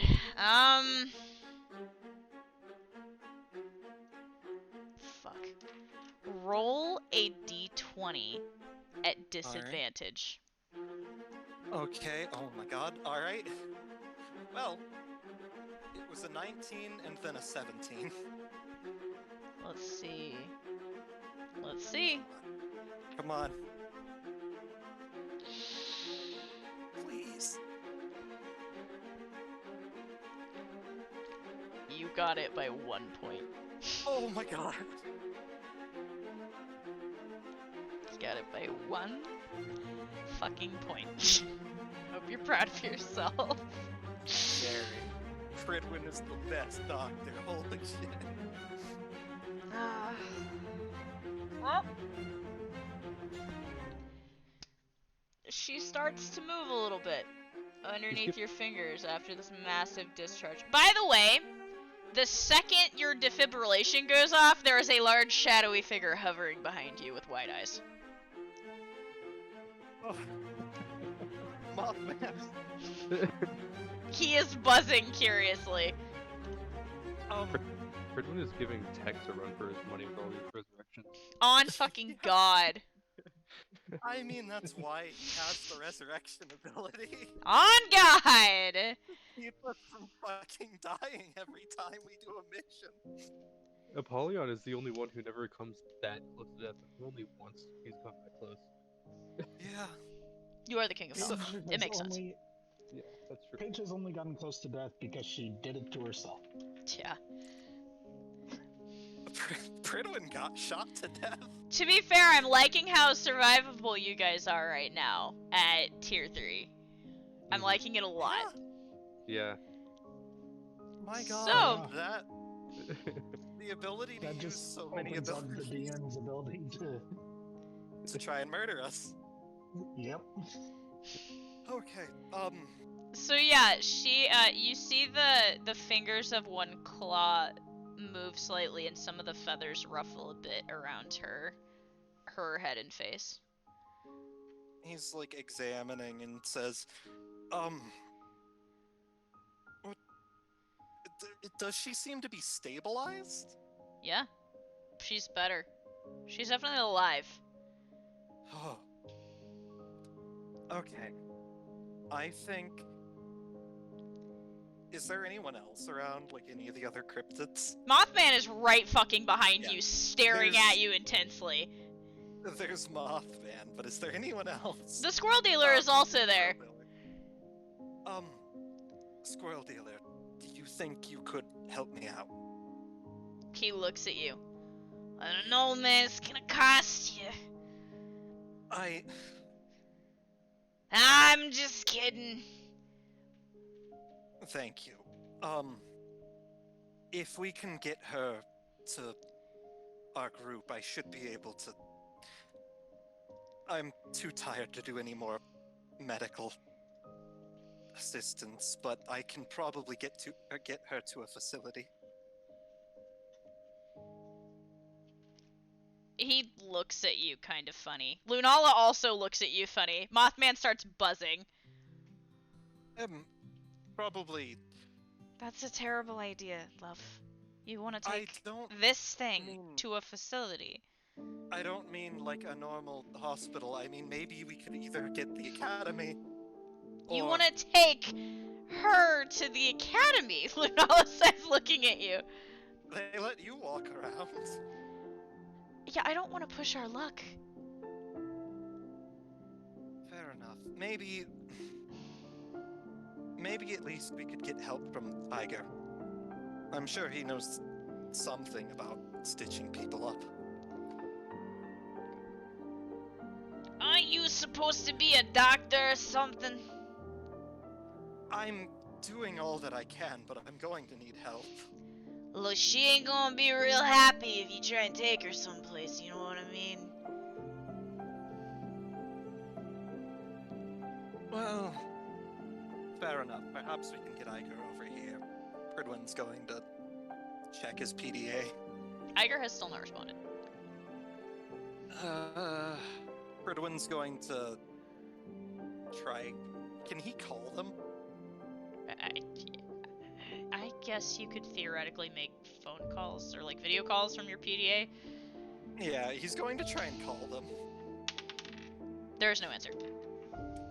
You've got to be kidding me. What was the girl's name? Nikita. Nikita. He's going to try and message her.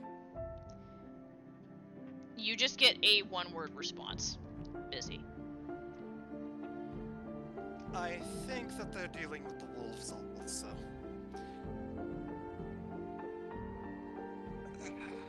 Well, I'm not leaving until I know that my patient's alive. So, Pridwin just sits down. Apollyon! Yeah. She's finally fucking dead. Oh, thank God. It took like a Took her whole long enough. fucking 20 minutes for her to die. Yeah. God Black damn, blood how do is be she crazy. considerate? Uh-huh. And Apollyon enjoyed every minute of it. Every fucking minute.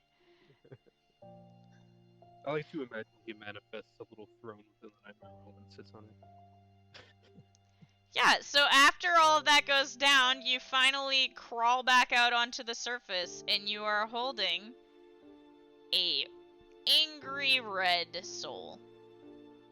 Reddish purple. Yeah. It's dripping with black, too. Mm-hmm. Well, if I can, I'm gonna try and eat it, but I want to use Devour, Oh? which allows me to see their memories up to 24 hours. Yep. So, you devour the soul. It's up to 24 hours? Yeah. You see a whole lot of travel. This person has been running through the trees on all fours, werewolf style, surrounded by other members of her pack. My bad. It's 3 days. 3 days? Okay. 2 of those days are travel. The day before, just a couple hours, you see flashes of a meeting between Morgrim, Camille, Crow, and a figure that you don't recognize. He's an older, grizzled-looking man. Not too much older, but very hardened. And he kind of like looks at them and he's like, "You better not fuck this up this time, you two degenerates." Crow and Camille kind of look at each other. Oh boy, did that go over well. Look, all you gotta do is go find Caster and make sure she comes to us first.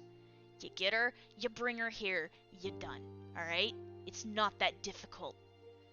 Sure thing, Isaac, whatever you say. I'm sending Morgrim along to keep you company. Please don't. Morgrim, you see yourself through your eyes, you hear yourself laughing in your own ears. The 2 girls leave, and for a minute, Morgrim looks over at Isaac. And Isaac kind of reaches over and just cups her cheek and smiles at her. And then you're traveling.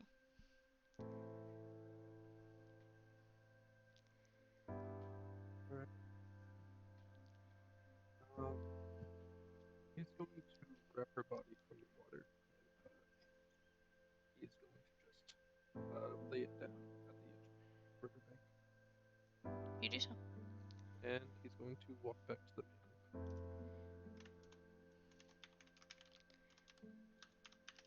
Okay. Pridwin's So- probably collecting the souls from the carnage. You are. You currently have 11. There are 15 red wolf souls that you can split amongst yourselves. And there is also the soul of Crow that you have gathered. And then Pridwin will eat Crow's soul. okay, you can write that down as a special, by the way. Yep. There are also the 4 skinwalker souls. Hmm. They are He's all going- a strange bluish red color. He's going to take them, but set them aside. Okay. And Yeah. then, let's see, did anybody else die? You have Morgrim's soul. So how many souls total? So, 15 plus 1 is 16, 17, 18, 19, 20, counting the skinwalkers. Okay. So Pridwin's going to be specifically divvying up the 15. yeah. And just wanting to lay claim to 5 of those because she blew Yeah. up 4 and killed 1. Pridwin will pass 5 to Pidge. Apollyon will take, I want to say,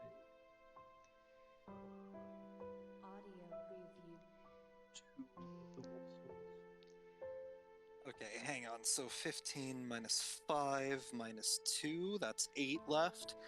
Yeah. He'll probably give. Let me open their page so I can add it to theirs. Okay, Yeah. how many are you wanting to give to? I'll give 4 to Xavier, leaving 4 left. And So they'll then be at 21. who hasn't gotten any souls yet? I wanted to get one of the Wendigo souls. The Wendigo souls Fridwin? are not there. Yeah, Pridwin's not handing out the Skinwalker souls Why not? either. Do you want to ask him? Yes. Yeah.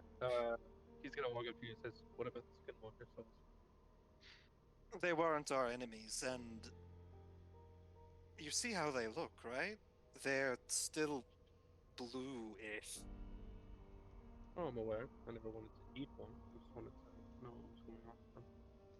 I'm setting them aside in case, well, I don't know exactly what happens if we can help the souls move on, or if You would know that during missions you were informed that if you ended up with blue souls, you were to turn them over to death.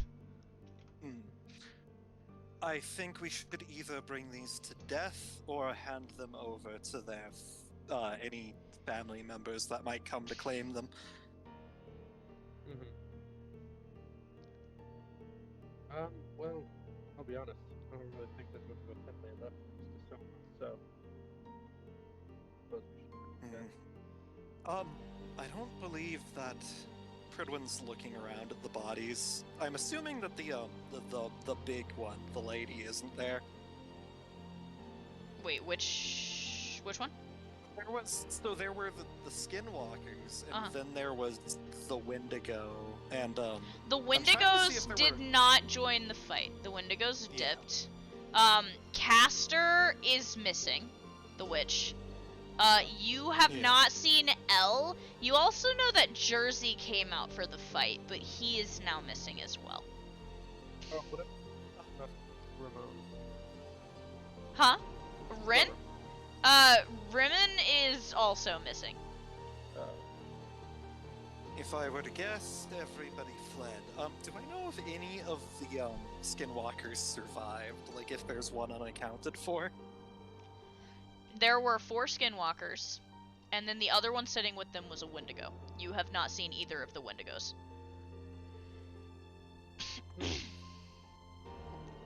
I think we should hold on to them in case that Wendigo that was with them comes back. I think that they should take them. If they don't return, then I'll hand them over to death and... Actually, Have her roll sent me them a over. perception check. Oh. 16? There is the faintest of like movement coming from a tree on the edge of the clearing. Excuse me. The Pridwin calls out to movement the figure. stops. Please show yourself. Ever so slowly, you see this figure emerging from the trees.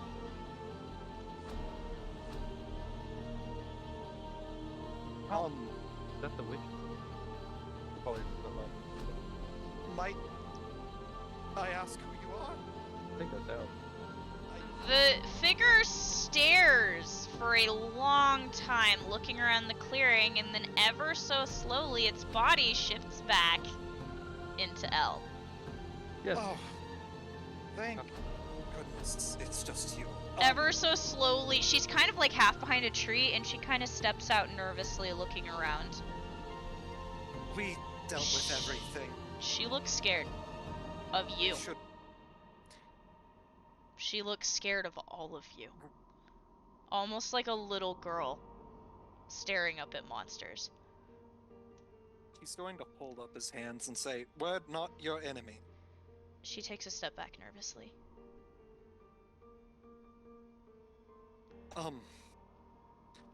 I was hoping. Do you know if you could get into contact with that Wendigo, or perhaps if the Skinwalkers had any family that we could give these souls over to. She nervously nods a little. Could you please do me a huge favor? Could you turn these over to them? You kind of make a motion towards her, and she takes a step back nervously, and then you see one, and then two, and then four long, prominent claws moving over her shoulder and gripping slowly.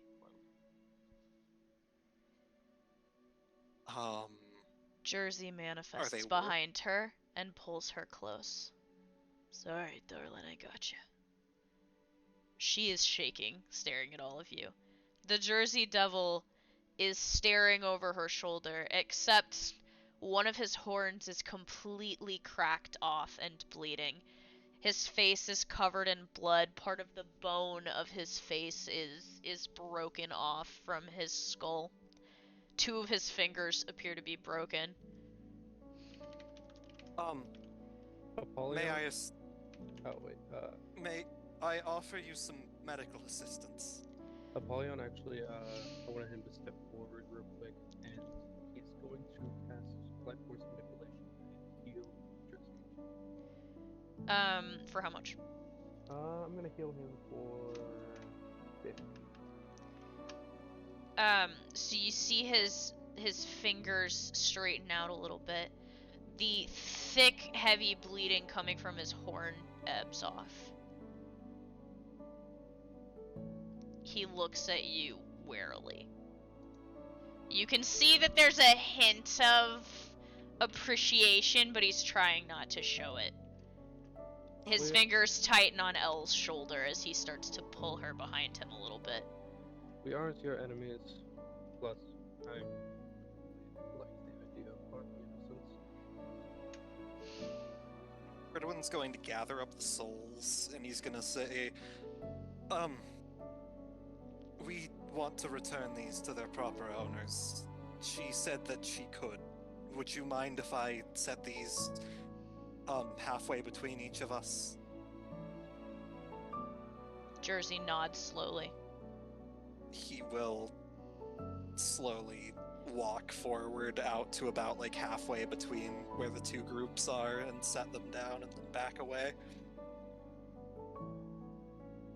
Elle looks up at him nervously, and he nods to her, and she ever so slowly comes out. She looks a lot younger than when you initially saw her. Maybe 14 or 15, now that you've gotten a good look at her in this light. She walks forward, and she hesitantly gathers the souls up in her arms and pulls them close to her chest and backs against Jersey again. I meant what I said. I really do want things to be better for everyone. You actually mean that? I can't stand the thought of seeing innocent people suffer. I have been fighting tooth and nail at the Academy to get them to change their minds about people like us. Make them see that not all of us are monsters. Well, alright then. You wanted a ceasefire. You got it. Redwin will nod. I'll be sure to inform the Academy that we have a ceasefire.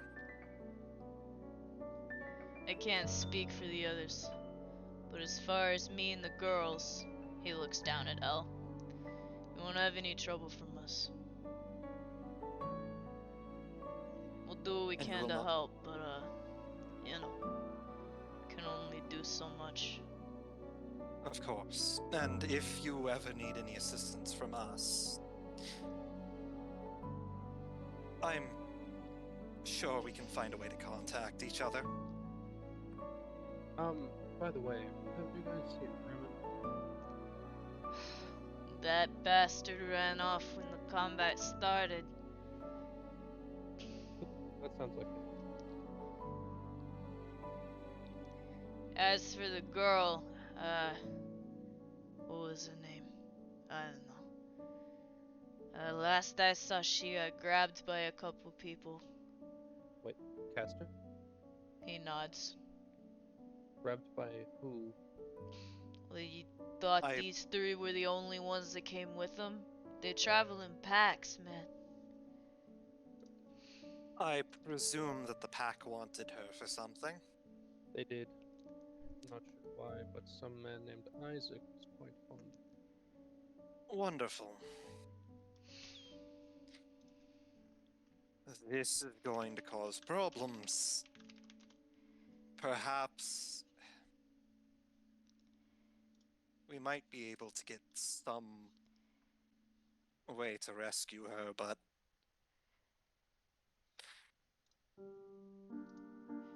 well, we are severely weakened at the current moment. Well, you guys are. I'm feeling great, honestly.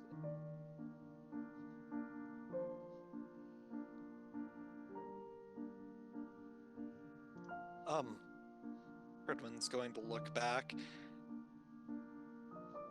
I'm going to ensure that Snelly's okay, and then I think we should probably return to, Iger.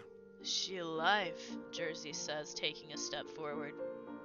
I saw I that was- thing rip her in half. I was barely able to put her back together, but she's breathing again. Holy shit, Jersey says, taking like a few steps forward. Where is she?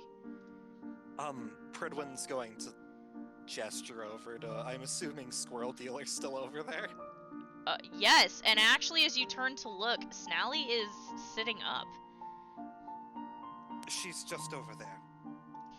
Jersey takes off, thudding over, and by the time he reaches her, he's back in his human form. Still looking bloody as shit. Holy shit, what happened to you? The half-bird Snally kind of looks at him and just glowers at him. Doesn't say anything.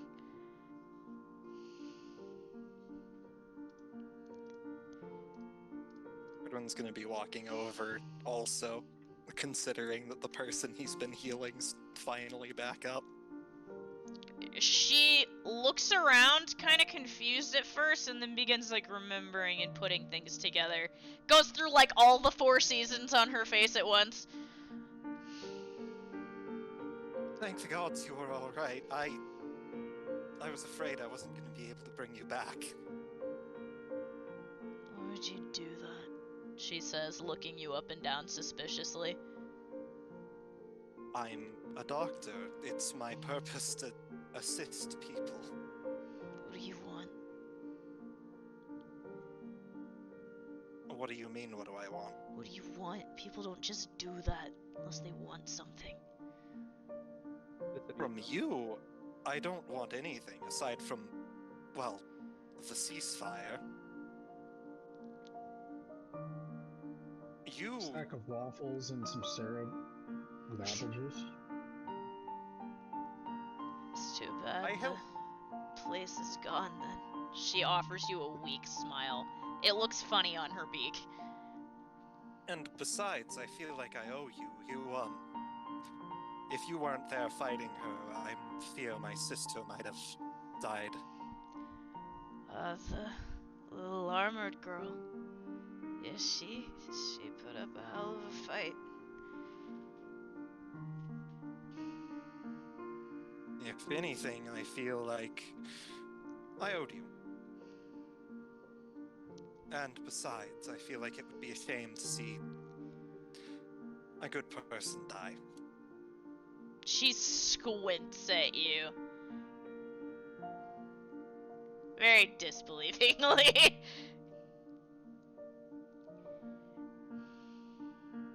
Like I said during the meeting, I I want things to be better. And we don't do that by just murdering everyone we run into. Always worked for me, Jersey says. You have no tact, Snally finally says.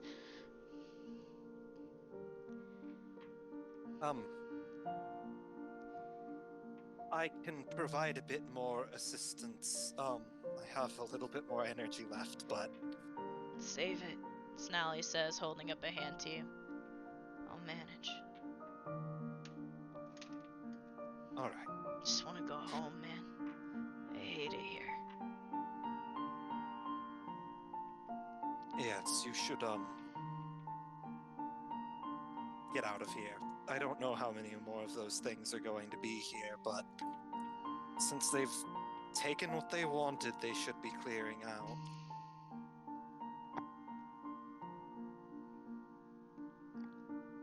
Some meeting that turned out to be, Jersey says under his breath.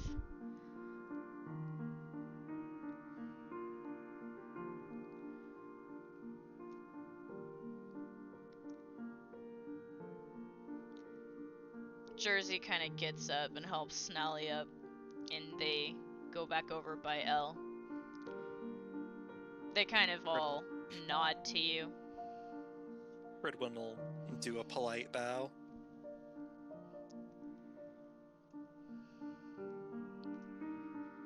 Your PDA goes off at this point.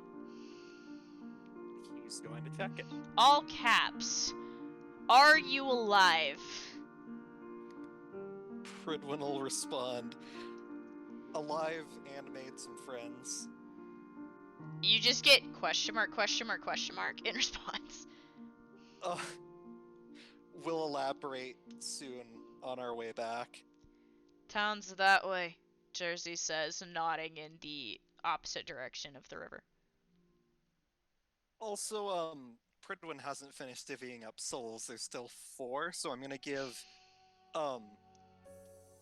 2 over to Minerva and then take 2. Okay. Bring Pridwin up. 21. Just still at 7. Well, now at 7. Was at 2. Damn. Pidge doesn't land the final kill on a lot of fights. Tori? We'll get you more. Yeah. She's finally starting to deal some damage. Pridwin will probably gather everybody up and try and get us back to where, Are you all my personal Iger was. Yeah, Back to so the truck. you guys, you get back into town, and it's dead out there. And you, as you come back around the corner in the center of the street, you see Iger and Nikita. you know is in your Iger looks fine. Nikita looks roughed up. She looks tired. Her hair is kind of frazzled. Her dress is torn. And there are just wolves laying around them. Oh. I see why you were busy now. He looks up at you guys. Thank God you guys are alive. Do you want to tell me yes. what the fuck happened? So, we, managed to find out what was going on. It turns out, there was a meeting between a bunch of different monsters, witches, and demons, which would explain all the strange soul wavelength issues. However, we got to get in on the meeting in the middle of a Waffle House in the middle of nowhere. He's staring at you blankly. We managed to broker a ceasefire with at least a couple of them. I will have to give the details to death. He blinks But, looking at you. Wait. So you're telling me Yes. the Waffle House was still open? It Nikita goes, that's was- what you have questions about? Well, it was almost the entire fight. Oh, yes, that's, what happened afterwards. So, we managed to talk. There was a witch there, I believe, named Castor. Turns out, the pack wanted her, which is why they showed up. That's odd. Um, Castor's neutral ground, Iger says thoughtfully. We've had run-ins with her before, but usually we just kinda go our separate ways. She's not on the list. my guess is that they wanted to make her less neutral. Pack always trying to butt in on shit. Apollyon, you said that you figured something out. What do you know?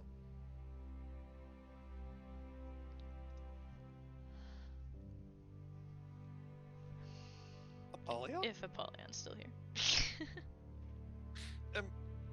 Moving on. So, the pack It honestly. attacked. They brought, I believe, one of their lieutenants. She was infected with black blood. Terrifying wolf thing. She and her lackeys attacked the meeting, and we and the members that were at the meeting repelled the attack. Barely.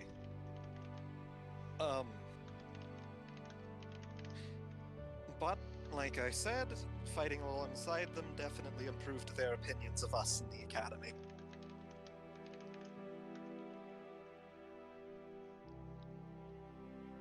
He's just staring at you blankly.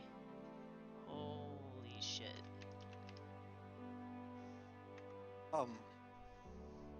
But yes, as far as I know, they have taken Castor, and I'm presuming that they're going to try and extract information from her? He's also an important political figurehead. He was used as the neutral ground for this meeting for a reason. Unfortunately, I don't think there's anything we're gonna be able to do for her at the moment, being how the pack is, well, the pack. One more thing. Apollyon let one of the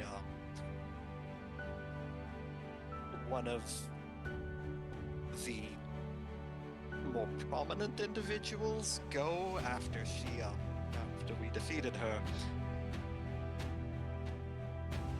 Which means What did she look like? So there were two of them. One called Crow, I believe, and the other was... Everyone starts, like, rubbing his chin. Describe her. Well, one of them, the crow-looking one. The other was, red-headed, Crow was the red. both of them used twin blades. Oh. The other one was blonde, right? Yeah. Blonde. The two of them used twin blades. Greenish the blonde one, armor. yes, greenish, cloth, mostly armor. He's walking slowly as you're saying this over to the truck. So, Apollyon terrorized her and then let her go. Barely He alive. slowly reaches into the back of the truck, grabs something and pulls it out. He is holding, with his fingers curled in her hair, Camille, who is either unconscious or dead. Ah, yes, that's Look the a one. little I was- something like this. Indeed. I was hoping to take her as prisoner, but, Apollyon decided letting her run off was a better idea. Apollyon's back. What's going on? So, you remember how you let Camille go? Yeah, Iger didn't know about that deal. So now Iger is holding a very unconscious or dead Camille by the hair. Yeah, he goes up and he says, "You didn't kill her, right? She's alive. Let's check." Roll perception. Yeah. I want to make sure she's alive. Is it Fridwin roll a medical check? Sure. Yeah, I rolled. Because. Oh, never mind. Natural 20. Oh, She is still breathing. Okay, cool. I wanted to make sure she was alive. I have plans. Yes, she is alive.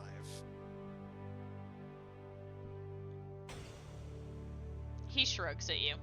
Sorry, I didn't know about some deal you made. I just kind of took the opportunity. No worries. He's going to take her. Did you gonna take her? So he lets go, looking at you kind of confused. Again, I think having a member of the pack as a prisoner would be better than just letting her run off, especially considering she knows about Lunala. Well, since she didn't get away the first time, I have better plans, which involves her not running away this time. We're taking her to prison, right? At Prison? the academy. No, she didn't do any of this willingly. I think we should still question her, perhaps convince her that her pack isn't someone to go spilling our information to. I was a king of, like, the prison people, so I know.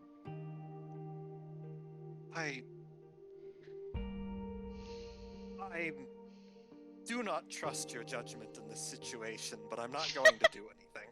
Don't worry about it. Anyway, I'll take custody. I really think that's a horrible idea.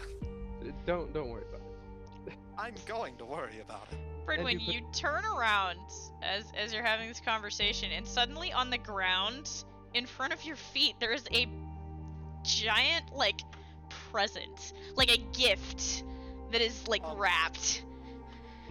He's gonna open it? There's movement from inside.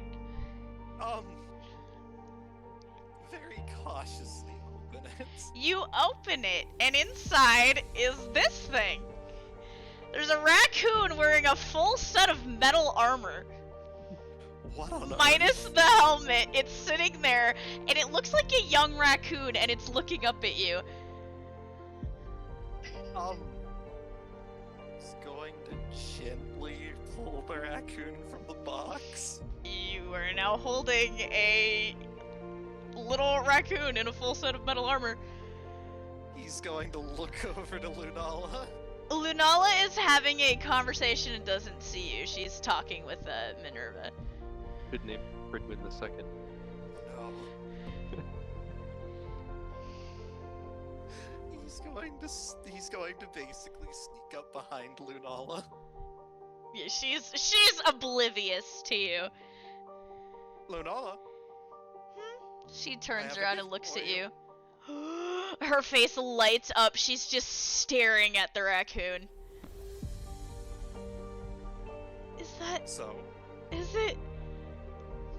She Yes. squeals like at an octave you've never heard before, and then like takes it in her hands, and the raccoon immediately like wraps its tiny little fingers around her hand and just like burrows into her palms and curls up. That is adorable. Her face she is glowing. Like, not just her face, her whole body is glowing. Is that normal? Nikita says. Yes.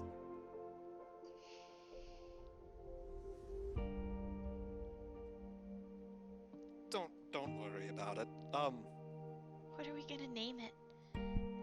I'll leave it up to you.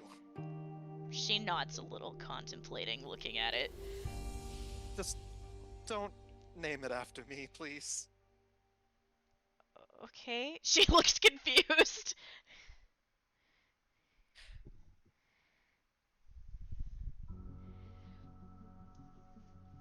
So yeah, you guys are standing in a huddle. Apollyon, you are holding an unconscious woman, and Iger looks at you and he says, "Can we please leave? Are we ready to Yes. go?" Is the rest of the town safe? Did everybody else Well, get out fine? we lost a couple people, but for the most part, we minimized the damage as much as we could. I see. Some assholes wearing Confederate flag headbands. Just, I don't know. God, the racists are here. I knocked one of them out earlier. He's saying that's who died. Oh. Oh, okay. Oh. Shame? Question mark? Is that a shame? Not the dickhead! What do you want me to say? Oh, man. Rude. Oh no! What a Tragedy. shame. Wonderful. Well, looks like the damage truly was minimal. Yes, really was. It was actually the absolute, like. If anything, it came out better. Yes, honestly, we have less bad people in the world. God. Iger's like, just get in the truck, and he goes over. No, Climb in. Oh my god. soul may have been blue, but his heart was black. Oh my god. Yeah, so you guys load up, and you're back, back in the vehicles, headed back to campus. That is true. Is there anything you guys want to talk about? You now have a raccoon and a squirrel. And Apollyon's And the contract. Yeah, for do you want to try and wake her up? squirrels. And a we don't talk about that contract. Don't worry about that. No, Apollyon is just gonna give her, let her go. Okay. Yeah. So you guys, it is another long ass drive, but you guys managed to rest up, take a nap. Lunala obviously doesn't sleep because she's too obsessed with the fucking raccoon. But you know, besides that, you guys make it back to campus about midday the next day. And it is a wonder that Iger did not kill all of you with how tired he was. Just had Apollyon back. Like he's gonna let Apollyon drive. The last time Apollyon drive was probably back when cars were invented. Oh my god. No, but also he'd probably be better than Sophia, I think. Fair enough. True. So, yeah. You guys made it back to campus. What are you gonna do with the girl that's in your arms who still hasn't woken up? He's going to take her to... It's a great question, actually. I really think you should probably just have her imprisoned by the campus. Yeah, could we, like, put her in cuffs, maybe? Iger says as he's helping unload stuff from the back. Oh, no worries. I'm already going to restrain her, but... Yeah, I have plans. Don't worry about it. I just think that perhaps you could use one of the cells in the, labyrinth? You know what? Fine. I'm gonna go use the cell. I'll be right back. Yeah, they are magic then. Apollyon just fucking disappears. Iger's like, hold on! And Iger chases after you. Hearing. Casually walking through campus with an unconscious werewolf. Yeah, he's like, I'm gonna escort this. Yeah. But he's also going to fade into the shadows. Goodbye. Oh god. Yeah, so y'all are on campus. What would you like to do? Well, Apollyon will take her, so I don't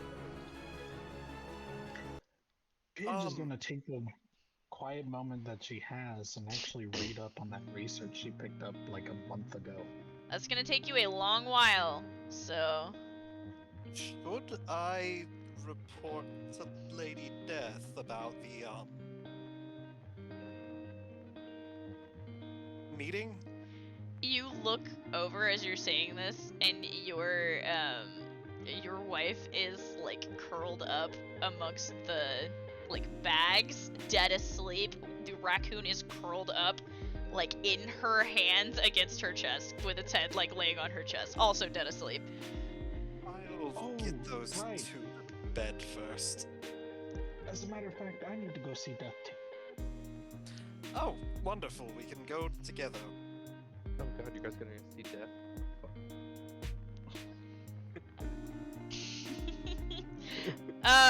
We have stuff to report.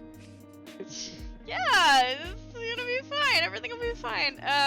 So you grab your wife and you taking her back to your cabin first. Yeah. Okay, so you take her in and you drop her off at the cabin, and then you and Pidge are heading to Death, I assume.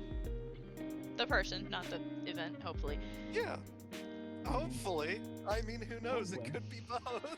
As the two of you are passing through campus, a lot of people are staring at you and murmuring as you pass by. Do I hear what they're murmuring about? Let me a perception check. Alright. 19. That's them. They're the ones that took the 3-star mission. Weren't they just made 3 stars? Well, they did take down that witch somehow. Somehow! There's just murmuring of that caliber. Apollyon here. Is there anything about Apollyon? No, there's not.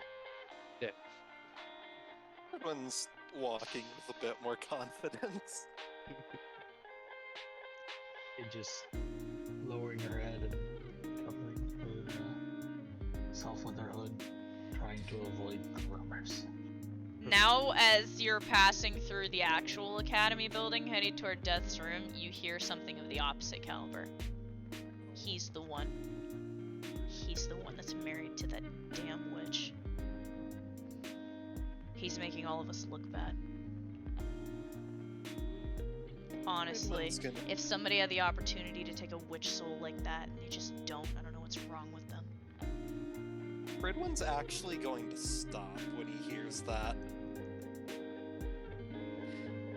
And he's going to step up to them and say, "My apologies. Do you have an issue with me?" Let me see who actually you are speaking to. I gotta Oh boy. So you're probably talking to somebody in Frontline.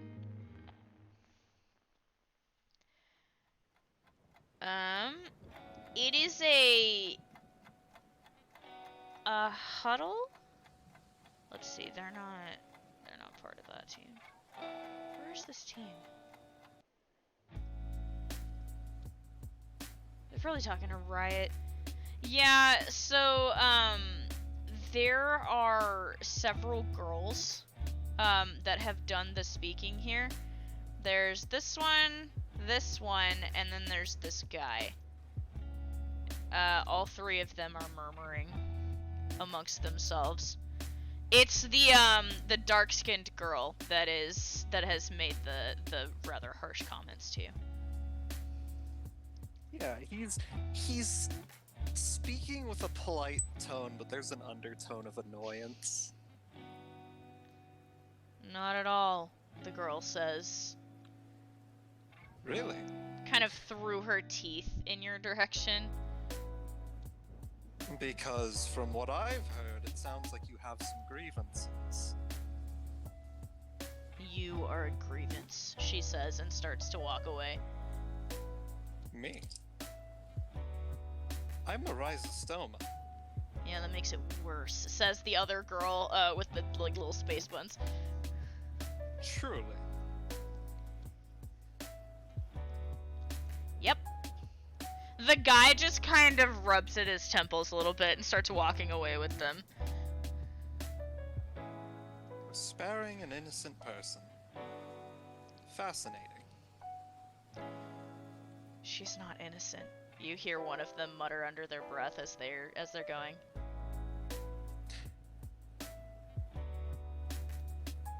What makes you think that? You know exactly why. The dark-skinned girl turns and glares at you. Right. She's a because she's- fucking witch. Alright, there, I said it. If that makes me the bad guy, then fine. You know, funny thing. I know quite a bit about witches. My family knows quite a bit about witches. We've dedicated our lives to fighting them. However, Pridwin's going to begin unlatching his helmet. The fact of the matter is, we wouldn't be fighting witches had my ancestor not married one. And he removes the helmet to reveal his blue face. The girl at the front is her face has hardened into this kind of emotionless mask, but Ryan behind her definitely like gasps, and to Kato, like his eyes widen with interest. Also, there's onlookers have started to gather around you. We have fought and died to ensure that the innocent are safe, regardless of our blood. Marched into impossible odds for the sake of others, and I will tell you right now, she is no different. Blood doesn't make us what we are. It's actions that do. She kind of opens her mouth, and then seeing the number of people that have, like, you've garnered their attention, she closes her mouth again. You don't have to trust her. Trust is earned. But I'd recommend that if you have grievances, instead of mumbling them amongst each other, you bring them to me.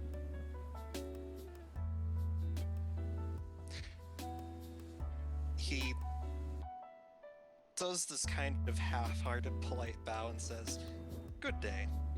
I have a meeting with death."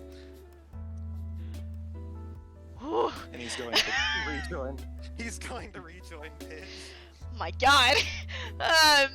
Yeah, the three of them are left standing there, and now the onlookers are all murmuring. The lead girl kind of huffs and walks off. Ryan and Takato are kind of left standing there dumbfounded, and Pidge, you are rejoined.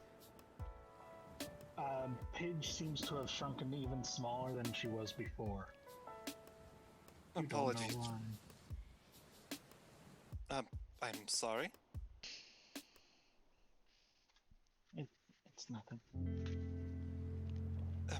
I'm sorry for drawing so much attention on us. I just couldn't let that go. Yeah.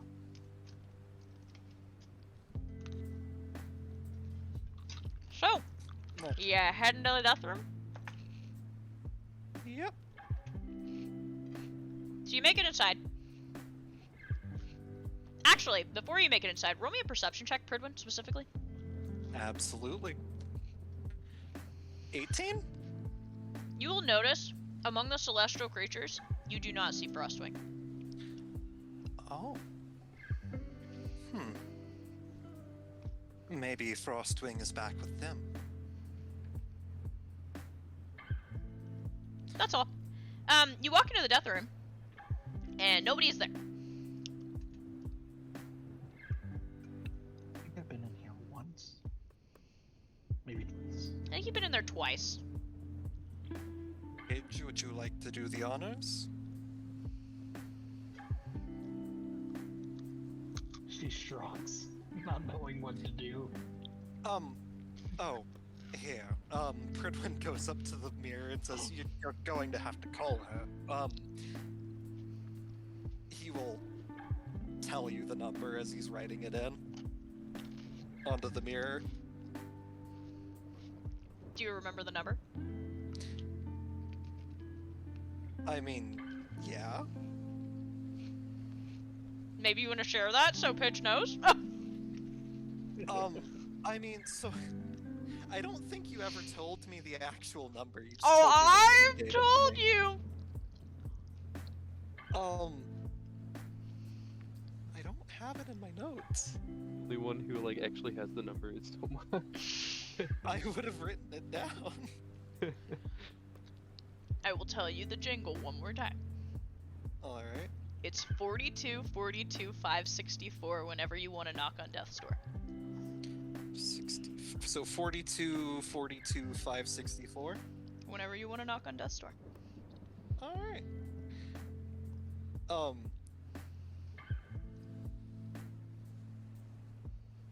He will tell that to, Pidge and call. The image pulses.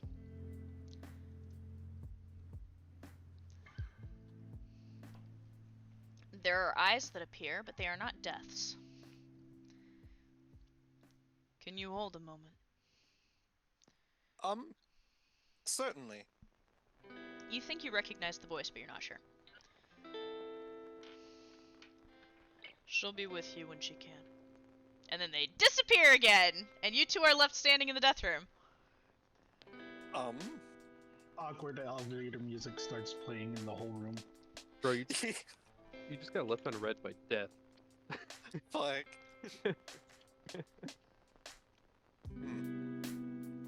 Well, I hope that nothing too crazy is happening. Pidge, roll me a wisdom save.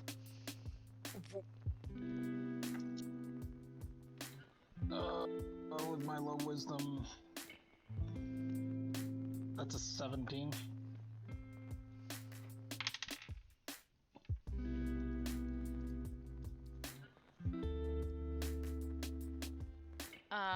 That's not good. Okay, so hold on.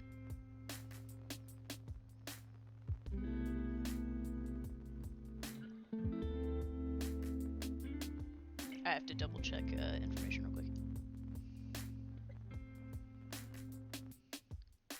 What the fuck is happening? Don't worry about it. I'm going to worry about it.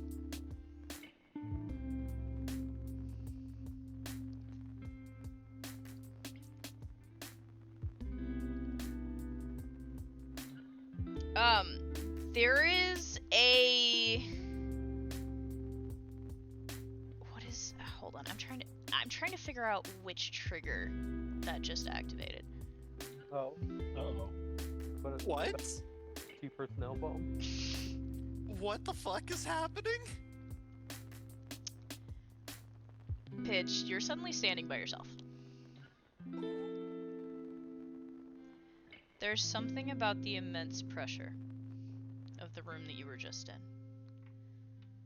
that takes you back to absolute darkness for a moment.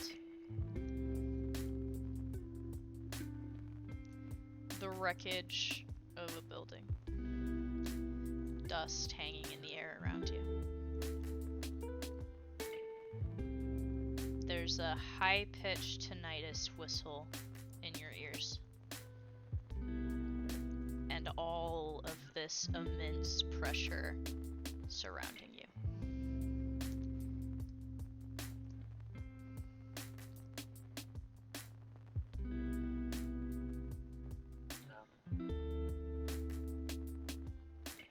He's just repeating, like, at first it's just mouth movements, but eventually she does pick up in volume, and she's just saying, I'm sorry. I'm sorry. So, Pridwin, you were at the mirror, and you got put on hold by death, and you were like, wow, okay, and you turn around, and all of a sudden, Pidge's eyes have just glazed over. She's repeating these words over and over, and she looks frozen. She is actually gripping herself and curling up into a ball. Pidge. He's going to approach slowly. And then put a hand on her shoulder. Pidge, are you alright?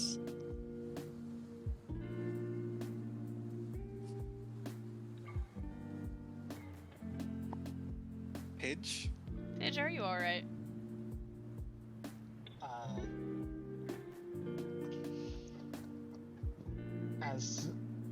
she's not in that room anymore, if she's back in, like, if she's starting to see The main room, moment she's starting to... the moment the hand contacts your shoulder, you're not in the room anymore. She's calming down a bit, but it's still there. Like, the tinnitus is still going. Mm-hmm. So she can really, you can kind of, you can't see Pridwin's face at the moment. Did you put your helmet back on? Actually, he probably kept it off. Okay, so then you would see Pridwin's mouth moving, but you don't hear anything except for that tinnitus whistle.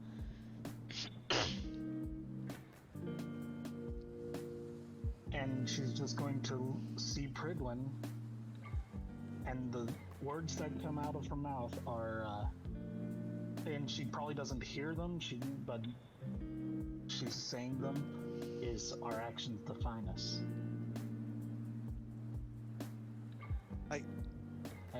And her eyes go red. Pitch, please snap out of this. He's trying his best to, comfort her. He's just bawling.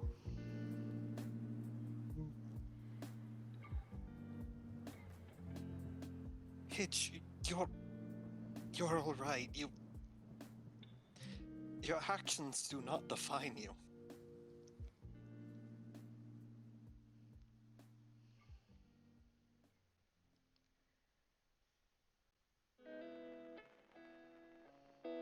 Is he having any luck getting through to her?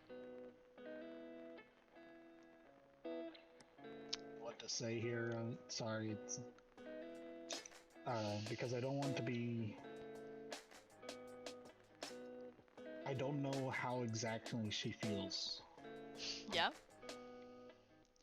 I know that it's a lot of pain and misery, and she blames her own self. So obviously that all comes through. But that's a lot of.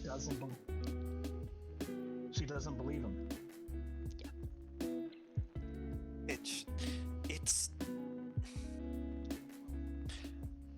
our actions.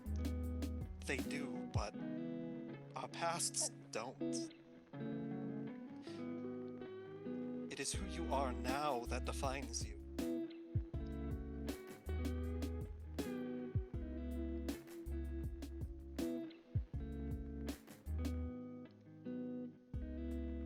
Slept with Minerva at the with Siren Hood, or Soma the other day. Sorry, Dory's being all... She's listing off all the times she's heard someone by catching them in the bomb's radius. No. It's... Those were fights for survival. Mistakes happen. Nobody... We're fine. If it weren't for you, things would have turned out much worse in every one of those situations.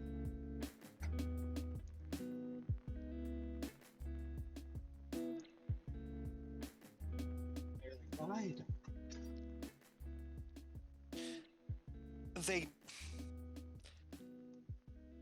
All of us have nearly died, Pidge.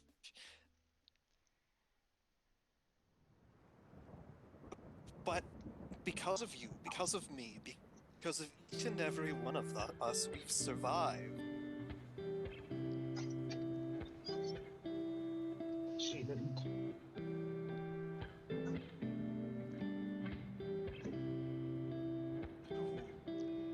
It's about this time as you're asking this that there's a hum from the mirror.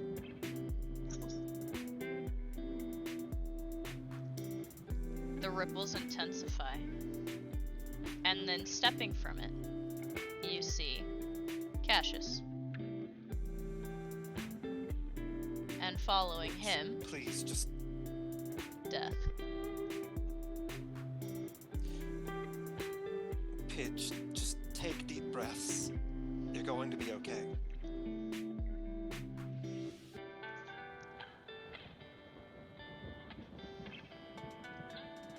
Am I interrupting something? Death says, almost comically as you're in her room. I'm very sorry. Paige is still trying to calm. Paige brushes herself off and just goes, "Oh, sorry. I was just explaining this really dumb idea with this impulse fight that I just brought, and I'm bringing up to you."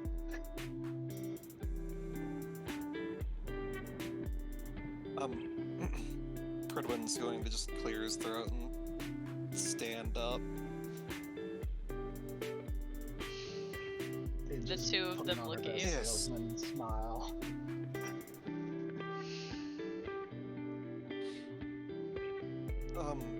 Paige, I'll allow you to, Yes, the mission, it turned out in a way I doubt anyone expected. Oh. Well, we found out that the reason there were so many different, souls there was because there was a meeting going on, between a lot of different smaller factions. Mostly cryptids and, a couple of witches and demons, but well, we stumbled into their meeting and it was neutral territory, so we actually managed to speak with them.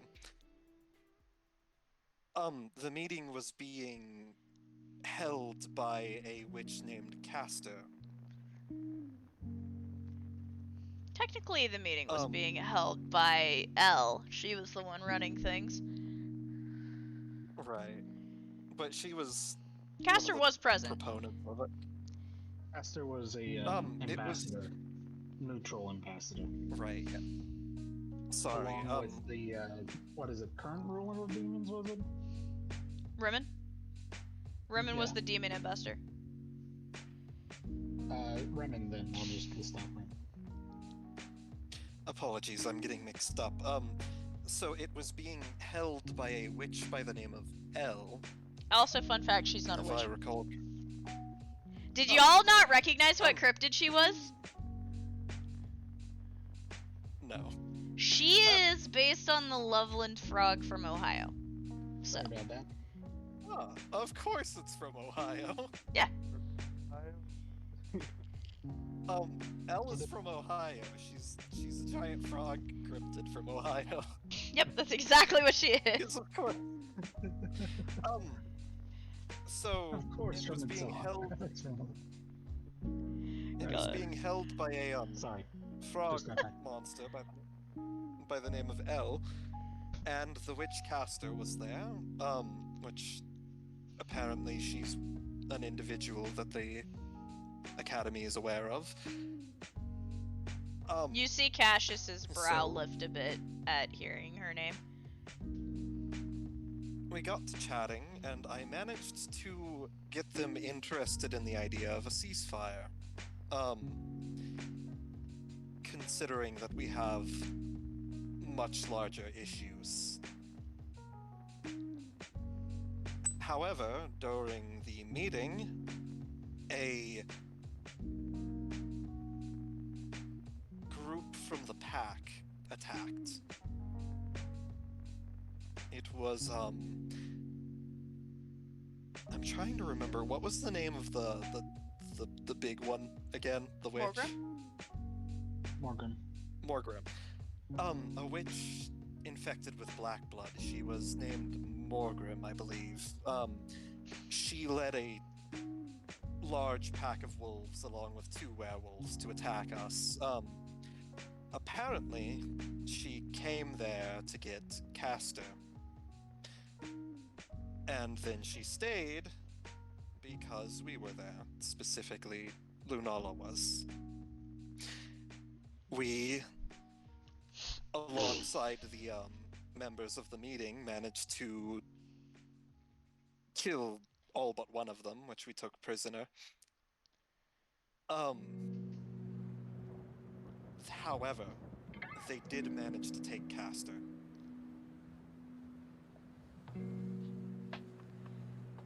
Death paces, listening to everything you have to say very carefully. Sounds to me like this may have been one of the most successful missions you've ever had. No casualties. I'd like to think so. A prisoner. And the only loss Well, is a witch of whom we have no loyalties to. Indeed, my only concern is why they want her. Yes, that is Again, something to political be figurehead. interested in. I think Pitch does have a point. Castor is known for being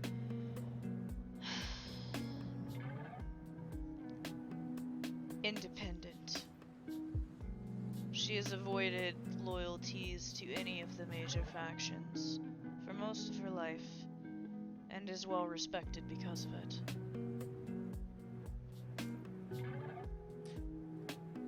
My current working theories are either that she may have information or connections they want, or perhaps they wish to broker some sort of alliance with her.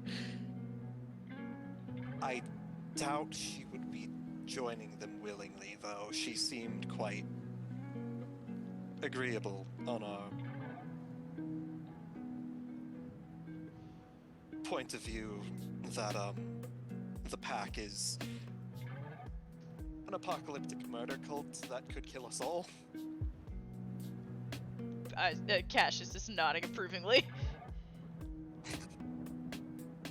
So, I doubt she will join them willingly, but I'm concerned that they may strong-arm her into doing things.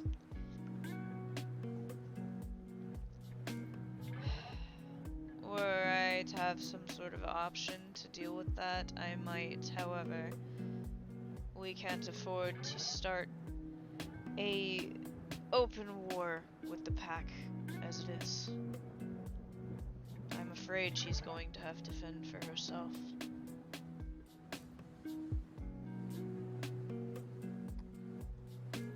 I can try to keep my ear to the ground on what's happening with her, but other than that, I can't really offer much. Let me get this straight. You brokered a ceasefire with a bunch of cryptids. Specifically the ones who openly agreed were the Nelligast, the L, the one who ran the meeting, and the Jersey Devil. You see Cassius's Furthermore- face light up with just disbelief at this point.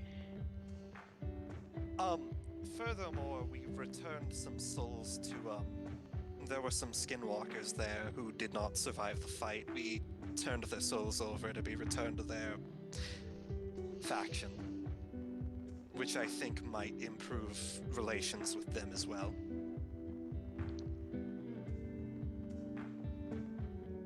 Death just kind of looks at you quietly, and then looks at Cassius. He shakes his head. She looks back at you. I am impressed. Edwin smiles at that statement. It helps being half. Stubborn, Cassius says from the side. Yes, that is definitely one of our family strengths. Well, color me impressed, as I said. Is there... Furthermore, actually, I did have. Good. I wanted to say, I think diplomacy is going to be incredibly important. Specifically, I think we need allies. I mean, we're stretched thin, and there are a lot of groups who are neutral, if not potentially willing to, at the very least, not attack us while we're dealing with an apocalypse. You have no idea how right you are with that statement. This doesn't leave Perhaps. this room. Of course. She glances at, like, around the room as if expecting someone else to be there, even though she knows nobody is, and then she sighs. We've lost Russia. Lost Russia.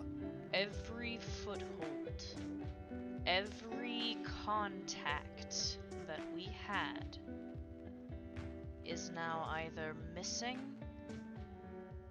or dead. The UK branch has completely pulled everyone away from the borders. That's exceedingly concerning. I have a feeling that this has something to do with the wolf. That is my assumption. I've been trying to get eyes in there, but as thin as the death scythes are stretched, I'm nervous to send any of them in alone. Well, one of the members of our group has business there, so perhaps we I could know lend a he hand. has a stake. However, as strong as you all seem to be, strong and capable, I do not want to send you in to an area where I know absolutely nothing.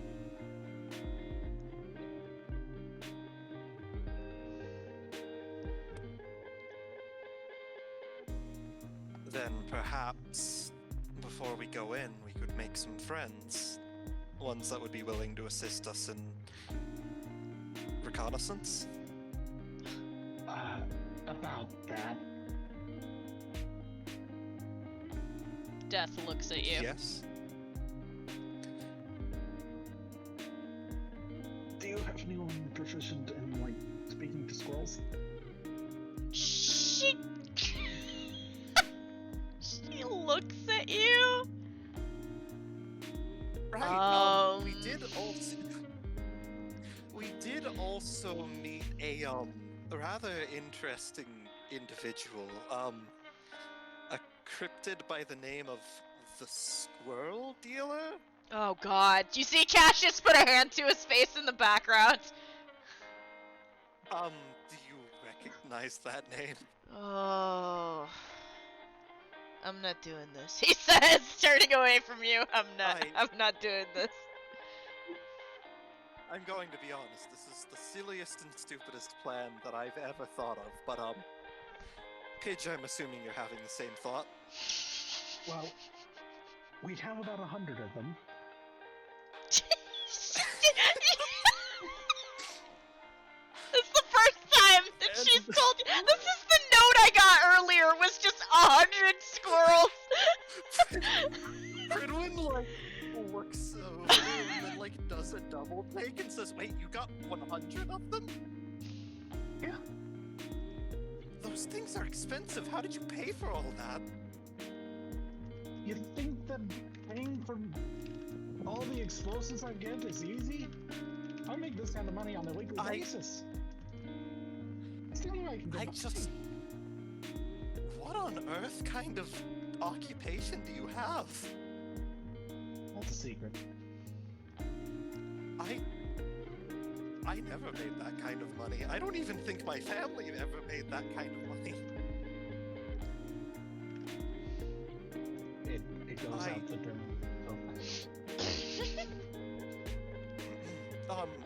Back to the point. If we had... I'm assuming where you're going with this is that if we had someone who could commune with squirrels, we could use them as reconnaissance. They are trained. I do know of someone. You do.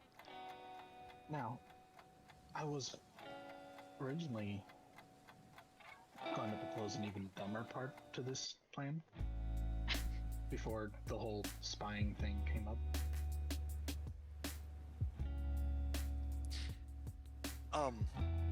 Wait, you had a different...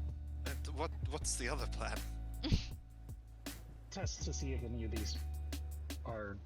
these squirrels are capable of taking Meister training. I know it's a dumb idea. Oh god. You wanted to make squirrels who could wield weapons. That sounds brilliant. I love it. I just... How would we get a weapon that small? By finding mice On that top are of the... compatible with Get weapon powers. We get Narcissa to make tiny demon weapons. Ask Narcissa to turn mice into demon weapons.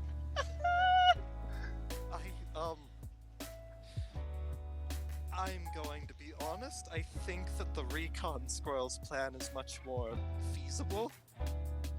Still batshit insane, but feasible. This person who can communicate with squirrels you speak of, do you know if we'd be able to get help from them? You can ask her yourself, Cassius says. She's a professor here on campus. I see. Though you probably wouldn't recognize her as one. She's about yay high. He holds his hand up to like just a little above his waist.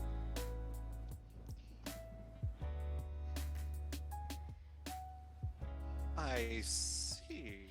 Her name's Does Echo. Does Pridwin remember ever seeing a very short lady? No. You don't.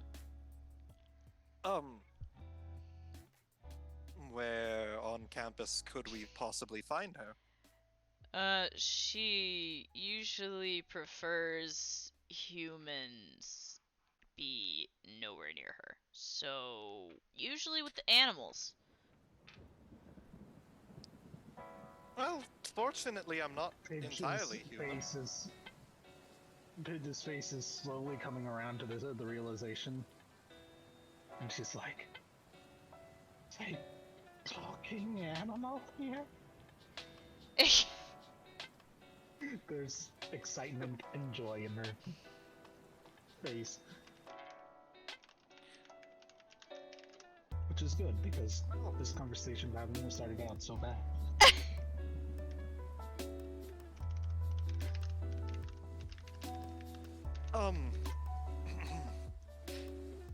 I suppose that means we could probably try to workshop the squirrel idea. They are native to Russia, so they wouldn't be easily detected. Oh god, is this actually a good idea? Actually, good idea. All good ideas. All ideas are good ideas as long as they work. Exactly. No, that is literally Tobin's philosophy. Furthermore, I think I would be interested in perhaps volunteering myself as an ambassador if we do manage to get any opportunities to broker peace with other factions.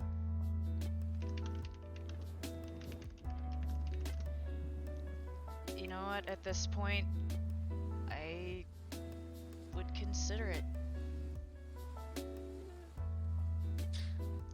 You've proven to be better at communicating than some of the rest of us. That's fantastic news.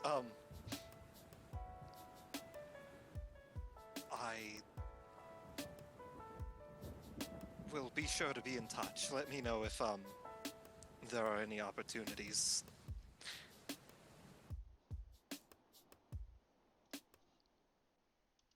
She nods at you.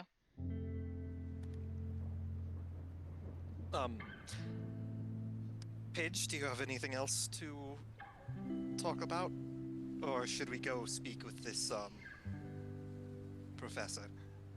We should probably speak to this professor. Excellent. Should we call you once we've spoken with her? That's up to you. There's a lot Don't worry, going on, so if I can't answer, I apologize. Death says her eyes are like have moved off in thought. She appears very distracted and kind of anxious. Also, don't worry, I did not give the address of anywhere near, well, anywhere on campus. There's a warehouse I keep off-site. Oh boy. Alright.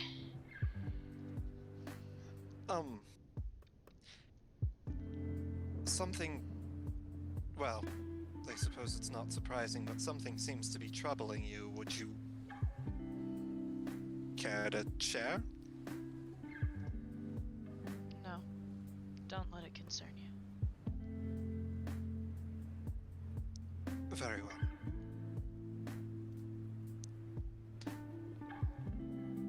I believe I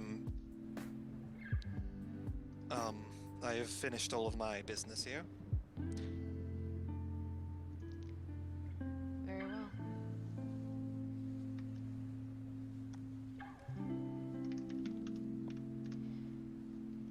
She starts back for the mirror, like waiting to, like, unless you're gonna stop her, she's gonna leave. Pridwin will politely bow and say, thank you very much, Lady Death. She turns and bows her head a bit to you. Awkwardly mimics Pridwin bowing. Oh god, okay. So, you two have headed out. Pitch, I'm going to be honest. I was not expecting that. Honestly, it's not as much as I make it out to be. It's more like every 2 months I make that amount of money. So, still a lot. She's still thinking about it! Oh my god. I mean, Sorry. squirrel plan. I mean, it's In all honesty, it was an insane. impulse buy. It's an impulse buy. It was an impulse buy. I just wanted 100 squirrels. Just wanted a I just he pats you on the shoulder and says, regardless, you are brilliant. She doesn't know how to take the compliment and just sort of beams, but it's an awkward, like, scriggly smile. God. Furthermore, actually, I think I owe you, for helping out so much. If you ever need anything from me, holy water, books, anything, simply ask and I'll give you as much as you need. As a matter of fact, Oh no. So, what's going on down here? time to train just like once a day every week or every other week. I've got an idea. Oh god. Training every other week? Sure. Certainly. I'll explain to you my idea later. But Yeah. I first want DM approval. Yeah, I need to know what the fuck is about to go on. Also, Apollyon, down in the cells. You and Iger have made it to the cells, and Iger has unlocked one for you. Alright. I will also say that they've been fixed back up ever since the Lewis incident, and they are back to their normal selves. Excellent. I'm assuming you probably fixed those. Yep. Yeah, so... God, I miss Lewis. Me too. He places her in the cell, and he grabs a seat and sits down, sort of like putting the chair backwards and sitting down and resting his arms on the back of the chair. Mm-hmm. And he's gonna look at Ike and he says, I'll call you back. I feel like she would be more intimidated with more people. Right, he says, eyeing you warily. Don't worry, I got this. Uh-huh, he says and walks off. And he's going to snap his fingers to try to wake her up. Her eyes snap open. Ah, yes. Alright, well, hello. She looks up at you and just instant terror. She scrambles backwards against the far corner of the wall. Don't worry about me. I'm not the one to be feared. It's all water under the bridge. I won't terrify you anymore. She hears the word water and she becomes more scared at this point. Okay, I've just come to a conclusion. I will not say that word anymore. Anyway, I have forgiven your transgressions and would like to speak to you civilly. She, curled into the very corner of the cell, she looks up at you warily, looking around the room, realizing she's not in much of a position to argue. She just nods carefully. I have a question for you. What would be a worse fate for you? Staying here, where it's safe, or going back to where you came from? This is safe? Trust me, as long as I'm here, you're safe. I protected you from my other comrades, I suppose you should say. She reaches up and gingerly touches at the side of her face where there is a dark, spidering bruise. She looks around warily, as if expecting someone to jump out at any moment. He is going to life force manipulation and give her a total. You do so. The bruise fades a bit. She looks surprised by this and looks up at you. Less scared now. I am not your enemy, and I don't need to be. What do you want? This isn't exactly an interrogation. I mostly put you here for your own safety. Okay. I want your services. My services? Well, you seem quite adept in combat, and have some good situational awareness, and I would like to use that. Okay. For one, I suppose to appease the higher-ups above me. What is your organization all about? What do you mean? Why did they send you after Castor? She frowns. I don't know. I'm gonna insight her real quick. Go ahead. And, a 13. She actually seems to be telling the truth. Alright. Like, alright. We're getting places here.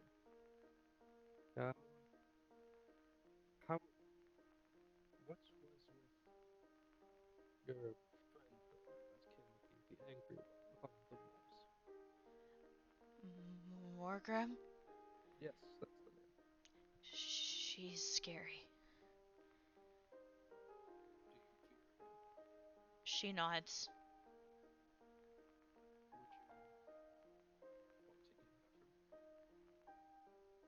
Would you Would you what? want to get rid of her? Oh, I asked if you wanted her to be gone. She nods again. Well, I suppose I'm doing you a favor then. What do you mean? She looks at you unsurely, untrustingly. You couldn't have. Morgrim doesn't lose. Well, a witch doesn't fare well against a king of hell. Now she looks scared again. But don't you worry. I only judge the innocent. Not the innocent. I torture and judge. Innocent. I torture and judge the innocent. That was after speaking for a sec. I imagine it came out as I torture and judge, and then Abaddon Scythe just goes, the innocent! And you're like, shut the fuck up. Oh yeah, he literally says, my bad. That was Abaddon speaking. Don't worry about her. Oh my god. Yeah, she's staring at you unsurely again. Alright, well, I have a deal. And he's going to slowly unlock the door. But he's going to hold it in place. She's staring at it. You won't run if I open this door. She's staring at it more. Right.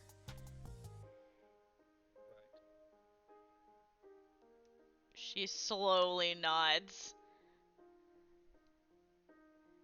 Keep holding it in place. And he says, I have a deal for you that may be in your favor. Slowly looks up at you. More of a choice, I suppose. Now, here it is. Either you can go back there and deal with the torment from Isaac, I think his name is, or you can stay here with me and become one of my shadows. Word is safe, and I will not torment you. She's studying your face. She can't tell if you're being serious or not. He is going to try to make sure, make it as obvious as possible that he's being serious.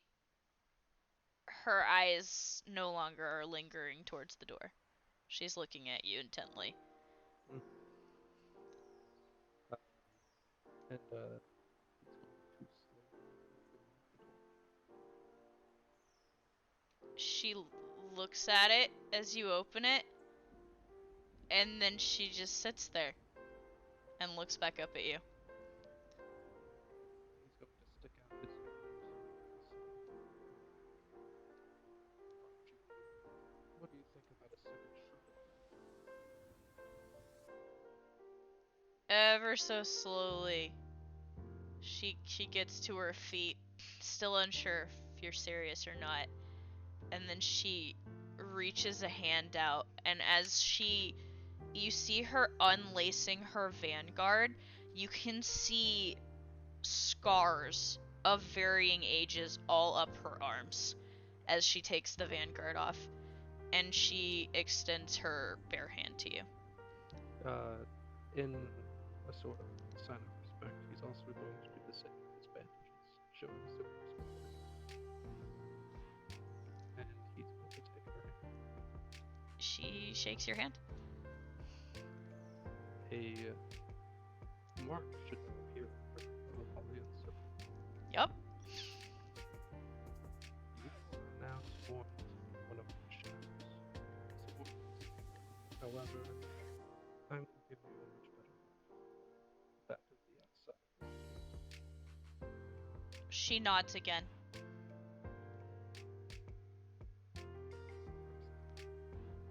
Our target is Mephistopheles. I'll keep you updated on that. Now, follow me. Let's go meet the others. She starts to put her vanguard back on slowly. I'll have a friend of mine fix you up some lovely as well. What's wrong with my armor? Could be. And it could use more of my symbols. Very Apollyon thing to say. I'll take that. Oh my god. She just nods a little, kind of confused. Alright. And he's going to open the door and gesture out. She, cautiously steps outside of it, looking around. kind of almost expecting something to come thrashing down on her, and nothing happens, and she kind of blinks for a minute and lets out a shaky breath. Yeah, says to her, as long as you remain my disciple, I will protect you. Iger, coming around the corner, sees the two of you standing there, and he goes, "You let her out?" It's okay. She's my disciple now. He squints at you. What kind of fucked up cult shit is this? Hey, I'm a demon. What do you expect of me? Well, not better, he says. Exactly. Anyway, she can't disobey me anymore. But I require her protection as well. Well, considering she's human, I'm sure that can be allowed, I guess. Right. Great. Cool. I suppose you should go meet the others now. Right. Well, keep it on a leash, will you? He mutters under his breath and starts to walk off down the hallway. Well, follow me. It's easy to get lost in here. She keeps very close on your heels. And Back upstairs, Pridwin. Were you guys gonna go look for Echo? Yeah. Where are you going? They said so. Death told us where she was, right, or where to look for her. You heard Death say they prefer to be where the humans aren't, and they prefer animals. If I were to guess, they'd probably be out in the forest somewhere. The forest would be a good choice. Before we go, I didn't say this earlier, but I appreciate all the help you've done. You've been a good companion. Means a lot to me. Thank you. I can say the same for you.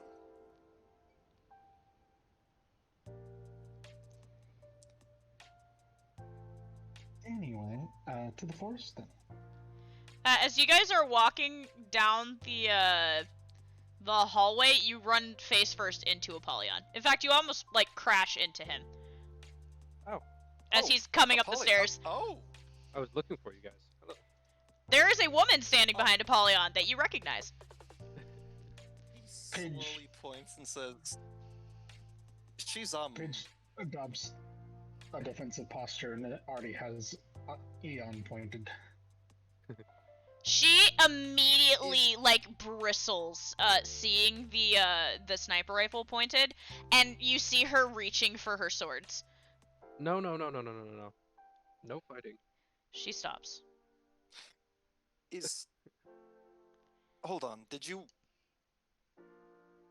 He's like pointing back and forth between the two. She begrudgingly looks at you, Apollyon, then looks at the sniper rifle still pointed at her, then begrudgingly looks at you again. Pidge, put down the rifle. She's my subordinate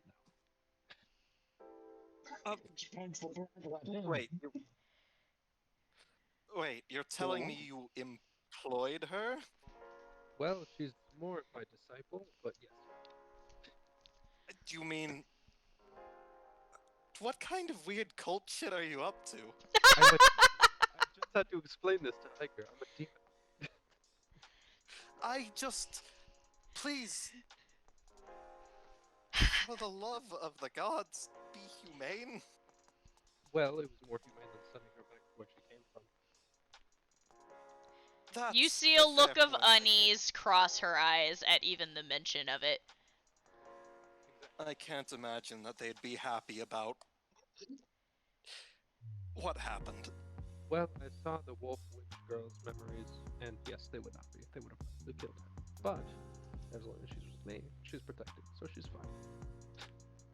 Well, I'm not evil. Nice.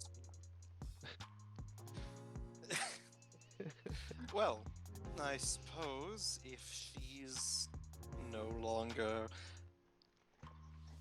our enemy, he will politely bow and say, "Then I will happily welcome you to our group. Paige She lowers the rifle, ruffles into her bag, and pulls out a grenade. Well, since you're part of the group now, here, have one of these. She is staring at the grenade and then looking up at you, Apollyon, in confusion and concern. I don't know. She Oh. gave me one too. You can just take it. She just slowly grabs it out of your hand. What is this egg? It's a grenade, I think. It goes boom. If you Don't pull pull the that ring, it pin. explodes. Oh. Just, Make sure you're far away from it Oh. when it does explode. Okay. She pockets it uneasily. Paige looks over to Polly and goes, they don't know about grenades. I did. There's a Paige's smile is going as she's suddenly getting some thoughts. Oh no. I mean, I can't imagine that a bunch of werewolves would have much use for modern weaponry. That's fair. Anyway, do you guys have Kristen, you know where your siblings are? I wanted to speak to them about getting her new clothing. Oh, specifically Sophia, I mean, everyone should still be back at the cabin. I'm sure you could get Sophia to help you out with that. She is very good at what she does. Alright, well, I guess I'll see you around. I'm gonna go get her some new Of course. Mhm. You should maybe inform, well, I guess, does anyone know that she's here? That's for us. No, You should probably go inform Lady Death or one of our, supervisors to, I mean, you Iger know, does know, to be fair. I guess. Pridwin doesn't know that. That's fair. Yeah, Paul says he's like, well, I knows. He went with me to go, indoctrinate her. Indoctrinate. I see. Well, I suppose if he knows, he'll make sure that she's, not under any threat here. We're going to go have a conversation with a professor in the woods. Alright, well, I'm gonna go, show her what it means to be one of my shadows, and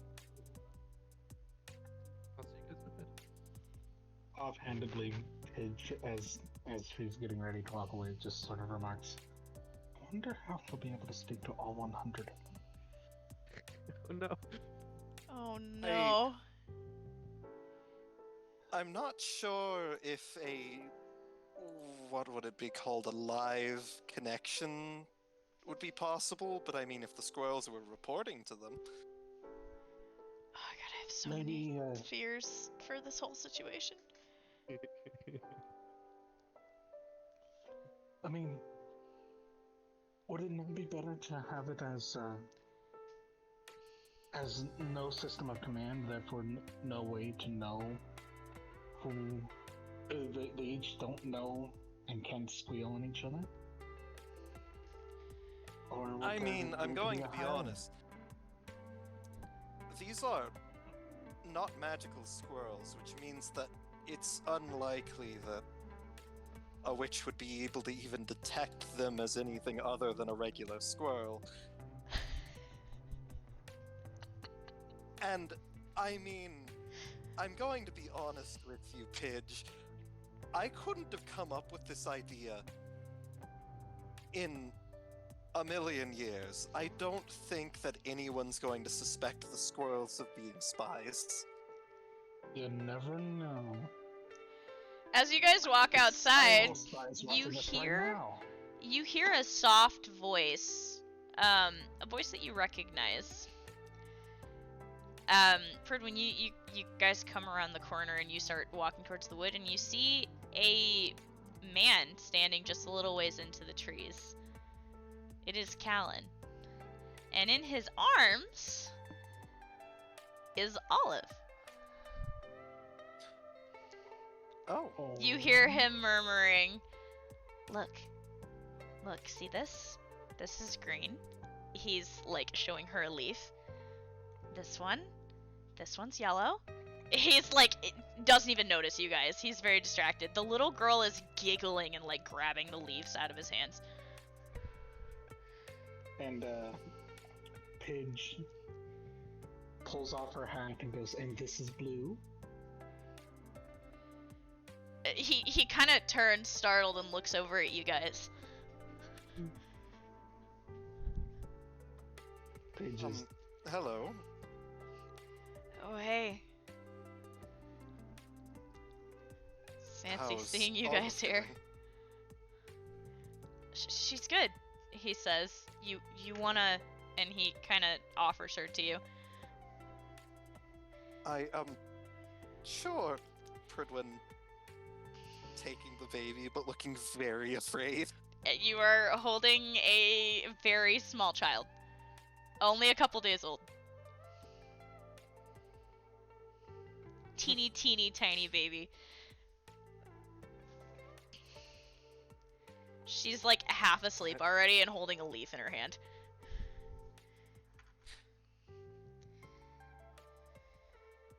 She is incredible. I know. He says. Takes after her mom. He'll hand Olive back. He takes her. Olive already passed out at this point. Wow. You just put her down like that. I don't know. I guess I just have a way with people. Fair enough. What are you guys doing out here? He says, gesturing to the woods. We're looking for a professor, one that apparently spends time out here.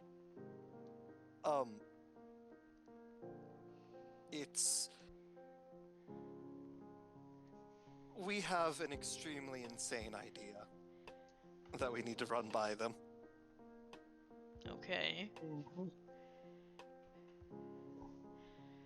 He's squinting at you guys at this point, and he goes, well, what's their name? What do they look like?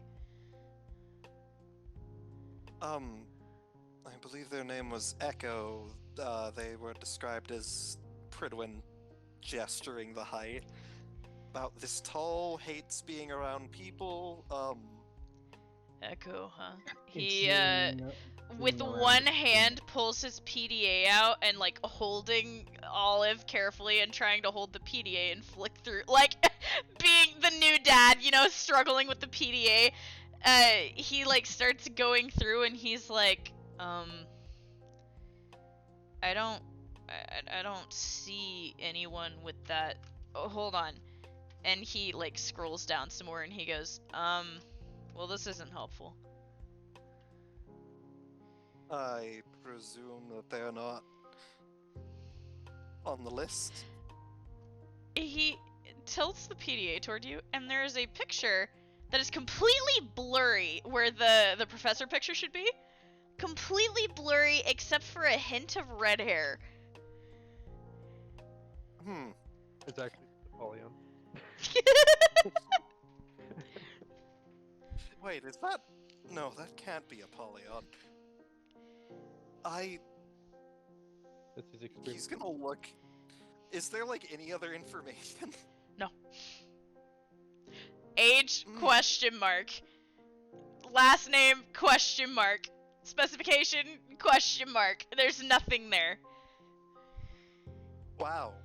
They... That's... strange. Well, You do see one thing at the very bottom as you're scrolling through the information.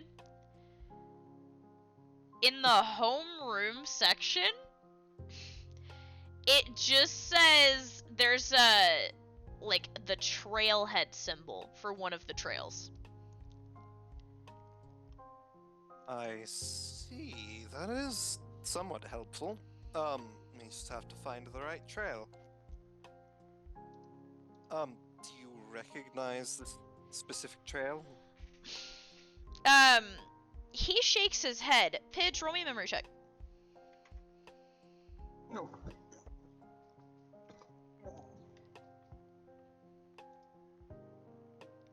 Not 20. You know exactly what trail this is. You've walked this trail.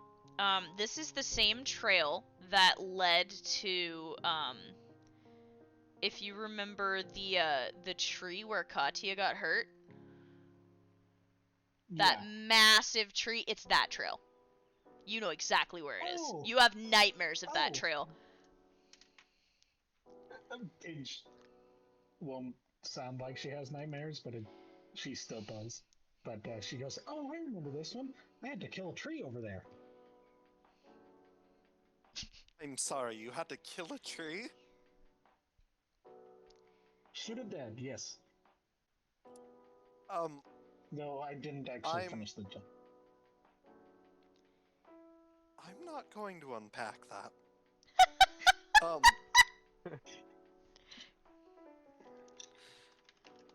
I suppose lead the way then. She excitedly jogs off in that direction. Pridwin will politely nod over to Callan and say, have a good day. Oh, okay, he says, watching you guys go. It was nice seeing you again. You're always welcome over at the cabin anytime. I'll let Hana know, he says. He nods and runs after Pidge. So you guys walk out, you guys, trail around to the tower, and you get out onto one of the trails. And Pidge, you start walking down the trail, and you end up by the massive tree. Or rather, what is left of the massive tree. It is a ruin. It's been bisected, and instead, it just left this enormous trunk, severed completely flat. Roll me a perception check, both of you. Oh boy, 1 second. Go between the natural 20 and a natural 1.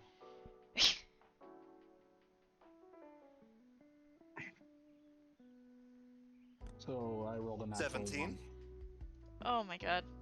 Okay, Pridwin says high enough, so, so you're out here, and you do see this. This tree was enormous. Like, huge, and there's just this leveled trunk. And you see movement around the far side of it. Pidge is excitedly showing off a bullet hole where she had shot the tree. Yeah, she doesn't even care. She doesn't even notice the movement. As Pidge is showing you the bullet hole, something comes out, and you hear a sound come from the movement. Hello? Now, where did I put my... Oh. The movement stops. Are you Academy students? Yes, I am Oh, thank Pridwin. goodness. You see a figure begin to emerge from behind the trunk. A very short figure. Yes, I'm Pridwin and this is Pidge. It's a pleasure to meet you. Waves. Pidge Oh. waves. About a 3-foot tall red panda comes walking around the corner on 2 legs. It is wearing a full scarf. It does have that paint along its forehead, along its fur.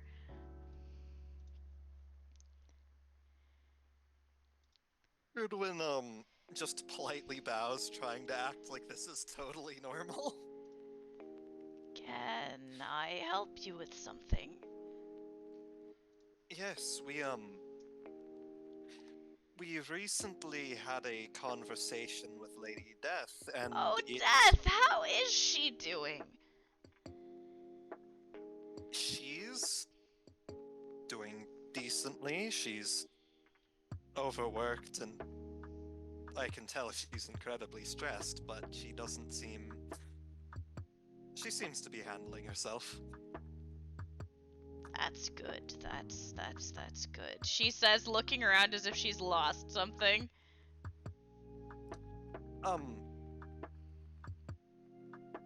Is there anything we could help you with before we, I just need to find my... And she, like, her paw falls on something and she whips it out of the leaves on the ground and she goes, got them, and she puts on these large circle glasses. It makes her eyes huge, and she looks up at you and she kind of blinks a couple times. Ah, there we go. Now I can see the two of you. Paige gives out this just long, aww, and seeing the big eyes. As you do this, the flute in her hand, she snaps it at you, trying to smack you with it. I am not cute. Do not start that with me. Yes, of course, apologies. So... We, Lady Death informed us of an issue going on in Russia. Unfortunately, we do not have eyes there anymore. However, my friend Pidge here has recently come into, acquisition of a large, well-trained force of squirrels? She blinks. And it's a very peculiar plan, but, well, we were hoping we could find someone who would be capable of communicating with these squirrels, considering they would make excellent scouts. She has this thoughtful look on her face. We could establish essentially a spy network, and they would be, well, it would be probably safer and even more, well, hard to find out, considering, I mean, who expects a squirrel from the local wildlife population to be an informant? She's just nodding her thoughtful approval. And so, well, Lady Death pointed us in your direction, and we were hoping we could get your assistance in this matter. I see, I see.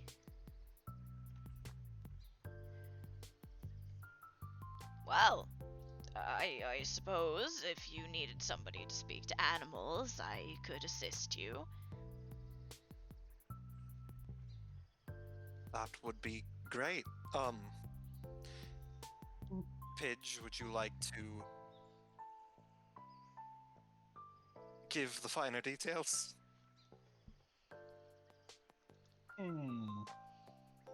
We've covered the basics. Would you happen to know the address of this warehouse? And she pulls out. Would you happen to know how to get to this address? And pulls out the address to the warehouse. She kind of squints at the at the address, and she goes, "I'm sure I could figure out how to get there." Okay. Oh yes, Because it is. that's where they'll show 'em. To be specific as well, this is a force of 100 trained squirrels. She just blinks Yes. a little bit. We ran into a man called the Squirrel Dealer. Oh, you ran into him. Lovely gentleman, actually. Very pleasant and Yes, fun he to have was. conversations with. I He should was know I actually was quite nice. married to him for 200 or 300 years. Pridwin blinks. Pidge blinks as well.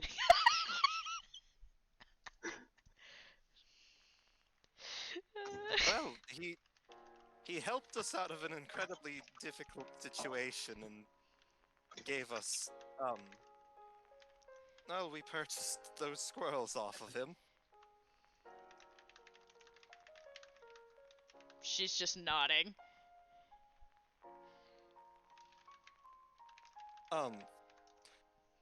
I suppose I'll be sure to get into contact with Lady Death and tell her that this plan is going through, if you're willing to assist us. She nods. I'll see what I can do. Squirrels are difficult, but I'll manage. Thank you very much. Rolls himself towards Pridwin.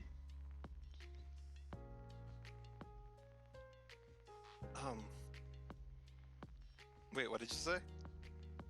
Just doing a double thumbs up towards Pridwin as Nor confirming that it will be able to do. God. Pridwin will give a thumbs up back.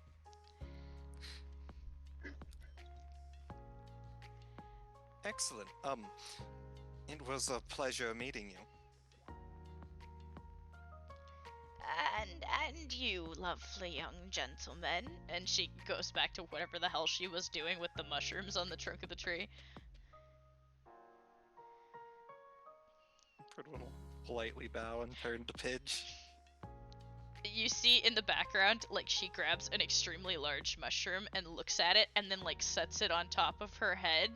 It's about hat-sized. She nods her approval.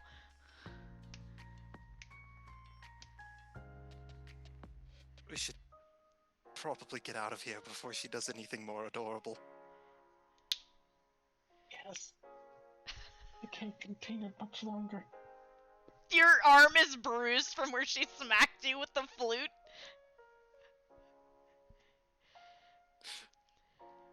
Pridwin's just going to like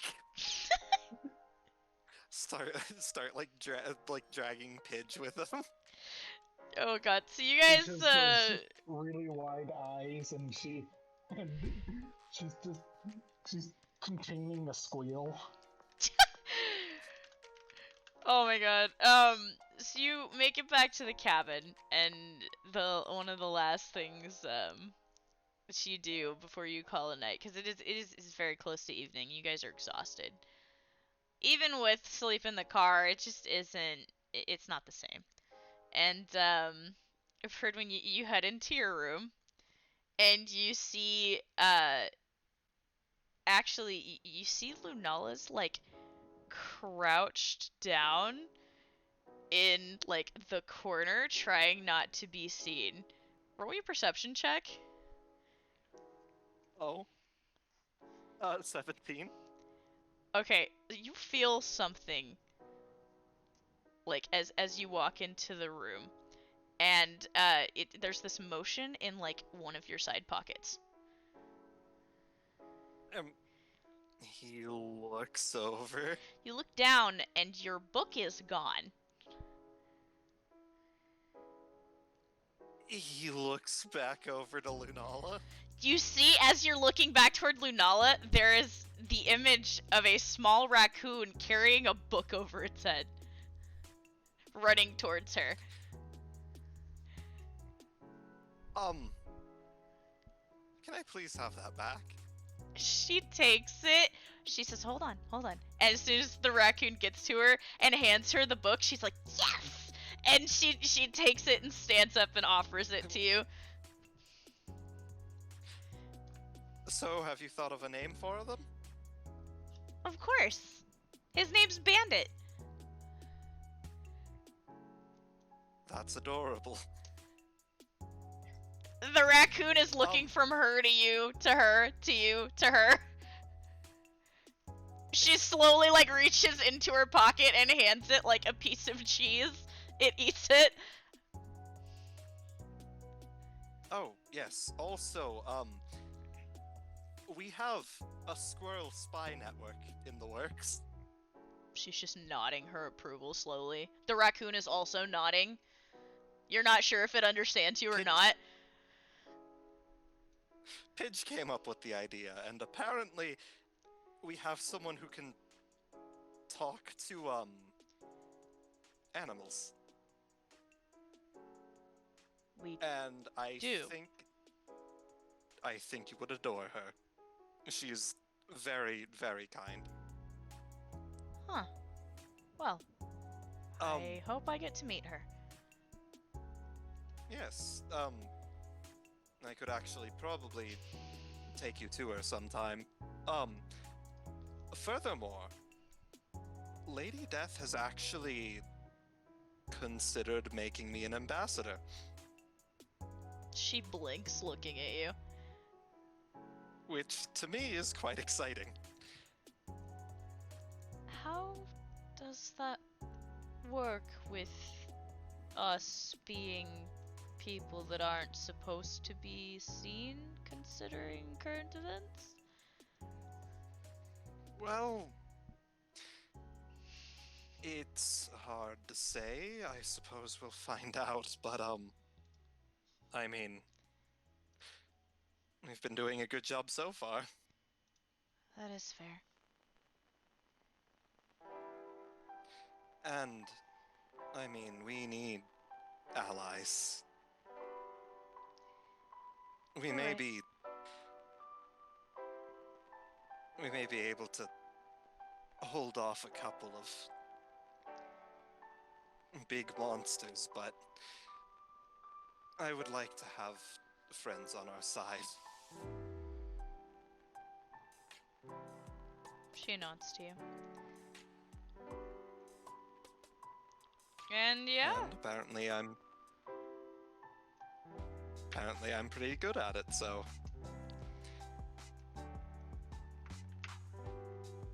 Unless there's anything else you guys want to do, I'm calling it there. yeah, I think I'm good. Yeah. Get ready, because in February, you're about to start the Russia arc.